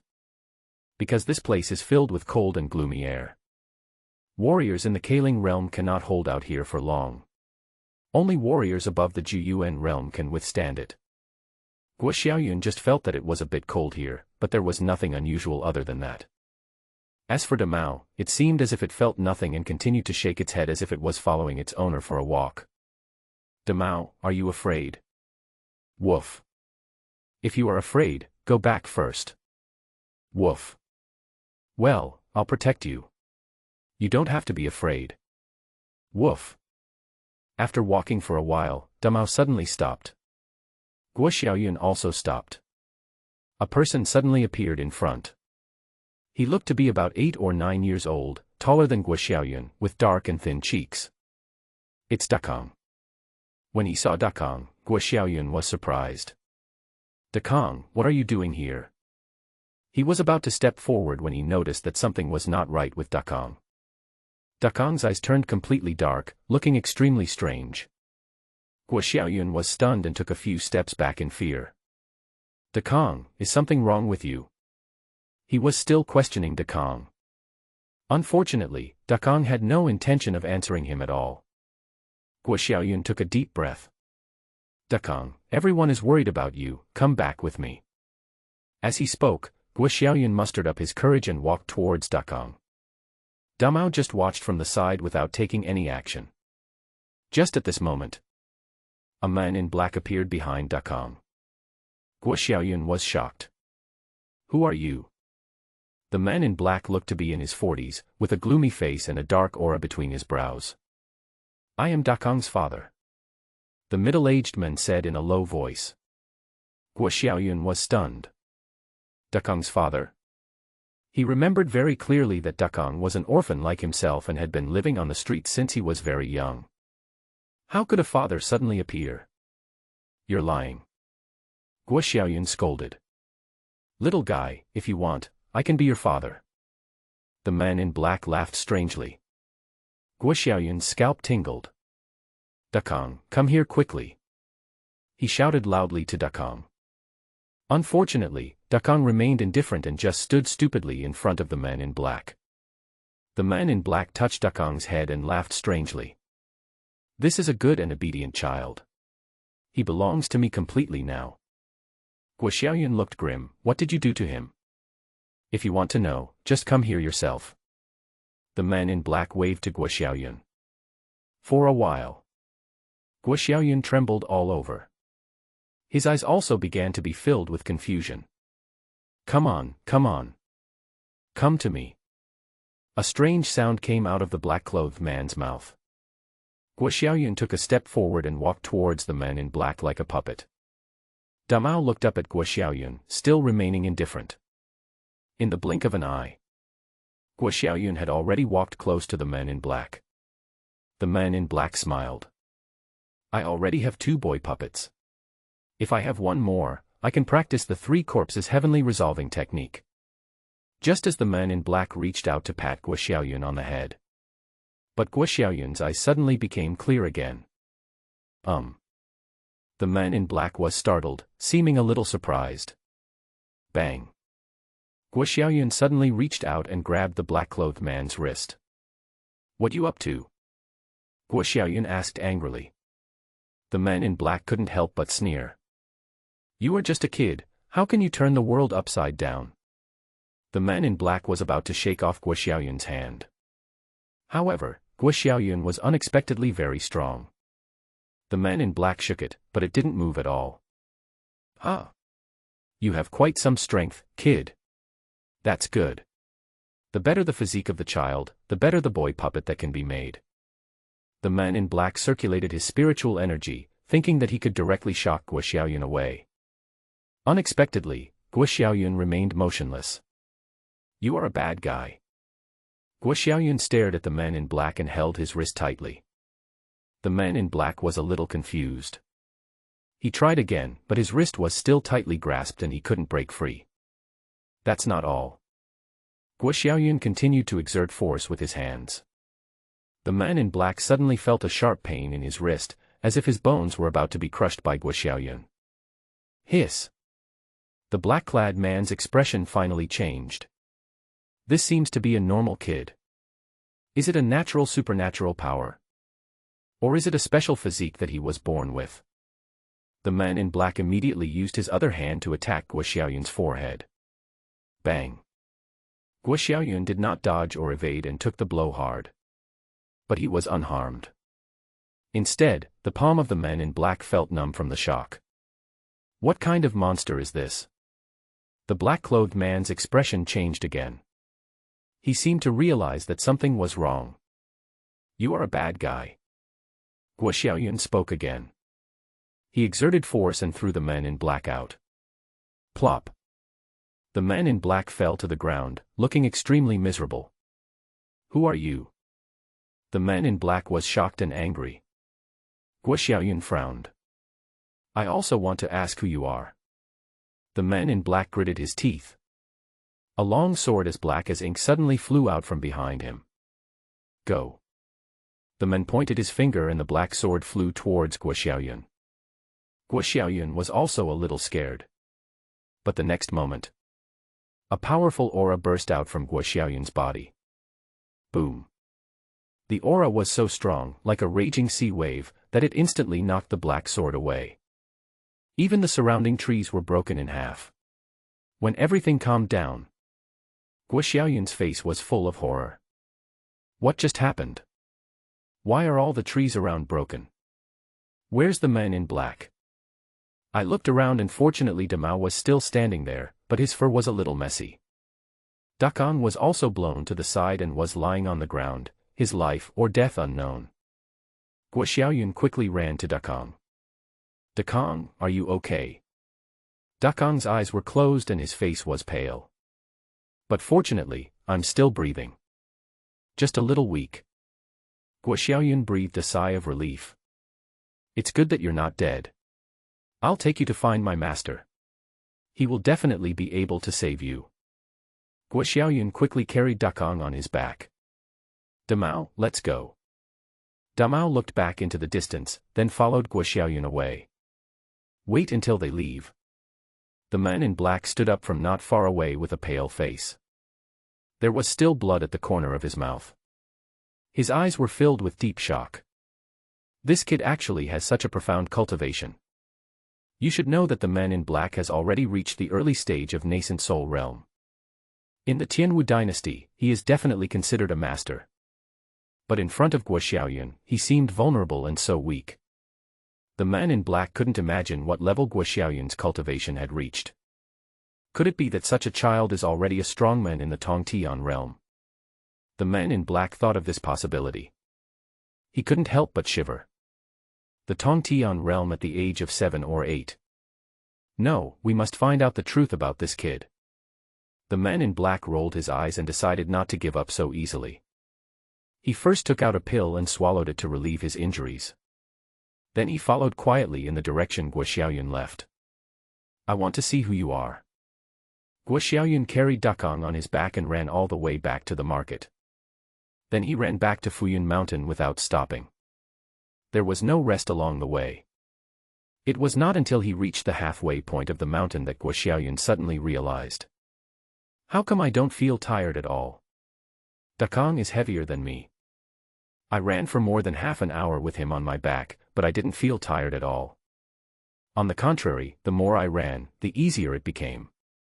I'm not sick, am I? Guo Xiaoyun was a little worried, as something was clearly not right with him. But the most urgent task is to ask the master to save Dakang. When Guo Xiaoyun ran back to the mountain, Yi Qingyun was still taking a nap. Master! Master! He shouted loudly. What are you doing? Yi Qingyun was woken up and responded with some dissatisfaction. Master, please come out and save them. Guo Xiaoyun shouted anxiously. Yi Qingyun then hurried out. What's going on? As soon as Yi Qingyun came out, he saw Guo Xiaoyun carrying someone on his back, and his face changed immediately. Put it down and let me see it. Guo Xiaoyun put the man down. After Yi Qingyun took a look, his face looked a little heavy. This person is badly injured. Not only were many of his bones broken, but the most serious thing was that his internal organs were definitely injured. Blood kept coming out of his mouth. Master, his name is Dakang, he is my good friend, you must save him. Guo Xiaoyun said worriedly. Yi Qingyun frowned. He is seriously injured. I'm afraid he won't be able to hold on for much longer. When Guo Xiaoyun heard this, he immediately became anxious. Master, is there nothing you can do? In Guo Xiaoyun's eyes, his master knows everything. But unexpectedly, even the master couldn't save Dakang's life. Let me try. Yi Qingyun quickly ran back into the house and took out a bottle of medicine that he didn't know who had given it to him. He remembered that this medicine seemed to have a good healing effect. It depends on whether this medicine works or not. Yi Qingyun took out a pill and stuffed it into Dakong's mouth. Soon, faint green light emanated from Dakong's body. Yi Qingyun felt his pulse. It seems to be a little stronger than before. Master, is his life saved? Guo Xiaoyun asked with concern. I don't know yet, let's see what happens first. Yi Qingyun shook his head. He didn't dare to guarantee whether this pill could save the child's life. The key is whether he can get through it. Let's carry him in first. Good. At that moment, Guo Xiaoyun and Yi Qingyun carried Dakong into the house. Guo Xiaoyun was worried, so she stayed by Dakong's side. And at this time, the man in black also reached the foot of Floating Cloud Mountain. Ah! There are so many temples here. The man in black looked at the circle of temples at the foot of the mountain and was suddenly confused. The largest temple among them is called Shaolin Temple. Could it be here? The man in black muttered something and walked straight to the gate of Shaolin Temple. At this time, there was a monk sweeping the floor in front of the mountain gate. It was Song Chenglong, one of the father and son of the Song family, and now the monk Suzhu of Shaolin Temple. When Suzhu saw the visitor, he could not help but put his hands together and asked, "What can I do for you, benefactor?" The man in black narrowed his eyes. It was the first time he met a real Buddhist. But it seems that this monk is so young and should be just a minor character. Get lost. The man in black shouted coldly. Suzhu was startled. Why is the donor so irritable? The man in black was also stunned. I told you to get out of the way, but you asked me why I was so irritable. Are you mentally ill? Hand him over. The man in black grabbed Suzhu by the collar and shouted angrily. Suzhu still looked confused. Donor, there are only 3 monks in my Shaolin temple. Who are you looking for? Don't give me your F***king game. Where are those 2 kids? And the dog? Hand them over to me. Otherwise, I will burn down your broken temple. The man in black was very vicious. Upon hearing this, Suzhu was not afraid. Instead, there was a gleam in his eyes. Donor, are you here to cause trouble? The man in black was speechless for a while. I'm not here to cause trouble. Am I here to buy food from you? I don't want to waste my time talking to you. The man in black raised his hand and slapped Suzhu, trying to kill him. But Suzhu took a step and actually broke free from the black-clothed man's hands. Amitabha, this is a quiet place in Buddhism. You are too irritable, benefactor. Suzhu clasped his hands together, his face solemn and dignified. Behind him, the shadow of a Buddha statue emerged. The appearance of this Buddha statue is exactly the same as Yi Qingyun. If Yi Qingyun saw this scene, he would be dumbfounded. When did I become a Buddha? The man in black was a little shocked. This monk seems to have average cultivation level, but I didn't expect that he has quite impressive strength. For a while, the man in black got serious. Who dares to cause trouble in Shaolin Temple? At this time, Suzhu's father Su Hai also came out, holding a demon-subduing staff in his hand and with an angry look on his face. Haha, how many of you can come out? I want to see what you bald monks are capable of. The man in black looked very arrogant. Although he had suffered a loss at the hands of Guo Xiaoyun before, he thought it was because he was careless. Now dealing with some monks is naturally no problem. That's what you said. Ding ding ding. For a while, the bells in Shaolin Temple rang. Crash. Monks rushed out from a dozen nearby temples. For a while, dozens of bald monks surrounded the man in black. Amitabha, you are the one who is causing trouble, right? A fat monk rolled up his sleeves and said with a kind face. The man in black was a little confused. Something doesn't seem right. Wait, actually Before the man in black could finish his words, the fat monk had already swung his fist at him. Then dozens of monks surrounded and beat the man in black. Bang bang bang bang. The man in black wanted to resist at first. It turned out that each of these monks was an expert. It only took a short while. The man in black was beaten to the ground, screaming in agony. Amitabha. Huekong chanted the Buddha's name and signaled everyone to stop. When everyone stopped, the man in black was seen lying on the ground like a dead dog. His nose and face were bruised, and blood was still flowing from his mouth. You are going too far. The man in black spoke incoherently. It looks like even his teeth were knocked out. You were the one who started the trouble first, so why are you accusing us of going too far? Suju said with a strange look on his face. The man in black started crying. If I had known that you monks were so brutal, I would never have dared to cause trouble even if you killed me. Amitabha, don't be sad, don't be upset. Huekong stood in front of the man in black with a kind face. The man in black raised his head and stared at Huekong in a daze. As the saying goes, you can become a Buddha immediately after you put down your butcher knife. I wonder if you are willing to become a monk. Or join my Buddhist sect. What the hell? Let me become a monk. The man in black thought he might have heard wrongly.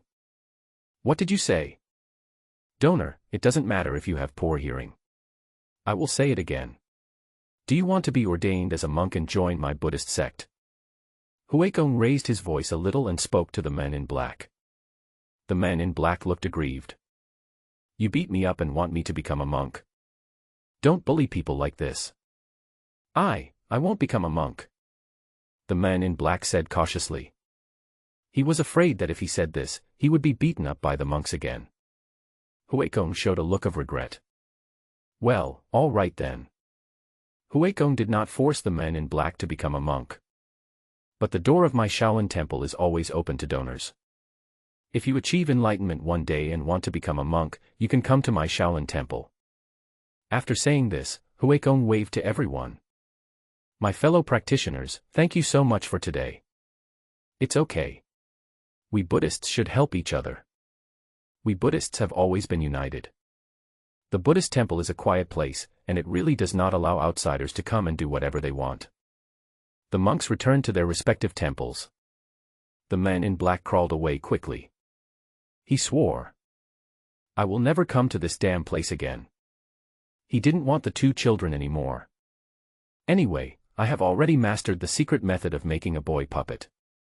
The worst that can happen is that I can find another one. 3 days later. Dakang, who had been in a coma, finally woke up. Guo Xiaoyun, who had been staying by the bed, was suddenly surprised. Dakang, you finally woke up. Hearing the noise, Yi Qingyun also walked in from outside. Dakang woke up and looked around with a dazed look. Although his face was still a little pale, it was much better than in the previous few days. Where am I? Dakang asked weakly. Floating Cloud Mountain, this is Floating Cloud Mountain. Guo Xiaoyun said hurriedly. Dakang looked at Guo Xiaoyun with some confusion in his eyes. Little bastard. Yeah, I'm a little asshole. Guo Xiaoyun responded quickly. Dakang, do you remember what happened? Yi Qingyun asked from the side. Dakang frowned and thought about it. There was a man who said he could give me a lot of food as long as I followed him. Then what? Then I followed him, and he made me eat a lot of weird-tasting meatballs and tapped me a lot. I just felt a little unwell during those few days, and then I can't remember clearly. Having said this, Dakang showed a bit of pain. Yi Qingyun frowned slightly. It seems that there is something wrong with this child's memory. But it's okay. It looks like his life has been saved. This is a blessing in disguise. Yi Qingyun brought a bowl of vegetable porridge and asked Guo Xiaoyun to feed it to Dakang. After drinking the vegetable porridge, Dakang's complexion obviously improved. There is even a hint of redness. By the afternoon, Dakang was able to walk again. This surprised Yi Qingyun. Could it be that the vegetable porridge I cook is more effective than the elixirs taken by those practitioners? In any case, Dakang survived and is getting better at a visible rate. Another day passed. A long line of people came down the mountain. There were dozens of tall horses with soldiers in armor riding on them. Further back, there was a luxurious carriage. Inside the carriage sat a father and daughter. The woman was none other than Princess Qi Yanyu of the Prince of Pingshi's mansion.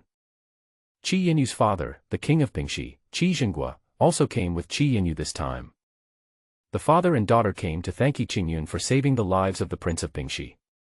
At the beginning, the Pingxi palace was suppressed by the Song family and was once in a desperate situation. Even Qi Yanyu, a princess, was hunted down and almost died. It's okay now. The Song family was completely quiet. He also sent people to the Pingxi palace to apologize and presented a generous gift. Only then could the Pingxi palace truly heave a sigh of relief.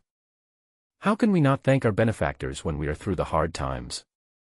This time, Qi Yanyu not only came by herself, but also brought her father Qi Zhenghua with her. Qi Zhenghua's appearance is somewhat similar to Qi Yanyu. But for some reason, his face looked a little sallow, his eyes were a little yellow, and he looked a little listless. Qi Yanyu looked at her father's expression and felt a little worried. My father has been showing these symptoms for some time. She also consulted many famous doctors, but they were all helpless.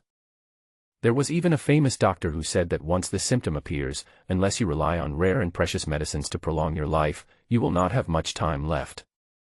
Qi Yanyu was very worried, so she brought her father along, not only to thank Yi Qingyun, but also to ask Yi Qingyun to see her father. After all, Qi Yanyu had witnessed Yi Qingyun's abilities with her own eyes.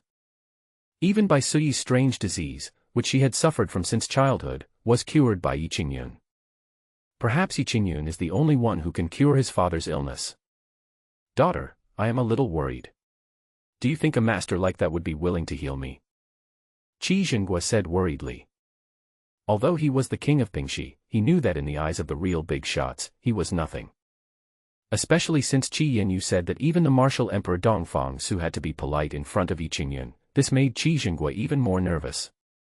It's all right, father. Master Yi is very easygoing and doesn't act like a master at all. Qi Yanyu comforted her. And Master Yi is now comprehending the mortal world as a mortal, so we shouldn't call him master, nor should we be too respectful to him. It's better to be more normal. I see. As expected of an otherworldly expert, his actions are so strange. Qi Zhenghua nodded and felt a little more relaxed. Princess, we have arrived at Floating Cloud Mountain, but... The captain of the guard suddenly came to report. Just what? Qi Yanyu asked. The captain of the guard looked strange. For some reason, many temples have been built at the foot of Fuyun Mountain. Now we are stopped in front of a temple called Shaolin Temple. Temple? Qi Yanyu and Qi Zhenghua were both stunned. I'll go down and take a look. Qi Yanyu immediately got off the carriage and went straight to the gate of Shaolin Temple. Just then Su Zhu came out with a broom to clean the place. The two of them happened to bump into each other. Song Chenglong. Qi Yanyu was shocked. How could this dandy boy be here? Su Zhu was startled by the voice. The broom in his hand almost flew out. Looking closely, it turned out to be Qi Yanyu. Su Zhu was slightly surprised, then he revealed a gentle smile. It's the princess. Long time no see. Qi Yanyu immediately became alert. Song Chenglong, what are you doing here? Are you planning to attack my Pingxi palace? No wonder Qi Yanyu thought so. She was a little surprised to see Song Chenglong so suddenly. Moreover, given Song Chenglong's past behavior, Qi Yanyu found it hard to imagine that he would mend his ways. Su Zhu didn't know whether to laugh or cry. Princess, I have become a monk. The past has nothing to do with me anymore. What the hell? You became a monk. Qi Yanyu was stunned. Then look at Song Chenglong's head. It was so shiny and bright.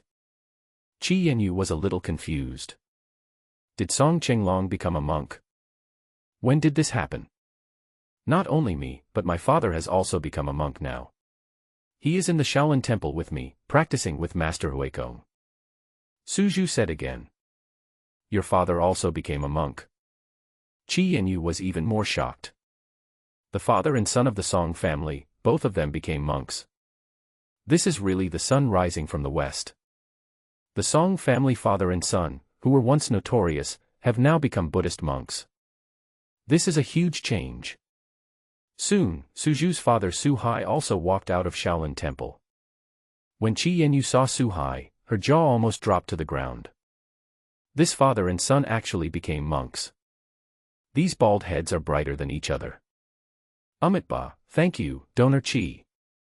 Suhai clasped his hands together and bowed to Chi Yenyu. This made Chi Yenyu a little overwhelmed. Ah, you're welcome. Chi Yenyu could only follow suit and clasped her hands together. She felt very awkward. It was really strange that the Song family father and son, who used to be so ferocious and arrogant, were now so gentle and polite. Donor Chi, my father, and I have already entered Buddhism. The past is like a passing cloud, and we have long let it go. I hope Donor Chi will forgive us. Suhai said with a faint smile. It was like talking to an old friend. If one did not know the grudges between the two families, one would even think that they were good friends from aristocratic families who had known each other for many years. But in fact, the Song family and the Prince of Pingshi's mansion used to be mortal enemies. You and your son have become monks, what will happen to the Song family? Chi Yenyu asked doubtfully. Suhai smiled slightly. Of course the Song family is still there. I handed it over to a nephew of the Song family and let him take charge of the Song family. Oh. Chi Yenyu nodded. Master Chi, are you going up the mountain to meet the Holy Sun? Suju asked from the side. The Son of God? Who is the Son of God? Chi Yenyu was startled. It's Master Yi. Suju said. This confused Chi Yenyu again.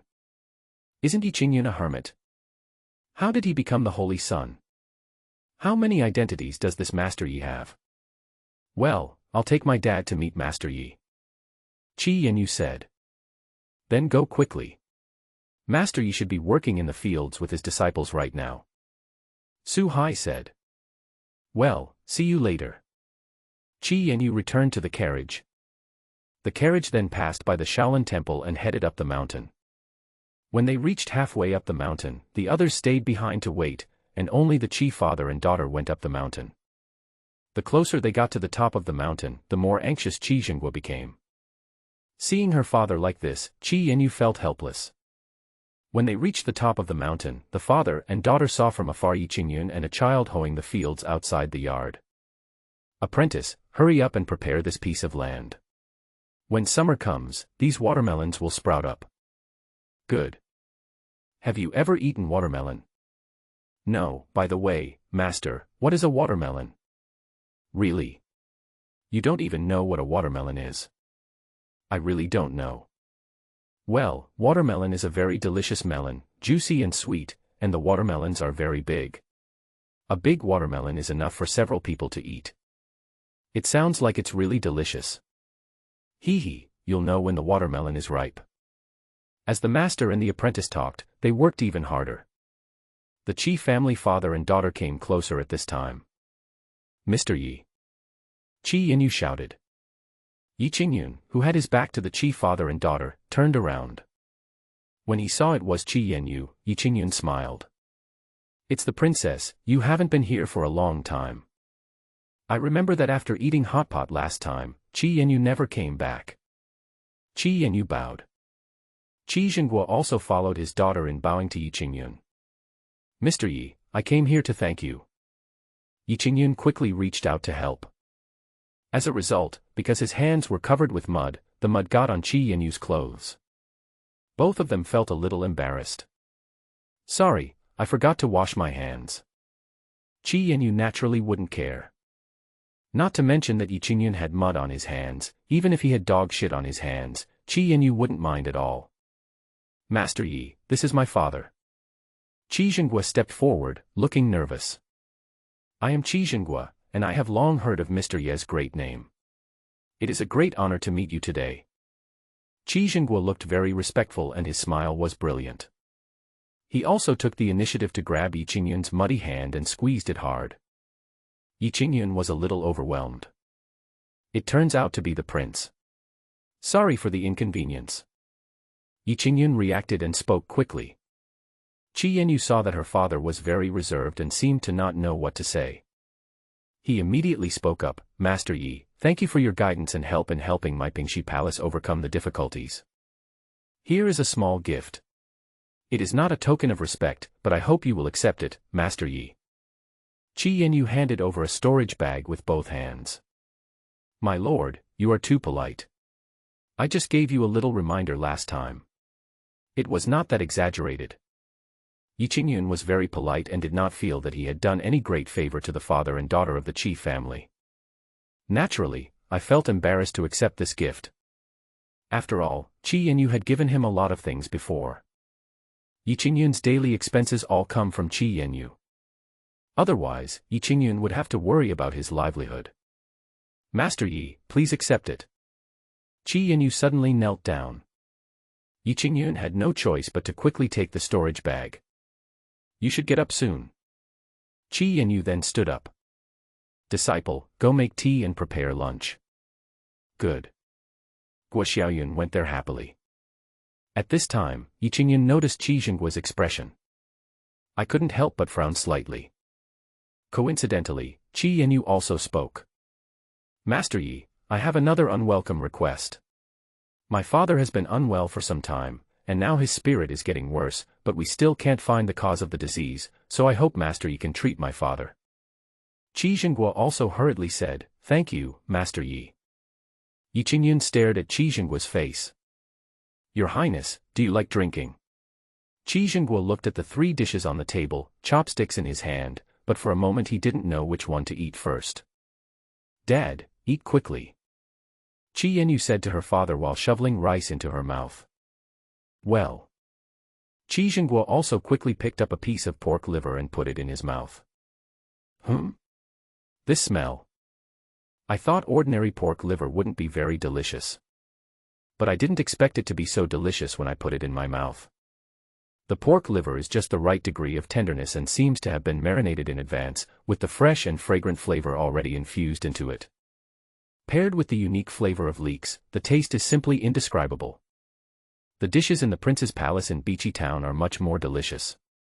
A piece of pork liver immediately whetted Qi Zhengguo's appetite, who had been having a poor appetite recently. He picked up the bowl and started eating like Qi Yanyu.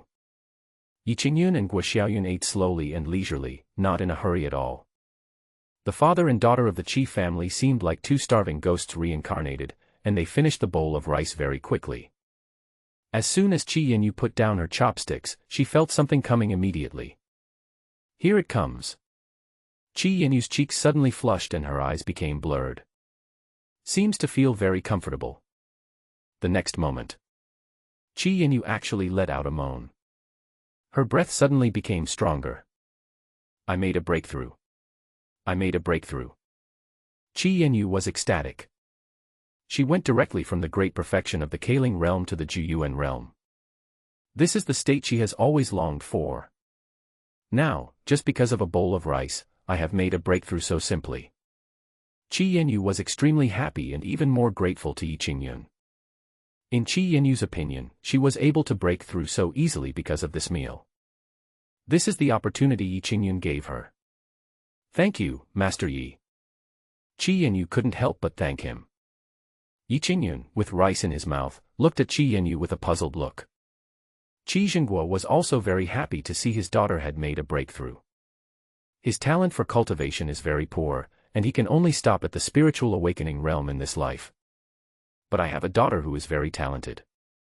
Seeing his daughter going further and further on the path of cultivation, Qi Zhengguo felt extremely gratified.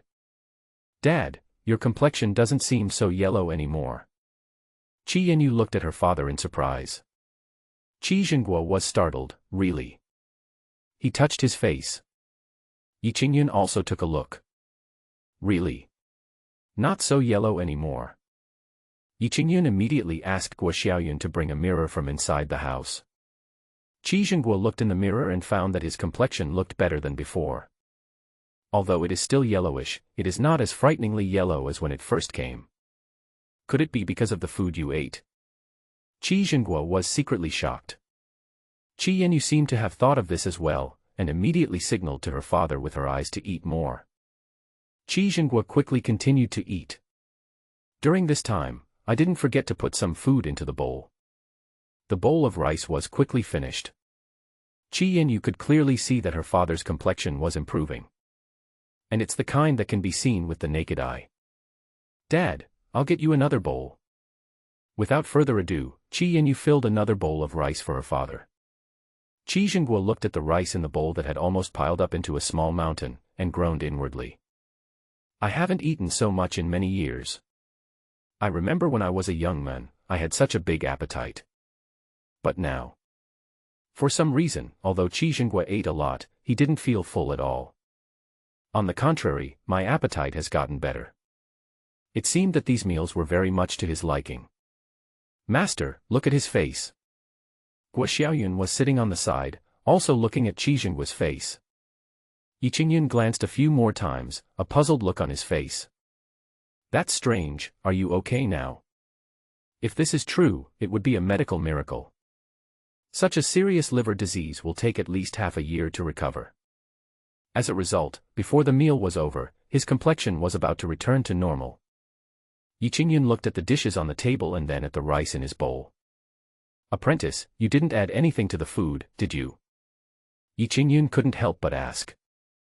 Guo Xiaoyun shook his head repeatedly. I didn't add anything. I just did what you taught me, master. Yi Qingyun thought about it and realized that if something was added, how could he not be able to tell? If you can't figure it out, just stop thinking about it. Anyway, it's a good thing that Qi Zhenguo's condition has improved. There's no need to worry so much. After the meal, Qi Zhenguo's complexion not only returned to normal but even turned rosy. This is a sign of abundant qi and blood. Qi Zhenguo stood up excitedly and waved his hands. I feel that my body is indeed better, and I have a lot more strength than usual. Qi Yanyu was overjoyed. Dad, you are really well. Both father and daughter were very excited. Immediately, they came to Yi Qingyun. The father and daughter knelt down immediately to Yi Qingyun. No, no, no, get up, get up. Yi Qingyun hurried to support him. However, the father and daughter were very stubborn and kowtowed to Yi Qingyun 3 times. Master Yi, you have been so kind to my father and me, and we have no way to repay you.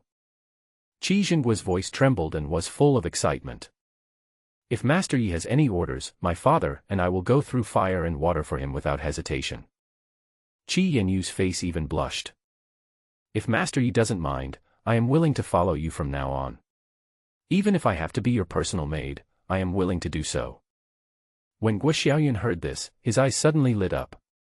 Will I soon have a new mistress? That's good. Yi Qingyun, however, had a strange look on his face. Personal maid. How close-fitting is it? This is too easy to make people think wrongly. Am I, Yi Qingyun, that kind of person? Although you, Qi Yanyu, are pretty and your figure isn't as good as Bai Sui's, it's still pretty good. But I, Yi Qingyun, don't care about these at all. Ahem, you guys get up. I didn't do anything. You don't need to thank me so much. Yi Qingyun said somewhat embarrassedly. He really felt that he had done nothing. Perhaps it was just a coincidence that Qi Zhenguo was able to recover. Even if he didn't come to me, he would probably be able to recover. This just happened to happen to me. Seeing this, the Qi family father and daughter admired Yi Qingyun even more. This is a master. The grace of saving a life and the virtue of giving birth to a new one are nothing in his eyes. Such noble character cannot be described with any praise. Guo Xiaoyun sighed. It seems that this person is not my master's wife. At the same time, the western border of the Tianwu dynasty. A golden light shot up into the sky, slowly coming from the western border. The soldiers at the border had already seen the Buddha's light and were all very alert. When the golden light came closer, only then did everyone see clearly. An old monk in white clothes, barefoot, twirling Buddhist beads in his hands, with a peaceful face. The bursts of golden light came from the old monk in white. Amitabha. A Buddhist chant is like the sound of heaven descending. For a while, everyone at the border looked confused.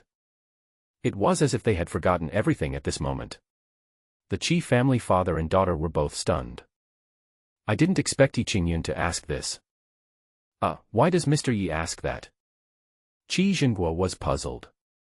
My lord, this is very important. Tell me the truth. Yi Qingyun said seriously.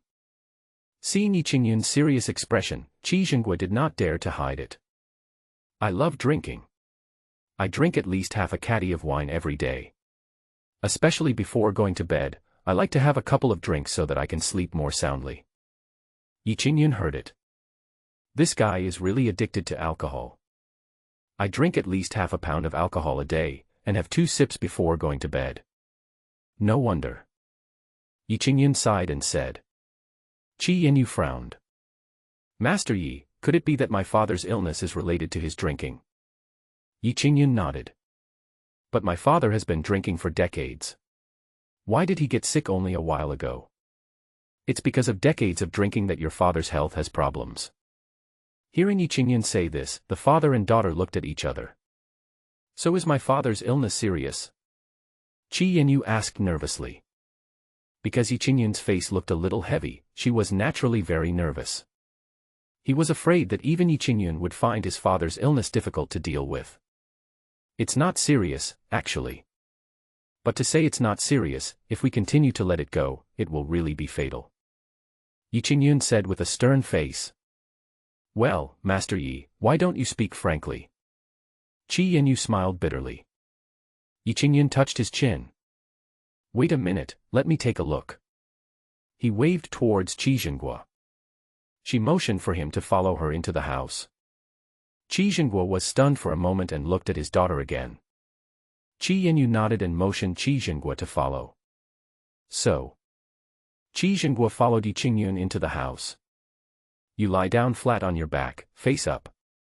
Yi Qingyun pointed to a recliner not far away. Ah, okay.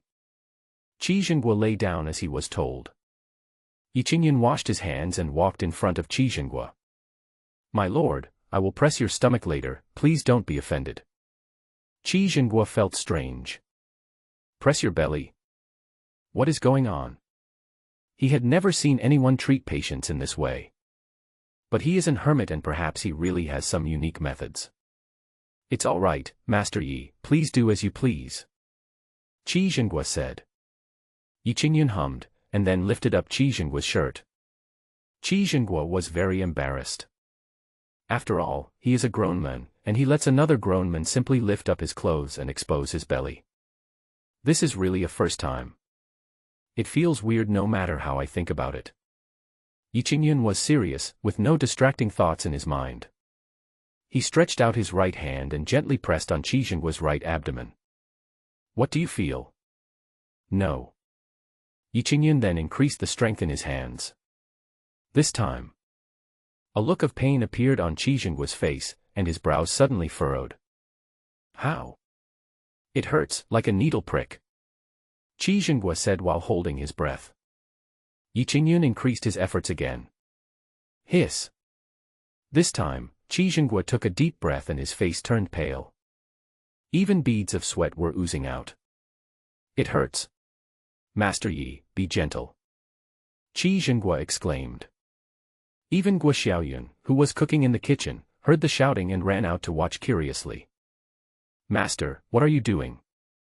Adults are doing things, children should stay aside. Oh. Guo Xiaoyun went to the kitchen to work again. Yi Qingyun raised his hand, a solemn look appearing on his face. Now he was almost certain. This Qi town has liver disease. And it's already quite serious. His face was sallow and his eyeballs were yellow, which was a direct manifestation of deteriorating liver function. In addition, he felt pain when pressing Qi Zhengguo's right abdomen, which meant that there was a serious problem with Qi Zhengguo's liver. Because the liver generally doesn't hurt. Pain when pressing will only occur when there is a serious illness. He called Qi Yanyu in. Your Majesty, your illness is not simple. You must pay close attention to it, otherwise your life may be in danger. Yi Qingyun said. Both the father and daughter panicked after hearing this. Master Yi, please save my father. Qi Yanyu immediately pleaded.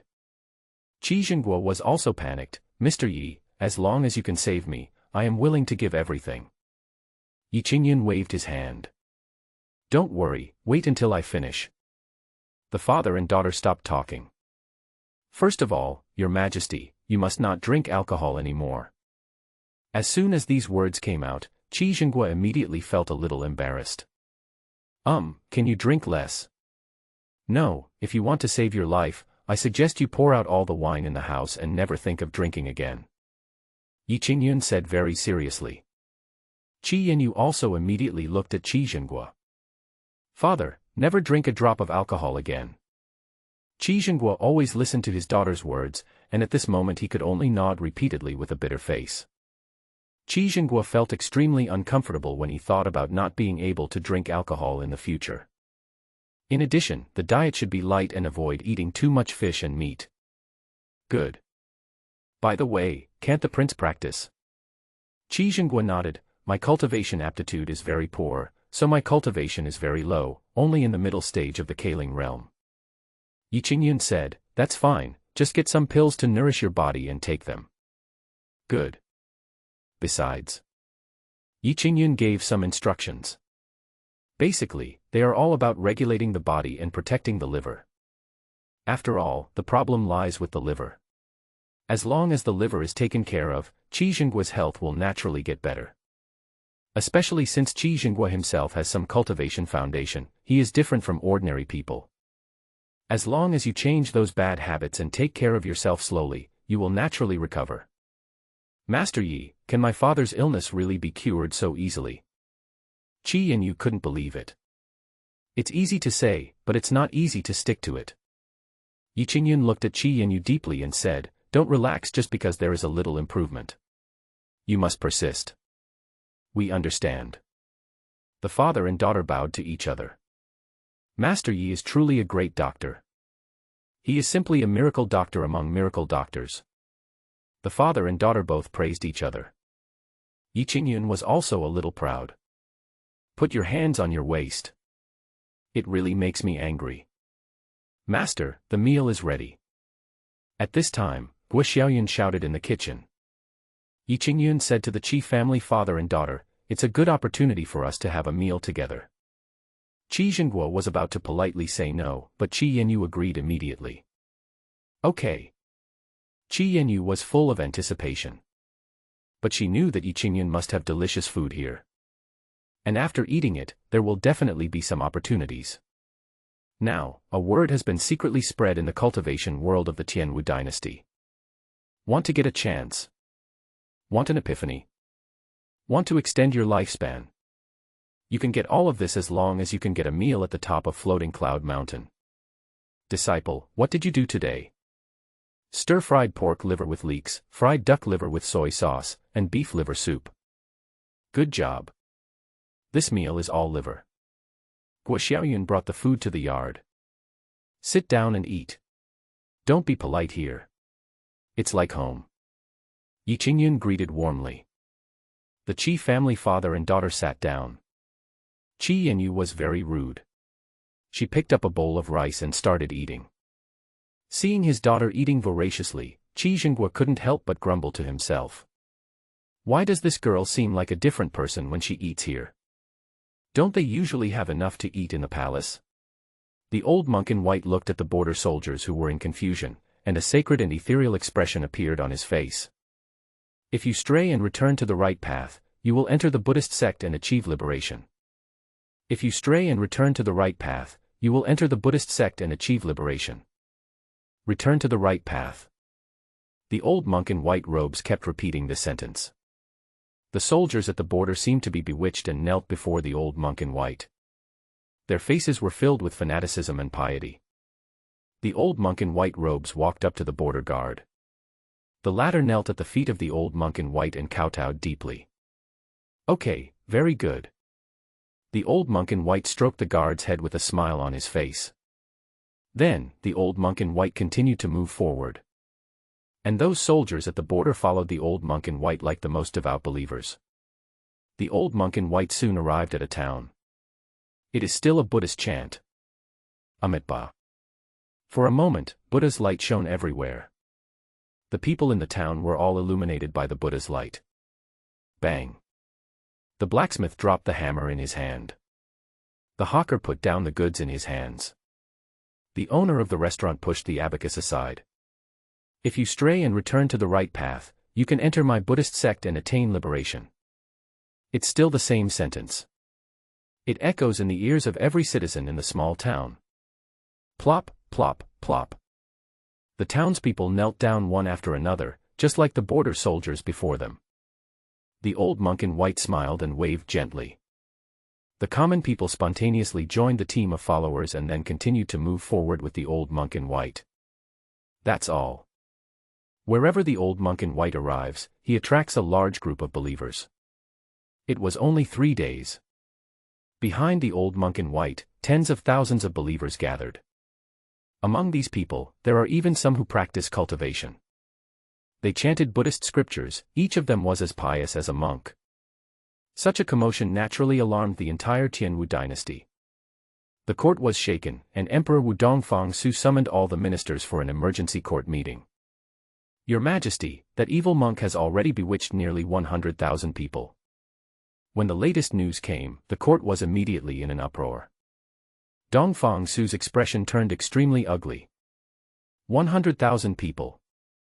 In just 3 days, 100,000 people were bewitched by the evil monk. This is simply terrifying.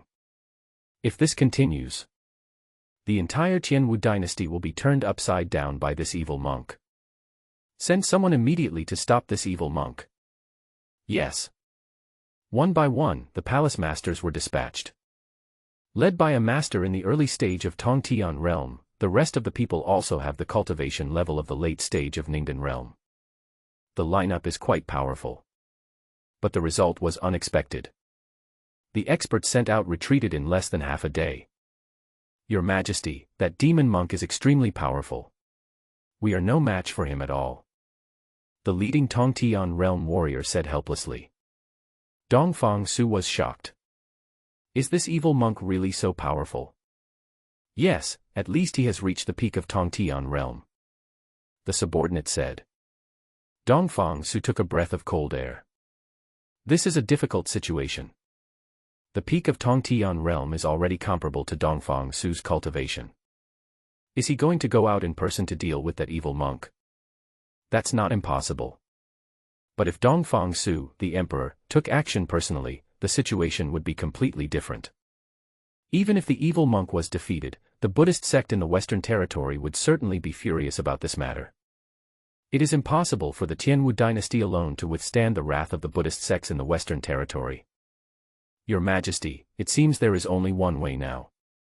Guyu on the side said in a deep voice. Dongfang-su glanced at him and said, Do you mean to let that evil monk discuss Buddhism with Master Yi? Guyu nodded. Dongfang-su sighed. It seems to be the only way. Guyu immediately clasped his fists and said, Your Majesty, I will go find that evil monk. Okay, go tell him that the Buddhist forum will be held at the foot of Floating Cloud Mountain in 3 days. Yes. Guyu left. Dongfang-su also went out in person and headed straight for Fuyun Mountain. At this time, Yi Qingyun was still planting watermelons with Guo Xiaoyun. Place the watermelon seeds in the soil, cover them carefully, and then water them. That's about it. Yi Qingyun patted the mud off his hands and said with satisfaction. He has already begun to imagine what it would be like here when summer comes and the land is full of watermelons. He had been dreaming of tasting watermelon juice for a long time. Suddenly a man fell from the sky, and Yi Qingyun was scared to death. Oh my God! Yi Qingyun couldn't help but curse. Dongfang-su quickly bowed and saluted, Master Yi, I am sorry for my impoliteness. Seeing that it was Dongfang-su, Yi Qingyun could only smile bitterly and said, Your Majesty, please don't be so elusive in the future. Dongfang-su was also a little embarrassed. I was so anxious that I couldn't care about these things for a moment. Master Yi, people from the Buddhist sect in the Western Territory are here. Just come, it's just. Yi Qingyun was suddenly stunned. Then he looked at Dongfang-su nervously. Are you here to cause trouble? Dongfang-su nodded solemnly. Yi Qingyun groaned in pain. It's over. The Buddhists really came. What should I do? Master, it's okay. Everything will work out when the time comes. Guo Xiaoyun comforted. Yi Qingyun glared. You know nothing, kid. Guo Xiaoyun looked aggrieved. Isn't this what you always say? Dongfang Su added, Master Yi, the Buddhist forum will be held at the foot of the mountain in 3 days. By then, we will be relying on you, Master Yi. Yi Qingyun's head is bigger than 2. I don't know if I can do it. Dongfang Su thought. If even you can't do it, then no one in my Tianwu dynasty can do it. Master Yi, I'm counting on you. Dongfang Su looked pleading and almost knelt down to Yi Qingyun. Yi Qingyun sighed. Well, if I get embarrassed then, don't blame me. How dare I? Dongfang Su felt bitter. But since Yi Qingyun is willing to come forward, then the matter is settled. In Dongfang Su's opinion, there is nothing in this world that Yi Qingyun cannot solve. Soon. The entire Tianwu dynasty knew about this. 3 days later, a grand Buddhist discussion ceremony was held at the foot of Fuyun Mountain. For a time, the entire Tianwu dynasty was in an uproar. Even the entire southern wilderness was in an uproar over this matter. On Buddhist scriptures. This is a grand event in Buddhism. But now, the Tianwu dynasty is going to hold a grand ceremony to discuss Buddhism with the Buddhists. What is this for? Want to compete with the Buddhist sect in the western region? Let's go. Let's go to the Tianwu dynasty and join in the fun. It is said that the Buddhist sect in the Western Territory sent an old monk in white, which caused a great disturbance in the Tianwu dynasty. Yes, the Tianwu dynasty was forced to agree to hold the Buddhist discussion ceremony to compete with the Western Territory Buddhist sections. This grand Buddhist discussion ceremony concerns the relationship between the Western Territory and the Southern Wilderness. It is very important. At the foot of Floating Cloud Mountain, Dongfang Su had already arranged for people to build a high platform for the Buddhist discussion. Monks like Huikong seemed to already know what was going to happen. For Huikong and the others, their feelings at this moment are still somewhat complicated. Because they are monks from the Western Territory, each of them comes from a different temple. Now, because of Yi Qingyun's enlightenment, he chose to stay here and follow Yi Qingyun in practicing. But now, it was because they were unwilling to return to the Buddhist sect in the Western Territory that the Buddhist sect sent people here. Huikong and others did not want to see this happen, but they could not go against their own hearts. Rather than returning to the Buddhist sect in the Western Territory, they hoped to follow Yi Qingyun. No regrets. Even if it means being torn to pieces. It doesn't matter what. Huikong and others gathered together and went directly to the top of the mountain. Son, we have decided. We will stand firmly by your side no matter what. That's right. We follow the Holy Sun without regrets. The Western Territory Buddhism cannot shake us no matter what. Based on the Buddhist theory, we believe that the Holy Sun can defeat the Western Territory Buddhism. Looking at these monks who were full of confidence in him, Yi Qingyun really didn't know what to say. Why are you so confident in me? I really don't have any confidence at all. Forget it, just do whatever you need to do and stop bothering me. Yi Qingyun waved his hand and said. When the monks heard this, they were stunned at first. Then a look of understanding appeared on their faces. The Holy Sun is telling us to keep our hearts as calm as still water. As Buddhist monks, our state of mind is the most important thing to us. The Holy Sun is so calm under such pressure. We are far inferior to him. The Holy Sun is worthy of being the Holy Sun. He has not forgotten to enlighten us even at this moment. I'm very annoyed now, but you think I'm enlightening you. I'll give you a leg. Get down on your feet. After driving Huikong and others away, Yi Qingyun walked back and forth in the yard with his hands behind his back. I really can't calm down. Talk about Buddha, how can I talk about it? Yi Qingyun scratched his head, thinking about a countermeasure in his mind. Master, please stop shaking. I feel dizzy. Guo Xiaoyun said helplessly. Yi Qingyun suddenly looked at Guo Xiaoyun. Disciple, how about you give me some advice? How to deal with the Buddhists? Guo Xiaoyun sighed. Master, if even you can't do anything, what else can I think of? Master, please turn around slowly. I'm going to play chess with Dakong. Dakong still lives here. He is recovering rapidly from his injuries. Now I am basically recovered. A few days ago, Yi Qingyun taught them how to play Go, and the two kids really fell in love with this new game and played Go together whenever they had free time. Go ahead, go ahead. Yi Qingyun waved his hand. Suddenly, Yi Qingyun seemed to have thought of something. Play chess, play chess. His eyes suddenly lit up. Got it. In the blink of an eye, 3 days passed.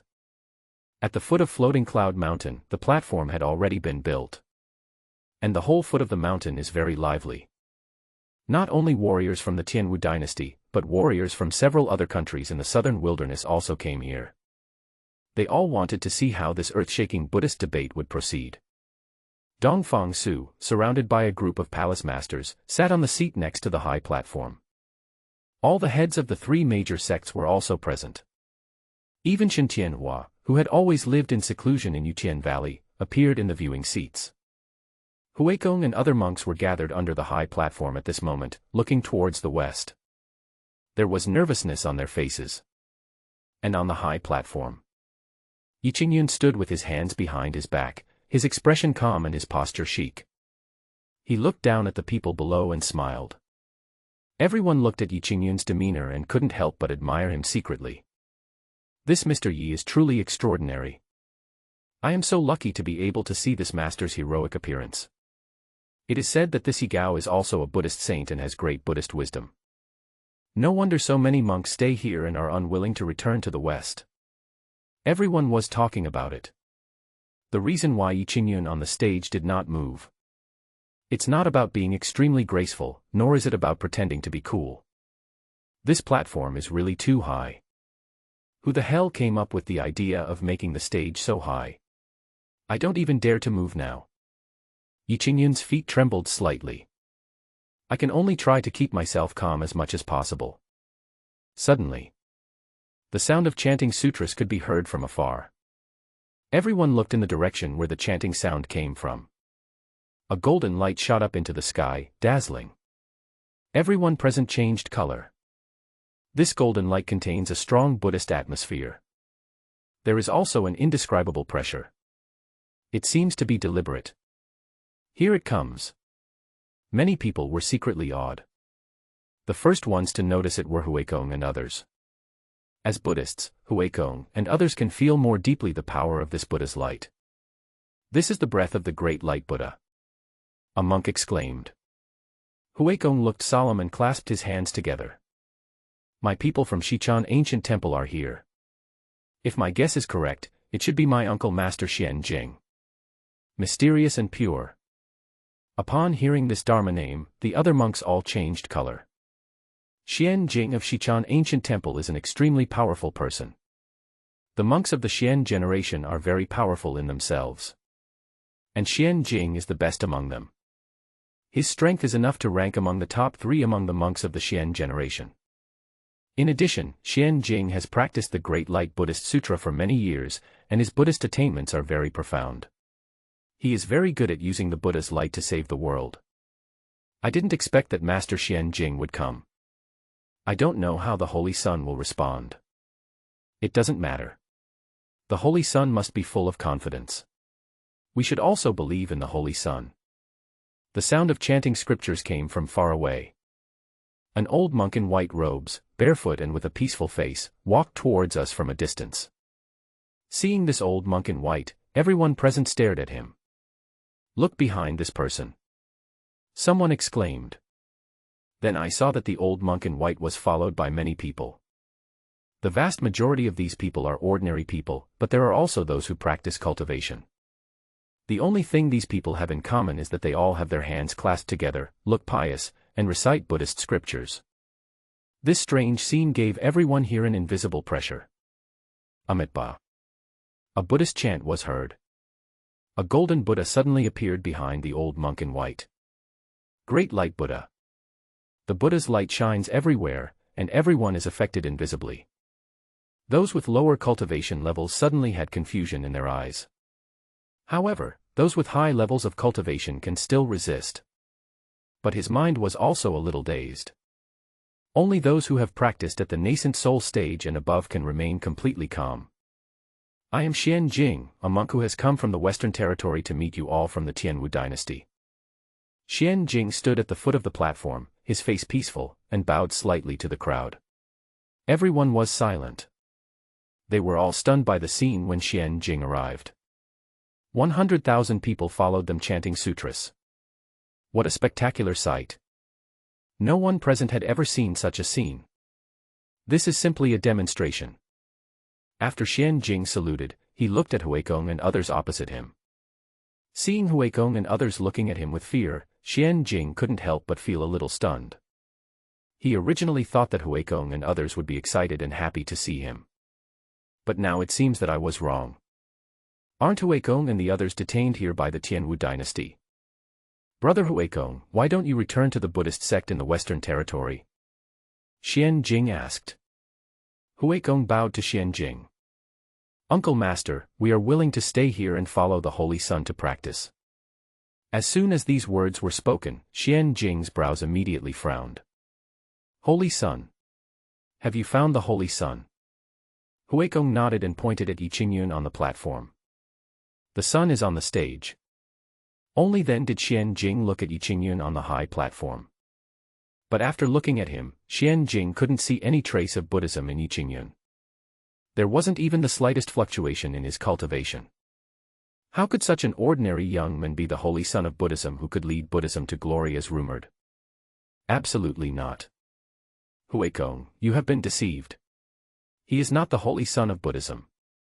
Xian Jing shook his head and said. Unexpectedly, this sentence made Huikong and others angry. Uncle Xian Jing, I respect you, but you cannot offend the Holy Sun. Huikong said with a serious face. You're right, we can't offend the Holy Sun. The Holy Sun is our lifelong belief, and we will not allow anyone to disrespect him. We swear to defend the Son of God to the death. Huikong and the others all glared at Xian Jing angrily. Even though they knew that there was a huge gap between them and Xian Jing. But he is also willing to fight Xian Jing for Yi Qingyun. Yi Qingyun was watching on the stage, feeling speechless. These monks really think I am their holy son. This is a huge misunderstanding. If I get caught, won't these monks hack me to death? Yi Qingyun became a little worried. Xian Jing was even more shocked by the attitude of Huikong and others. You should know that monks like Huikong are all very outstanding in their respective Buddhist temples in the Western Territory. Each of them is an expert in Buddhist teachings among their peers. Their will cannot be easily shaken. But now, Huikong and the others want to become enemies with me just for the sake of a so-called holy son. Xian Jing couldn't help but feel doubtful. Could it be that this boy also knows the art of bewitching? At this time, Dongfang Su stood up. Master Xian Jing, didn't you come here today to discuss Buddhism? Yi Qingyun, the Buddhist master of our Tianwu dynasty, is on this platform. Do you dare to go up? Buddhist master Yi Qingyun. Why does this sound like a big liar? Yi Qingyun had a strange look on his face and was muttering to himself. Xian Jing smiled slightly. I am not very knowledgeable about Buddhism, so I dare not speak nonsense about Buddhism. Dongfang Su, since the master is so humble, why not return to the West? Xian Jing shook his head. But in order to awaken these monks in my Western Territory, I have no choice but to perform on stage. Before he finished speaking, Xian Jing lightly stepped on the ground.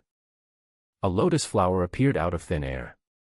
Xian Jing stepped on the lotus and rose steadily, all the way to the high platform. Yi Qingyun was extremely envious when he saw Xian Jing coming up like this. When he came to power before, he had to climb up the ladder. My legs shook several times and I almost missed a step and fell.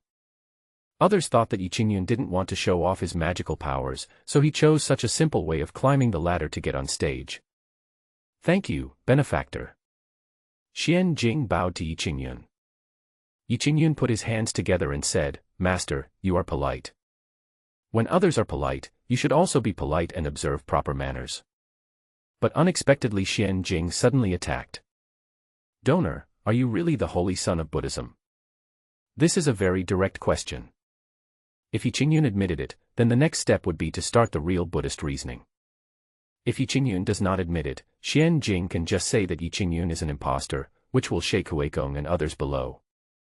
An experienced monk. Yi Qingyun scratched his head. I don't know, actually. This answer is ambiguous. Xian Jing frowned slightly. Don't you know it yourself? Yi Qingyun spread his hands. I really don't know. Xian Jing smiled. But Huikong and the others keep saying that you are the holy son of Buddhism. Yi Qingyun, what do you think? Xian Jing was stunned. I didn't expect Yi Qingyun to ask me back. Donor, I am asking you. He reminded Yi Qingyun. I'm asking you that, too. Xian Jing. The people in the audience were speechless after hearing the conversation between the two. This doesn't sound like Buddhist reasoning, but more like two mentally ill people talking. But for some reason, everyone always felt that Yi Qingyun's words seemed to contain another mysterious meaning. Xian Jing's expression turned serious. I would like to discuss Buddhism with you. It's finally coming. Yi Qingyun had already prepared himself mentally. But when I saw that it was really going to happen, I couldn't help but feel a little scared. Good. He responded. Xian Jing asked first, I want to ask you, what is Buddha? When the people in the audience heard this, they couldn't help but frown. Is this first question so obscure? What is Buddha? How can one answer this? Monks such as Huikong also fell into deep thought. There are many teachings of the Buddha in the Buddhist scriptures. But what exactly is Buddha? How many people can explain it clearly? I don't know how the Holy Son will respond. Huikong and others were secretly worried. Yi Qingyun smiled. Xian Jing was puzzled. Why are you laughing, benefactor? Could it be that you can't answer? No. Yi Qingyun waved his hand. Then please answer, what is Buddha? Before I answer, I want to hear your answer first. Yi Qingyun said so. Xian Jing laughed. Donor, if I answer, your answer cannot be the same as mine. Of course. All right. Xian Jing showed a pious look on his face. Buddha means Buddha. One who has perfected the practice of merit and wisdom. Those who practice cultivation can attain Buddhahood after 3 immeasurable kalpas. The Buddha is a being that has escaped from the cycle of reincarnation and has gained great enlightenment about all things in the world. Huikong and other monks nodded repeatedly. This is indeed the most profound definition of Buddha in Buddhism. People who are not Buddhists will never be able to understand the meaning of what Buddha said. Donor, it's your turn. Xian Jing looked at Yi Qingyun and motioned for Yi Qingyun to answer. I am the Buddha. The whole audience was shocked when these words came out. Everyone's face changed color. This is too crazy. People ask you what Buddha is, and you say that you are Buddha. Even if you are a saint of Buddhism, you cannot say that. As expected. Xian Jing's face changed drastically, and anger suddenly surged up. Huikong and others in the audience were also shocked. Yi Qingyun's image of a tall and wise holy son also collapsed at this moment. Could it be that we really have mistaken the Son of God? But the Holy Son clearly revealed the true meaning of Mahayana Buddhism. A person who can speak the true meaning of Mahayana Buddhism now speaks such wild and outrageous words. This was really hard for Huikong and others to accept. The donor is too arrogant. Xian Jing's face looked gloomy and ugly. Buddha is supreme, how can you, a donor, blaspheme him? Yi Qingyun looked at Xian Jing with a puzzled expression.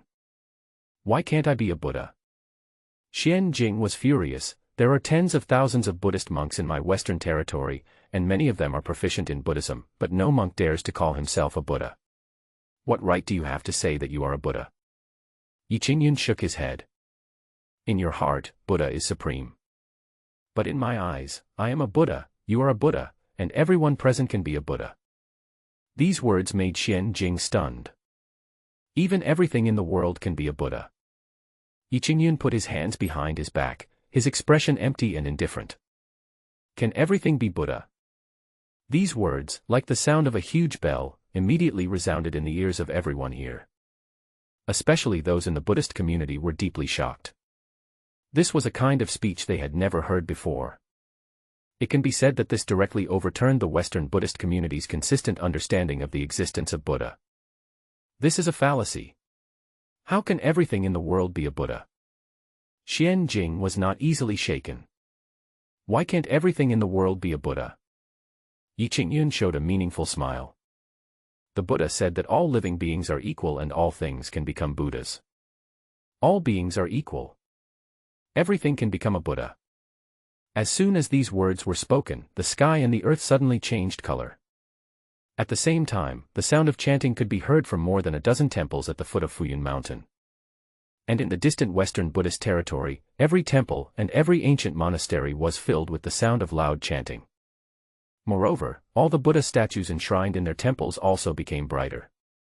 The Buddha said that all living beings are equal and everything in the world can become a Buddha. The resounding voice echoed throughout every Buddhist place in the Western Territory. Amitabha. Countless monks knelt down. Even those old monks with profound cultivation felt as if in a dream at this moment, as if they had gained great enlightenment. Rays of Buddha's light rise into the sky. And these Buddha lights coming from all directions eventually converge together. It fell on Yiqingyun. Yiqingyun couldn't see any light on himself. But Xian Jing on the opposite side could see it, and Huikong and others in the audience could see it. Everyone present could see it. This moment. Yiqingyun's image deeply shocked everyone. This is the ultimate truth of Buddhism. Oh my God! The sound of chanting suddenly rang out in the temple. The Buddha appeared. This is absolutely the truth of Buddhism. Monks such as Huikong were extremely excited. Before, their faith in Yiqingyun had been shaken because of Yiqingyun's words. But this moment. Not only did their faith not waver in the slightest, but it became even firmer than ever before. Xian Jing was stunned. He stared at Yiqingyun blankly. To be precise, he was looking at the Buddha's light gathered on Yiqingyun's body. That is the purest and most sacred Buddha light. He had never seen such a sacred Buddha light. Under the shining of Buddha's light, Yiqingyun really seemed like the Buddha in the world. For a moment, Xian Jing was stunned. I never thought that your words are the true Buddhist truth. I am convinced. Xian Jing was convinced. At the same time, he was very happy in his heart. Although I was convinced by Yiqingyun's argument. But they, the Buddhists, gained a new Buddhist truth.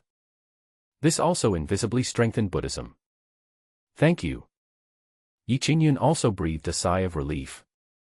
It seems that this old monk is quite easy to fool. I should be able to get by today. But Xian Jing did not let Yiqingyun go just like that. Donor, I have a second question. Yiqingyun forced a smile. I'm all ears. Xian Jing said, Donor, my second question is, if there is a wicked person who has committed all kinds of evil, such as burning, killing, looting, and committing all kinds of crimes, and has a lot of blood debts on his back, but he wants to escape to Buddhism and become a monk. Should I accept such a person, benefactor? When the people in the audience heard this question, they all looked puzzled. What kind of problem is that? Such a wicked person, of course, cannot be allowed to become a monk. Indeed, if Buddhism accepts even such evil people, what kind of Buddhism is it? But if we don't accept it, wouldn't that go against the purpose of Buddhism to save the world? Well, it seems so. Ordinary people initially think this question is meaningless. But if you think about it a little more, you will find that this problem actually contains a very big contradiction. Buddhist monks like Huikong are even more deeply touched by such issues. Buddhism emphasizes saving the world. Anyone who has done evil will naturally be accepted if he wishes to join Buddhism. But if a person as guilty as Xian Jing described wanted to become a monk, it would be too easy for him. Once he becomes a monk, will all the bad things he did in the past be wiped out and blown away by the wind? At least the vast majority of people cannot accept it. How should the Holy Sun answer? Huikong's face was filled with worry. Yiqingyun frowned and thought for a while. It's a simple question. Oh. But I don't know what the donor's answer is.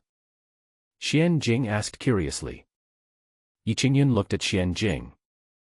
As the Buddhists say, if you put down your butcher knife, you will become a Buddha instantly. Good. Xian Jing smiled slightly. He thought that Yiqingyun meant that since he was willing to lay down his butcher knife, he should convert to Buddhism.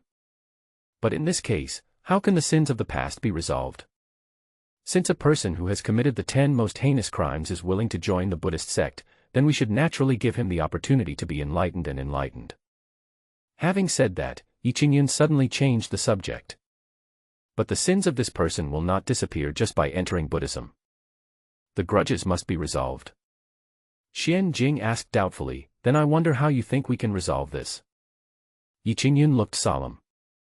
Have you ever heard of the story of the Buddha cutting off his flesh to feed the eagle? Xian Jing was stunned and shook his head in confusion. Yi Qingyun immediately breathed a sigh of relief. Fortunately, there is no such Buddhist story in this world. Then please listen carefully, Master.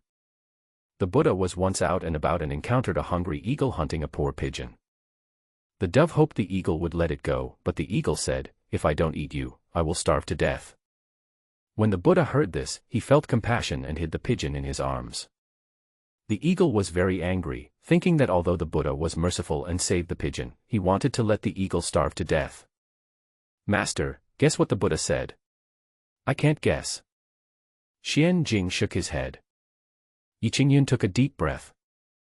In a loud and clear voice, he said, the Buddha told the eagle, I can't bear for you to eat this innocent pigeon, nor do I want you to starve to death. Xian Jing was stunned. As the saying goes, if I don't go to hell, who will? Then the Buddha took out a scale, placed the pigeon on one side of the scale, and then cut the flesh from his own body. Wow! Hearing this, everyone was stunned. For a moment, the whole scene was silent. There was only the occasional sound of people gasping for air. Xian Jing was struck hard, and suddenly fell into a daze. Huikong and others in the audience were subjected to a strong mental shock. Yi Qingyun didn't seem to notice anything unusual happening to the crowd and continued to speak. That pigeon may look small, but no matter how much flesh the Buddha cuts off, he cannot support its weight. When the Buddha cut off the last piece of flesh from his body, the scales finally balanced. The heaven and earth changed color, and the true Buddha was born. Having said that, Yi Qingyun looked at Xian Jing. Master, do you understand? Xian Jing looked at Yi Qingyun in a daze. No one spoke for a long time. Plop.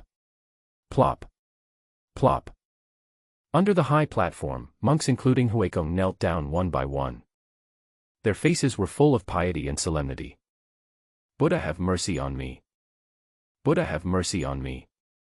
Buddha have mercy on me. The monks kept talking. They were all shocked by the story Yi Qingyun told. Xian Jing finally recovered from the story. He looked at Yi Qingyun deeply. Then he bowed to Yi Qingyun. Please accept my greeting. Yi Qingyun smiled in response. After Xian Jing bowed, his face was filled with emotion. If I don't go to hell, who will? The Buddha's words are truly enlightening. Thank you, Mr. Yi, for conveying the Buddha's words to us, the world. Yi Qingyun smiled. Now, do you understand why I answered your question this way? Xian Jing smiled bitterly. I understand now. If that evil person wants to join Buddhism, we will give him a chance. But his past sins cannot be erased. We, the Buddhists, should take the blame and pay for his sins. This is exactly what they mean when I don't go to hell, who will? No matter how great the evil is, using my life to atone for it is also a form of salvation. Yi Qingyun nodded. Good. Xian Jing sighed, looking ashamed. I never thought that I would receive such a teaching from Master Yi today. I feel that all my years of practice have been wasted. Yi Qingyun waved his hand. Master, you are too modest. When the people in the audience saw this, they all cheered for Yi Qingyun. Dongfang Su's face was filled with excitement. Master Yi is really amazing. With just a few words, he convinced the evil monk. Yes, I never thought that Master Yi's attainments in Buddhism were so profound. Su Changfeng said with full respect. The Buddhist philosophy just now is really memorable. Chen Gongwang sighed. I feel like becoming a monk now. Gong Su and Yu laughed. The most excited people, of course, were Huikong and others. They felt more and more that it was the right decision to follow Yi Qingyun. Everything in the world before can become a Buddha. If I don't go to hell now, who will? This is the truth of Buddhism. There was a faint golden glow on Huikong's face. For him, it was a great opportunity to be able to listen to two different Buddhist truths at the same time. The other monks were similar to him, with a faint golden glow on their bodies. Their respective Buddhist cultivation has improved to varying degrees. This is all thanks to Yi Qingyun. In their eyes, Yi Qingyun is no longer just the holy son of Buddhism, but a one-of-a-kind existence in Buddhism. At this moment, Xian Jing on the high platform had a complicated expression on his face. Actually, I have one last question. Yi Qingyun originally thought that it was all over. So you still have questions? He almost wanted to curse. Yi Qingyun had been standing on the stage for too long and didn't dare to move. His legs were numb at this moment. But I still have to pretend to be calm and composed. I'm so angry. But it doesn't hurt to ask. Yi Qingyun laughed dryly. Xian Jing calmed himself down and asked his last question. People in this world are ignorant, blinded by all kinds of worldly things, unable to see through the illusions. How should we, as Buddhists, persuade people? This is another tricky but very difficult question. How to persuade the world? This is a difficult problem that Buddhism has not been able to solve for many years. Although Buddhism has a great influence, it is too difficult to make people realize the truth simply by preaching Buddhist teachings. Like Xian Jing, he had hundreds of thousands of followers following him along the way. But they were all bewitched by him using the secret methods of Buddhism. As long as the secret technique dissipates, these people will return to normal. It's not really being enlightened. This old monk is really difficult to deal with. Each of his questions is more difficult than the last. Yi Qingyun also had a headache. Fortunately, he was well prepared. After thinking about it, I came up with an idea. The world is not stupid. Yi Qingyun said seriously. Xian Jing was stunned, but did not agree. If people in this world were not ignorant, why didn't they attain enlightenment earlier and join the Buddhist sect? Yi Qingyun asked in return, is it only by joining the Buddhist sect that one is no longer ignorant? Ah, this. Xian Jing was speechless for a moment. Yi Qingyun smiled and said, the world is vast and diverse, and everyone who descends into this world is unique. They will all experience their own lives and see their own splendor. Like a mortal, he will experience birth, aging, sickness and death, he will experience joy, anger, sorrow and happiness, and his life will be just 100 years in the blink of an eye. Perhaps this mortal, when his life is about to come to an end, will still lament the brevity of time, and he will still miss his life, which is not actually that happy. Can you say he is stupid? Xian Jing frowned. He felt something was wrong, but for a moment he couldn't think of anything to refute. And those who practice cultivation have a long lifespan, and they strive throughout their lives just to achieve a higher realm and a wider world. Their lives are magnificent and colorful, but they may fall into disgrace or be forgotten by the crowd. But if you ask the Prime Minister, do you think they will regret it? I think no one will regret it. Speaking of this, Yi Qingyun couldn't help but sigh. You think the world is ignorant, but it is because you do not truly understand the world. Only when you truly understand everything in the world and see through all the sufferings in the world, can you work hard to save the world. Before this, you and I were just passers-by in this world. Plop. Xian Jing knelt on the ground. There was an indescribable expression on his face. It seemed that at this moment, Xian Jing had already achieved enlightenment. Visible to the naked eye. A strong golden light emerged from Xian Jing's body. A shadow of the Great Light Buddha appeared behind him. And at this moment, the face of the Great Light Buddha actually turned into Yi Qingyun's appearance. Of course, Yi Qingyun couldn't see it. But the others present saw it clearly. Uncle Master, he has realized it. Under the stage, Huikong said with a trembling voice. A group of monks put their hands together and silently chanted scriptures for Xian Jing, who had achieved enlightenment at this moment. Xian Jing bowed deeply to Yi Qingyun. Thank you for your enlightenment, Holy Son. Xian Jing has realized it. At this moment, Xian Jing's way of addressing Yi Qingyun finally changed from Donor Yi to Holy Son. That is to say, Xian Jing was completely convinced by Yi Qingyun. He finally acknowledged that Yi Qingyun was the true saint of Buddhism. Yi Qingyun felt a little embarrassed. You should get up soon. He really wanted to help Xian Jing up. But my legs were numb from standing, so I didn't dare move at all. If you slip and fall, it would be a real embarrassment.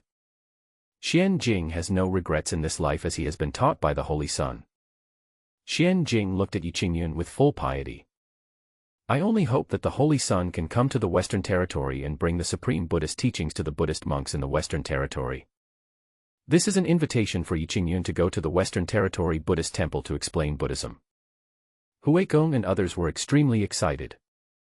This is an unimaginable opportunity. If all Buddhist sects in the Western Territory could listen to the Holy Sun's Buddhist teachings, then their Buddhism would surely be more prosperous than it is now. Well, when I have time in the future, I will go to the Western Territory. Yi Qingyun said so. Thank you, Holy Sun.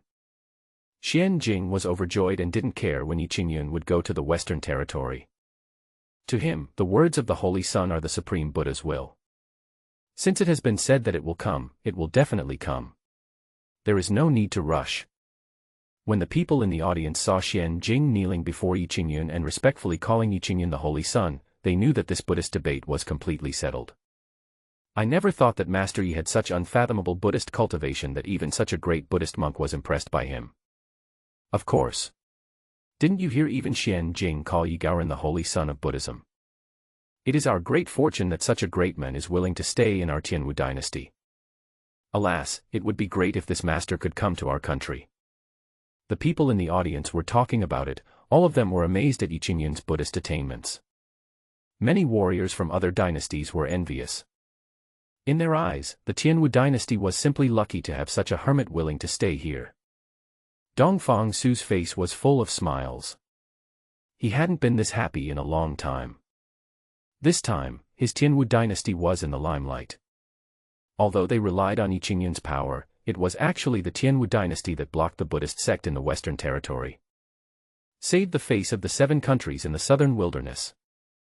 In this way, the position of the leader of the 7 kingdoms of the Tianwu dynasty became more stable. Fortunately, we have a good relationship with Mr. Yi.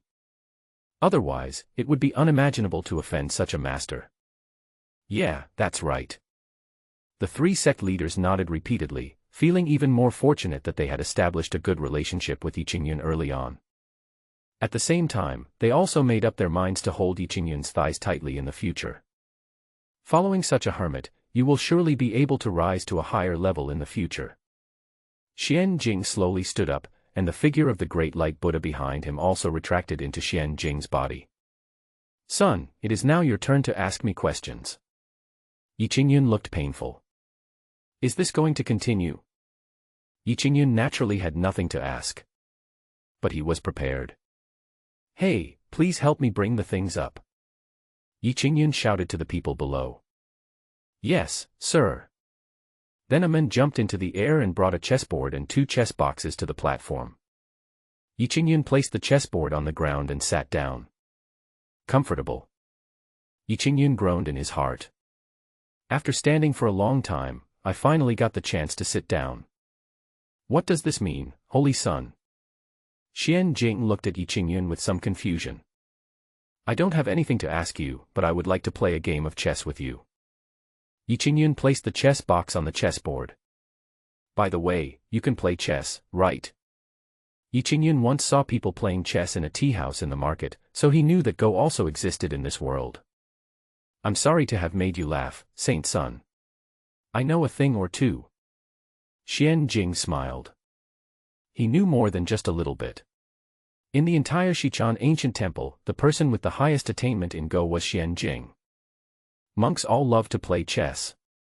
Because in the eyes of monks, playing chess can make their mind peaceful and more conducive to their practice. So, basically every monk knows how to play chess. The more advanced the monk's cultivation is, the higher his attainments in chess will be. Well, let's play a game of chess. Yi Qingyun invited. It is an honor to be invited by the Holy Sun. Xian Jing sat opposite Yi Qingyun. Want to guess first? Yi Qingyun asked. I will hold the black chess piece, and the Holy Sun will hold the white chess piece and go first. Xian Jing said. Good.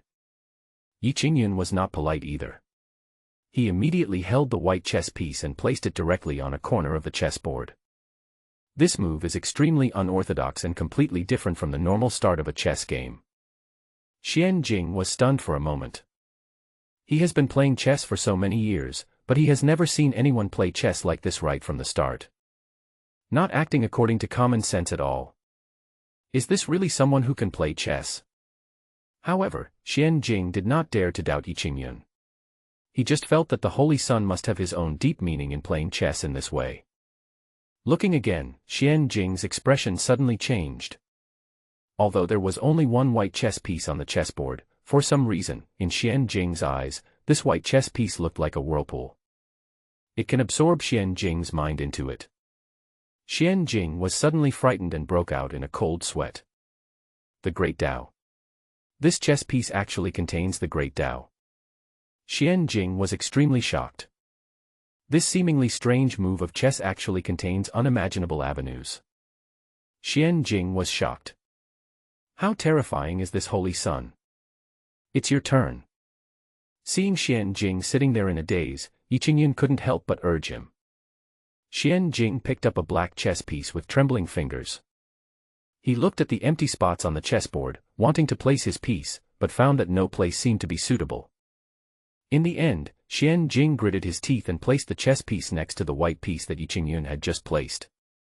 The black and white chess pieces are close together. Yi Qingyun smiled. Make another move. But it was placed in another corner of the chessboard. Xian Jing looked at the chessboard and felt dizzy. For a while, he seemed to see the vast stars. What a vast avenue is this? Xian Jing was extremely shocked. At this moment, he was like an ant under a sky full of stars. Looking up at the starry sky, I can only feel more insignificant. For a moment, Xian Jing trembled all over. Seeing him shaking like that, Yi Qingyun couldn't help but feel worried. Is this old monk having a seizure? If he collapses here, I won't be held responsible, right? Yi Qingyun didn't dare to call him. I was afraid that I would shout and the old monk would be called away. After a long time, Xian Jing finally came back to his senses from the shock of the sky full of stars. He stared at Yi Qingyun in a daze. Then he put down the chess piece in his hand. I lost. After just one move, Monk Xian Jing admitted defeat. His face was full of admiration. The Holy Sun has great virtues and has long comprehended the boundless avenue. I am just a frog in a well and do not even have the qualifications to glimpse the Holy Sun's avenue. Yi Qingyun looked confused. What is this old monk saying? What boundless road? What is a frog in a well? Why are you making so much of a fuss when playing chess? Isn't it just that my chess-playing style is a little weird? Is it that exaggerated? Son, I don't want to go back to the Buddhist sect in the Western Territory. I just want to practice here with you, son. Xian Jing's words were shocking. This scared Yi Qingyun. That won't do. Xian Jing was stunned, and then felt a little lost. Does the Holy Sun think that I am too unqualified to follow him? Yi Qingyun waved his hands repeatedly. If it's not for this reason, if you stay here, won't the Western Territory Buddhist sect send people over? Wouldn't I be in even greater trouble then? Xian Jing thought about it and it seemed to make sense. The reason why he came here was because Huikong and others were unwilling to return to the Western Territory, so the Buddhist sect in the Western Territory asked him to come here to ask for people. If even he stayed in the Tianwu dynasty, the Buddhist community in the Western Territory would probably be in complete chaos. The people who come over at that time will be even more terrifying existences in Buddhism. Why don't you go back to the West and tell them clearly what's going on here? Once they understand, they won't cause any more trouble. Yi Qingyun persuaded. Xian Jing nodded. Since the Holy Sun has said so, I will return to the Western Territory and tell everyone in the Buddhist sect about the Holy Sun's teachings to us. I think everyone will have great respect for the Holy Sun after hearing this. Yi Qingyun laughed awkwardly. He doesn't care whether he admires him or not. I just hope you monks won't bother me again. Xian Jing calmly walked down from the platform. Yi Qingyun looked at the bottom of the platform and was speechless. Who the hell took my ladder away? How can I get down from this? Just when Yi Qingyun was helpless, suddenly an eagle flew in from nowhere. Just stopped at the edge of the platform. When everyone saw this, they were all amazed. Could it be that even this eagle has been enlightened by Master Yi? It must be. This eagle is not a demon beast, but it is willing to be ridden by Master Yi. It is truly the eagle's good fortune. It is said that when a saint is born, all spirits in the world will respect him.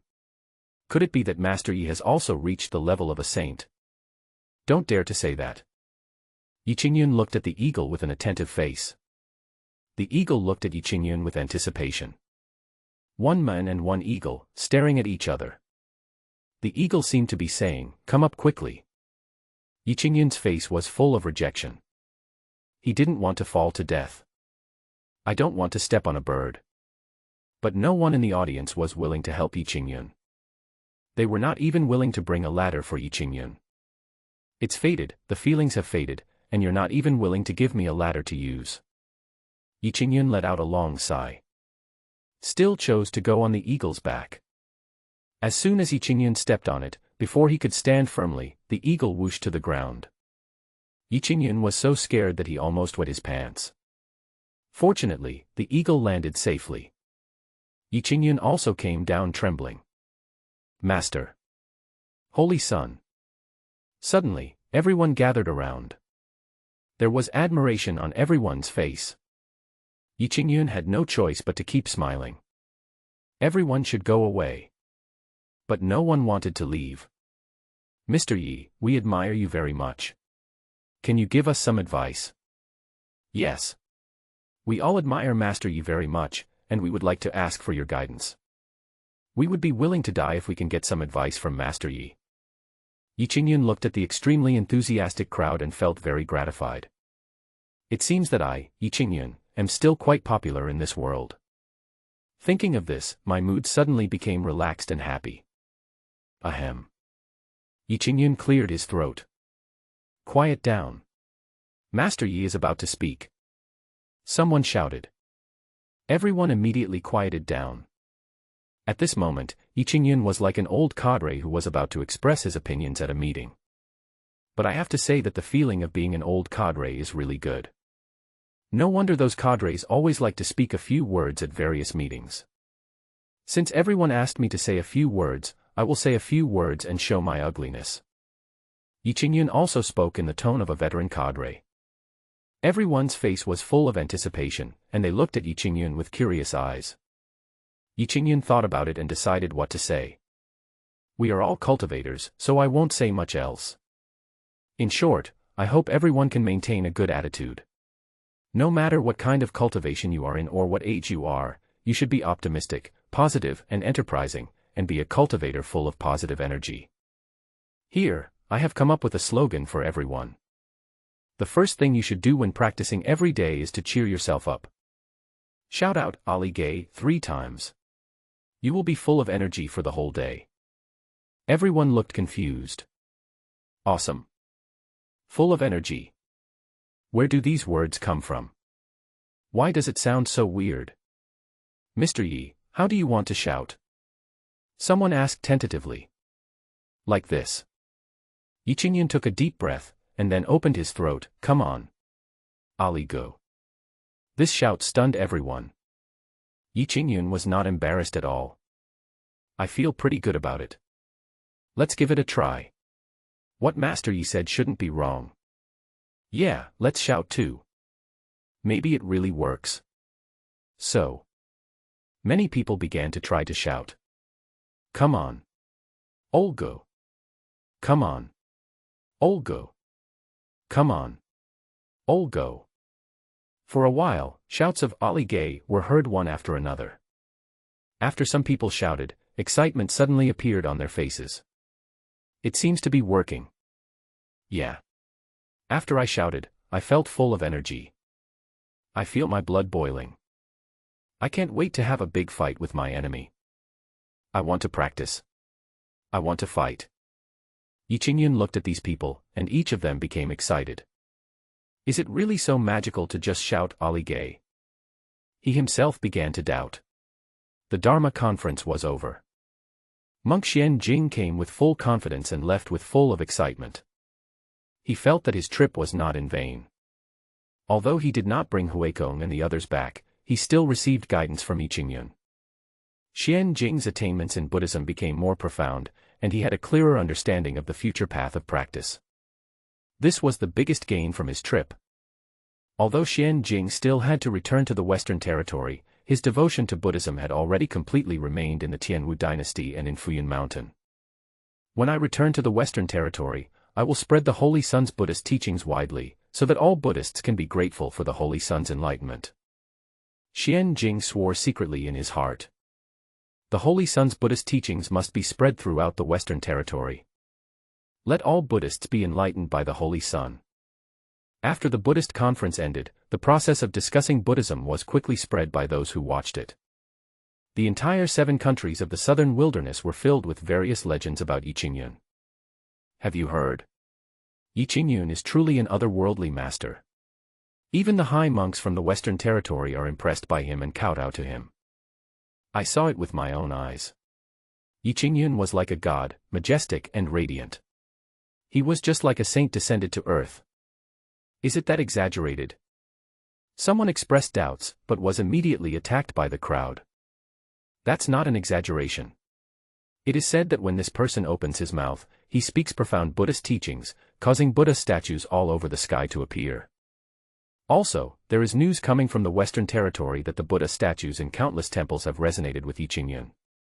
I was there, listening to Master Ye's Buddhist teachings, and I felt like I had been enlightened, and I wished I could become a monk. At the beginning, these rumors seemed to be plausible and could basically restore the facts. But as the story spread, it began to become more and more outrageous. Yi Qingyun is not only the Holy Son of Buddhism, he is also the reincarnation of Buddha. I heard from my second uncle's uncle next door that when Yi Qingyun was born, auspicious signs fell from the sky, and a real dragon and a phoenix appeared together. TSK. My eldest uncle's brother-in-law used to be Yi Qingyun's neighbor. He saw what Yi Gaoren looked like when he was a child. He peed more than 10 feet farther than other children. TSK, I have an acquaintance in the Tianwu dynasty. He said that Master Yi is actually an old monster who has practiced for tens of thousands of years. He needs to practice with a woman every night to stay young. All in all, Yi Qingyun became completely famous this time. Even he himself didn't realize how outrageous his current fame was. After the Buddhist discussion ended, he returned to Fuyun Mountain. And the martial arts world doesn't seem to have changed much. The only change is that there is a group of practitioners who like to shout Ali Gay. These people are like they are injected with chicken blood every day, their blood is boiling, and it is hard not to be infected. Not long after, a wave of enthusiasm swept the cultivation community. It seems that if you don't say Ali Gay twice before practicing, competing, or fighting, you won't feel that way. Floating Cloud Mountain. Yi Qingyun's life returned to normal. He got what he wanted and finally lived a worry-free life. But Guo Xiaoyun was a little dejected. Master, Dakong is gone. Guo Xiaoyun held a letter and said to Yi Qingyun. Yi Qingyun was stunned and took the letter and took a look at it. The letter was left by Dakong. There was a line of words written crookedly on it. I can't stay here forever, I have to go somewhere else, thank you for saving me. Just this one line of words, written very ugly. Yi Qingyun smiled and didn't care. He had long seen that Dakong would not stay here for long. That child is different from Guo Xiaoyun. Guo Xiaoyun longs to be with the people he cares about and live a peaceful and harmonious life. But Dakong is a child who longs for the outside world and has a strong desire for knowledge. He eagerly memorized everything Yi Qingyun taught him. But this small hill naturally cannot satisfy Dakong. So he left. To find a wider world. Master, I want to find him back. Guo Xiaoyun said. Yi Qingyun shook his head, even if you go to find him, he won't come back with you. Why? Guo Xiaoyun was a little confused. Dakong and I are obviously very happy living here, why does Dakong want to leave and is unwilling to come back? He is different from you. He likes the outside world and is not willing to stay on this small hill like you. Guo Xiaoyun seemed to understand but not quite. But he also gave up the idea of looking for Dakong. A few days later. However, Yi Qingyun discovered that the peaceful life he had imagined was not as good as he had thought. Because many people sneaked up to Fuyun Mountain and wanted to meet Yi Qingyun. Most of these people had heard of Yi Qingyun's reputation and came here with the hope of getting some opportunities. Yi Qingyun was warm and welcoming at first. But as more and more people came, Yi Qingyun could no longer bear it. Looking at the people all over the mountains, Yi Qingyun was dumbfounded. Damn it, this place is almost becoming a tourist attraction. How can this be tolerated? Especially after seeing those people wantonly trampling on the watermelon field that he and Guo Xiaoyun had worked so hard to cultivate, Yi Qingyun became completely furious. He knew he couldn't stop these people from going up the mountain. But Huikong and others at the foot of the mountain can. So, Yi Qingyun asked Guo Xiaoyun to go down the mountain quickly. Shake people. Huikong and others were actually very dissatisfied with these people's intrusion. But they didn't dare to stop him casually, for fear of making Yi Qingyun unhappy. It's okay now. Guo Xiaoyun came over for help. Huikong and others naturally would not be polite. The monks went up the mountain and drove out all the uninvited guests. Some people were not convinced and wanted to compete with Huikong and others. The result was naturally that he was beaten up by Huikong and others and thrown off the mountain. After experiencing the Buddhist theories, Huikong and the others seemed to have gained something, and their cultivation became stronger than before. There is naturally no pressure in dealing with this mob. After driving everyone away, Huikong and the others also thought of a solution. Use the Buddhist formation to cover the entire area below the mountain. Anyone who wants to go up the mountain will be blocked by the formation. In this way, unless someone flies in directly, no one will be able to disturb Yi Qingyun under the noses of Huikong and others. The Buddhist formation prevented a considerable number of people from entering the mountain to pay a visit to Yi Qingyun. But there are also some people who come to the foot of Fuyun Mountain not to meet Yi Qingyun, but to join Buddhism. Huikong and others were very happy that they could finally recruit many disciples in the Tianwu dynasty. All this was brought by Yi Qingyun. Because of Yi Qingyun and Xian Jing's Buddhist theories, more people came to know the significance of Buddhism. This day, a beautiful woman came outside the gate of Shaolin Temple. She knelt in front of the gate of Shaolin Temple, her eyes dull and her face full of despair. I wish to enter Buddhism and ask for your approval, Master. Huikong was at a loss for words when he saw the pretty girl with a sad face. There are women in Buddhism. For example, the Guanyin Temple in the Western Territory and the Amei sect both accept female disciples. But the problem is that Huikong's Shaolin Temple is full of men. He has never accepted any female disciples. He didn't dare to set this precedent lightly, afraid of causing some unnecessary trouble. However, Huikong did not refuse directly, but looked at the pretty woman with concern. Donor lady, why do you want to become a nun? There was a hint of deep despair on the pretty woman's face. Her eyes, which used to be very beautiful, were now dull, as if she had completely given up on her life. My name is Song Ruer. I was born with a miserable life. My parents died when I was young. I was adopted by a foster mother when I was 7 years old. But within 2 years, my foster mother was also killed by me. When I was 10 years old, I was finally accepted as a disciple of Linghui sect. But 3 years later, there was an internal conflict in the sect. The headmaster died, the elders left, and Linghui sect was gone. I became a disciple of a master when I was 14 years old.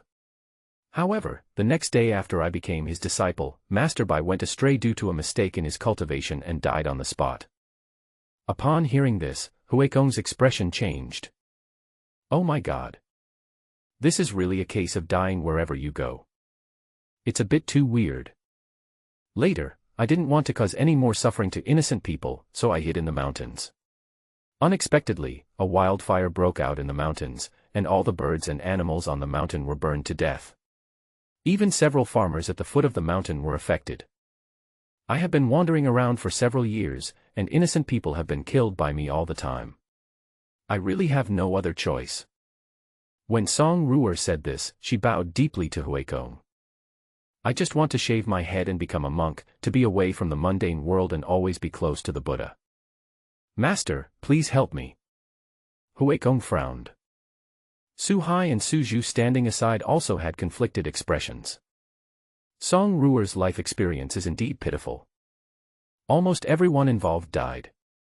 I don't think anyone would be able to withstand such a blow.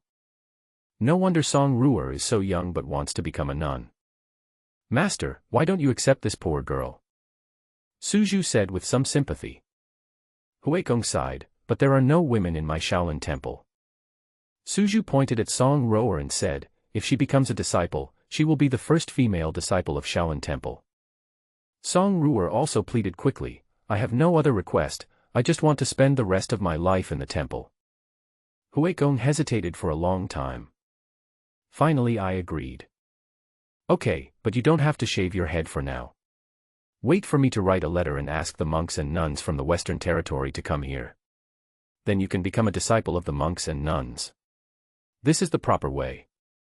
Song Ruer was overjoyed. Thank you, Master. Huekong waved his hand. Get up. Song Ruer stood up. These are the monks from our temple, Suhai and Suju. Huekong introduced. Amitabha. Suhai and Suju, father and son, saluted Song Ruer together. Song Ruer clasped her hands together in return. Suddenly, a tile from the roof suddenly fell down. With a snap, it hit Suhai directly on the head. Several people were confused on the spot. Suhai touched his head. Although it was fine, he still felt a little dizzy after being hit suddenly. Suhai, are you okay? Huekong said in surprise. Master, I'm fine. Suhai looked puzzled. I just don't know why, when the tile fell, I couldn't react. It's not just him. Neither Huekong nor Suju reacted. Logically speaking, with their level of cultivation, it is just an ordinary tile, how could they not be able to avoid it? It's really strange. Song Ruer seemed to want to say something but stopped herself, with a worried look on her face. It was a small accident, so Huekong and the other two didn't take it too seriously. Song Ruer stayed in Shaolin Temple, following Suhai and Suju in eating vegetarian food and chanting Buddhist scriptures every day. It's quite peaceful. Only a few days passed. An accident happened. One day Suju went out to sweep the floor with a broom, but somehow he fainted in front of the temple. If people from other temples had not discovered it and informed Huekong in time, Suju would have had to lie there for an unknown amount of time. Huekong checked on Suju and found that Suju's body had become very fragile and his internal organs were failing. This shocked Huekong and Suhai. Huekong checked Suju over and over again, but could not find out the reason. But in order to save Suju's life, he still tried his best to treat him. The third day since Suju fell ill, the Buddhist hall in the backyard of Shaolin Temple suddenly caught fire. Fortunately, Suhai discovered the fire in time and put it out. Otherwise, this fire would be enough to burn down the entire Buddhist temple. 2 days later, Suju's condition did not improve, but strange things happened one after another in Shaolin Temple. The first thing was that the golden statue of Buddha in the main hall suddenly fell down at night. Huekong was so frightened that he got up at night to check. Several more birds landed in front of the Shaolin Temple for no reason, creating a foul stench. Many snakes, insects, rats and ants crawled out from the backyard, but they all died in an instant. All signs point to this. Shaolin Temple is in trouble. And it's a big deal. Huekong couldn't hold it anymore. Seeing Suju getting weaker day by day, everyone in Shaolin Temple was on edge, so he immediately called Song Ruer. Song Ruer was fine. But it can be seen that she seems to have realized something. Donor lady, are you hiding something from me? Huekong asked very seriously. No, no. Song Ruer shook her head guiltily. Female donor, you have also seen the situation of my Shaolin Temple in the past few days. If you don't tell the truth, I am afraid that my Shaolin Temple will be implicated by you.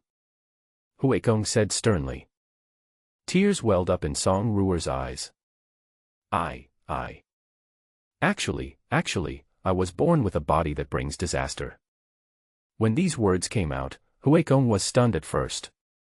Then he was shocked. He jumped up and almost jumped onto the roof. Hurry up. Leave Shaolin Temple as soon as possible.